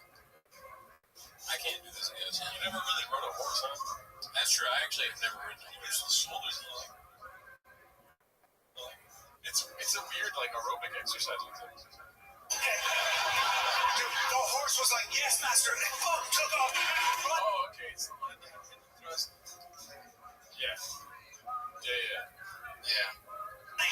This is the last thing we see before you become his girlfriend. He wasn't even using the reins. He was just walking around. It's not done yet. Oh, man. How was the show last night? The comedian rode a horse for like 15 minutes. Dude, that would be kind of funny, honestly. If you allowed me to do 20 minutes of stand-up and I just did me riding a horse all the time. Oh, and I was like this. Just the whole entire time. He's just going Performance art. Yeah, dude. He's not done yet. He's calling, dude. Oh, fuck. Oh, shit. I wonder if he's ever done this on stage and a comedian's like, that horse bit is killer. Just giving him a prop. Oh, what is that? Oh, Why? Why would you do this to a horse? okay, let's see. He's getting a big laugh, so we gotta check out what he said. I wish we could watch the horse bit with no audio first every time. Like, if Brian Callen came on screen and was like, all right, guys, you know what time it is. And then It's funny to watch this because we're watching, it feels we're watching it live. Clips that will be, or stand-ups that will be clipped. These things, they look like they're straight out of one of those big videos where a changed person, like, look at how much comedy sucks now. There's Rogan fucking Callen riding a horse and Whitney Cummings pretending to be on a stripper pole. yeah. This is The horse was like, yes, master. And boom, took off. Running. He wasn't even using the reins. He was just walking around. Controlling everything with everything. To control 1,200 pounds of bone and muscle with naught but the golden crescent. That is your inner thighs and taint. 5 minutes, dude. At 5 minutes exactly. Yep. Joe Rogan's like, you can do the special on my foot. Just wait 5 minutes before you touch your thighs. Right at 5 minutes. Oh, you caught it, yeah. He has to touch the golden crescent. The golden arches. What an expression of masculinity. Like, if I caught that guy in bed with my wife, I would be like, I apologize. So I go from an acrobat to cowboy, and now I follow a guy. I come across this reels. He's a sensual chef. There's no other way to put it. He's a sensual chef. He wears naught but an apron. An apron, jacked. He's got, first of all, his skin, marble brown skin that sweats olive oil naturally. I don't know how to describe his body. If it was a landscape, it would be unsafe to traverse in a regular car. You need special shocks. Even then, you'd be like, this is crazy, dude. You know? Yeah, he's not getting off the horse. Well, this one is a car. Oh, he's riding a man's chest. It's not a car. I wasn't even listening, honestly. Good. I mean, for your own safety, probably. You have to tune out every once in a while. It's a defense mechanism. He's doing the whole, like, exactly the same Hawkeye thing. It's nuts how he just does this every time. We're dumb for not thinking that he would do something different. Deal. I can't. It's shocking to me. I couldn't do this. It is shocking because he started, dude, he like baits and switches you. He's like, I'm on my phone too much, but look at me on a horse. Yeah, what is the false gods part? Who is the false god? You're talking about everything you've already done. You're riding a horse, a Hawkeye. He's olive skin in it. Gives that olive oil. He's the kind of guy where his abs are big and muscular. What the fuck? Aren't you supposed to be? Is this supposed to be bro comedy? Oh, it's different. That's what it is. Yeah. Is this what bro comedy is? Then fuck bro comedy. This shit stinks. This is James Franklin saying. This is the craft perfected. This is 250 material. You said. If I was in the green room and he was doing stuff like this and people were laughing, I'd be like, do I smell burnt toast? Am I having a stroke? I can't. Why are you laughing? Although actually, now that I think about it, I would be laughing more. Oh, yeah. Because if it was in person and he was still doing this shit to make me laugh, I mean, that would be actually really funny. Yeah, this is you trying to hold back your laughter. You're like, oh, yeah. In the green room is different. But not, seriously, though, if I was in the green room, it would be a totally different experience. This is horrible in Chinese water torture. But in the green room, I'd be laughing. I mean, his body was demoralizing. Like, I was going to work out that day, and I was like, there's no point. Like, right? Like, why go to the gym? I'm an imposter. Nothing's going to grow. I'm not going to look like that. You know, if you can't afford a Ferrari, put a fin on the back of your Honda Accord. So watch this. So now I'm already in. And the dude, he's a chef, so he just looks at me through these Mediterranean curls and just goes, let's make a sandwich. I was like, okay. So, yeah, it's just the greatest hits. It really feels like that. But We talked about a Hawkeye for 4 minutes, and now we talked about how he's the fucking Hawkeye. it makes me think that he's stupid. And I always thought, now granted, he's a little stupid, but I always thought that he and maybe smart or stupid people do this, but he puts himself off as he's really smart, right? He knows a lot about vaccines and the government and other countries, and he's a worldly man, right?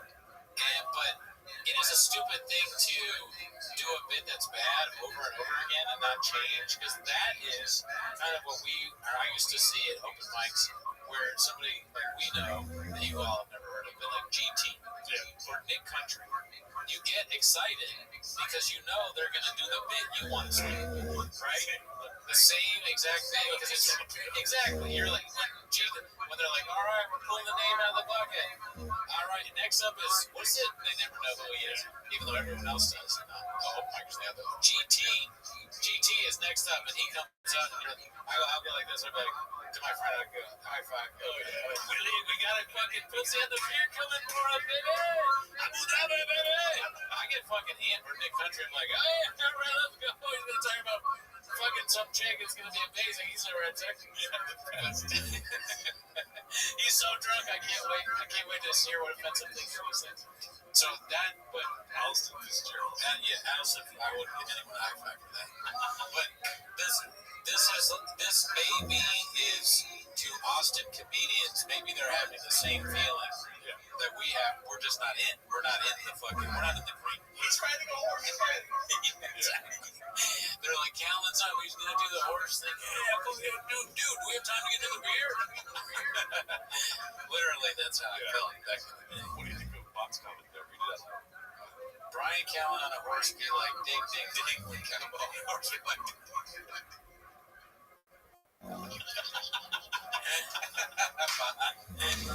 Oh, man. Truthfully, he's so vain that he doesn't really absorb any subject fully that doesn't directly involve him. Wow, that's deep as fuck. I went to school. And he pulls out a piece of raw meat. We were having a meat sandwich, obviously, and of course this guy takes his protein very seriously. And there was no marbling. This was not a domesticated animal. This was meat. This was something wild. He probably slew with his own hands. And he threw it to the way he thwacked it to the counter, it was such force, it tenderized the meat. He then looks at me and goes, let's spice things up. I didn't know what he meant until he began to grab handfuls of spices from cloth sacks, just recklessly. He wasn't even measuring. Just grabbing and dashing the spices, just dashing them, covering the meat in every color powder you could imagine. Aleppo pepper and cardamom and smoked paprika. Smoked paprika. Dude, he was chopping vegetables with a machine-like speed and precision. His forearms, I swear to God, looked pregnant. Like, dude, you know what's crazy is that, listen, don't. I'm sorry, no, I was gonna say that. You know what's crazy is that we show him so much respect by not laughing. You know what I mean? Because the audience there, it feels like, and I'm not even joking, it feels like they're laughing at him. Oh, wow. You know, because maybe who the fuck talks like this? Nobody talks this way. This is not like a clever, coherent thought. It's like some dude just fantasizing about man and look at his face. Look at him. Yeah. No, I mean, I hope they're laughing at him. Oh, yeah. For the sake of the country and Austin, the profession, no joke yet, not. In a way, that's kind of true. That's not really, I haven't seen much of a joke. He doesn't make any sense. The guy's throwing all the spice on the steak. You wouldn't do that. It just doesn't, it's not, maybe he's trying to do a salt, what is a salt bay thing? Speaking of salt bay, we got KSW in the chat. Oh shit, what's up, man? What's up, Alan? Feels like Callan saw the fans got much older and was like, oh my God. Voice there. Look at that spicy sneak. No, you're right. That is absolutely. Show him respect by not laughing. Yeah, that's more respectful than. But we haven't. We laughed a good amount when he tried to horse. Oh yeah, I'll do that. But then also have jokes. Like ride the horse for however long you want to in the beginning, but then write jokes. Don't talk about business. Yeah, no, all of this is fascinating. I'm having so many thoughts right now about it that I'm forgetting. That may be partially graves, but I keep hitting me that I'm like, I gotta stop. Oh my God, what is it? Who thinks of that? PT, people are laughing because they waited months to get into this shitty club and spend money on the drinks. Now I'm stuck listening to this old man describing Instagram videos. Oh, is that what he's doing? Oh no, he did that earlier. Now he's just fantasizing. The kind of forms just the vascularity that looked like a cluster of angry horse dicks. Like just. So then he pulls out a loaf of bread. I can't believe the guy eats bread. And I don't know what kind. It was a rustic varietal. Probably a French bouillie. And he squeezed it at the camera. He just squeezed it. It gave way under his heavy fingers with a moaning crunch. This was the most outrageous part. He takes a naked hand, and goes wrist deep into a vat of raw honey. A vat? Who has a vat? This guy. And just comes up with a wasteful amount. I mean, a wasteful. His whole hand was covered in amber gunk, and I was like, what are you gonna do with that? He didn't answer. He just began to rub it. Some of it made it to the meat. We should have been able to predict he was going to do that. Did you know he was going to do that? I did have an idea that he would put his hand into a vat of honey and rub it on his body. I didn't think that. I'm not as quick as you. I didn't know. But I wish I did. I wish I had predicted that. I don't have grapes yet. Dude, and thank you for updating us. They're saying that he's talking about a chef on an Instagram video. I did not hear that. I missed that, yeah. Maybe I would have been laughing.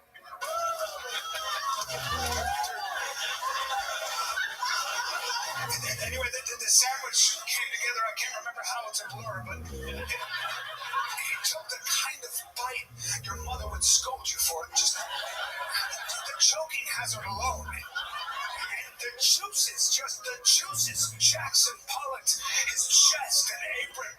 And my wife came in and she was like, "Why are you making that face?" And I was like, I'm having such dark thoughts. Because, all right, anyone that's done stand-up, they have bad stand-up out there. But he's doing stand-up now, he's 50, he's been doing stand-up for 30, 40 years or something. And this is his finish, this is him. And it should be his height, right? His prime.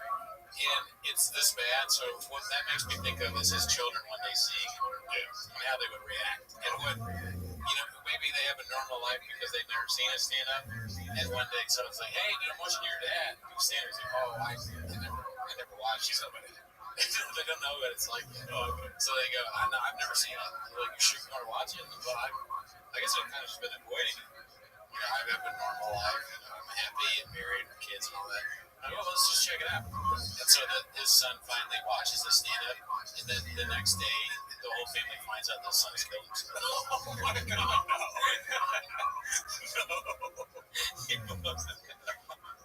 There's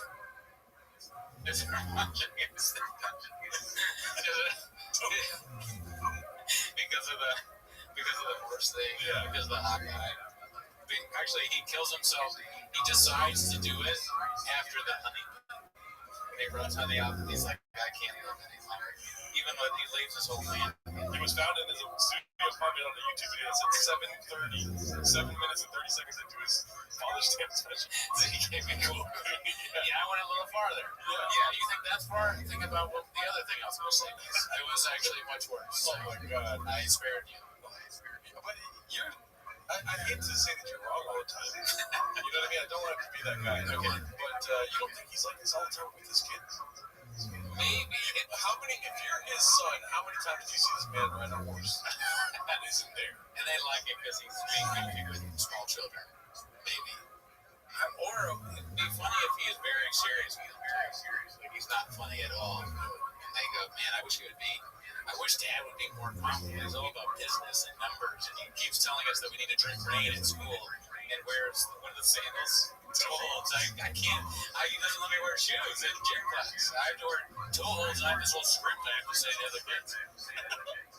I have to tell their parents to buy toe holds. I had to tell my teacher to get a Wix.com site. But Dad rides my ass. It sucks being Brian Callen's son. I wish he would just goof around, and then they see this, like, "Oh God, I'll wear. I sleep on a Helix mattress, Dad. I told everybody to buy Helix. Please don't divorce Helix." The kids at school make fun of me. $500 bills. I'm hungry. I think he makes a fair point. It's funny that Brian's offspring nick themselves because of his cows. Oh, thank you. I thought there was going to be a joke that says easy. All right. Well, I appreciate this. I'm probably gay.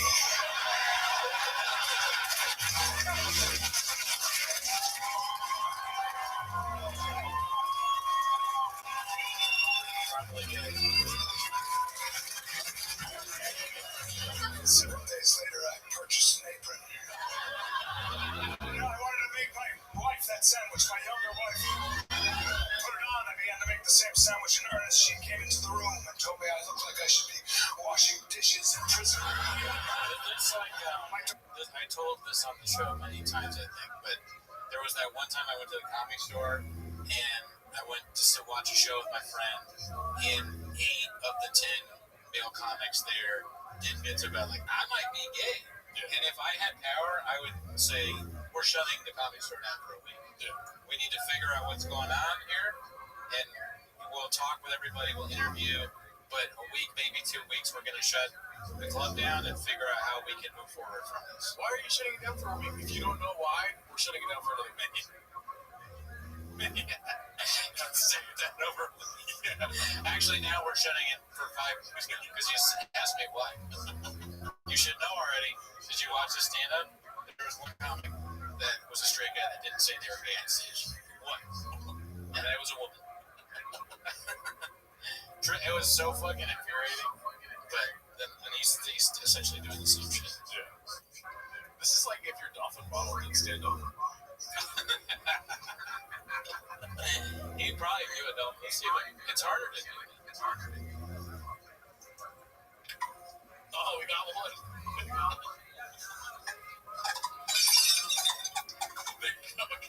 Goddamn. Is it locked? Let's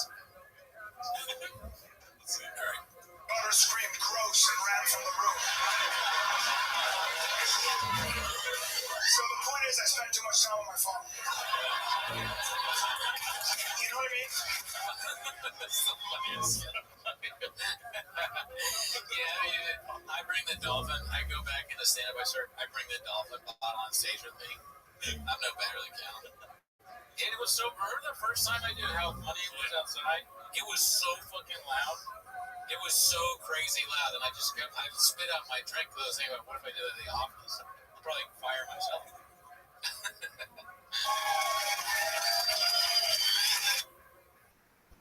Like to just go from the 57 to go from wanting to be an acrobat to a cowboy to a gay man. The problem is that social media has a lot of useful information. It just does. You know, especially when you want to be healthy. You got all these PhDs with gorilla necks who can dead gorilla. Yeah, I was waiting. I wasn't listening to anything you were saying. I was waiting for the next animal. Yeah. I feel like I could put that to bed now. It was gorilla. It's like probably talking about Abraham. You guessed it. You guessed monkey. Oh, I didn't guess monkey. Inco or somebody else guessed monkey. Yeah, but that's close. That's pretty close. Lift 500 pounds, you know, like my doctor has abs. It's crazy, right? Just traps, and they've got all the secrets. All of it is so much information, though, just to try to live forever. Good luck. I gotta just narrow it down, man. I'm not a health crank. Like, you gotta get sunlight, get sunshine, direct sunshine, at least 20 minutes on your genitals. Like, just don't go crazy. But if you have a pale vagina or penis, you're not healthy. You know that. I have been watching a lot of sunsets lately, and I do think about putting the sunset directly on my butthole. You heard about this before? Sunning, Yeah, sunning. So I'm not much better than Cal, but I don't do it on stage. I just have the funny thought when I'm watching the sunset. I only know about that from Tom and Chad and JT. They have a bit about it. Yeah. Just outing ourselves. We both have calendar huts all the time. You know that, right? Are you guys cold plunging? Are you cold plunging? Huh? Are you? Be honest. I'm gonna be honest. I don't want to be a jerk. I'm looking at this room. You guys look very inflamed. Everybody here looks. This room is swollen. You should look 20% swollen. You gotta sit in ice water, guys. You have to sit. It's gonna suck every morning after meditation, obviously. But you sit. Get in ice water. It's gonna hurt. It's gonna suck. But just stay there until you're sure you cannot have children anymore. That's when you know. Make sure everything is frozen. But here's the good news: go right into a sauna. Go right in. You want to go from the waters of the Arctic to Death Valley because that's natural. And you sit in the sauna. Sit in there. I don't give you how hot should it be. It should be so hot it makes you a better person. Okay? Yeah. You should think about health. All right? Yeah. So those are the two non-negotiables. And by the way, balance. You won't know this. This is, I give, my presentations are also full of useful information. And they are fine. Which was? My presentations are full of useful information. Got it. You fall. I mean, it literally was a joke. It is. Yeah, I mean, it's not. I don't even know how much you think about how hot guys are. That's not useful to me.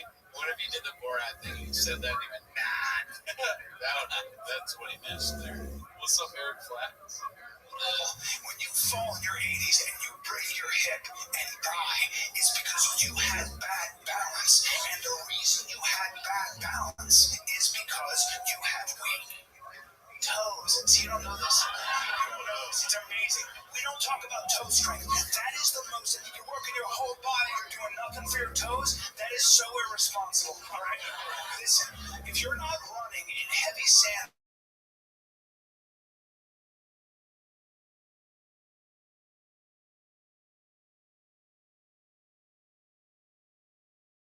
bills, well, then die in your 80s, you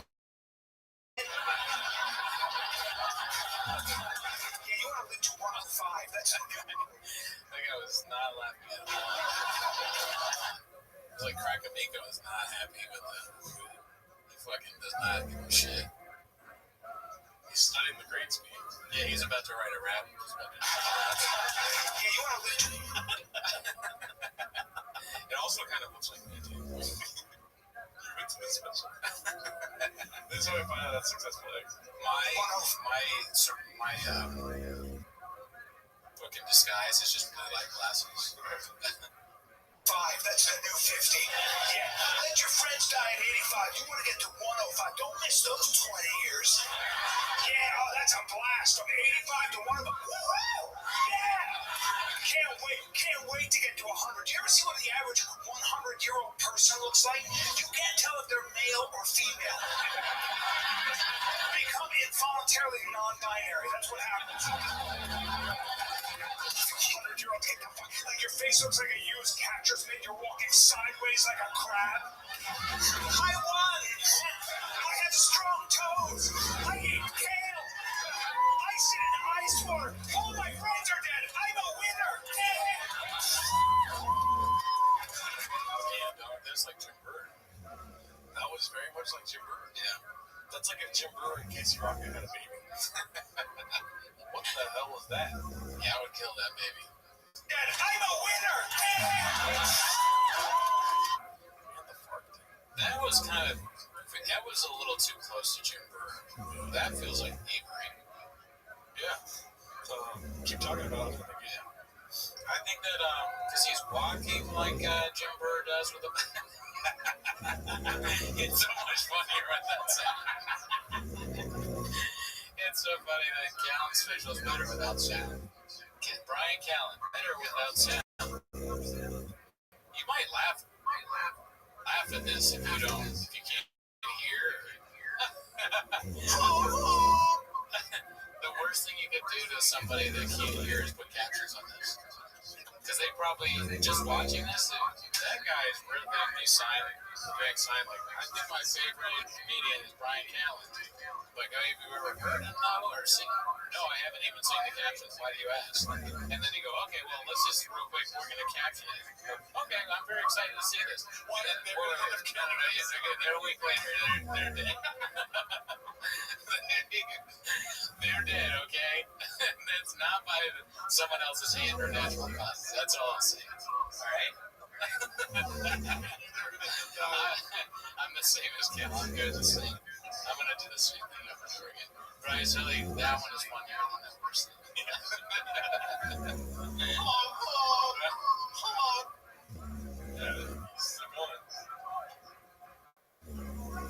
Cooney, it's okay to laugh at the fart bit. We get it. You love that. Let me go.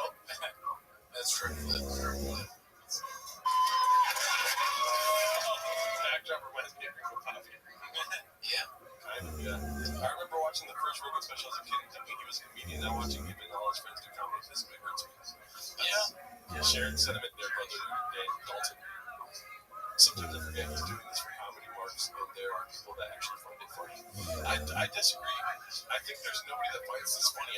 Like I said earlier, they're laughing at him at a certain point. It's like comedy used to be clever jokes from, like, the greats. You know what I mean? Dat Fan. I don't know who else is it. Ralph is better than. But okay, but still finish my thought. Yeah, this is just like showcasing like psychosis. In a sense, it's like some fucking crazy person on stage just that can talk a mind reading, and you're laughing because you're like, who thinks like this? Yeah, but it's not a clever who thinks like this. You know what I mean? No, it's also very gated because a lot of what he does could be that old Howie Mandel movies where we watch it and we go, what the fuck is that? That's not funny at all. He's still doing a version of it. Yeah. It hasn't, his comedy hasn't changed since then. It's almost, I'm not realizing, derivative of that, which is bad. This is like a Jelly Roll that's you probably will. Yeah. Actually, Jelly Roll probably would be better than this, but that's not much of a compliment. Yeah, you go on stage. My dick don't work.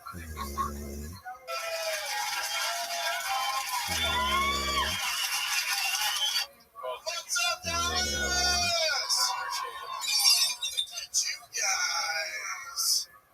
For your suffering boys. Something we don't give up.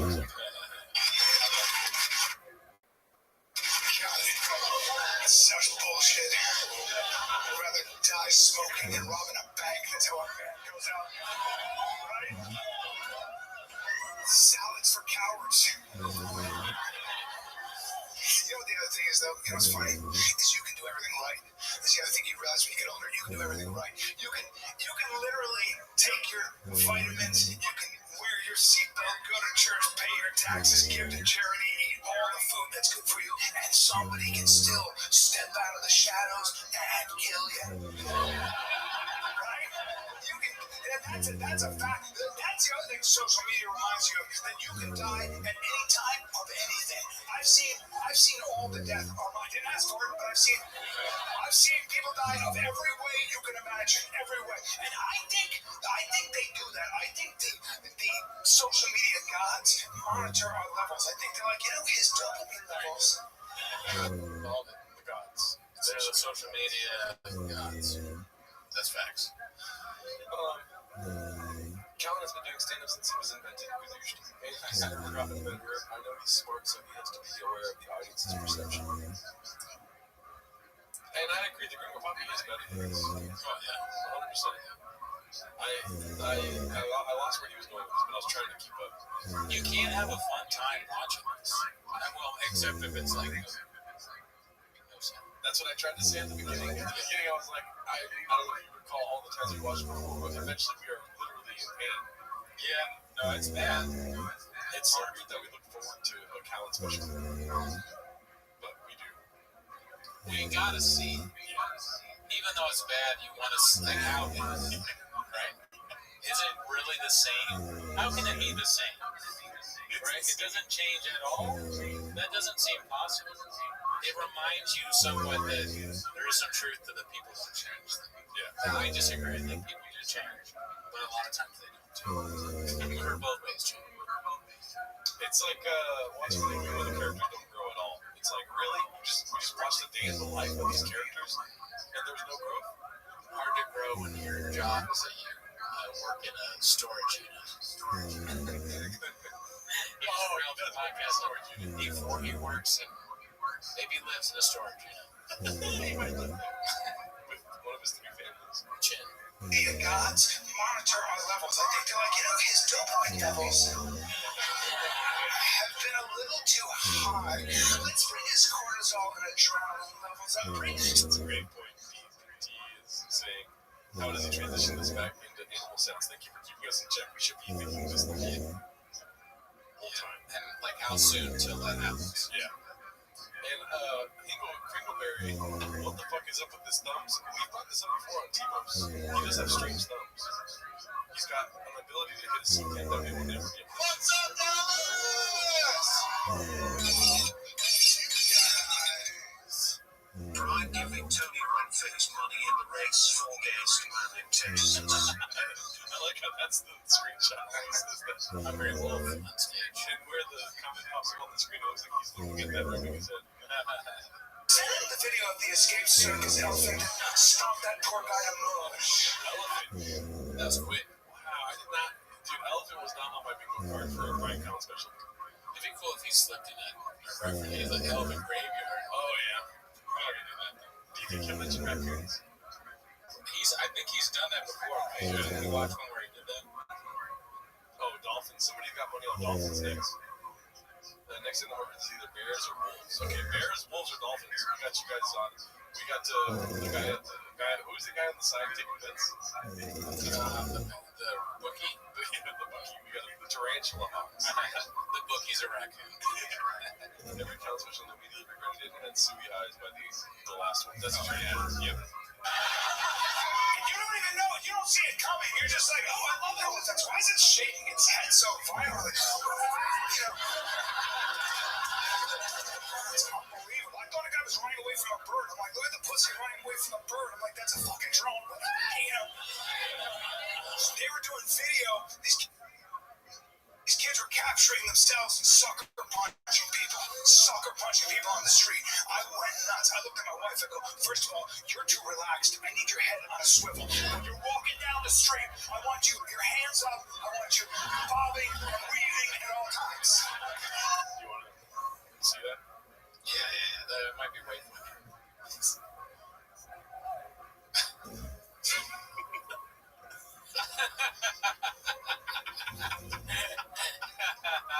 Oh, this is great.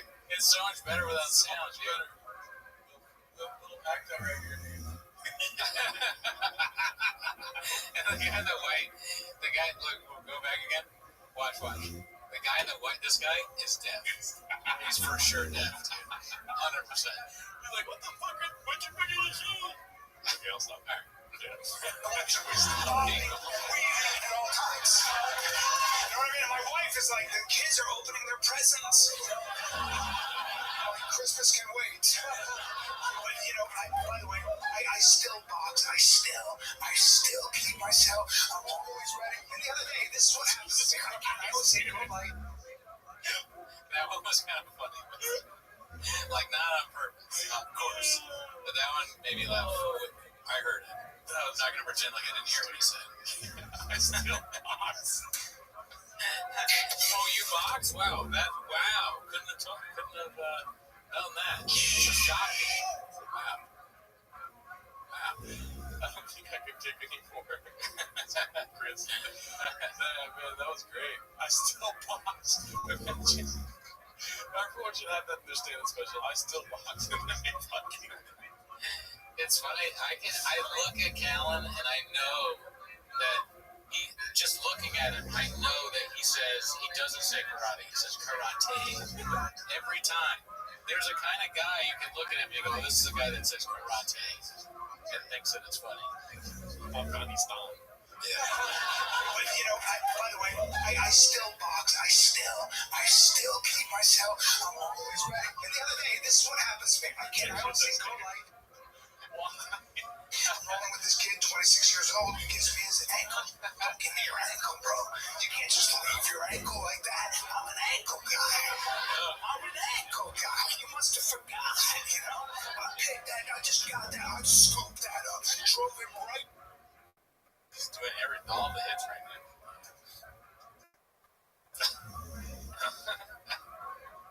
Yeah, it is weird how, like, he looks like a real stand-up comic when you have it on mute. You know? He's very good with this. Yeah. What is he doing? The deaf guy's like, what is he talking about? And they have to guess, because if I didn't know the context, I would think that he was this my guess. Yeah. Actually, think of something, and then on three, we'll both guess what he's doing. Okay, I'll count it on three. Do you have something yet? Oh, I was going to watch it. Yeah, watch it, and let me know when you have something, but don't say anything. Just watch it.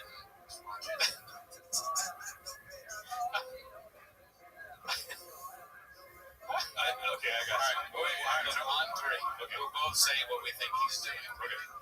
1, 2, 3. I'm mowing the lawn. Okay, well, close. I thought it was a mechanic telling you why you need to get something else done with your car. Mowing the lawn is good. Yeah. I think I can see. Yeah, but that's what mechanic is like. Talking about you don't fucking look great. You touch it. Yeah, you talk way more to your mechanics than I do. I'm like, yeah, what is it? They lie. I grew up in a mechanic shop. Oh, that's true, yeah. You actually know cars. I was a truck guy. Yeah, no wonder it takes you 6 months to have this right. Being attacked by a mountain lion, okay. So I was driving my truck and flipped it, okay. White guy acting out his bad Spanish. That drove him right down to the mat, had an ankle sky high, and then I had trouble looking left for 11 days. Worked it. I'm just afraid I'm gonna get bested by a younger, more symmetrical male. And, you know, and my wife is young and she's gonna be like, it's just a business decision, you know? I'll raise my kids under a different name. I don't know. I don't know what I'm thinking. I don't know. Like in my mind, in my fantasy, I'm gonna be 85, still training. I'll be in Kane, and some guy will be like, "What's up, old man?" And I'll be like, "Oh no, you chose the wrong ground." But you know what the problem is? You know what the problem is? The problem is, here's the problem. I'm starting to calcify. Okay? That's what they don't say. I don't care how much yoga. I don't care what you do. Listen. You get to an age where if I have to fight for my life, if somebody attacks me on the street and I gotta go from 0 to 100 like that, I better be very warm and thoroughly stretched. I love that one. Christian Castillo said it like a random person that guy from Starbucks. Pretty great. Yeah. I'll pull everything, bro. I have so many delicate spots. Don't worry about road rage. If I've been sitting in a car for more than 20 minutes, I can't just pop out of the car. I can't. I don't care. You can be beating my mother to a pulp, and I have to do my foot twirls. I have to. Dude, my Achilles will pop right off the bone. I do. I'll be right there. I'll be right there. Put your feet in his hands up. That's pretty funny. But it's like it's not funny right now. But I can understand how this can be funny for sure. It's so funny for you for this screenshot for you saying that this is funny or this could be funny. It's so good. That was my background. He looks hilarious, dude. He looks hilarious. Again, a scenario where, okay, you're trying to convince your friends that your woke friends that you want to take them to a comedy show, and you go, no, this guy's different. Okay? This guy's very funny. He doesn't do any of that offensive stuff. Okay? He's very clever. And they go, all right, well, let's see what he looks like. And they show him this. And they're like, fuck you. Fuck you. I'm not going to that. I'm not going to go watch. What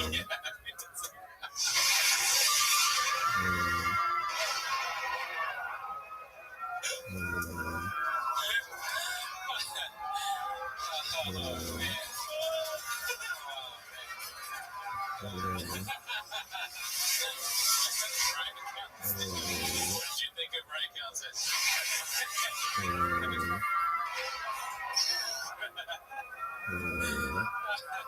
People scream. Everyone's dead. I'm always so damn late to the Cooney stream. Shout out to you, Brendan Muller. Welcome. I know, but the idea of the joke is pretty funny. It's just he sucks. That picture is great. You should screenshot that and make your profile picture. Can you screenshot that and send it to me? I want to make that my story profile picture. Yeah, dude. Perfect. Doesn't get funnier than that. That's top tier right there. Let's see.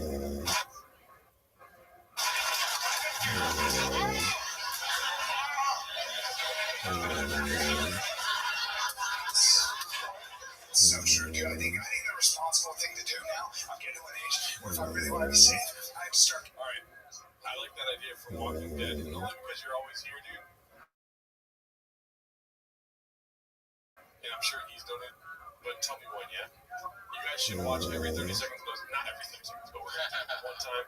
Watch with no sound, guess the joke, then the big reveal. No, that's a good idea. But not yet, though. It's Okay, yeah. So, he's going to give another standing O. So, at the end of a standing O, we'll do it then. Last comment. I want to start mimicking some of Callan's characters in real life. That I want to cook, right? I'll cook something, but I do the stuff that the salt guy. I just start throwing spice and smoke paprika. Just to make my fiance think I've gone insane. There's paprika all over the floor. Let's see. Let me know when, or we'll wait for standing O. Carrying pepper spray and a whistle. Because that's makes no warm up and then, just call the authorities. I'm not going to carry a gun. I'm not. I own guns, but and all my friends in Texas, you know what I mean? But for me, it's too heavy. Performance art. Again, another running good idea. When you pause it, we unlocked another level. When you pause it, he has hilarious screen grabs. It's not just when the video is playing that he's playing those scenes, pictures of them doing it. This is great too. He looks like a Jeff Dunham puppet. Yeah. Oh my God. Okay, but here, performance art. All right, performance art. We take take the scenes, and you gotta be real dedicated to this shit. Yeah. We take the scenes from his thing and we act them out. So you're the cowboy, or I'm the cowboy, and you're Callan, and I start putting honey all over my chest in front of you in an audience. And we are acting out Brian Callen stand up. And we do the same with Brendan Johnson. We're real honey. Oh, you'll be a turkey. Yeah, I could do it. Or a real, well, we don't want to hurt him. But we could get a line. Yes. Or maybe someone and you have like the gun and the thing, and you act it out.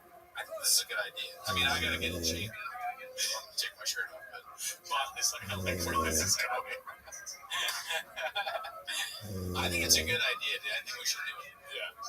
But up to you. Balls in your fortune. Yeah. I think I can dig it. I can dig that. Maybe it has to be the perfect method that is capable of transmitting on stage at our budget. Yeah. Well, listen. Budget is nothing. We're gonna spend all. You're gonna get X-ray goggles. Well, when it gets big enough. But we do multiple scenes. We'll picture the first scene. We'll pick something that's within our budget or whatever. I like this idea because they have a lot of off-Broadway type stuff in New York. It could be like an off-Broadway type, like we could do it at the Elysian. It's not stand-up. It's like a show. Yeah. Like just taking stand-up bits from like Jim Stewart. Yes. Brian Callen. Like that's the selling point. It's like watch real life bits from Jim Stewart. You know what I mean? For Christ's sake. When they deny us and they call the cops. But should we talk about Elysian? Why not? Are you a real alt place? Do you really do alt comedy? Well, this is as alt as it gets. Okay, strap the fuck in because we're two alt comedians and we want to do a show. Yeah, and we want to bring Dave Chappelle's transmit to life. How more alt can that be? Although, I mean, it's also bullying. We're bullying them. I don't care. I think it's fun. Oh, yeah. No, I think Heidegger does this stuff. He probably steals this from us. Yeah. So keep it. Don't tell Heidegger about this, okay? Let's see. So, I'm waiting for that beauty. It just throws my hips off. I can't wear a bulky watch. You don't remember, dude? You guys get Rob Pebbles on retainer. You don't remember Rob Pebbles? Oh, no, I thought you were talking about JR's comment. What's up with my open chinks? It sounds like you got a gambling problem. All right, go to a meeting. If we're ever in Atlantic City, we'll take you up on that open PF Chang's offer. Oh, is he inviting us to PF Chang's Atlantic City? Okay, never mind. I'll talk. I don't know what you read. I just heard Atlantic City. No, I live near Atlantic City. Okay. Yeah, sorry, Cooney's got grapes. Look, I'll fucking play you on skate for skating. I'm rolling over all the wires. Okay, let's go. I feel like I'm in jail. I'm a free spirit. I know. Okay, I think now's the time. All right, we gotta guess what it is. All right, so he was talking about guns. He's saying that his friends in Texas are all holding guns. I'm doing this before for you. Yeah, I didn't listen to anything you just said because I can tell any kind of context I'm different. Let's get this going. Ready? Eyes on the screen. I did listen. Eyes on the screen, big boy. Big boy, fuck you. Sora thinks you're fetish. Let's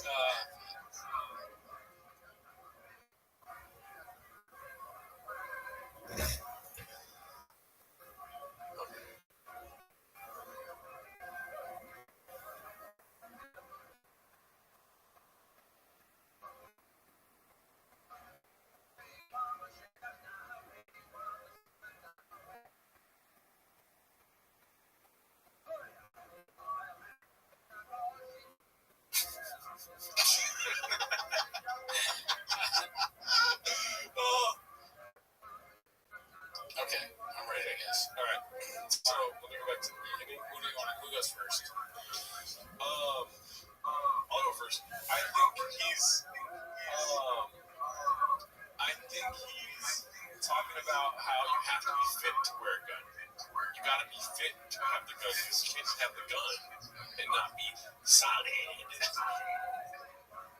Alright, okay, that was my guess. Alright, that's your guess? Yes. Wow.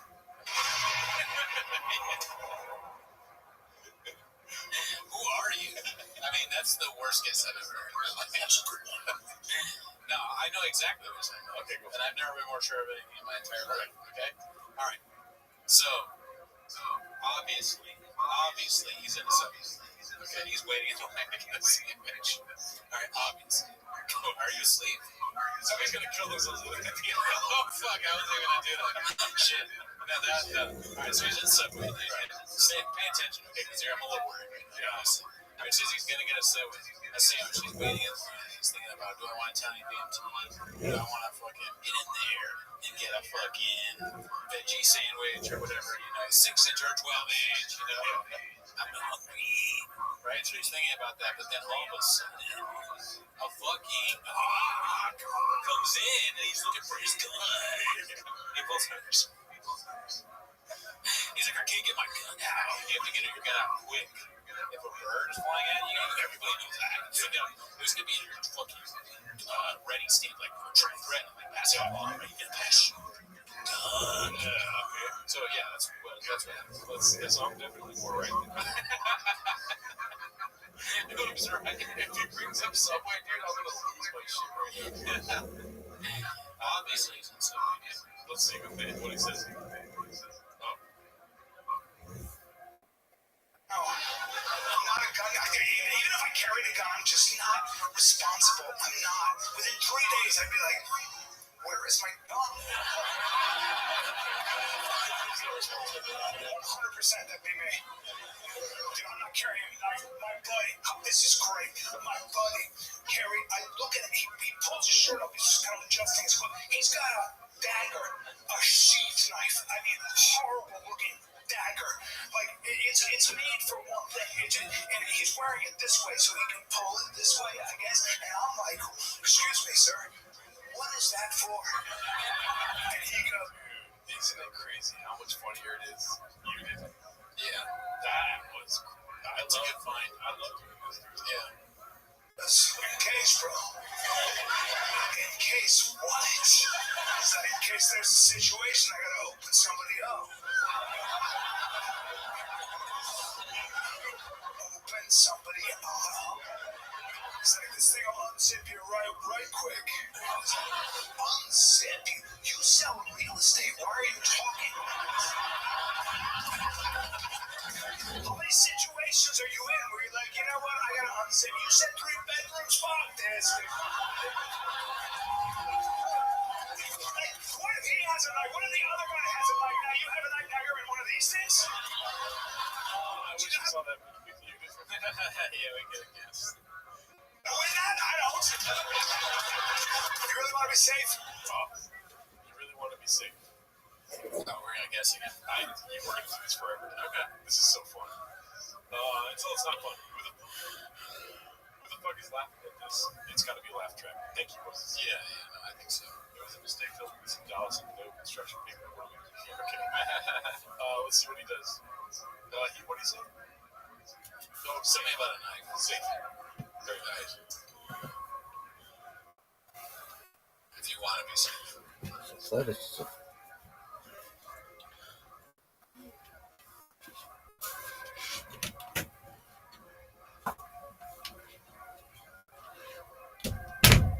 It's supposed to be quiet, by the way. I'm trying to guess. Yeah. Okay, he's doing a little bit of act out. Okay. He does this a lot. The hand motion. It's always like to be like, get it. Like you're stupid. And this. Okay, let's do 30 more seconds.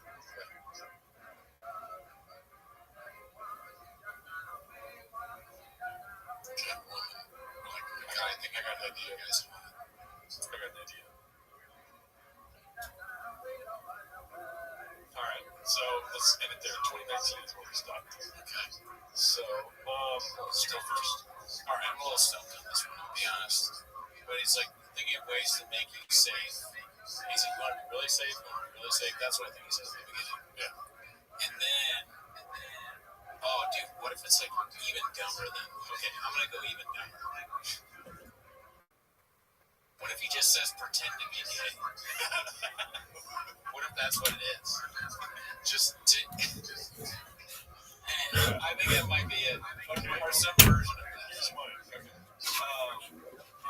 Okay. You want to feel safe. It's like, I'm not looking at the comments for this, I was looking at it, but the girl, it's like, because girls, it's like a sport for them to feel safe. It's like, they love to be in danger, but then feel safe by a guy. Like a hot guy comes in, they like, oh, save me. And then they like to find themselves in these situations where they need to be safe. Okay. Right? I think both are good guesses. That's a better guess this time than you had last time. I'm voting for you. Let's see. They're saying that you're right. Oh, shit. You gotta make money. You really want to be safe? You really want to be safe? You gotta make money. I'm talking real money. You know what I mean? I'm not talking Austin money. I'm talking Dallas money. Yeah, Dallas is different. He's right about that. Shit. Yeah, there's a difference, bro. Oh man, I'm talking billions. My buddy's a billionaire. That's, ready for this? That's 1,000 million. I fantasize about having that much money, and not because I have any charities in mind. That's good. No, I think That actually, yeah. Good for him. That's his first good job in 6 years of stand-up. I just want to. Fellas in the chat, please. What does that mean? Fellas. I'm just at heart. I'm just a lazy bitch. Also, it's hate me. I'd love to just stop. I'd love to be like, oh no to everything. That's why I'm not going to be a billionaire. My buddy, always busy. Always. I'm like, how are you doing? He goes, crazy. What do you do? Crazy week. Why? Just work.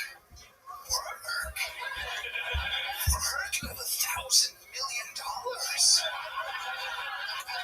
don't even think I would flush. Somebody get it. Right? Oh my God. Every time you hear a billionaire, they're so ambitious. I'm going to colonize Jupiter, and I'm going to bring irrigation to the Sahara. I will green the desert. I'd be like, I'm going to be cuddling my pony and eating my bonbons. It's a house pony.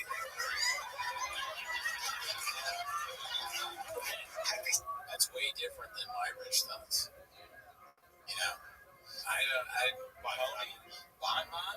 Yeah, definitely my flappers. Yeah. I talked with this other comedian once about if we had just insane money, and I think I would go crazy. You know, I would. We kind of said that we both thought that we would be like a character, and there would be blood. Just walking around the house in a road with a gun, a golden gun, shooting. That's kind of what I'm. Down the hallway? Yeah, shooting down the hallway, yelling. Bowling alley? Bowling alley for sure. And almost exactly that. Just basically that character. Somebody would walk into this sounds like a talent joke, but Yeah. somebody would walk into a room and be like, oh shit, you have an at-home theater? And I'm like, no, this is the darts room. That's how big my darts room is. And this is probably obvious. I But I play darts. So yeah, but it's probably obvious to you, but I did drink your milkshake too. Okay. You laughed. God damn it, dude. You laughed. Fuck it. I was worried about that. I would be a very rich man. I'd just be rich and spend all the time. Yeah, no, it would be great to have that much money.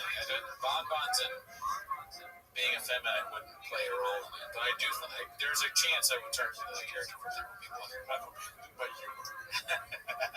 Fuck you. Such a dick. I would probably have a staff. I'd have them standing at attention every morning, as is the rule. Good morning, everyone. I want something no one else has. I'm bored today. I want a chocolate waterfall and a square basketball. God, and you could be so safe. You wouldn't have to worry about Jiu-jitsu? Please, carry a gun? How gauche. Stop it, I would just outsource my protection. I would hire violent professionals. Powerful men with aggressive beards. Warriors. Warriors who've inoculated themselves to the stresses of combat. Sheepdogs in suits.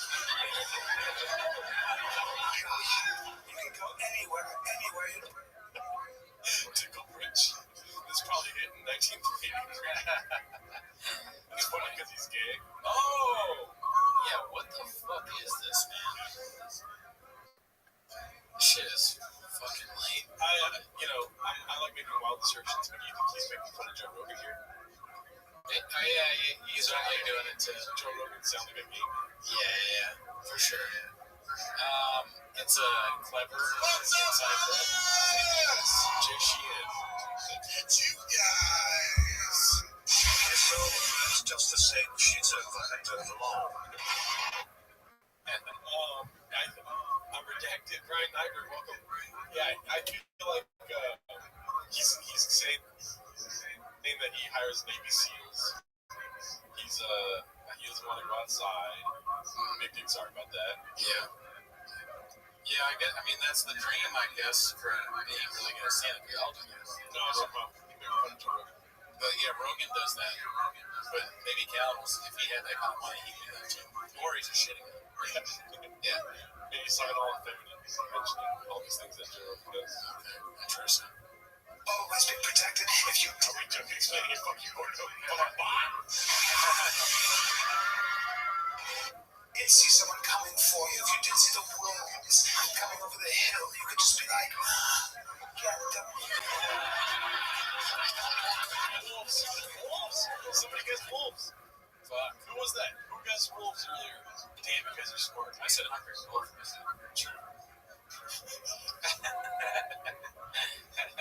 Somebody did guess wolves, though. I was watching all of everyone's guesses. So you guys can comment your next guess if you just said wolf. Oh my god, that was disgusting. I got wolves. Oh, there we go. Clap it up for a sign. Title break coming out. What's up, Dallas? It's you guys.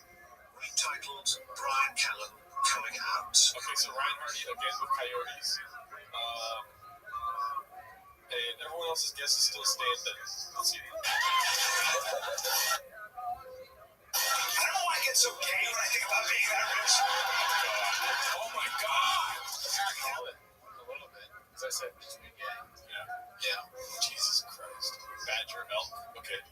Dirt serpents. I think that's what happens when you make that much money, because you can walk into a room and be like, I want to fuck everyone, and they'll do it, because if you have that much money, everybody's going to be like, you just start throwing money. Some people are like, no, it's against my principles. Really? Do you have a mortgage? I'll pay it. If you got a 30-year mortgage, I'd be like, fine, let's go, bro. That's true. It's worth it.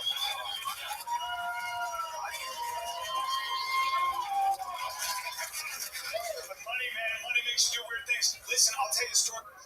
Okay, money makes you do weird things. I guess, yeah. That's a pretty good prompt. Yeah. I'm sorry for doing this so much, but it is a great fucking idea. Ready? Yep. Audio's gonna be off, so if people are watching and they're like, wait, the audio's gonna work. Oh, yeah. Let's see. 22304.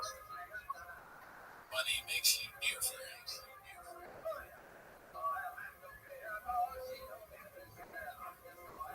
What did he? I already forgot what he said. It's the graves. Money makes you act in different ways. Okay, money makes you act different ways.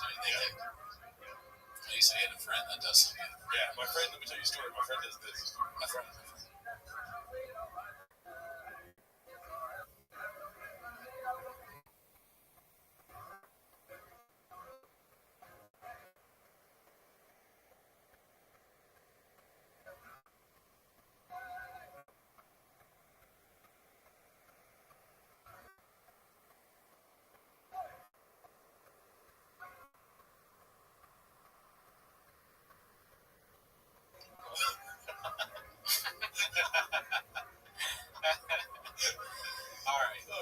I think I know what it is. All right, I think. Damn, this is hard, dude. This is gonna be a hard one. I don't know. Okay. I think he's. My guess, and if it's anything to do with this, then I'm right. It's sex parties. Oh wow. Something having to do with the sex parties. That's good. Yeah. Just like doing it. Sorry, that's good. Go for a fat sword.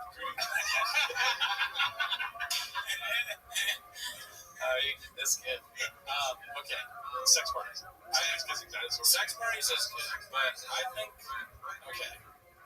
think it's an ice bath. And I think he's doing the whole, like, my friend, he like takes off his shirt and he's got ice hot, he's got abs. And then we're like, all right, yeah, I'll do an ice bath. It helps you. And then he's like, I get out of the ice bath and I can't walk. I walk like this. I walk like I'm stupid. I think that's okay. All right. It's even racier. 50-50. Listen, I'll tell you a story. I met a super rich, like super villain. This was crazy. Like from the movies. This was nuts. I go to a party in LA at this house. This house is the kind of house you walk into and you're like, money does buy happiness. You know, it was billionaires and movie stars and the people that have sex with billionaires and movie stars. So gorgeous, like it's just what's going on. So we don't know yet. Wait for it. What is the walking at the end of that? I just guess sex parties because he was holding. It definitely seems like sex parties, and now I'm worried that you just know Alex. Yeah, you're right. You're even more connected than separate. You know, I'm a pretty confident guy, but 5 minutes at that party, I've never felt more invisible in my life. Just nobody. I was a spore. Literally, I was just like, shall I clean the toilets? So that's the walk. Fuck that. The walk is so much fun. You got fucked in the ass. Gerardo confirmed this, right? And one of the security guys recognized me, and he was blocking certain entrances to the house so you couldn't go in. And this guy collected modern art, so he goes, "Go ahead, take a look. Walk around. I trust you." So I was like, "Damn." So I'm in the bowels of this mansion, and it's like it's just rooms and different like art things. And then I come into a room, and there's this giant. The room made me gay. I had to fuck my way out. Canvas. It's a white canvas, and it looked like the artist that took his long hair and dipped it in black paint, and then did this once. Right? Just this bullshit I'm looking at, right? And I can hear the din of the great points in the chat that I shouldn't be happy about this one, right? party, and I already feel you know you should be proud of yourself. I'm scared.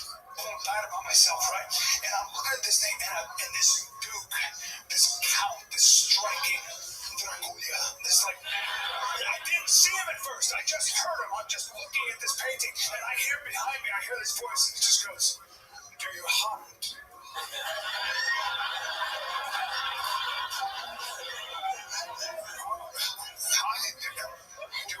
I have hunted before, yeah. I knew it.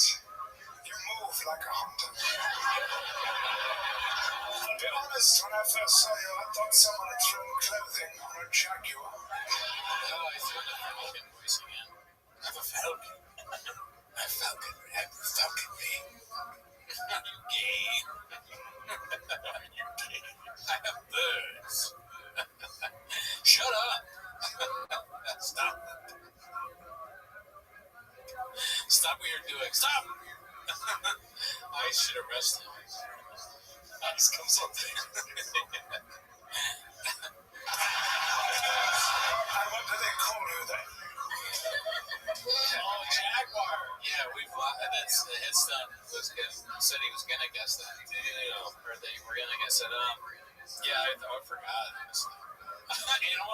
Animal rights. So an Instagram message just said Animal Rights wants to send her a message on his phone because we're checking into what's going on. Animal rights. What does that mean? It's a personal message. Animal rights, what is it, your ex? Yeah, I got you, animal rights. Yeah. He wants a sword code. Oh, okay. It's a guy's fucking chest. Oh, As wow. the profile picture. It's super very callish.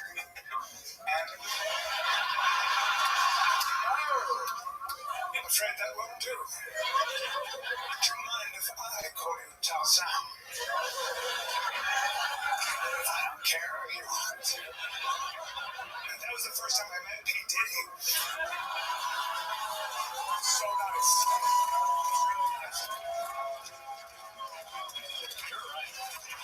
Yeah, called it. Gotcha.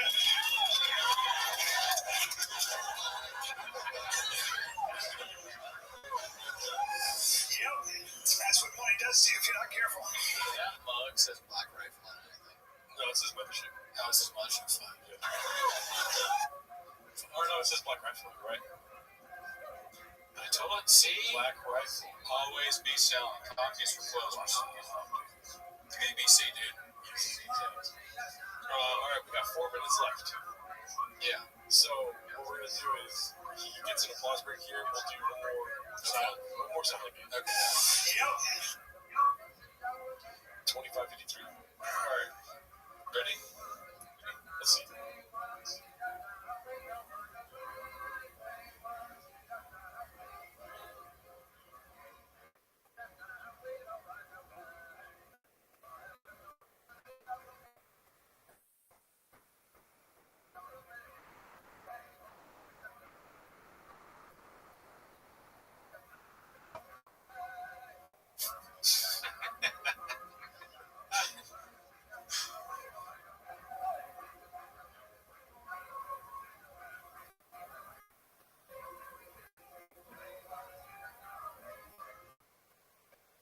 Yeah, I have an idea. Something.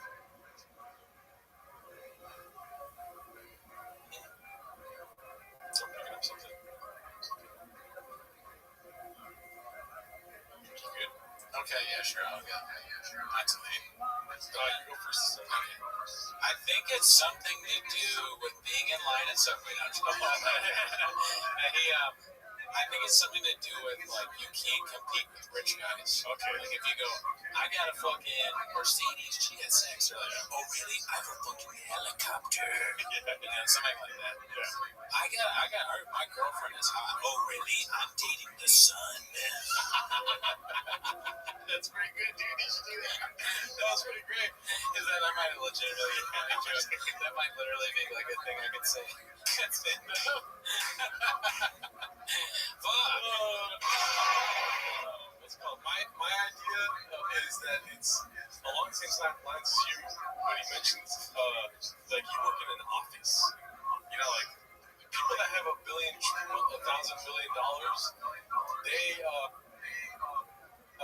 they just attract women. Women just come to them.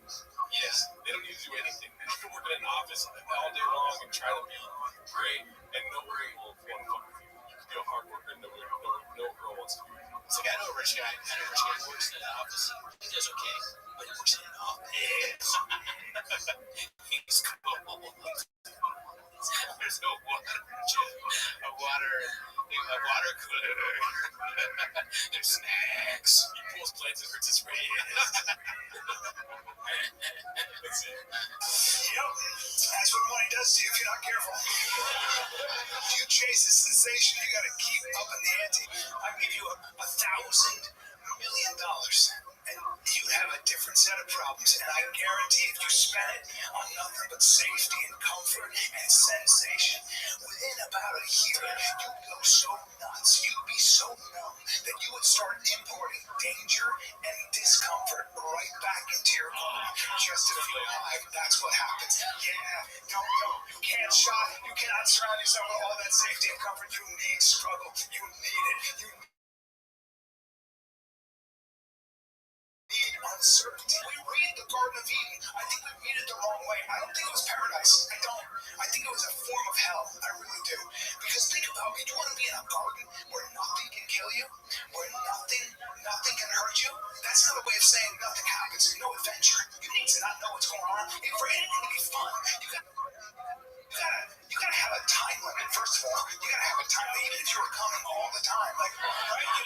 does it end? You know, and you come back and there's got to be an end point, and you've got to have at least a possibility you might die. You have to have that. You have to have danger. The only reason it's fun to ride a motorcycle alone Because you're heading towards the sun. You suck, dude. Damn. Not funny at all. And we're also like trying to shoehorn in his religious grip. Just kind of bullshit. Oh, I did the Bible. Fuck you. Let's see. You might fall out and lose all the skin on one side of your body. Right? You have to have that.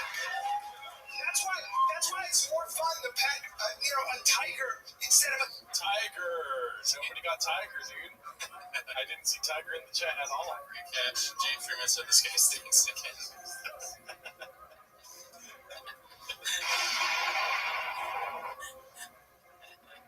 My head going to explode if this fruit starts talking about motorcycles. Facts. Yeah, dude, Tiger. Didn't see that one coming. cow. Cow. It's literally one word play like cow. Cow twice. Twice. Yeah, 2 cows. Cow's like, boring.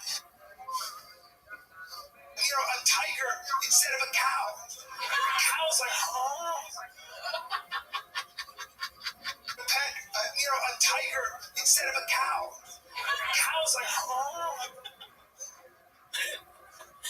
One of those kids' toys that make the animal noises, but it's Callan. Yeah, I got you the Brian Callan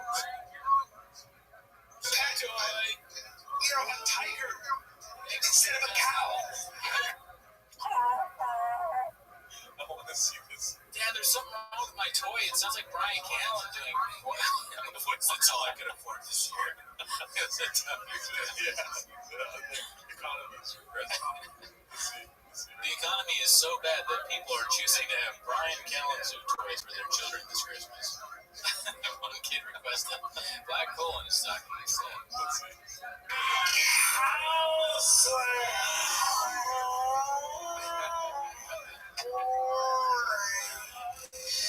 Remember how Elephant Graveyard said that he looks like the guy from the Death Cult? He said that Rogan does in the thing. I think Callan looks a little more like him. Yeah. Especially there. Oh, yeah.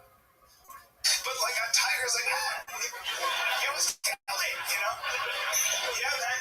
I don't think Eve bit that apple because I think she was just bored. I do. I think, we call it a sin. I think she'd call it an escape. I think all of us eventually would have bit that apple. You want to wake up in a garden, an eternal garden where nothing can hurt you, nothing can kill you. Next to a naked virgin. He seemed fine. He was like, The absurdity of asking somebody if they want to wake up in a garden. It's just so crazy. Do you want to hear my thoughts on the Garden of Eden? Sure. How long did it take Adam, or how long did it take Eve to eat from the tree of knowledge? For how long does it?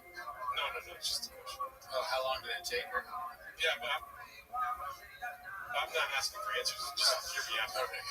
How many times did Adam try to have sex with Eve before she was like, fuck this, and ate from the tree of knowledge? How big is the Garden of Eden?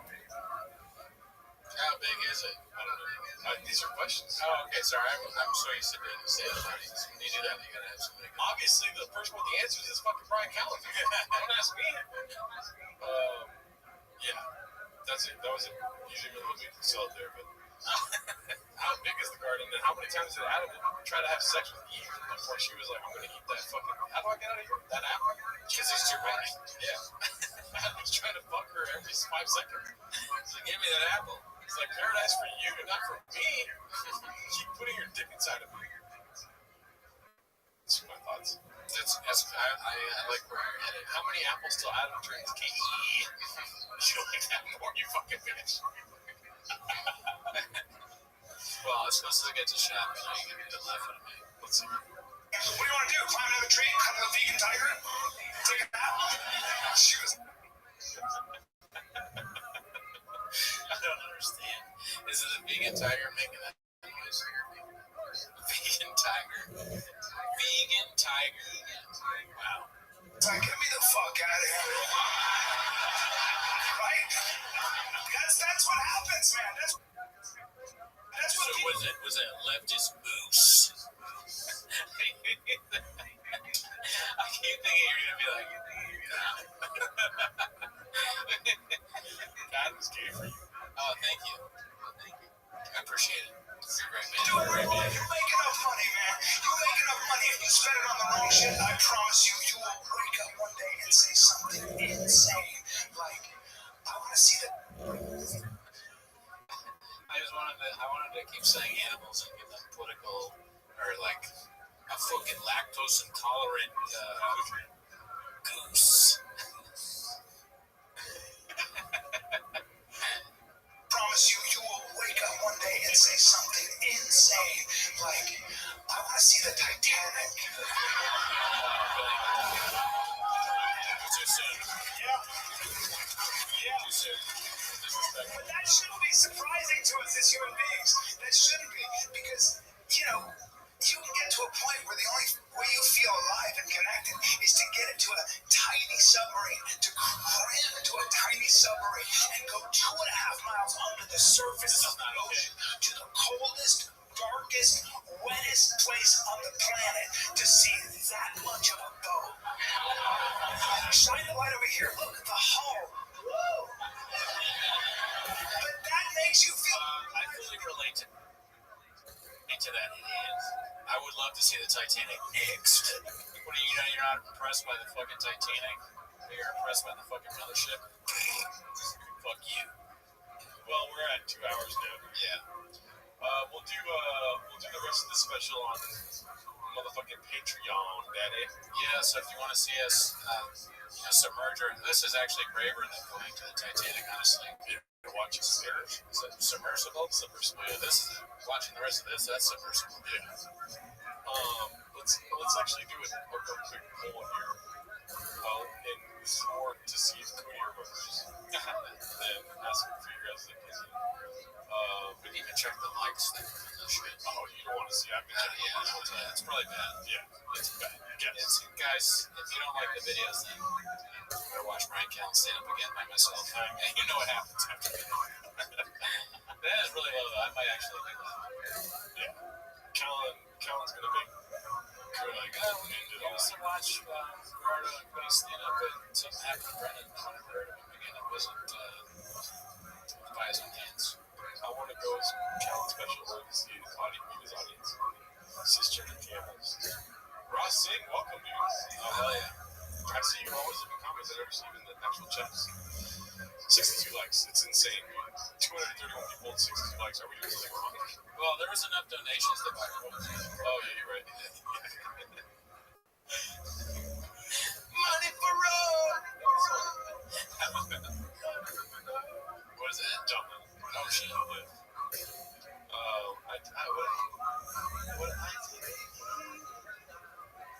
I forget the song. Yeah. What gun you gonna use? Jesus Christ. Wow. 72 likes. Usually we're at like 300 by now. But Yes. whatever. Let's see. Favorite Callen special? Start naming. Man Tears. Okay. Isn't there one called Man Class? Yes. Let's see. Well, False Idols or was it False Gods? False Gods, yeah.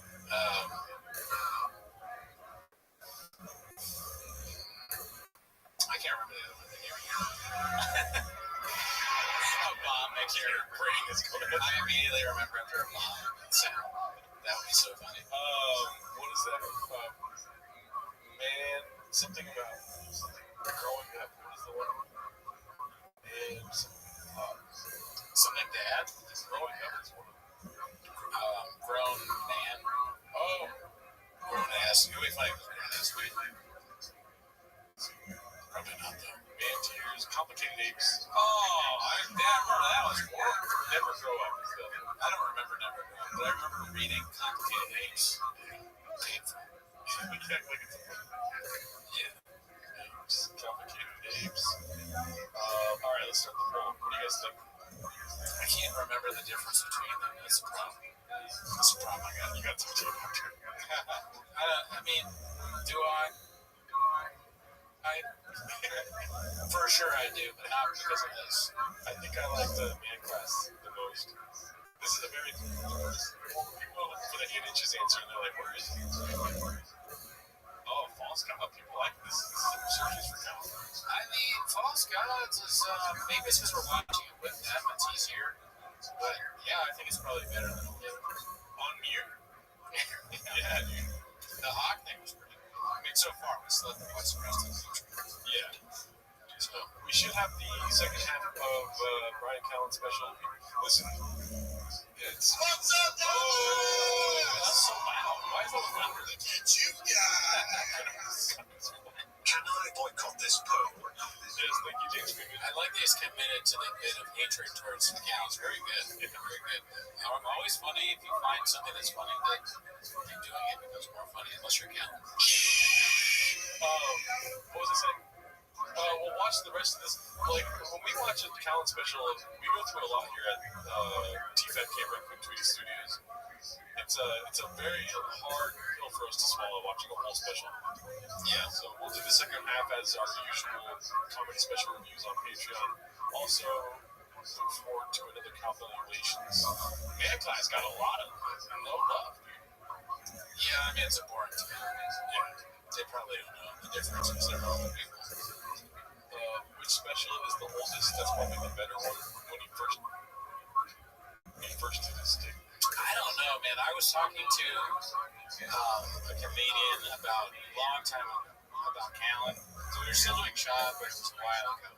And I was like, I do this bit, and you've seen me do it, where I don't really know what I'm talking about, but I just say it as if it's my real opinion.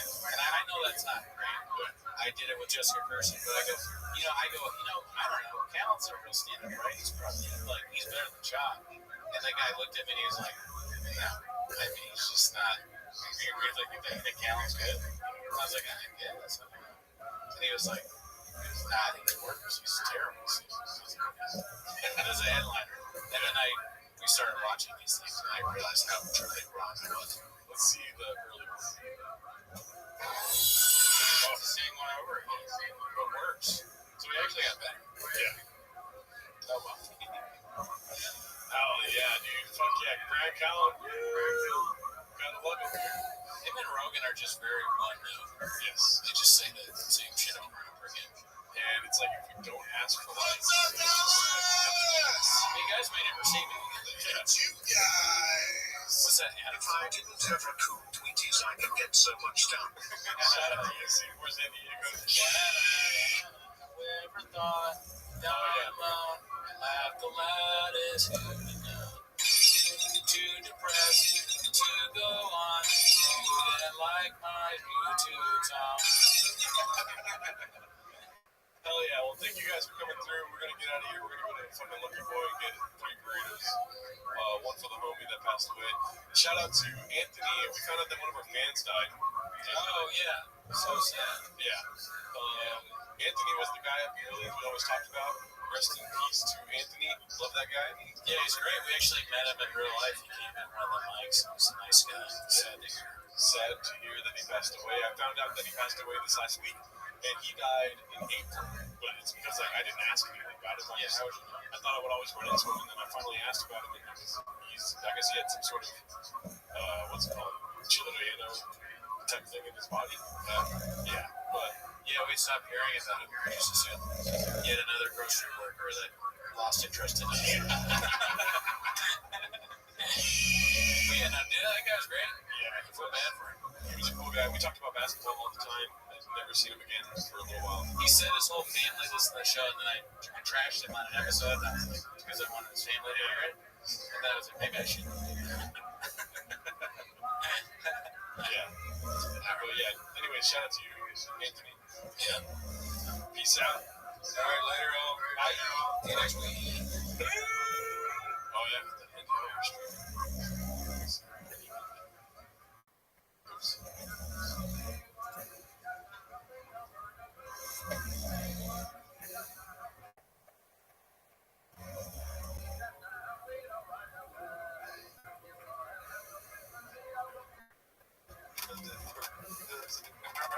We're taking out to see if it works. That doesn't work. When you hear us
This is the real.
Does that work? Whoa. Yeah, it sounds good. Well, okay, so you guys should always have 3 broadcasters.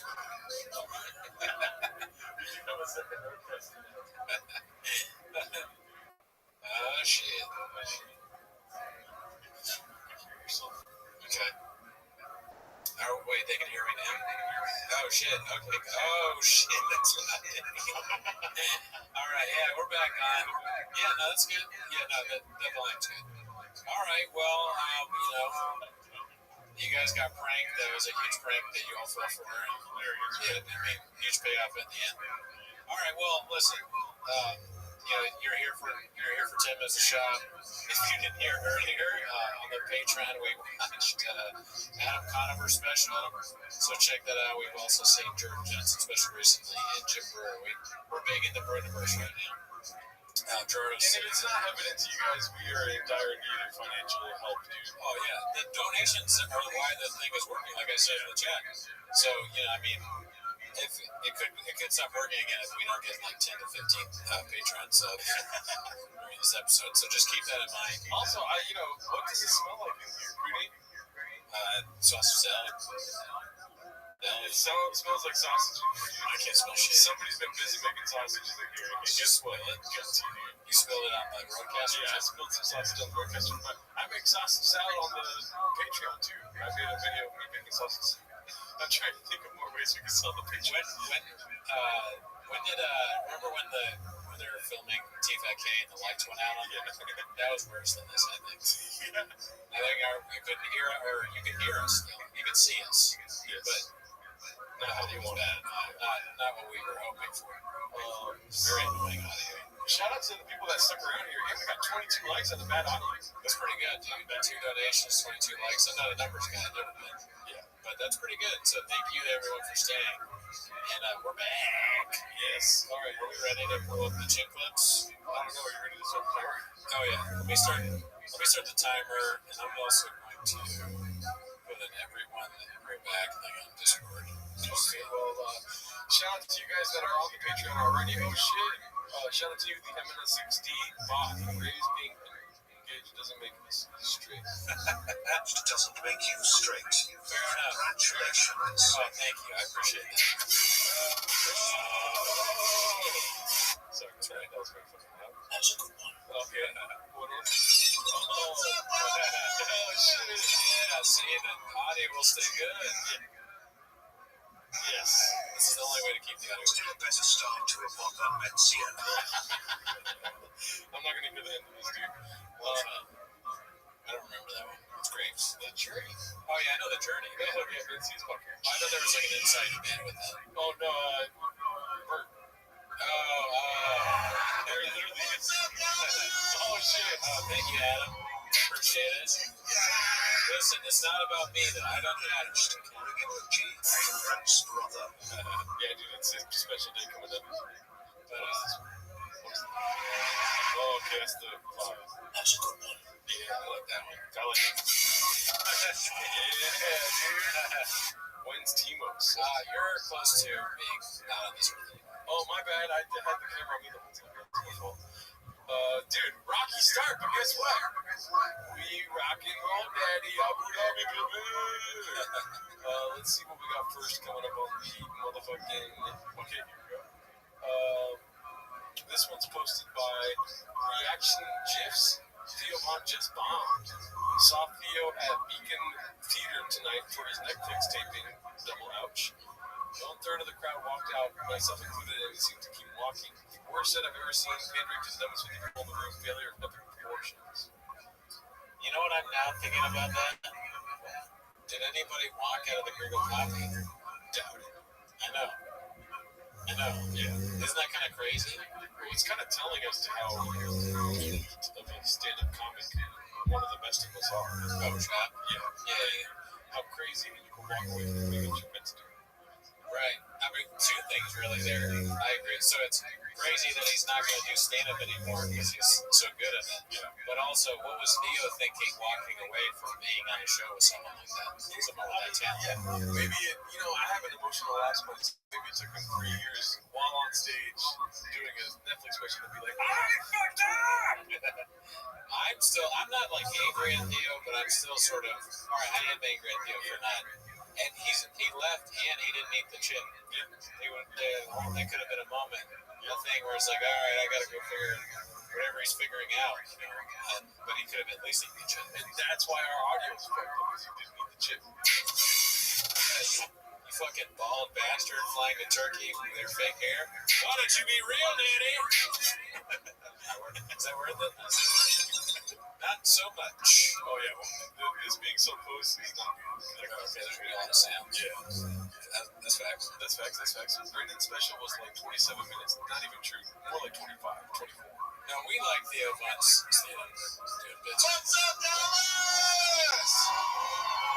Look at you guys.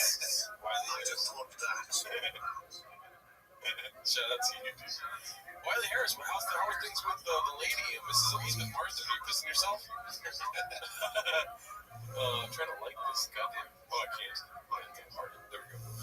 Cootie isn't really bald. She just pretends to slang the egg. That's fire. Alrighty, let's see here. This one, It's Happening, posted by Wiz McFly. It's happening. Brendan Schaub is dressing like he's gonna have to call him Rogan Billy Elk Week. Posted by Scott Welch. That's so funny. I always ask this, that's a real post from his Instagram? Yeah. It's so filtered and, set up. And if I were out hunting, and I was dressed like this, I would probably take a picture, but it wouldn't look like this. How do you have the cell phone service for this? And you know what? It needs to say right here, instead of call up Rogan, we need Elk Week, it should say looking for an Erewhon. Yeah, he's pissed. He's like, you gotta fucking get your own Erewhon stuff out here. I have to make my own smoothie in the woods. I'm so terrified that the audience is gonna do that. Yeah, he's pissed. Okay, we're good. Oh yeah, please very loud. don't mess with us. But let us know. Yeah. No, so that's for real on real thing. This is embarrassing. Your boy's gonna call you big. Hey man, take that down. Yeah, dude. Or make fun of you. Like, and also, if the hair was black, would it be better? I don't think so. It's a weird. He's very immature. This is a younger man's thing to do. Look at the hair on the line. It's good. Where's the night vision god? Well, I guess it's the days. Yeah. That was my shot. Oh, you're good. I thought the same thing. I should. He goes. He's wearing. If you pan out, he's wearing Uggs. Tom Brady wearing his job. That's a big deal. Don't worry about it. Tom Brady wears his. It's crazy how he only has one leg in here, and this is his dick. Big dick, sorry. Big dick. He has a vagina, dude. Let's see here. What else do we got? Fuck this world.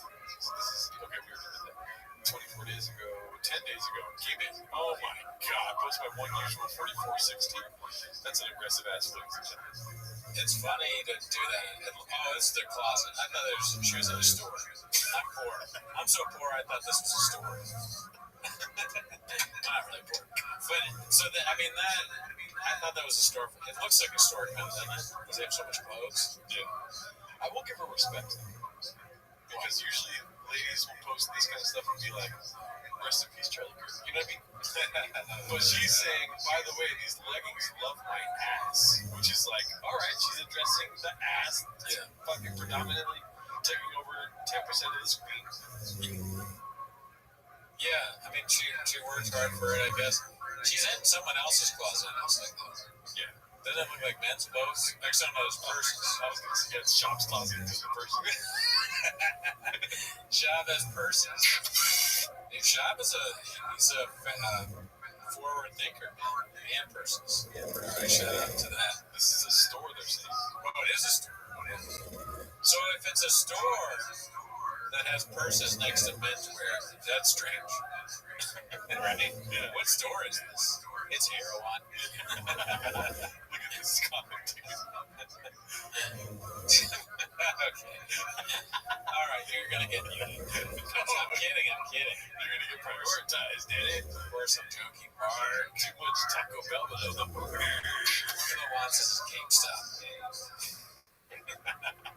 I think either what I'm hinting at is it's weird to take this picture in a store. Maybe also weird to take it in your husband's closet. Yeah. But not really that. There's a big ass mirror. I mean, I'm glad she's graduating from asking her kids to take pictures of her fat fucking ass. Whatever you're doing. Yeah, that's what I was thinking. Yeah. I don't think it's a mirror. It's a shaky child's hand going, oh, let's look at this picture. I love the way these leggings really look my ass emoji. Oh, Okay, got you. Thank you, man. I'm gonna keep my eye out for that. And I have a really that's Daddy's closet. You guys were super worried about the audio, so if some of you could donate, that'd be great. I like that bit. I'm gonna. Next thing you know, every interview is gonna start with 30 minutes of audio. Oh yeah, dude. If audio issues are gonna be a part of the show, there's gonna be donations. They're like, okay, well, So a storage unit / garage isn't a good spot for a podcast studio. Posted by Chin Puller of Clips. I'm always scared whenever the videos like boring that everyone's just gonna get dicks and everything. fuck.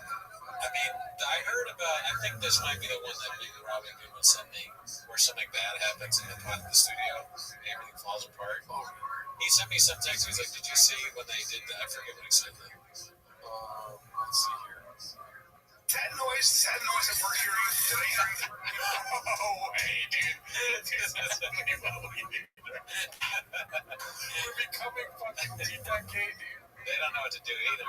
Do they have a second roadcaster? Oh my god, that's My God, I hope so. yeah. And this one's usually just for the Discord, that one room that you started, the hentai. Oh yeah, okay. Well, be careful. That's very important. Yeah, I usually watch stuff. I break. And then I go.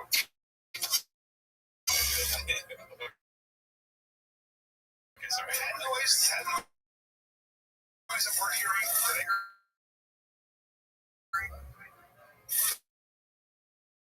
Do they hear this noise? No. I mean, you can hear it, but it's not as bad as you hear the natural. This is the one that's called Styles Switch Barbecue. No way is that outside. That's somebody with a jackhammer? I like having to hire people to work on a track. It's a very good show. 3 words, dude. On phase. Yeah. It's not a bother to them. This is a bite out of the fish moment, fellas. Oh, Okay, so thanks. Addison, come on. Listen. Shut up, dude. I told you guys when I saw the bite of the head that I thought it was real, and I thought the sound was real too. And I thought you guys were real too, fucking bots. Yeah, look, we've been through a lot tonight. We can't hold us accountable for what we think is real. Waldo? Waldo, I've never seen that one. Styles Switch Barbecue. Why do you say it's good? It's an outdated model. It's good sound. That's so really funny. What is this? Oh, drilling? Yeah, that's what it sounds like. We should have never looked at the comments. We would have thought this was real the whole time. Yeah, I didn't feel too bad for Jimmy Dillon. Alright, what's your Jimmy? Alright, man, one of their own followers, and then two, he made a joke about Trump. Not really caring, or being sympathetic. Can you imagine if the sound was going off during a pod?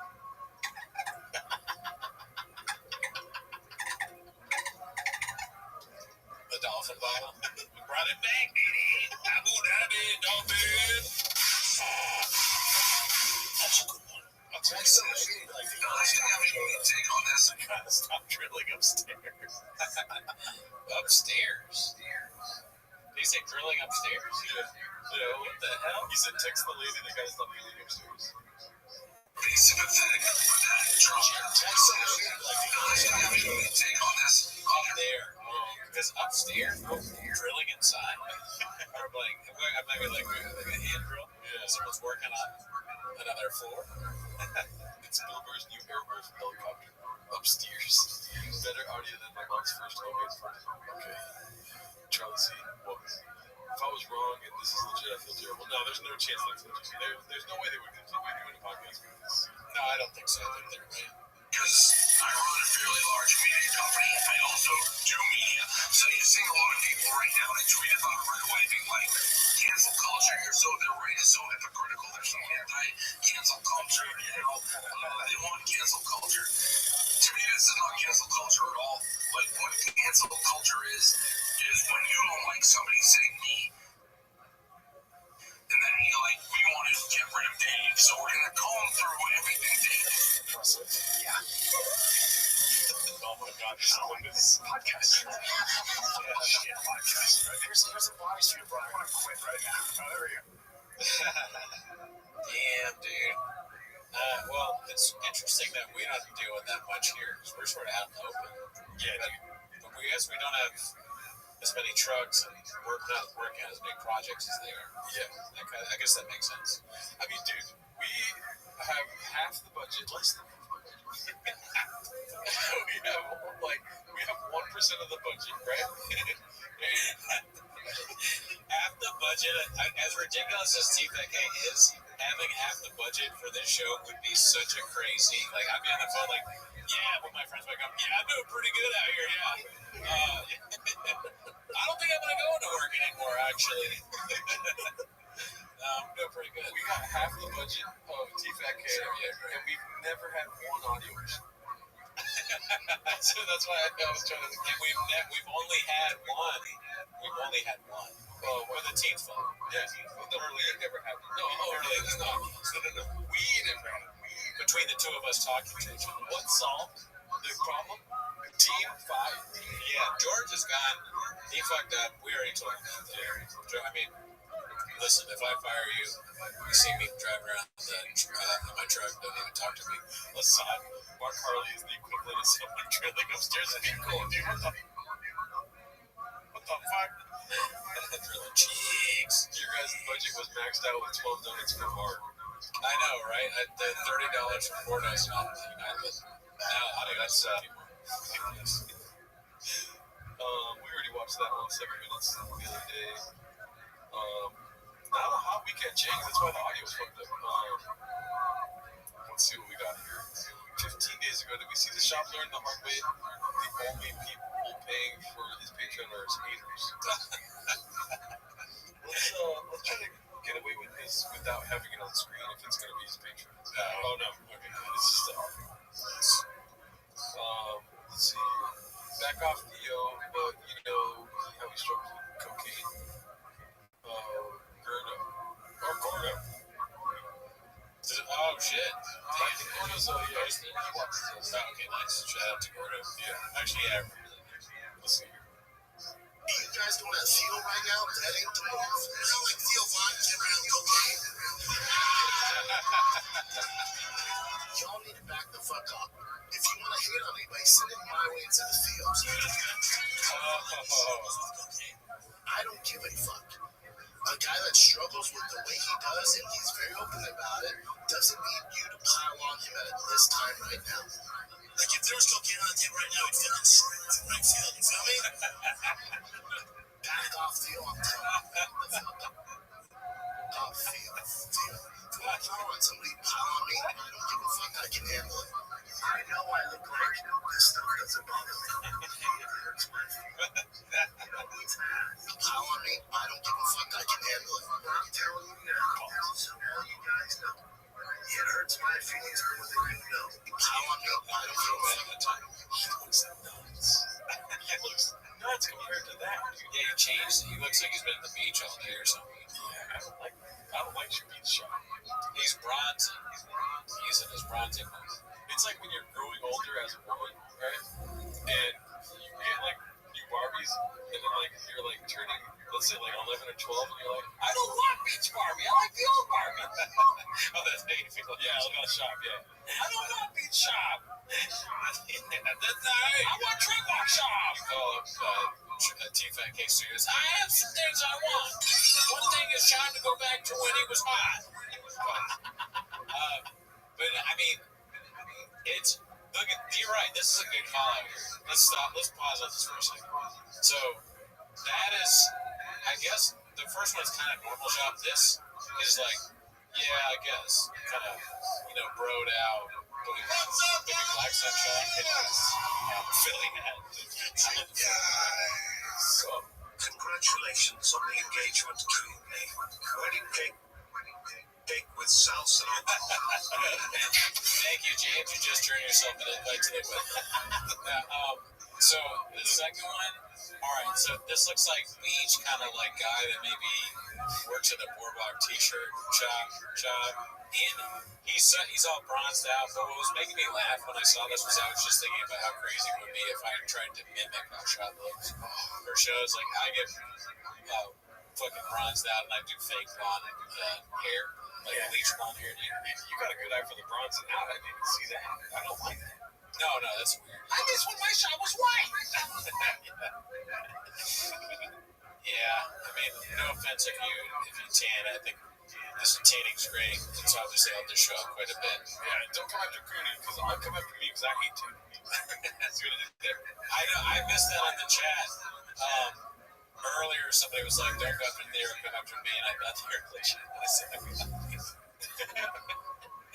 I miss every joke. That's why I'm like Rogan too. Yeah, dude. Did anyone comment what shop they miss? Oh yeah, which Arab shop you miss the most? That would be a good poll. You can do a poll. We don't normally do polls on 10 minutes of shop. That's something we won't do on our other show, Raccoon Tweenies, which is the Wednesday that precedes this Wednesday. So check that out if you like the polls. What's a Gen Z term that Baker Schulze used to end the sentence? When you're in T, or what's your favorite? What's your favorite shop? Yeah, And then what are the... Okay, Charlie C, you're getting muted for the all caps stuff. It bugs me. Yeah, no all caps. Put user in timeout. I'm going to do 5 minutes for now. No more all caps for you. Don't be an attention hog. That's what shop does. Yes. Let's see here. Which shop would be your favorite? Beach shop. Beach shop. Truck shop. Shop. Baseball. SHUB. Food shop. And then Addie's. Let's see. That's good. KO shop. Okay, I like that one. Did we ever put KO shop?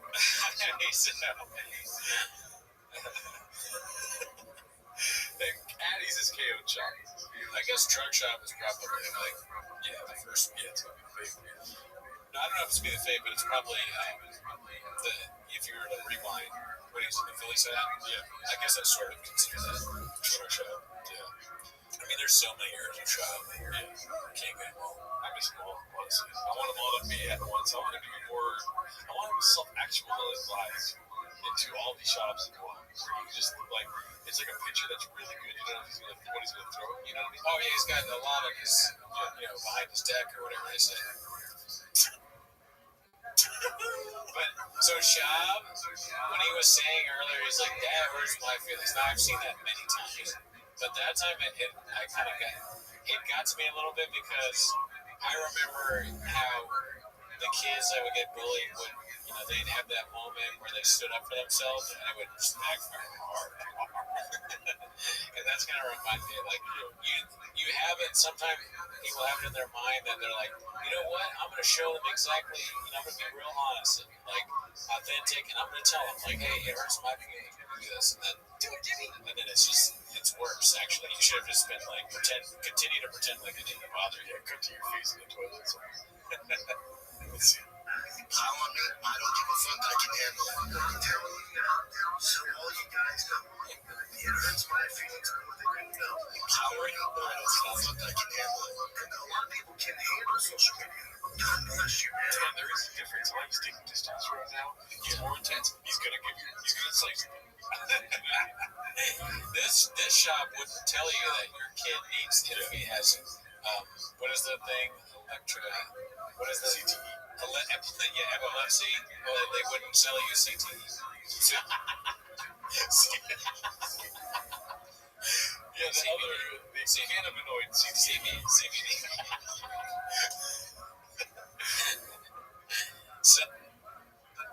Selling CTE, folks.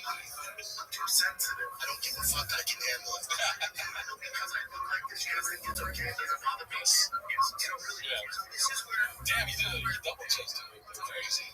Wow, nuts, dude. It's just, it would be more believable if he did that more than once. He didn't do all the other stuff, right? You're not going to believe that it's a guy that's his feelings are hurt and genuinely he can't take social media if he's always on social media being a fool. Yeah. So it's a narrative being. Dude, this is. I mean, I'm sorry for derailing the show, but this shop question I didn't think was going to be this great. Maybe I'll tell you one. Yo, favorite Or shot. Jelly roll shot. That's not a thing, but I like it. Very funny shit. The shop that discovered Jelly Roll. Oh, Sheriff Woody shot when he dresses up. Like, Yeah, dude, this is great. That is a funny one. Or like all the costumes, dude. Fucking Rick and Morty shop. Remember when he said he hired a fat Mexican Spider-Man? That's like the stupidest thing anyone's ever said. What are you talking about? You hired a fat Mexican Spider-Man on cocaine for your kid's birthday party? Tough Mudder shop. Sure you did. Deadpool shop. Prime bottle shop. Damn, what a new baby. When we were on Raccoon, when Tweety's Gerardo thought that it was called Pride. And I kind of went with it for a little bit. Damn, Jelly Roll shop is taking away the KQB. UFC shop. So KO shop and Jelly Roll shop with made Jelly Roll appear on TFK before he went anywhere else. I'm going to start a timer for 5 minutes and we'll change it up and see who wins Jelly Roll shop or KO shop. I feel like it's going to be the closest one we ever had, Danny. Yeah. Alrighty. Guys, so seriously, if you care about the audio, we're very concerned. You have to donate. Because it didn't fix it last time, but just it might be a good idea to donate now so that the audio won't mess up. I'm just saying, I don't want the money. It's just watching people that hear us. We should use this one for streams. It sounds like a good banger. We watched this on a Raccoon Tweeties live stream posted by Edition Lopez. 1802. Someone punched Bertrand in the back of the head on a plane. And upside down Trump flip shop, great. Double period hamstring shop. I don't dye my beard shop. You guys are great. That was probably a bit though. Yeah. Or he said afterwards, like, I'm kidding. Yeah. He's just not a very good joke teller. It's hard to tell if he's joking or not. We already watched this, so we're going to have a very articulate, very concise, good viewpoint of what happened here.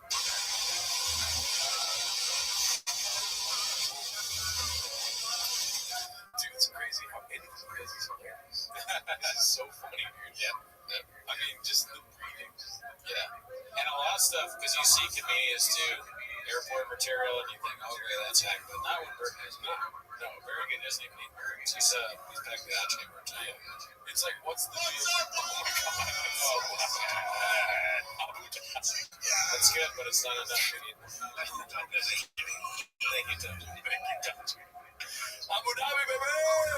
Sean McCorkle. Oh, shit. Is this really the only way I can get on this show? You should call him right now, dude. You call him?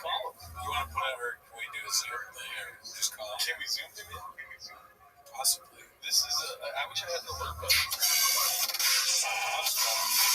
Let's see if he answers. Sean McCorkle, while he's figuring that out, I apologize. We fumbled the bag. You know what I mean? But the bag was also covered with Mark Harley. You know, that's true. I do want to blame the team for that. Yeah. Then I'll call Sean and see if he picks it. Let's see. Oh, balls in your court, Mr. McCorkle. And I do not mean that in any aggressive way. I was just being funny. Oh, hang it up. Yeah, okay, so you go over to say, well, yeah, not really bad. We do, yeah, we got to get him on. Yeah. We'll talk to him about, Sean will talk to you about being on the live. Yeah, dude, we really want to zoom in with you again, Sean McCorkle. Yes. There's a lot of stuff that's been happening. We need to stay on top of it, and we have already stayed on top of this clip, which we are going to expertly detail right now. If you guys missed it, he breathed in twice.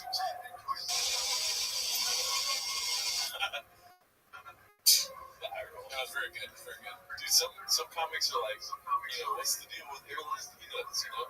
This guy doesn't have his shirt off. That's very bad. Yeah, why? That is true. The shirt's not off yet. But one thing he's always keeping you on your toes, 2 glasses, maybe 3. You know? Yeah, well, I don't know, maybe he's an old guy and needs glasses. He's stealing sunglasses from people on the plane when they fall asleep. Because he's drunk. Yeah, that's so good. Because he's going to Abu Dhabi. His whole bit is that he's like a drunken maniac that ruins his life and bothers people around him. I like that. Isn't that the best? He's a maniac drunkard that ruins flights for people, and he's also wants to be a pimp on OnlyFans. Hilarious. Very good. Very good stuff for him.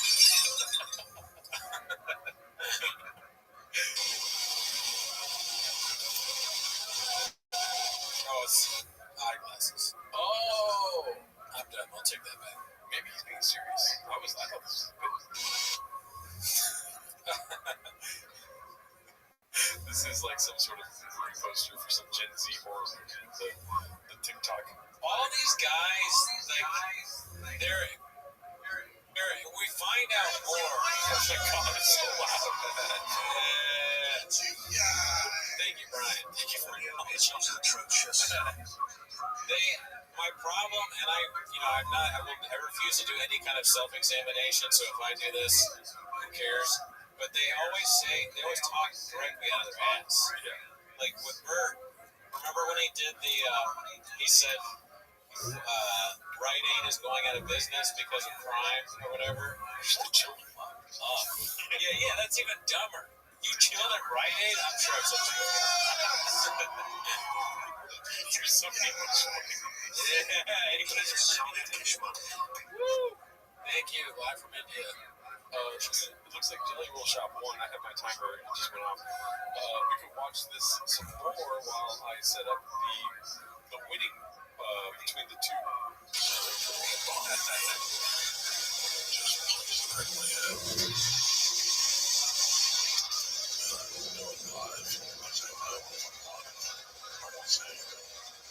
Just get off the plane.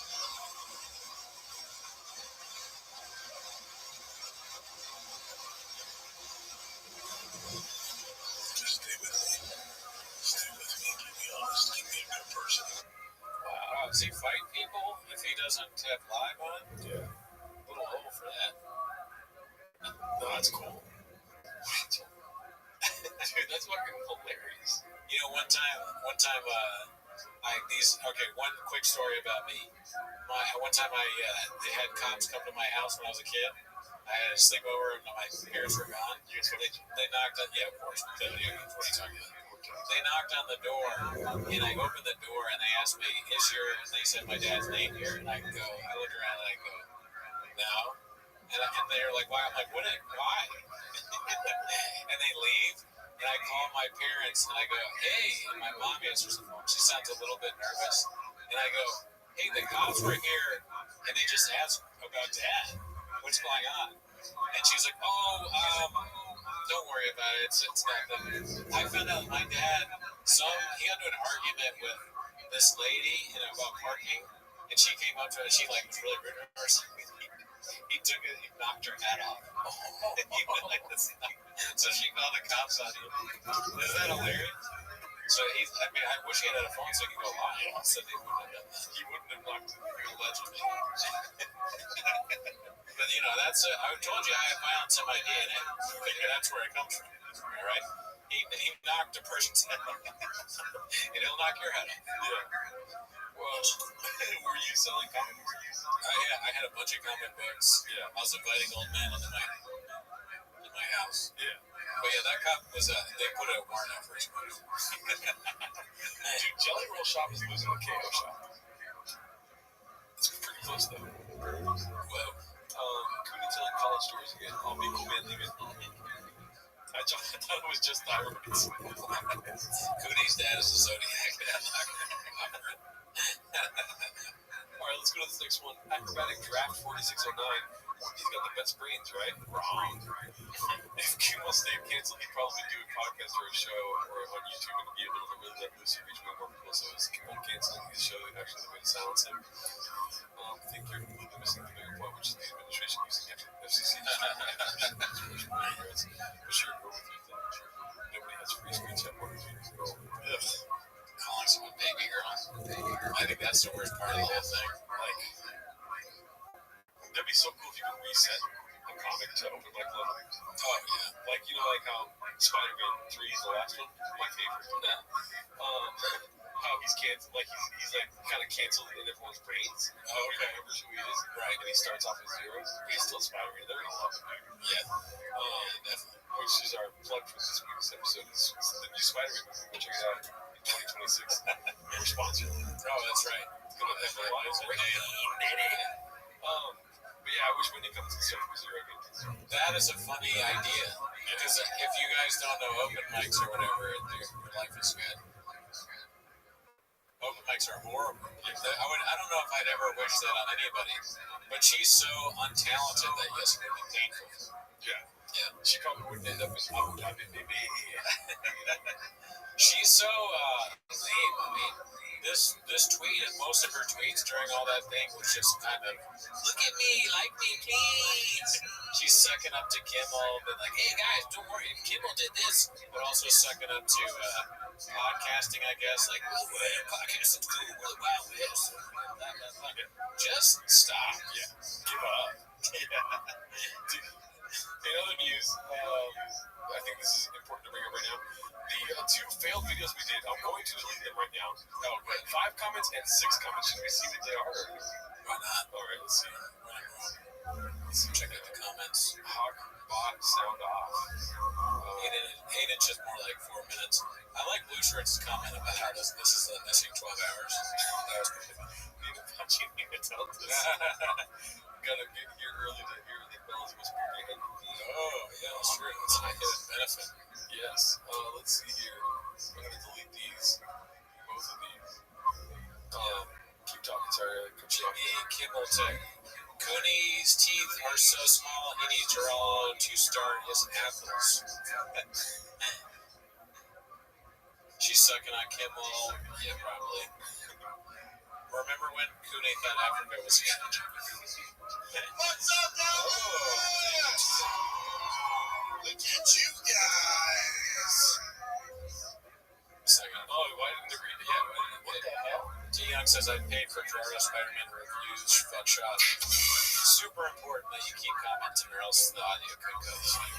Anytime, man. And it's rough. Easy. Wow, guys. Man, good is good.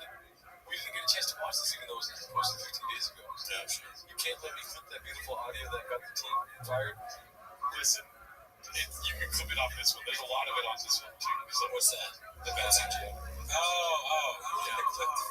I don't want. Hey, why? The last thing I want is a clip of us acting like the audio is all good, but you told me to like that. Oh, thanks for the subscription. Let's see. That's rough. Okay. This week in vehicular manslaughter, let's go to this space. Oh, Christ. Oh, Jesus. All gas on brakes. Jesus. Drive fast, all gas on that one, right? That's it. I love watching his video. As soon as he realizes it. Knows all the bits so well. Yeah. Almost a little too. That was Kansas. That was worse than the last movie. I mean, if that even happened, right? That must. Yeah. All right. Oh, wow. Let's see. I want to see his face. All gas on brakes. Jesus. Wow. Drive fast, all gas on that one, right? That's it. That was worse than the last movie. I want kind of one of those animations. I've gone fully the other way. You know, I've gone 360. But I've gone fully 360. And now I like the animations in these videos on social media. I want more of them. So I want to fucking skits and bits. I don't know what you do for animation on that, but I want that in this video. Yeah, that's what I make it happen, Kevin. I mean, if that even happened, right? That must. Yeah, all right. I feel like Shop calls him every day and threatens his life. And so every time they skits and bits, he's like, please don't call me ever. You got 720 on EV. You concept. Called it Shop. So this one is posted by Daddy Kaufman. Brendan trying to be politics guy gets off. Oh shit. Do you want to throw your hat in the ring here, B? I don't know how to make that messed up, but I mean, guess what he said. Charlie Kirk. Charlie Kirk for sure. I don't know. I never seen her. Either that or something racist or something that's just obviously wrong. I think most likely, I wish I could get more specific with you guys, but I'm a little too tired to fully get my Nostradamus quote on. However, the most obvious thing is that he says something and Crystalia immediately goes, well, that's not what's happening to him. That's probably what happened to him. I hope it is not too many people. I would like for it to be some assassination tactic conversation. Yeah, or maybe like Shab says, most of the congressmen are senators too. Yeah. All the congressmen are gay. Most of the people in the representatives in the House are also senators. So the first black president in a country that has a lot of racism going on, the media is shot at. What I'm saying is the Republic. It sounds like some assassination material. With a little bit of racism in it. I think I may have actually seen this movie. And you know what Shab's doing? He's in the batter's box, and it's October, dude. He's ready to go guard. You know what I mean? It's the playoffs, dude.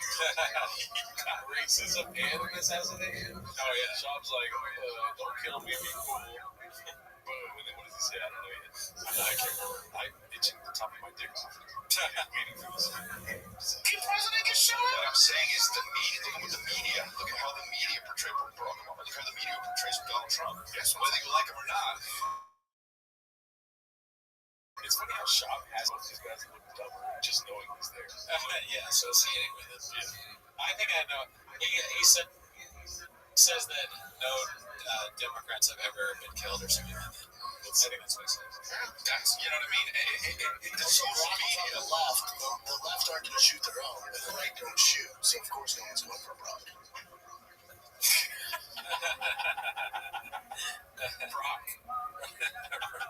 Barack Lesnar. God bless him.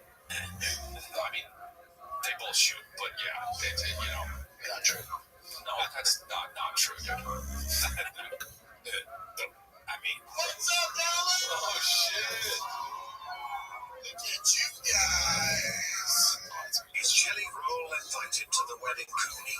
Gerardo, any updates on the Vietnamese chick? No, thank you, Marvin. I mean, of course. If we can get enough Patreon subscribers, I will hire Jelly Roll to play at the wedding. Right? Yes. You think of anything better than that? Maybe if it was for free, but, if it's going to cost you millions, I'll be a side for you, Daddy. I mean, he's not going to do the show for free. It's like we're friends or something. And no, the Vietnamese chick was a bit the whole time, dude. Let's see here. Looks like imagine you book Jelly Roll when he gets too drunk. He's just on stage going,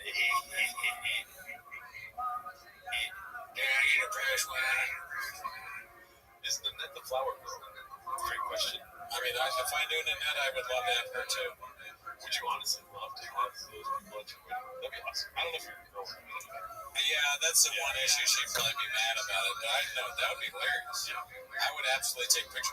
I wish I could take a picture with Nanette. That would be so fucking funny, or Jelly Roll. I mean, we're going to rank who I want to be more. It's hard, but I think Nanette is up here and Jelly Roll is somewhere around there. Of the universe, let's not, hypothetically or really invite Brock King. You know what I mean? You got to let everyone their faces first. I'll say it again. Jelly Roll, I'm sorry, Nanette is about here. Jelly Roll is about here. Goddamn, Nick's in here. I can't believe that. I know you're going to look stupid after that. Bar catering floppy fries, dude. Oh, hell yeah, we got to get flappy fries at my wedding. Are you kidding me? I'll be down. Dude, Dixie Norma's chill, daddy. Looks like Joe's leaned into the grift, posted by Rudy1469. This is posted by Joe Rogan right here. Oh, man. Liberals eating dog shit. Wow. I hope I don't get so political that I think something like this is funny. That you have to share. Yeah, shit that I have to share. Because I'm on the left or whatever, so if I find whatever boomer Facebook meme version of this is for me, I hope I don't post that. Although I did almost make my own today. Yeah. I was going to take I still might do this. I was going to take the, best I could do pawn shop meme and go, we want the Epstein files, and then I think the best I can do is shut the entire government down. Yeah. But that's not maybe I am. Well, what you should do is take this one right here and put the dog is bad audio, and this is our audience, dude. Or the team, right? Whoa, be cool, dude. Be cool. Jesus Christ. Gerard, you pissed off Gerardo on this train. It's kept on it. That's him, not me. No, I mean, I like your idea of making it something funnier. Like maybe it's like shop content and us eating shit. We make the dog shop and pooping in our mouth. That might be that much. It's the bots and the negative comments. Yeah, dude. I'm excited to see what they say. What is the guy dog? What is the guy bot? Thank you, Charlie. Bots. Yes, thank you, Charlie. See, I was about to time you out for a little while longer, but I saw that you put your shit in lowercase. What if it was me pooping in a dog's mouth? All right, I'm off the show. I fired myself. I'm sorry, guys. You didn't come here for that, and I apologize. The dog is Jordo's barber haircuts. The person is Jordo. Jordo just wants to shit in your mouth. Yeah, it'd be cool to see. The doggy shop and the guys who itches. Schultz pooping, and then this Abu Dhabi guy's like all happy. Block me. The dog is a dog, and that's what we call it. Oh, great, dude. Block Hootie up. Oh, man. Keep them coming. Let's we got here. Hootie should be arrested for the joke.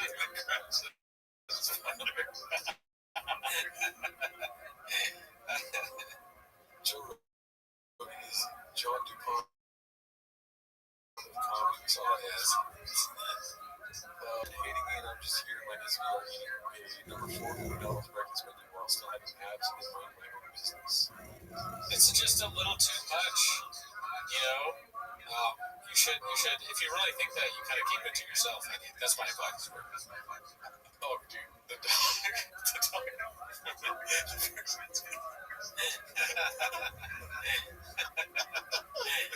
They're still, this coffee cake is the guy's more. They're still on the dog. They're not going to forget about the dog for a few more. How many clips before they forget about the dog scenario? Dog can't take this, take his dick. Queen makes dog eat his. Okay, let's be cool, dude. I kind of want to. The one thing that I take away from this that's really good, she might be a comedic genius.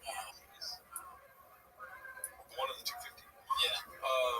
Also, if I'm just like, but I don't like the imagine me stuff, you know what I mean? Like, you guys. I keep kidding, so yeah. Let's go Dodgers. But also I can cater in Seattle. Dog emoji.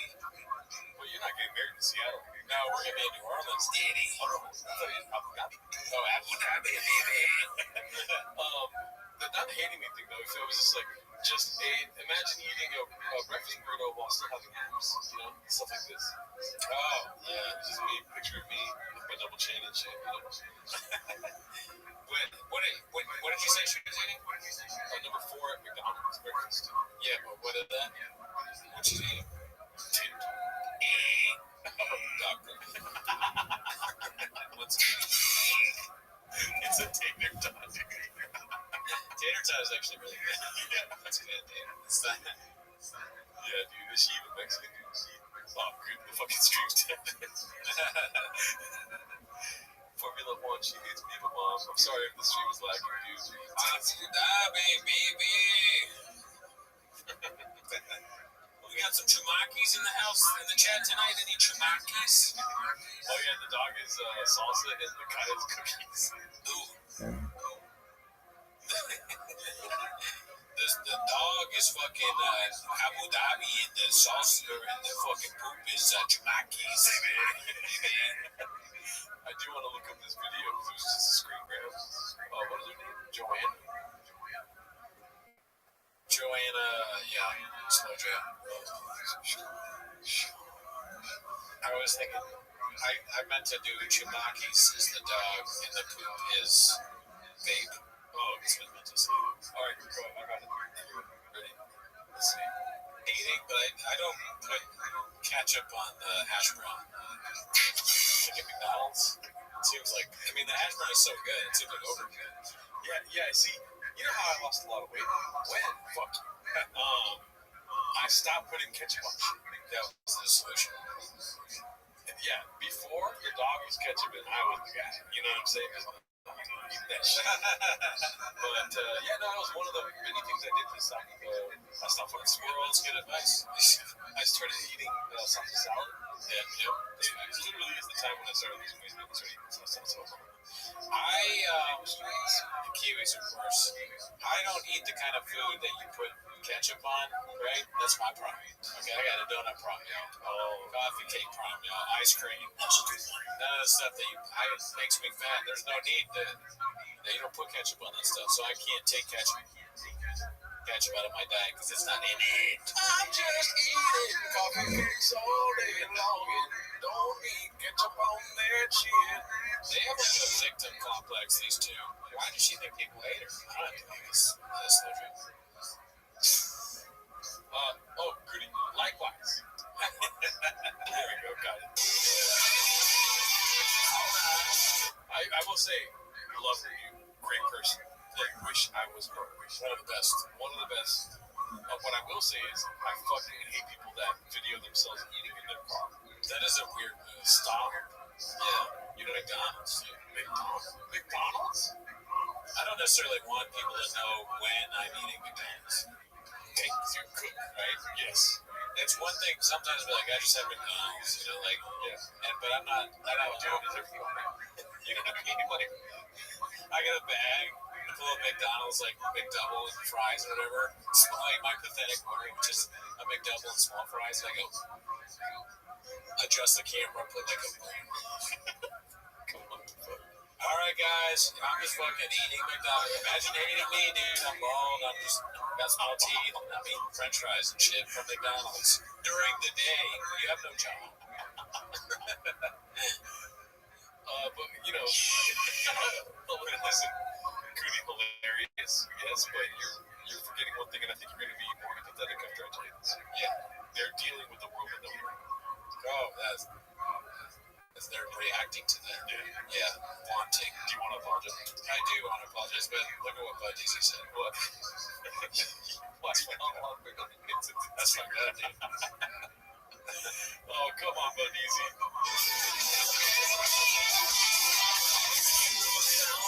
I mean, coffee from McDonald's is, to quote Gen Z, diabolical. Oh, it's bad?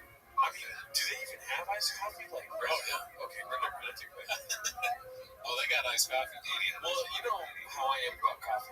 If I go to a coffee shop and I say iced coffee, and they ask any questions, I go, forget it. I don't want iced coffee. Because it's just make me coffee and ice. Yeah. You want milk? Whoa, I didn't say anything else other than iced coffee. That is a bad bit that McDonald's will do. Yes. You go, I'll have an iced coffee. Like, they have McDonald's. You say, I want an iced coffee, black. And you get, they go, okay, yeah, for sure, that's fast. And then they hand you the sugariest milk coffee that you've ever seen in your life. As if you know that they forget. Yeah, I get like a fucking sugar cola toast from McDonald's coffee. Those are a little much. You gotta get it back. African joke, getting caught sitting down at McDonald's. Oh, I'm not eating here. I'm just waiting for the prostitute. Talking about Mickey D's. That's a good one. Like to know the one, be cool. But everybody now, way about that drama. I mean, but you are, but then. Yeah, and definitely, and also it's kind of fun. You try to fight people in Star Wars, you're definitely about that drama. Or you have your husband come beat up a guy, whatever. But that's that song choice too. Country shit, they're trying to be all like, we've always been this way, how often we did it, but y'all are real country girls. This is a great captured moment in their life. One eye open, one eye on the phone. Isn't that poetry right there, dude? You know,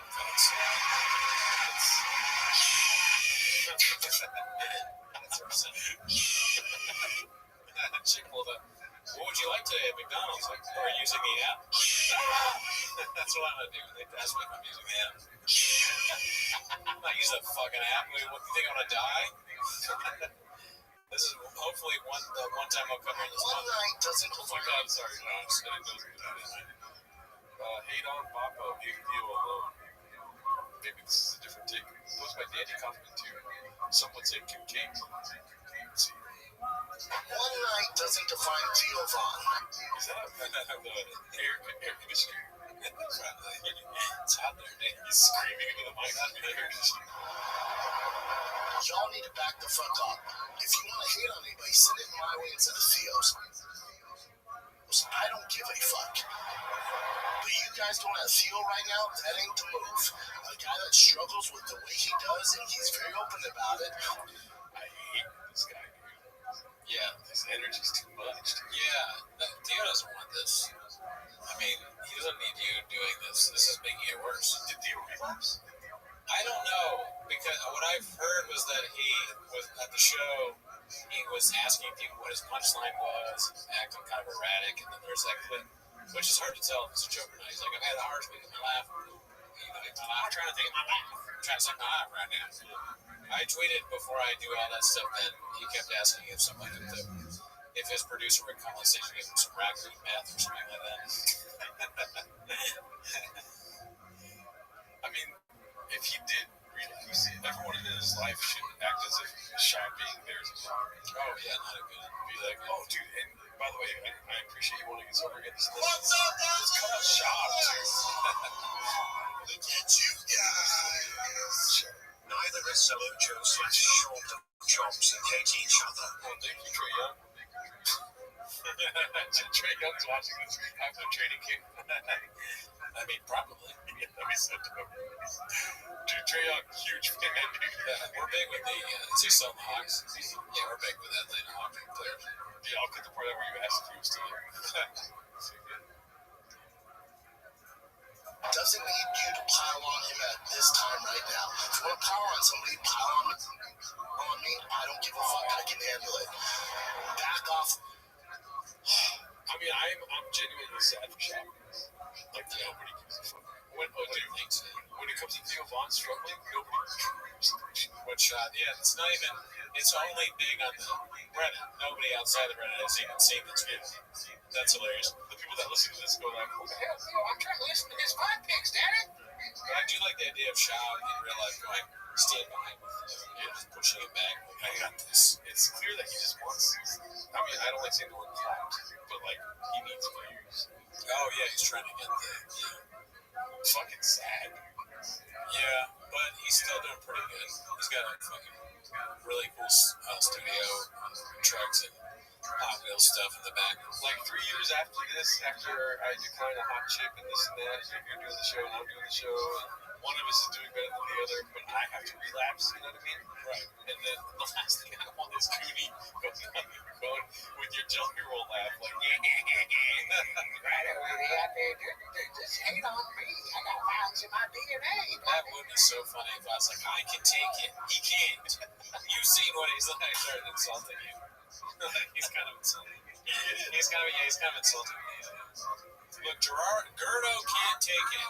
All right? Yeah. Come to me, all right? I have small teeth. I don't give a fuck what you think. It's so funny. Theo Vaughn's in a bed filled with women and just drugs and alcohol all around him, and he's watching the shot. He's like, fuck! Fucking grifter? Can't get away from it. Theo, I'm telling you, back the fuck off, Theo. Where are we at in society today? Come after me. I'm a man. I'm 40. I'm not a kid. You know, Sean watches that and cries, legit cries. He probably thought this was a good video. Didn't understand why it got received so poorly. I talk to Theo every day. What's up, guys? Look at you guys. Cream is jelly roll kid rock. That's such an easy answer. Yeah, Jelly Roll Kid. Yeah, Jelly Kid. Roll Rock. Jelly Rock. Jelly Rock. Kid Roll. That'd be fun. Jelly Roll's son's name's gonna be Kid Roll. Cooney will let you know. Jelly Roll. Yeah, for sure, Jelly Roll. Yeah. I don't know why I would want Kid Rock. I feel like if you're going to put Kid Rock versus, I don't know, Adam Devine, I'd be like, oh, maybe Kid Rock. Honestly, I don't know. Yeah, no, I agree. I think Kid Rock would be a fun thing to talk to. But you can't put him against Jelly Roll. Yes. Oh, wins. Yeah, in our universe, yeah. Who do you want to meet? Jelly Roll or Jesus? Jelly Roll. Let me ask you a question, actually. Look at you guys. Remember, Lucio? Does the question change at all if, let's say, okay, so he's asking, if you would you rather interview Jelly Roll or Kid Rock? Does the question change at all if you are doing it here on Earth or whether you're doing the interview in the universe? Yeah.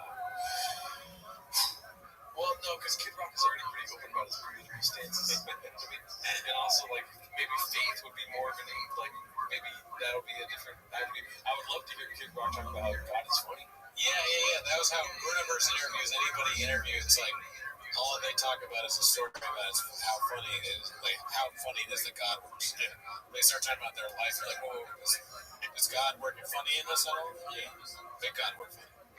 But then it's like, okay, now Kid Rock is like has a little bit of interest, but then you just put Jelly Roll in that same scenario. I'm like, yeah, Jelly Roll wins, dude. I want to hear him laugh, period.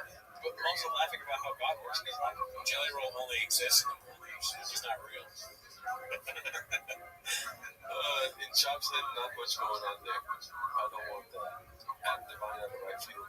Is Adam Devine the one that sings, or is that Adam Levine? Oh, yeah. Is that what you meant? The Maroon 5 guy? No, I meant the guy that does Workaholics. Adam Devine is Workaholics. Okay, Adam Levine yes. is 10 Toes Down 5. The guy that everyone posts on Twitter says looks like a Chipotle man, which is very funny. Yeah, he's in Maroon 6. Yeah, no, Adam Devine, I meant that. I would much rather talk to Kid Rock than Adam Devine. Well, Kid Rock is like, I like Adam Devine. I like Workaholics a lot. It's a great show. But Kid Rock is like great. Like, I would like to meet Kid Rock. Yeah, personally. Who would you pick over Jelly Roll? Over Jelly Roll. I would pick Sean over Jelly Roll. Jelly Roll's a big get.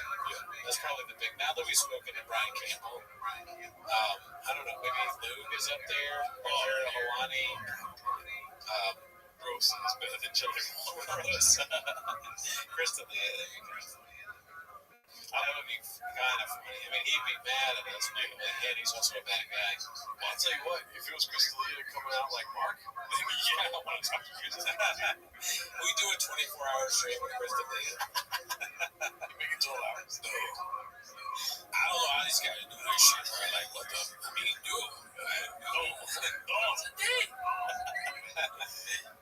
Let's see. I think there's something wrong with the air conditioning. The crew is basking in diesel exhaust fumes in the poorly ventilated studio. Oh god, it's getting bad up there. Let's see. Oh, who posted this? Posted by Clint Puller of Chips.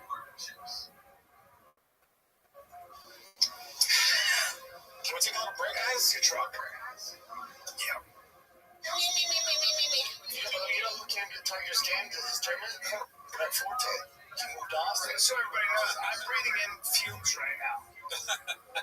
Like that to start the pizza? That's correct, to start the pizza. I love that, because what happens is all that carbon monoxide sits right here, right now. So I'm getting high. That's what those fans are. It's a free high. It's a free high. Glass half full. Glass half full. Free high. It's a free high. Brian Campbell lives in hell, dude. This is horrible.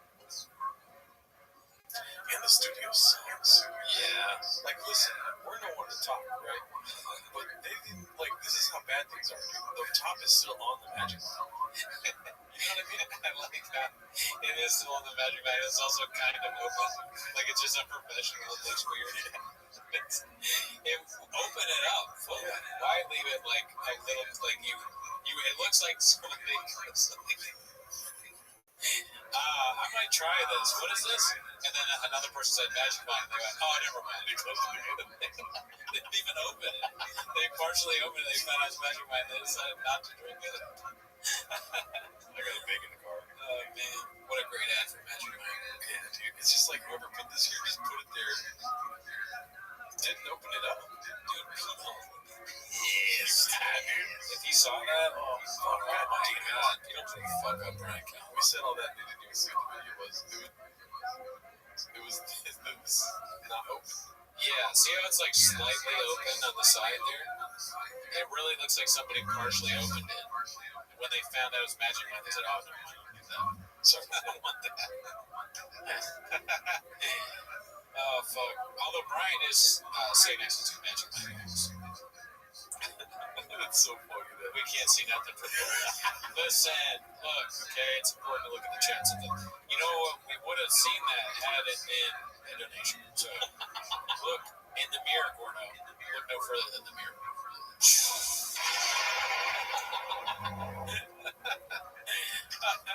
What is this? Oh no, you started the long one. Ouch. That's only for the big bits. Okay. Oh, okay, that's the and then it's been so long since I've turned this one on. This is funny. The soundboard's crazy. Cooney is looking ripped. I haven't been to the gym in years, Daddy.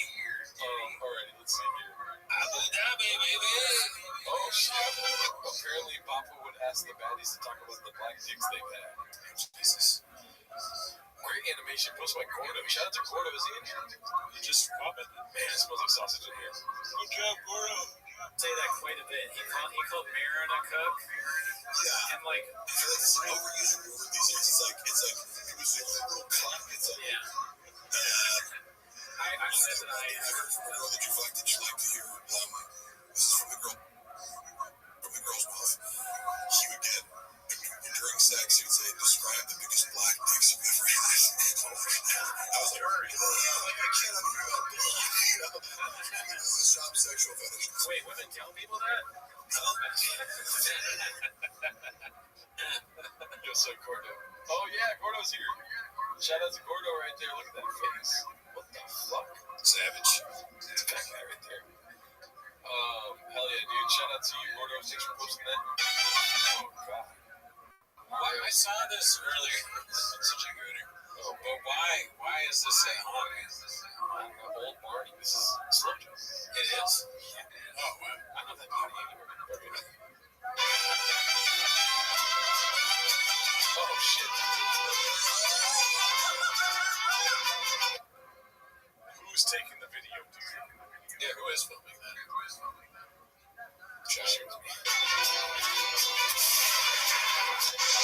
Oh, my God. That's so aggressive, dude. Yeah, some crazy AI shit. Oh. I don't like that. I don't want that. It was me, Poppy. Wood. So it was mariachi music in the original video. Or was it? Tiger's filming with how low it is filmed. I don't want that. If he does make it to the end, MLB or any major sports league, the questions are going to be, you know? Oh, yeah, I mean, if his kids are famous, that's gonna be a weird situation. If famous sports players, questions about their dad, like, he'll be like the Lonzo Ball, or is that what the dad's name is? Yeah. Or what's the dad's name?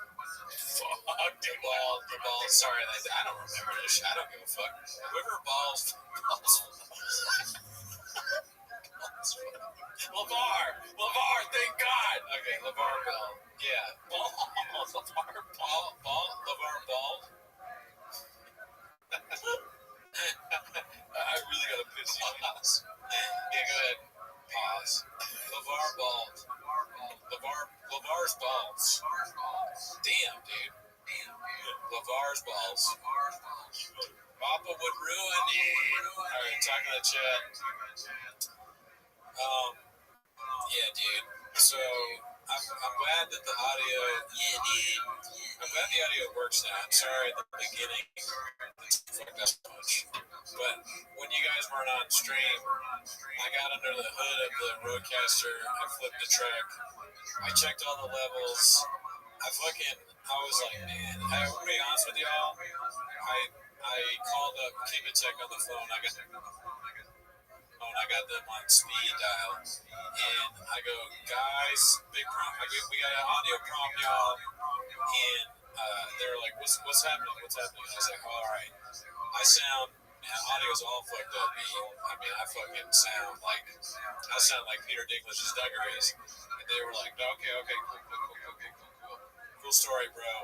What's going on right now is your number one broadcaster is a little bit of a street princess, and we need that shit to be a dirt serpent. Or what was it that he said? Not fucking, I don't know, road warrior or whatever it was. So he's like, first things first, press the yellow and blue and green buttons, and that will tell you whether you have a lithium battery in the roadcaster. And I didn't know that, so I checked it. I pressed all three at the same time, and guess what? I go, oh shit, he was like, I almost forgot on the phone for good shot bits, and it was the lithium battery the entire time. So I took it out, blew on it, put it back in, and that fixed the blowers and the valve of the roadcaster. Drivers back. Okay, nice. I didn't interact with Chad at all. I just saw points off. I'm sorry, guys. You need to connect to the XLRs and the cold air intake. Alright. Sorry. I was hoping I could have that before. Dude, sometimes you sometimes you gotta PDS in the same. It's just so much slow jar. You know, it's slow we get changed when they just post slow jar. Yeah. Jolly excuses 9515 Texas baseball mom at its fullest. Had to run to the bathroom and here I am. Okay, so like, you know what I mean? This whole dude, it's just like the bathroom stuff is so funny, but it's just unfortunate sometimes, you know. That's weird. That's a weird thing to post. Like many other things. You also believe in the land booty. Rivals. Papa's getting scammed 15K because of his community of tasty dishes. This community of tasty dishes posted by Cloud Formation. Is your toilet small too? Yes. Let's see here. His entire identity in order to this, but he literally hired hackers to try to take down the fucking subreddit for like $15,000. Oh wow. Right? Maybe you weren't paying attention at all. No, I just laughed at the end. I have a food full in my mouth. My laugh is like covered in fucking guava cheese roll. Shout out to DPT because whenever you said Finn does not listen to Mark.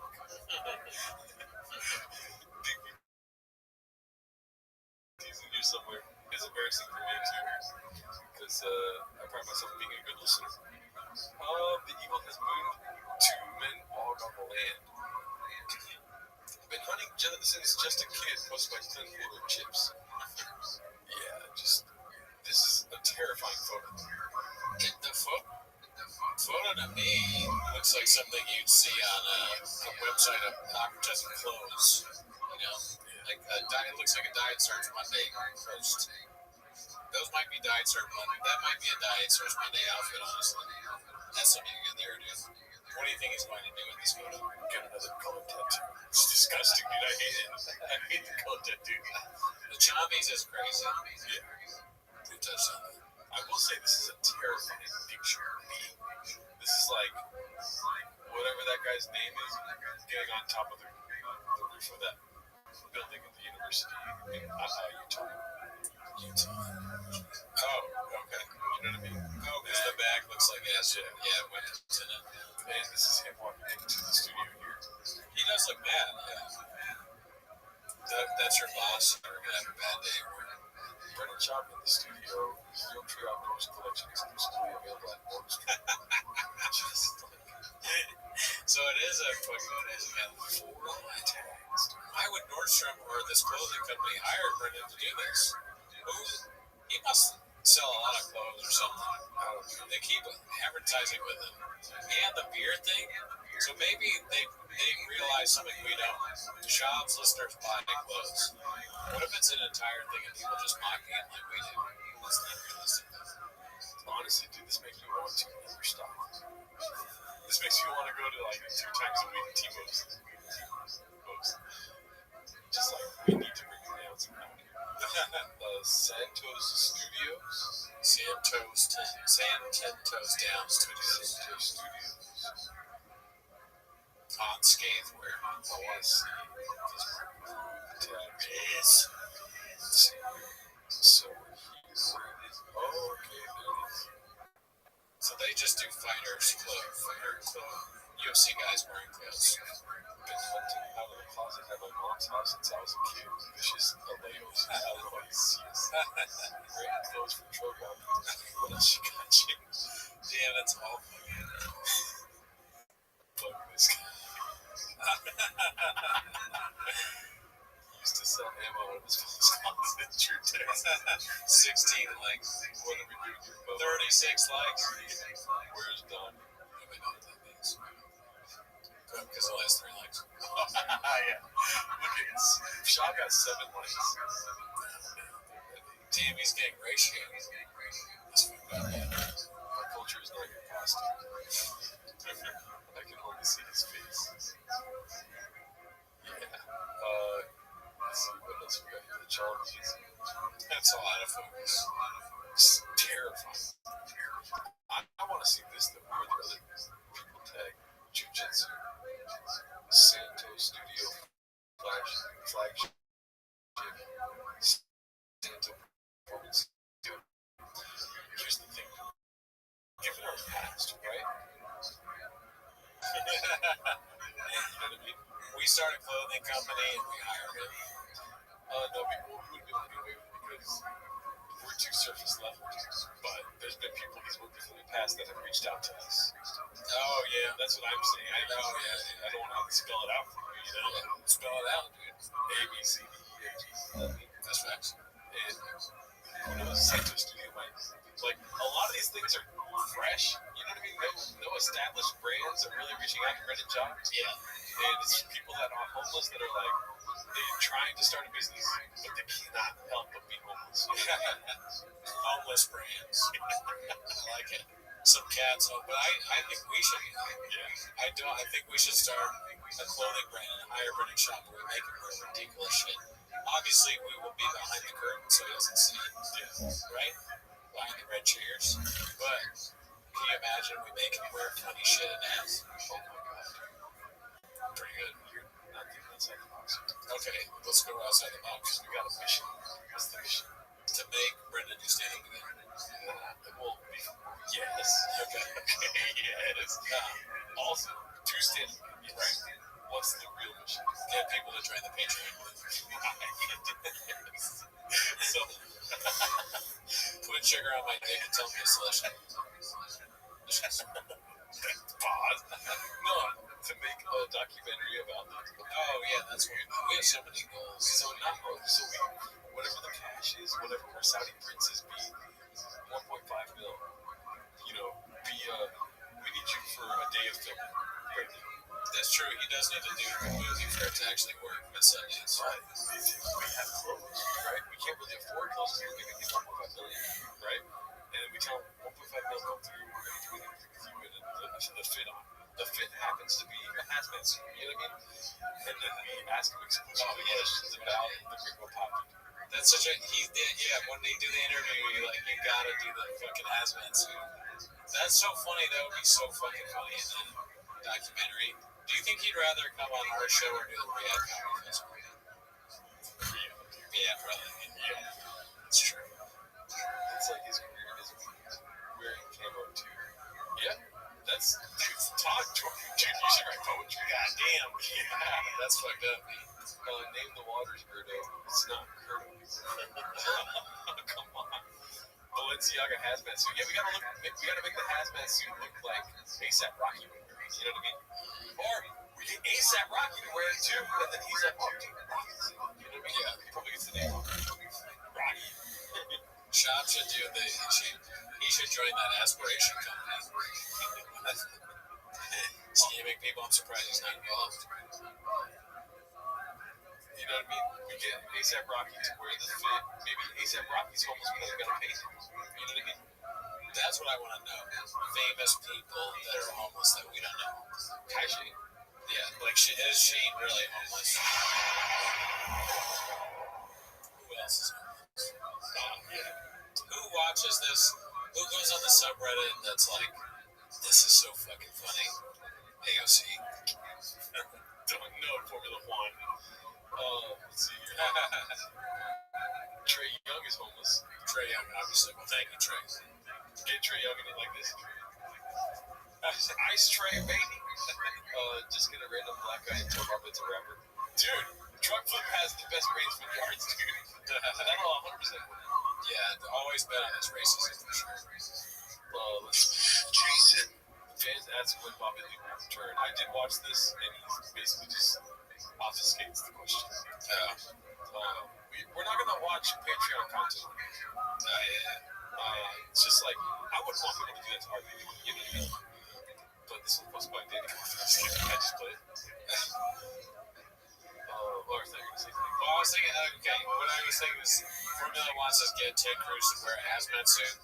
It would be kind of funny if you had Tucker Carlson and Ted Cruz, like that interview where they're like going at each other, but they're going at each other about like shop facts. Like Ted Cruz is like, well, I don't think that fucking the shark bite hat was real, or the fish bite, or the fish hat bat was real. I agree. And then Tucker Carlson's like, oh really, dude? You don't think that? Well, what is shop known for with tobacco? And Ted Cruz is like, I'm not an expert. It's like black rifle. Yeah, or something like that. Yeah, I wish I had delivered that better, but you know, yeah. The show's over. Well, how many comic books did he sell in this one? He's like, I don't know, man, 38. Yeah, he knows the exact number of comic book shows or claims shows. It's just funny because you wanted to say that podcast is no good, but you can't even answer the question. That's like a quiz. That's good. Thanks. Oh, the Braves is strong. Yeah, I think the stream is coming out a little bit. We'll spin it up. We are winding down a bit. Yeah. What's Daddy's number? That's a good question. He's got the best brains. Eminem confirmed what was Eminem's number? I don't know what Daddy's number is. 66. It's 66. That would be a good clip. Well, Ted, can you tell me how two small guys fit in big cars? We're just not sure. Yeah, so let's go to maybe one more Texas chef arc about the beginning. I also believe in the land mode.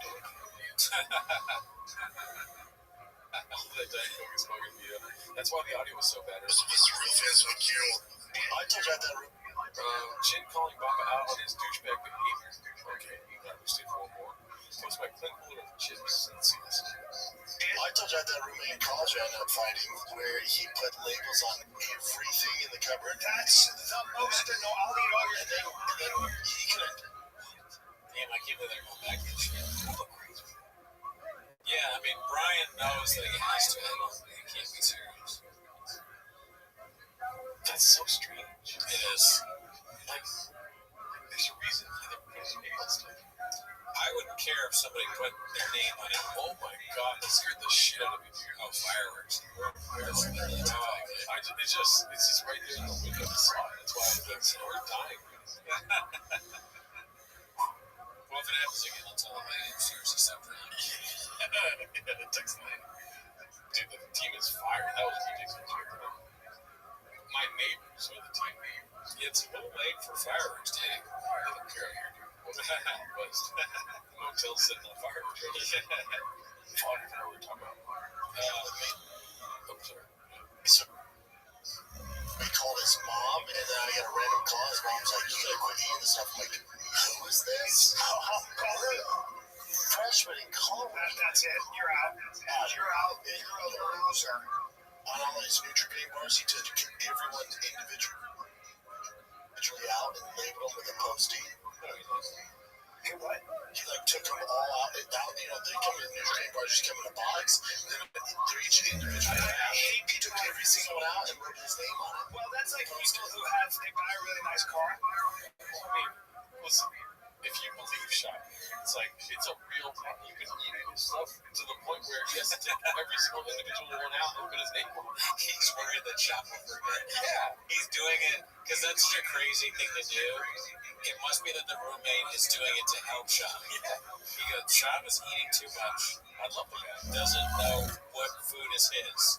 So to help him, I'm going to write my name on it. And I hope that helps with this thing. Because if there were to really happen in real life, the guy doing that is not okay mentally, right? Like, his roommate is a crazy person. Every Nutrigrain. Yeah. Are you not fucking amazed? Nutrigrain bars suck. You're going to put one on every one of them? It's so unlikely that someone would do that. Yeah, I would just put that Sharpie in my hands.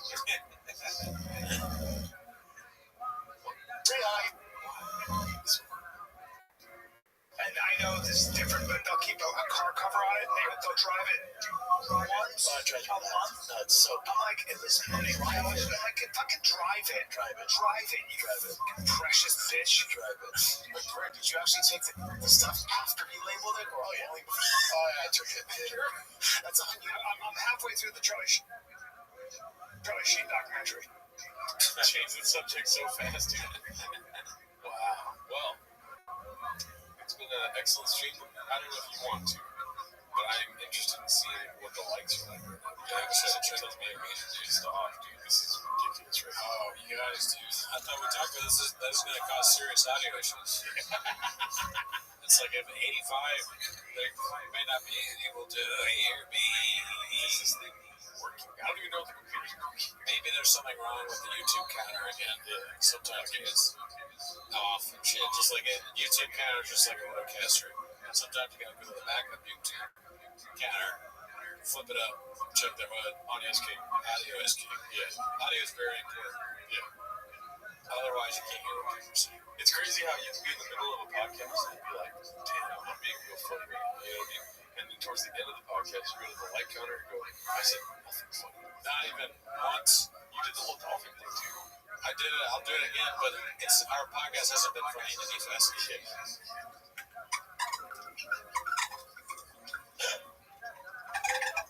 Why is it harder to do now? Even the bottle is less funny than it used to be. You gotta suck it off hard. I'm hot.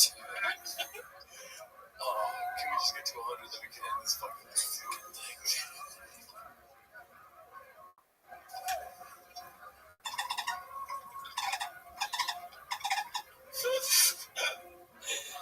So when the first time I did it, it was so fucking loud, and I laughed so hard that I spit out water in the parking lot. I thought that was so funny. I kept thinking, what if I did that at work?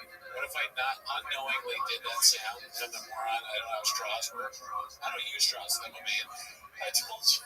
That's true. You're not gay, so you don't use straws. I never use any straw. Look at this fucking thing. Look at what it does. You press a button, it goes. And then it makes a dolphin noise. This bottle sucks ass. And then in the parking lot, I was like, dude, you're not supposed to do that. It's a straw. You just leave it straight up and you go, oh no. Yeah, I was like, oh no, because I'm a moron. Dude, this thing sucks so much ass. Contigo is awful. It's hard to drink like this. Like, you're supposed to drink it like this and not tip it over. It's incredibly hard to get the water out. This is clearly just a bit for the show at this point. This water bottle, I hate it. Even doing that, it makes like kind of a weird noise that they can't hear. I hate it. I hate the dolphin bottle. It's worse than T-Fat K. Let's see some comments before we get out of here. Where did the comments go? Oh, they're right there. Let's see here. Sorry. 1 second. We did start later today. We apologize, guys. The DA. Did you hear about this? Yeah. Crazy. Got recalled. First time's ever happened. And I didn't expect to be that sad about it, but I was tore up. I thought Garcetti was doing a good job. I miss old Timo's. Yeah, dude, you know what's funny? I wanted to say this. It's that I miss old Timo's, dude. You know, like, but you guys voted for Donald Trump, and ever since Donald Trump came into office, we couldn't do the old Timo's anymore. Yeah, government shutdown. Never heard of it? Yeah, you guys kind of wanted this. Yep. You guys should rewrite some of the Green White for the VR Comedy Festival. That'd be funny. They like it in Saudi Arabia. This Timo's starting after the street. Good team. Let's see what else we got. Kobayashi on that model. Health and smoke people saying it's all model. High top and low socks with shorts is insane. Is that? I think probably shot. Good douche. Trump shut down old Tito's. Facts. Yeah, Wilson made us. Shout out to you guys, though. Love you guys. Thanks for joining the stream. Appreciate you guys donating, joining Patreon to help with the audio. It's so important. Yeah. Especially these days in this economy. Only you can help the audio on this podcast. Guys, just keep in mind, I know it's a group effort to make the show work, but, you're a huge biggest part of it. When you join the Patreon, you won't be able to hear what we say. That's a promise. That's a tiger fact. That's a tiger. So just make sure you do that. And, you know, you guys, the more people that join the Patreon, the more awake Rudy gets. That's true. I'll be more awake, and I will keep me from going to Saudi Arabia too. Yeah. But I'll go to Saudi Arabia for like $10, honestly. Yeah. Gerardo will go to Saudi Arabia for bigger furniture. I'll put sugar on there, dude. Finish the sentence. But yeah, go ahead and end it. All right, guys. We'll see you next week. Abu Dhabi, baby! And I'll see you in Valhalla later.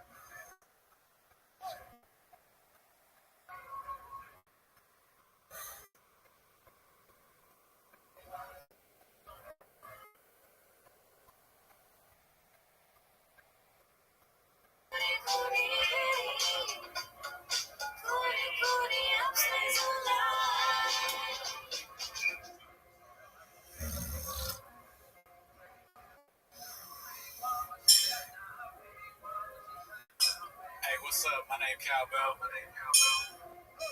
You already know what it is. Gringo Poppy live stream, bitch. Alright. I'm gonna start off the stream real quick. I'm your favorite comedian, Cowbell. You all know me. I've been doing comedy for like 6 years, or actually 6 months of stand-up. I did it. I know how to do it. So I'm gonna get right into the bit. Alright? Check this out. Some dudes be fucking like this. But you know how Cowbell be fucking like, oh shit, what's up? Cowbell's back, bitch. I'm in the house, ready to do some stand-up pre-shit before this 24-hour live stream on the Gringo Poppy, which is why you're here, you know what I'm saying? But you know what I'm saying, you guys missed me, so I'm back. I got on this flying ass jersey, you know what I'm saying? What number is it, Brett? It's Daddy's number. Some people got sports jerseys. That number is like 5.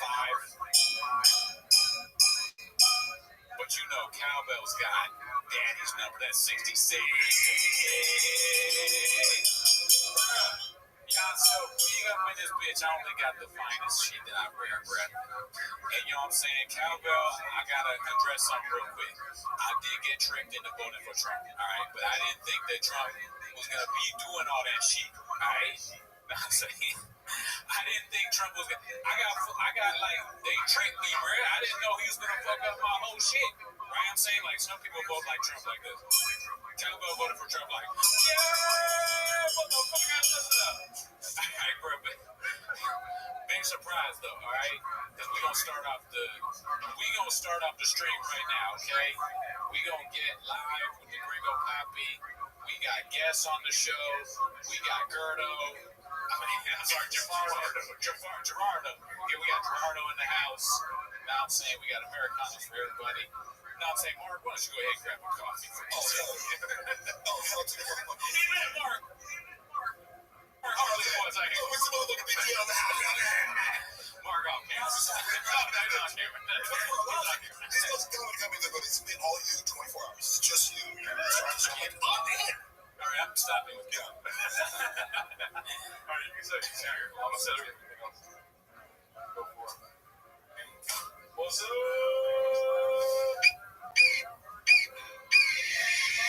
Dude, are we Twitch streamers? Yeah. Where's Kai Snap? Yeah, dude. We're Twitch streamers. You know what I think about progressive streaming is like, it's your generation where you're just like, hey, film yourself every day of your life, every minute. Like, what is the self-reflection? I don't know. Like, because you guys have developed your creative skills by being like, I sit alone and write jokes. You know? That's not going to happen to millions of kids, you know?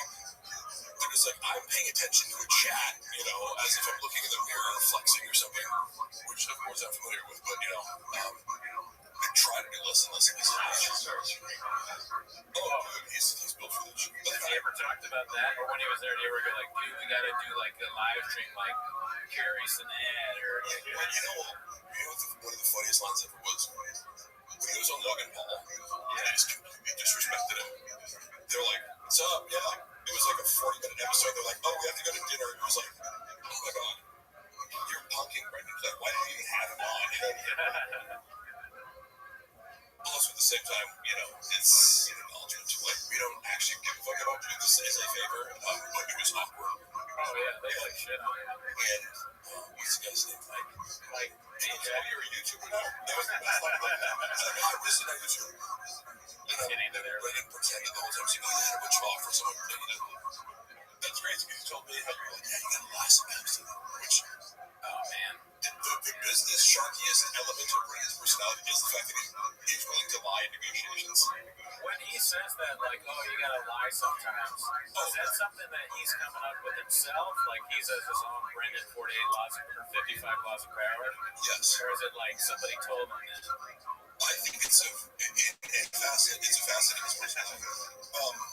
Because this is where I'm happy to give Brendan credit where it's due. So people are I always try to be like, my credibility shitting on someone is amplified by the fact that I will give them easily credit where they're good at. And so, as far as podcasting, for example, because I've been trying to podcast with people growing up, and are hella toxic, and it's a learning process because I get told hella toxic. And then I don't think this like organized like true crime podcast. I'm like, you haven't watched any podcasts that are just like comedians talking. So I go, she's walked off the podcast multiple times. And we filmed a bunch of episodes. And every time she ends up like, fuck this, like I hate this. But it's funny. I go,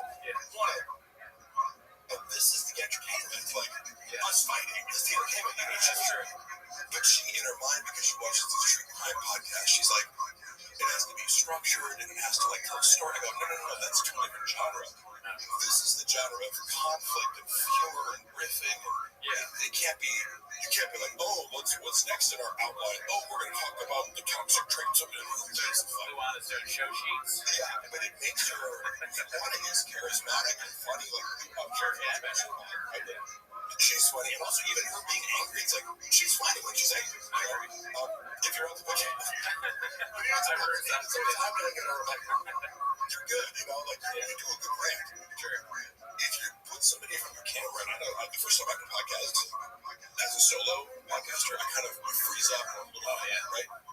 You have to learn the art of being like, I'm going to blab nonsense, which is kind of an improv skill. It's like you have to release. It's not so much learning to talk, because one of the tough days, it's learning to release the inner critic. Yeah, sometimes you gotta just be like, puto, cabron, listen. You like, forget about it.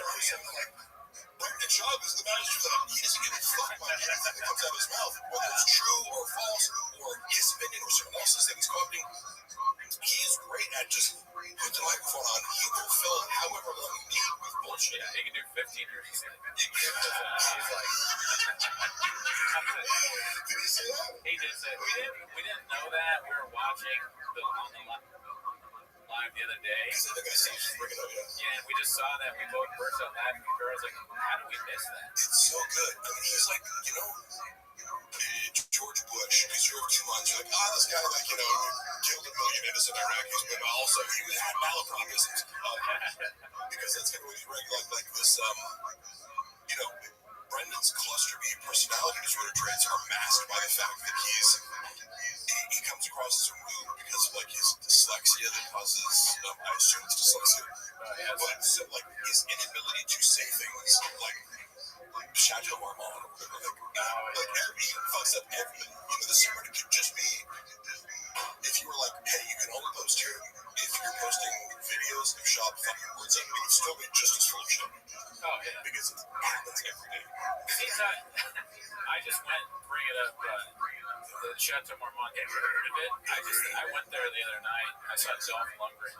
Oh, really? Yeah. He's a cool guy. I talked to him. He seemed nice. Yeah, he's well, because I say that because I know the whole story of like he has like a master's in chemistry, so he's like a really smart guy, right? Yeah. And so I'm a big fan of like buff guys who are like exude. Yeah, I always want to go like, do you know Mark? Because they're both big guys, Yeah, that is. I mean, he's such an iconic guy. But to hear that he has this kind of academic, like a serious academic. I think I heard that too. Yeah. He's like a real estate guy too, I think. Hearing, he's just like ASW, Alistair Ramsey record. Buy that, dude. I don't know who this is. He's our buddy. He's You've listened to it. You said it's really good. Also, Well, I would actually trust you guys as far as Hella Toxic is the podcast, right? Yes. I didn't know that one. So I'm going to put it up right now because a little earlier I got in a fight with Laura where she's like, I'm deleting all my comments. I'm like, bitch, you aren't. So I took that and I'm like private the episode so that you couldn't retaliate against me in an argument. But again, we've shot a lot of episodes. I have to just start putting them out because I'm like, the humor is in the fact that I start off every episode and she was so annoyed by this at first. I'm like, do you see the joke? Every episode I go, this is episode 1. I help the first and final episode of the second and final episode of Unboxing, the third and final episode of Unboxing. That's a good bit.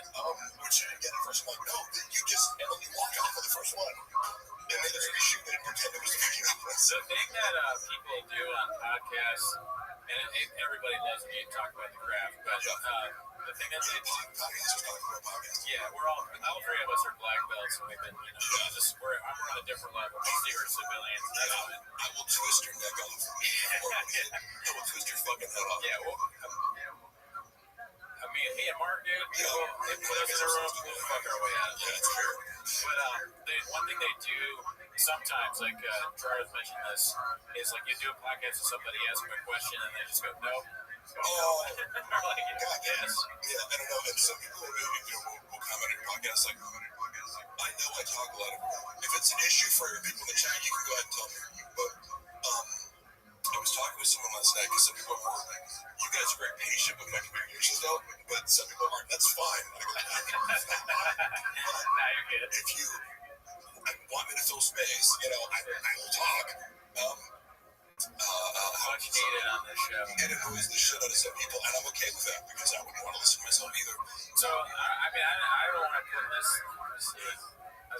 No, I can't. I don't know. I was going to put a poll on the chat, but I'm reviewing evidence from my people law suit, by the way. And so, I'm like, Brendan's like, oh, Mark, who is this guy? Literally, his legal argument is like, barely knew the guy, didn't work for me. Like, I buy him tickets to come on the road and, fuck around. But, that's not what I'm looking at is, I'm like, oh, that's crazy because I have 12 hours of you taking photos and doing social media stuff and you text me to do so it's like, you realize I have the most devastating arguments. But the second Brendan, if you're watching this, I don't have anything on you and keep going your just total bullshit that's going to lose you. Do you want to be, have at it, but do you want to be talking about your legal case on the pod? You don't care? How is that going? So fucking stupid. How's that going? I got the settlement hearing for the Golden Hour for some reason that was delayed. They combined some of them but I actually, he's a beast of a lawyer. My friend Rob, who I went to college with, shout out Rob Pebble, a brilliant attorney, and he's like, I don't say this lightly when I see people are geniuses, He's so smart that I can barely understand what he's saying sometimes because I'm like, he'll start going off on how he's using AI to create a structure, a whole, basically a service that replaces paralegals, using AI. And he'll call me from a bar and start going in and I'm not smart enough to understand if I can get 10% of it, but this is why it's like he's an animal when it comes to legal shit. Just because he's so highly organized, he created a database where we can upload and categorize every bit of the thousands of pieces of evidence that have to just destroy Brendan Shaw. And it's like he has no idea what's coming for because he didn't see Rob before. He was guiding me to file the case in the first place because I went to him and hey, just quick advice, am I allowed to ask for the $16K that you owe me? And he said, ask me a series of questions. He's like, were there pay stubs? Were there deal breaks? Were there all these wrong business right? And I'm like, no. An intake, that's hilarious. So he's like, so he's going to owe you a lot more than that if you really fill out this paperwork. Oh yeah, you calculated your damages being. Yeah, and it's like, that's interesting. But it also was a lesson in Brendan doesn't do anything correctly. You open a business, you think. You just go, there's labor laws that you have to, none of that. Yeah, none of that. That's right. None of that. But I'm sensitive to that because I go, I'm being berated about, hey, you didn't show up at 11 p.m. on Saturday night for you didn't stay through the whole live stream. I'm like, am I an employee or not? Yeah. How are you berating me in front of a group of people and telling me that Frank Grillo is upset, which is an actual text message I had where I was like, oh, the talent is mad at me too for leaving 30 minutes early to go edit. You know, it's like, are you stupid? You know, and I told you the other one, no, I told that into like an example where he's like, guys, like, you're fucking up, like, you know, we need to up the engagement. And I realized he's like, what do you think engagement means in social media terminology? He's like, you know, replying comments. I'm like, are you sure that's what it means, Brendan? I was not exactly. Replying to comments? Escalated to the point where he's like berating me private. Like, it was like one group chat and then started another group chat with this new expert, and I'm asking her basic questions. I'm like, I quickly expose you as a fraud because that's my specialty. I was asking, you know, a Socratic method, like, I'm going to ask you 5 questions, and if you can't answer them, and you're melting down, you know what the fuck you're talking about. I go out the expert you thought he was. Because I'm like, hey, look, I'm Mark Wright. I don't know anything, so just tell me, where are these strikes that you're referring to for the shadow band? What example? No, I'm sorry. He's got like a sheet where he's like, no, we got a bunch of strikes here. We got 10 strikes, so that's why we're shadow banned. Yesterday, I looked at it. Now you locked me out without telling me to give this bitch access to the whole account, and you're claiming that a collaboration with Teddy Swims means that the non-follower engagement has been fixed. But where were I looked yesterday at the strikes? He has no strikes. Where are these? He had a collaboration with Teddy Swims. I swear to God. So you know he buys a bunch of bots. The main things I was trying to fix that these are frustrating. He's like, we need to do better. I'm like, bro, I've given you so many ideas and different techniques and posts. Well, your non-follower reach doesn't exceed 1 to maybe 3%. And he's like, yes, how 1% non-followers? It doesn't make any sense when you look at analytics. Oh, yeah. Because the Thick Boy Network page with like 25,000 followers, it's hit or miss, but you're at least getting 20%.